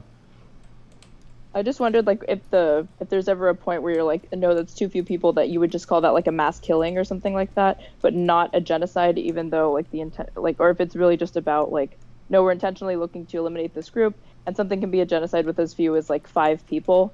But like the mass killing, I guess through negligence of like 50 or so people of a demographic, I guess, could maybe technically not be a genocide. Well, the reason why I don't like to say just negligence is because, like, let's say that you see like a group of people starving, and you're like, fuck it, like, let them die. Like, I don't think that would be a genocide in the same way that, like, there's a group of people starving, you're like, oof, we really want those people to die. Like, let's like that's good. Like, there's like a different feeling to like wanting a group of people to be eradicated versus like just kind of like letting a group of people being eradicated but not caring if they're eradicated or not.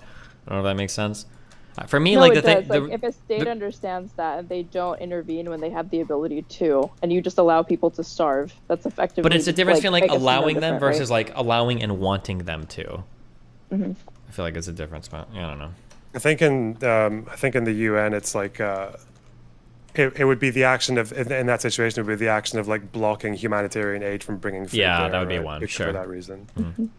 I sent Well, like the reason- article about your question straight away with the ordinary Germans and the final solution. I feel like the stuff that I read for the Holodomor that was rough was that like the idea of like requisitioning food from like cities, like stealing food from them and then shooting to death people that try to like escape and shit. Like that seems like really fucked. Like a group of people is like being destroyed and like people aren't even allowed to flee without you killing them. And then how much contention existed between people like in Moscow versus like Ukraine is like up for debate. I've seen like different things on that, but like those kinds of actions like sell me on like it being like a pretty fucked thing. That's more than just like, well, they just happened to be dying, you know, because they were starving and it was just a famine, you know. So Lonerbox, do you know if there's? My understanding is that there's not historical consensus that the Holodomor is a genocide, right? Yeah, there's not. I think so only with that thing in about November- sorry, go on. Well, just I think the EU last month, even in November, did declare it to be a genocide, but I think that they're one of the only countries to recognize it as such. I could be wrong. So I think maybe that's going to start trending that way, that like genocide, the current definition of genocide as it stands is inclusive enough of what happened with the Holodomor to consider it a genocide, but I don't know. Yeah, the problem is that it's like whether people decide something's genocide or not is also a lot to do with politics, right? Like the reason cultural genocide, or one of the big reasons that wasn't included in the UN definition, was because every country would have been guilty of it at some point, right? In the Security Council. So that's kind of a thing as well. But that thing about with the Holodomor, it's that whole thing about whether it's special intent or not. It's whether or not you caused the thing or whether or not you're allowing it to continue on purpose. In order to eliminate like an ethnic group of people or whatever, right? Yeah. So I think if you want to say the Holodomor, it's like the international law as it stands now wouldn't agree with that, but historians definitely would. They're a lot less lenient when it comes to intentionality and that kind of thing. I see. I feel like that kind of demonstrates that maybe like the definition of genocide as it currently stands is not, I don't know, want to say like encompassing enough, or like should be expanded, or I don't know if like Lonerbox, do you think right now under the current working definition that the UN has determined for genocide that's enough to say the Holodomor was a genocide? I don't think it is. I think you need to change the meaning of intent a little bit. But I'd be in favor of that. Yeah. Yeah, that's why I was bringing up before that maybe this is just like a language game when it comes to defining intent. Because when we think about intent, we think about, okay, like these clear reasons why you're doing something. But if it seems like if all your actions are pointing towards this reason, but you're not explicitly stating it, then maybe that's enough to claim intent, and saying that people claiming otherwise are just being dishonest about their intent. But I'm not sure.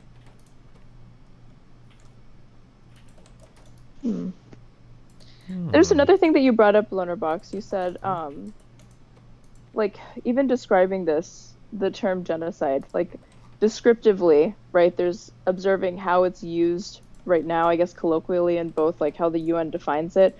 But then, I guess some people that you had debates with, right, were trying to, like, make a different, like, prescription for how it ought to be used. But do you agree currently, like, with the UN's definition of genocide? I agree with it more than the one that my my I don't know, my colleagues, Contemporaries. my contemporaries are, yeah, because yeah, I agree much more with the UN definition than what they're saying. But even, I mean, they tried to do the thing where if you use the old definition, like the old cultural genocide definition, then that's what lets it in. But I'm like, it really doesn't. Like, if you go to Eastern Europe, I was in Riga not long ago, like, they'll just call everything the Soviet Union did to them a genocide because, like, in a cultural sense, it definitely was, like language bans, killing intellectuals and thought leaders, like like jailing people for things like just speaking out publicly against the regime.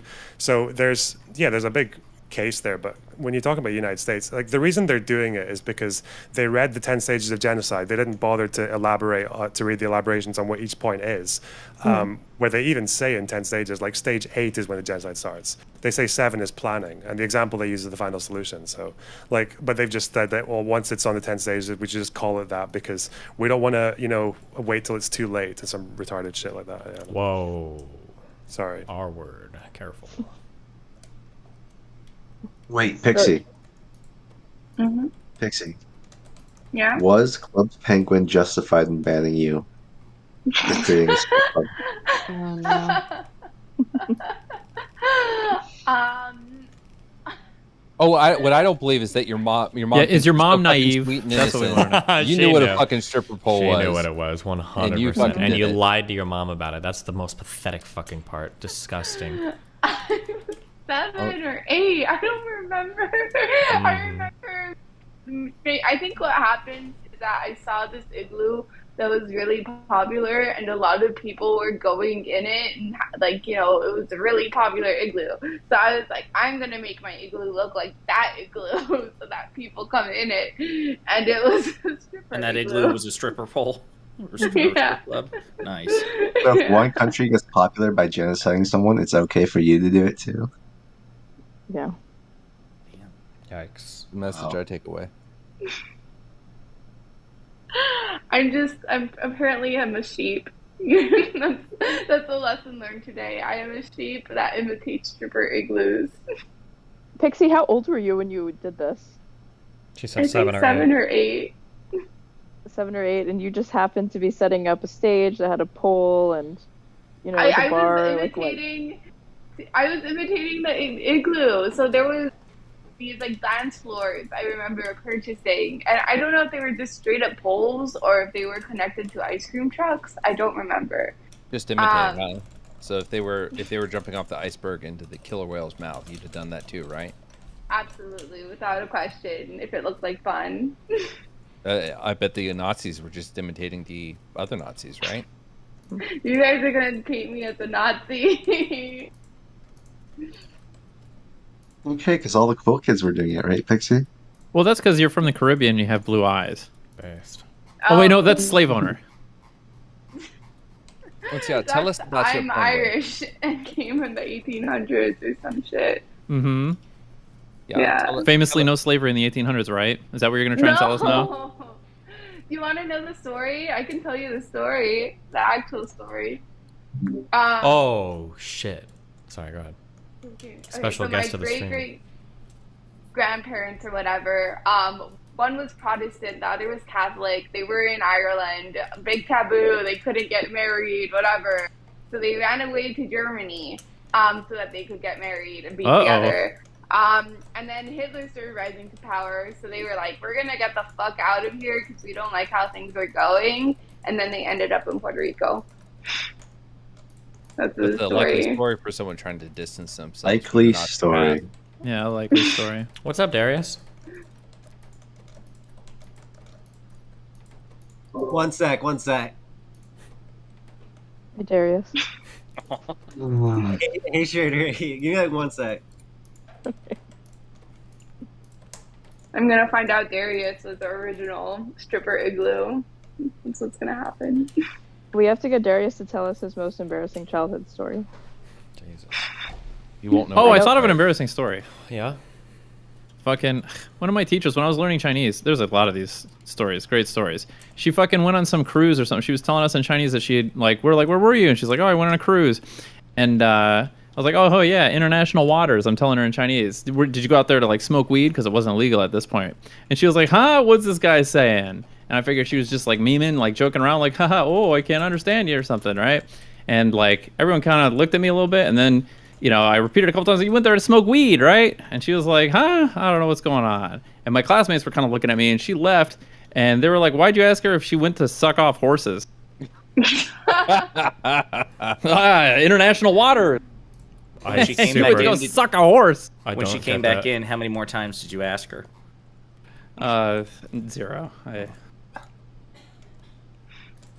I super did not understand any of that, but good one. Not really embarrassed by it, but Yeah, you guys I don't remember understand you guys remember the Fairly Odd Parents?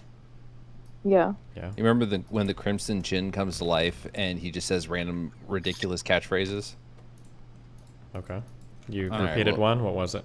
Well, there are goats in my pants, but it was in my Italian class, so I said, "Ci sono capre e mio pantalone," and she looked at me and was like, "All right," and that was it.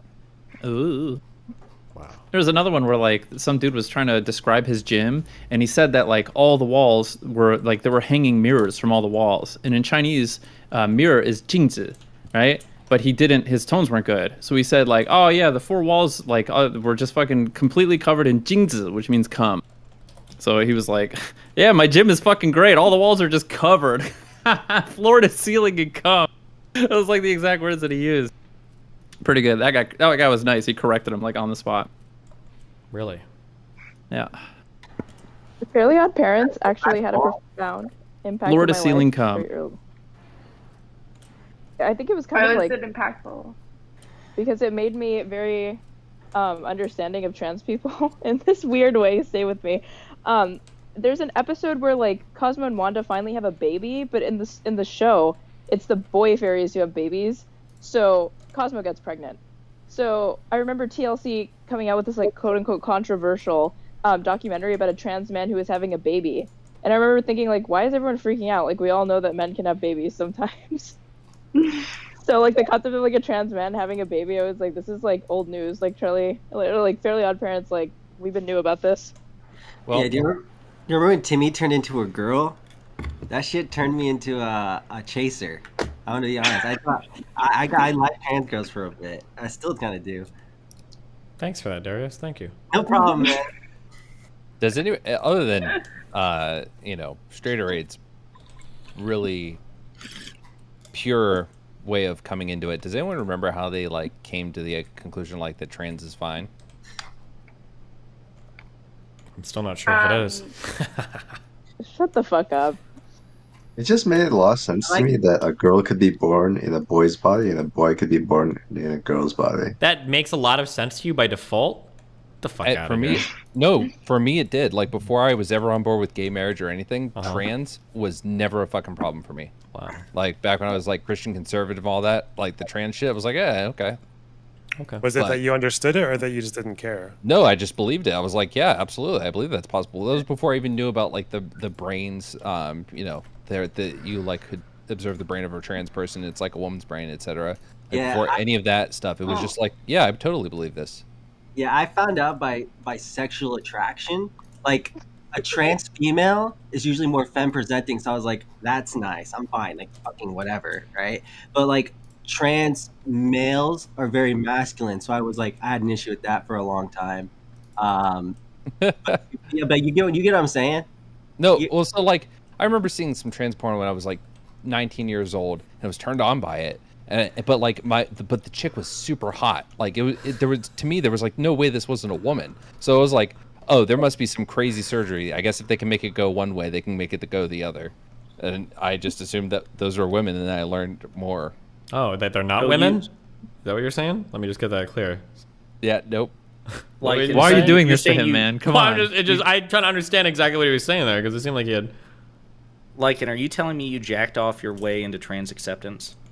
Yeah, but that's how everyone's like a natural social construction person, right? Unironically, it's like every homophobic teenager who like gets turned on by a trans woman, and then they have to make the decision. Well, either they're women or I'm gay, and they choose the former. So, yeah. It's One just, stroke at a time. Social constructs in Trans action, right? I was about to say, it's the actual fork in the road, like which way Western man, depending on how you are able to cope with your like sexuality and attraction towards like LGBT people. It's either going to turn you into like you're full on gonna deep throat the trans acceptance, gay acceptance, or you're gonna go like super reactionary and just like deny it. Wait. I don't know. I wouldn't say that like. Am I the only one that just that was like? I think it was because I was learning about like things like cancer. I was like, if your body can fuck up so bad that it can kill itself, why can't the genders be switched on accident? Wow. So that's a fuck up to you. On accident. God. Unironically, Vosh. I learned Yeah. a lot from Vosh's videos like years ago. Cringe. Imagine admitting that in a DGG stream. Now you're enemy number True. 1. Wicked, is that your most embarrassing story? Yeah, there you go. I don't know. I don't know if that's like kind of the sexual fetishizing of like LGBT people. I wouldn't say that's like overall been good for it, but maybe if I hear enough anecdotes about people being like, yeah, I was on board with it because I saw some like transgender porn or like porn that featured transgender people, and then all of a sudden I was fine. I mean, I think tell us additional stories of you jerking it off to.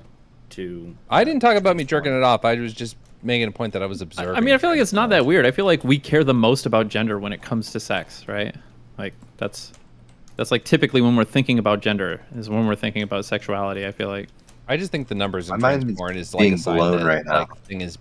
That things are switching, and there are more people that are accepting of trans existence and they're just unafraid to go out and talk about it.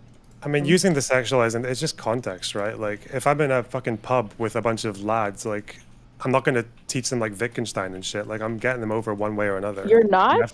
If you have to bend the rules, it's like, okay, well, you're either gay or, fuck. So you're not even going to, like, do a lecture on this esoteric, like, old, dead English philosopher in the pub with the boys when you're just cracking open a cold one? That's pathetic, Bonerbox. Well, I'll do it just subtly, because it's invoking the same concept, isn't it? True. I don't know. I see like a lot of porn categories as really like degrading, to be honest. Like I can't think of any other entertainment industry where it's as acceptable to categorize just like broad groups like that. Like the fact that there's like interracial porn, transgender people. Wait, can I ask a question? Was there at any point in time were black people ever actually described as ebony, or was that only like the early black porn categories? Does anybody remember this? No, that was because there was that song "Ebony and Ivory" with. Oh, okay, interesting. I for the younger guys, you might not know this, but way back in the day, if you wanted to search for porn with black people, we had a category called ebony. It was just so weird. Do you really? Yeah, like if you search black, you're going to get BBC cuck porn most of the time. Oh, we know what kind of porn you're not watching because you're racist. True. I don't search for. I search for all types of porn. I always search all races at the beginning of every porn category that I search for. Oh, apparently ebony's still a thing. Never mind. Damn. You only watch orgies that have all races included, right? I need at least like 3 different types of intersectional representation for every porn video I watch. Isn't there a fucking Edgar Allan Poe story where he's on a fucking island full of black people and he calls it like a swarm of ebony or some bullshit? I don't know. Is it Legion, right? Oh yeah, I think it might be a Legion. Dude, that was one of the dumbest fucking things. Like, like if you said a pack or a gang or something like that, I could totally understand. Yes, I need it. Thank you. I'm sorry. You know what? It's I'm Christmas, Steven. You're turning down a dick ride? Christmas. Also, fucking, by the way, here's the thing. Here's what really fucking frustrates me. I just happen to align with you on a lot of shit. Okay. And I hate when every fucking dipshit on Twitter and just Twitch let them say it. They're either going to say that you're like an asshole or something like that, or that you're dick riding. It's fine. They do all the fucking time, and it's like, God damn, I'm a man with my own agency. Allow me to have my own thoughts. I'm sorry that I agree. You know what he does? So, Steven gives me. Whoa. Steven, I was pulling the dick out of my mouth. Steven gives me better ways to articulate myself. Like something that I've always thought of is that like people operate off heuristics. Yeah. What are some other things you like about Steven? Can I finish my fucking point? Right. Like I've always thought that people operate off heuristics, but I never used that word for it. I always just in my mind was thinking about like, yeah, it's pattern recognition, whatever. But heuristics is such a better word for it, and now I use the word heuristics. But if I fucking say that, someone's gonna say, oh, you just got that from fucking Steven. Is And it's annoying as Destiny shit. like widely accredited with developing the term heuristics? No, but in Steve. in a lot of like recent conversations over the last like 6 months, he's used that term when talking about how people get certain ideas off of feelings. Gotcha. You guys fucked up my DPS rotation. I want to commend Destiny on being a diverse porn consumer. You truly are an intersectional feminist. Thank you. Okay, you're viewing all categories equally. At all points in time, yes. Mm-hmm. Wait, how can you view hentai and non-hentai porn at the same time? Multiple tabs. Dumbass. Multiple screens. Yeah. Lycan has like a full dissertation on how to do this properly. Use the porn. You read one of them earlier. Yeah, that's true. Or you just masturbate to like things like Space Jam. Real people, fake people, same thing. Lola Bunny, baby. Damn, you got this worked out. How about Who Framed Roger Rabbit? I was gonna give that one, but I Jessica didn't have the Rabbit. name of the movie. Yeah. Jessica Rabbit's not actually a rabbit, though. And Bob Hoskins? I'd fuck Bob Hoskins if I got to fuck Jessica Rabbit. Christopher Lloyd. That's a good one. I like that. That's funny. Bob Hoskins. I think the person who voiced Jessica Rabbit, wasn't it Kathleen Turner? Yes. Yeah. Who's Kathleen Turner? Oh, she was like she was a major actress and sex symbol in the 80s. She did a couple of movies with Michael Douglas, like Romancing the Stone, and she. Okay, have you guys ever seen Californication? The show with David Duchovny, where he plays this like lecherous novelist and drug addict. Lecherous, you say? Yes, I have your attention now. You need to watch it. It's fucking hilarious. And that was like her big break back into like mainstream celebrity in the 2000s and early 2010s. You need to watch it. It's great. She's a good actress. Well, that's another Hope show you I'm guys never gonna sleep watch. well. So. Fuck you. I'm gonna go Betty bye. I hope everyone has a Merry Christmas and good night. Bye. Tell your mom good night. And also, Jesus, ruminate. What? We're just being polite. My God. Dude, Eddie Ruminate coming out is the best. I get it. You want to fuck my mom? I'll Yes. Thanks. I'm glad you're reading the subtext there. Well, she passes the daughter test, isn't that the... What the fuck?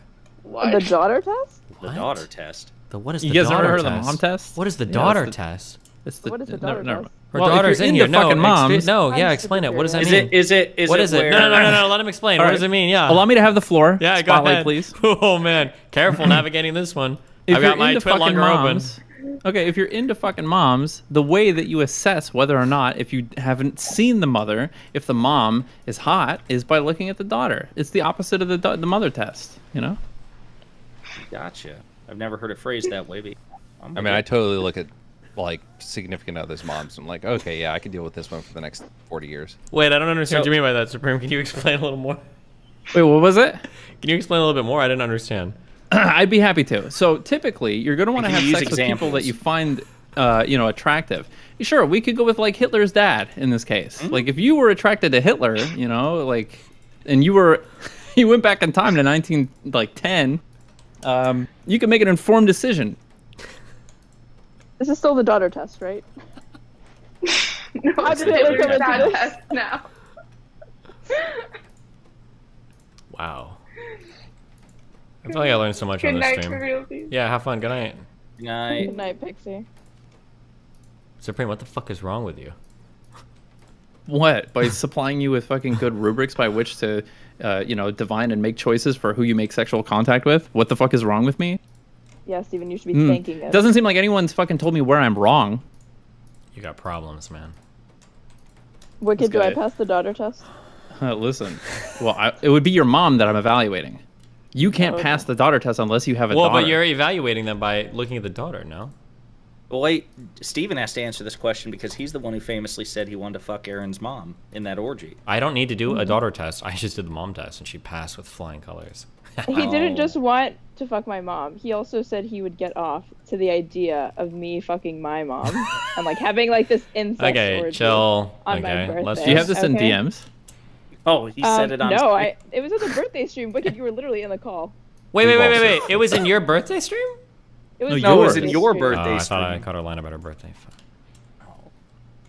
When would I, if I don't stream, even if I was lying about my birthday? You said you're going to start how could I streaming have because you're a birthday stream? clout demon. Remember that? When you were like, oh, I am going to start streaming, actually.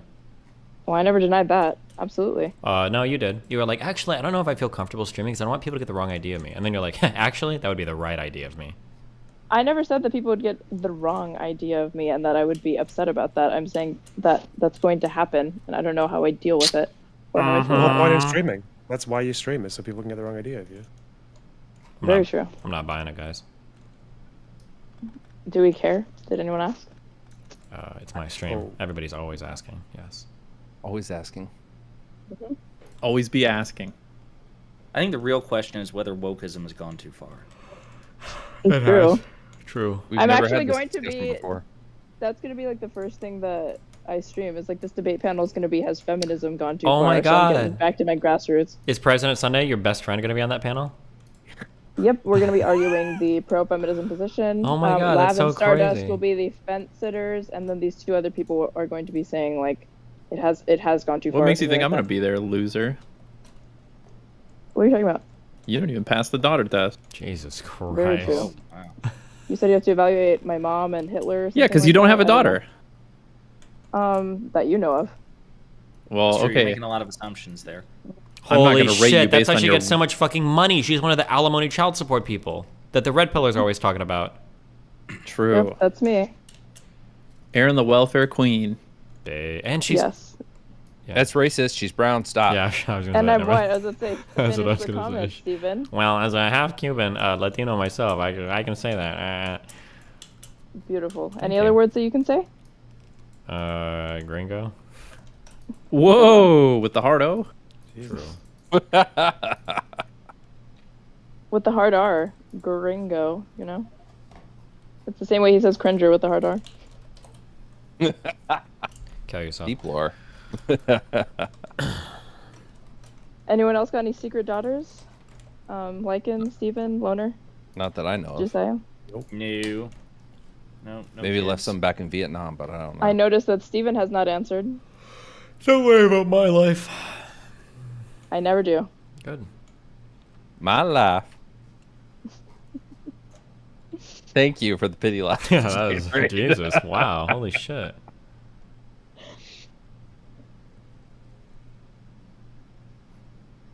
Okay, this is good. All right, who's gonna pollute the airwaves with the next hot take? Anyone got like another If you're a something feminist, similar to Aaron- daughter taste?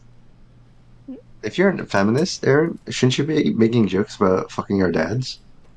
I do plenty of times. Go check my log history in GGG chat. Yeah, I think she's hit me with that one too. Didn't do his research. Typical Thanks. Sejin. I don't even know the lore. Pathetic. But why? Why does it have to be dad jokes and like dad fucking jokes? Why can't Well, I it also should fuck be both. moms? Why are you trying to put Are restrictions you- on a woman's sexuality? He Are giggles you, nervously. He did giggle nervously. Hella Are nervously. you attracted to women?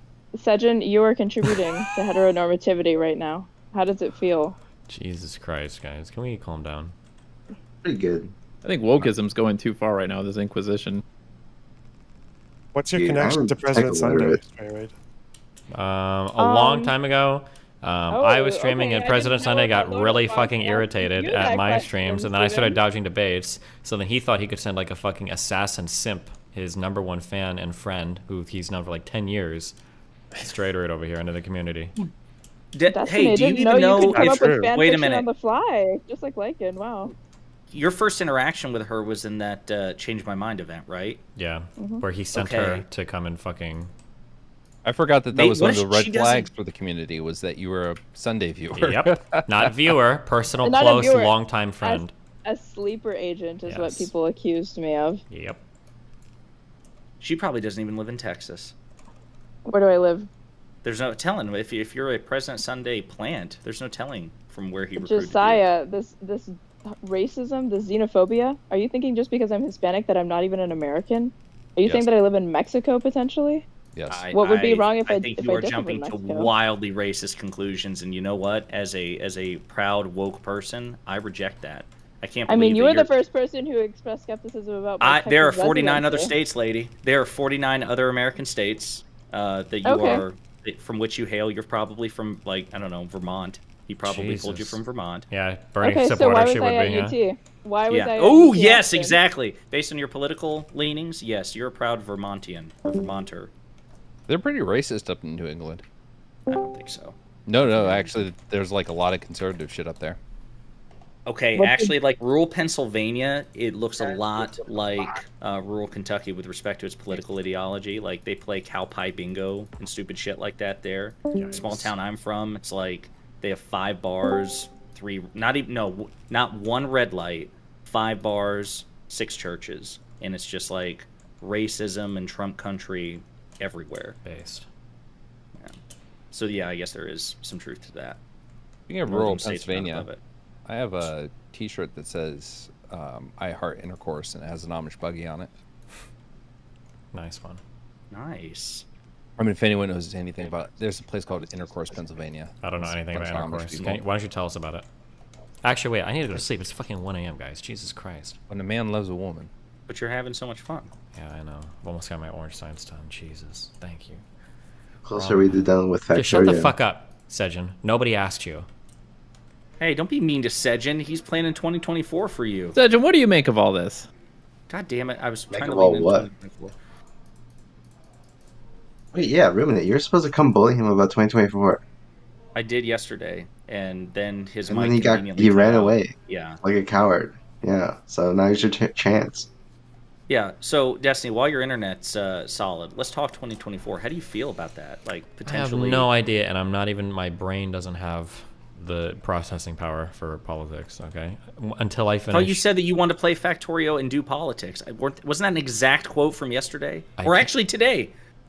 Once again, dodging what you say you want to do, and then the moment people try to hold you to it, you're just like, no. I'm about to subscribe This to motherfucker Sejin. said he wanted to do Factorio and then do my politics and new shit. I lied. Which you did. I can't do it at the same time. That's why I need to finish Factorio.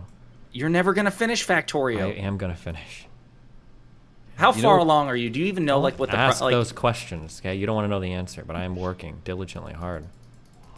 Steven, you're just gonna let this stand? Somebody who doubts your Factorio skills and expertise, he still gets that fucking perms. He's saying Aaron, he doesn't why are even you- believe in you. Aaron, why are you coming at me like this? You've been going at Because you said that you didn't know if I was really from Texas. You said that I was lying. They are making credible allegations that you are a President Sunday plant, ferried in from Vermont to Texas to ambush Destiny. Okay, And on then- what grounds do you have to criticize counterpoints now? Look at you positing a conspiracy theory. Okay? True. You have straight derangement syndrome, my friend. If you actually think that I'm not from Texas, okay? I don't That hear there's the any accent. merit. I don't hear the accent. I don't see the fucking hat. True. You weren't wearing shit kickers in Georgia. So You if just I'm gotta- not saying like y'all, You didn't have a yeehaw big-ass every belt 2 buckle? seconds, that I'm not actually from Texas. You didn't have a piece of straw hanging out of your mouth. Wait, hold on. Aaron, you've got 2 seconds to answer this question. Ready? I'm ready. What is the capital of Texas? Austin. That I don't know. That took a little bit. I'm not sure. I don't know now.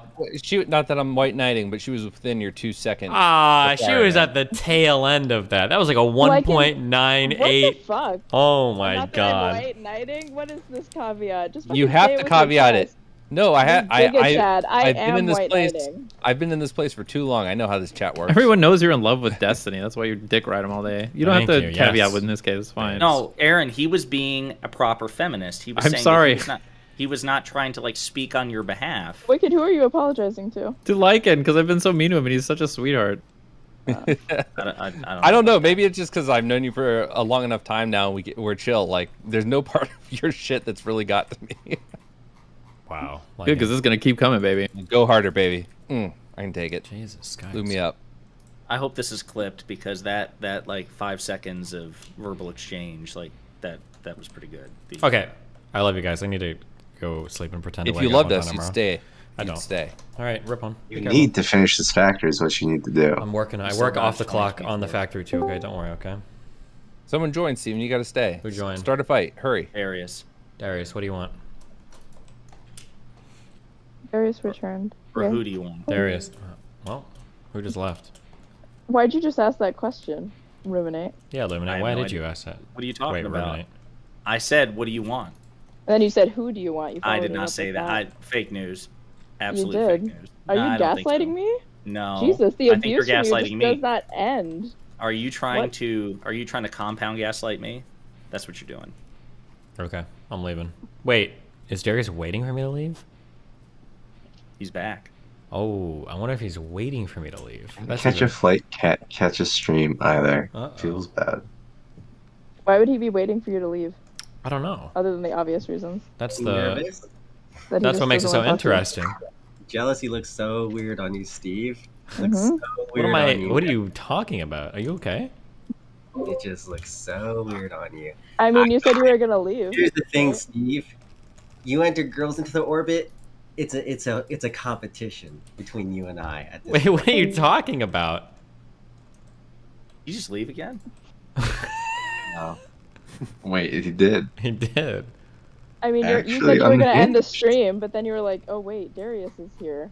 Is he even here to talk to me?" And then you started to extend the stream a little bit. You're not leaving. Well, I was just curious who Okay. he was, but now he left again, so I don't know what's going on. Getting a little confused. Well, you don't think Darius and I can be alone in the same Destiny zone What? together? Why would you think I would care if you two were alone? Wait, where I did have that no- come from? What? What? Are you assuming that? That's why I was curious that he joined the room. Wait, can I hear you say that? Did you hear me say that? Yeah, that's what you just said. We all heard you say that. Yeah. Interesting. I Okay. think that's what somebody else said. Jesus, you're like slipping now. Okay. All right, I am gonna leave though. Have fun. Good night. Be careful. See ya. Stay safe, guys. Bye. Okay. Night. All right, I love you guys. I'll be back tomorrow on time by at least 4 p.m.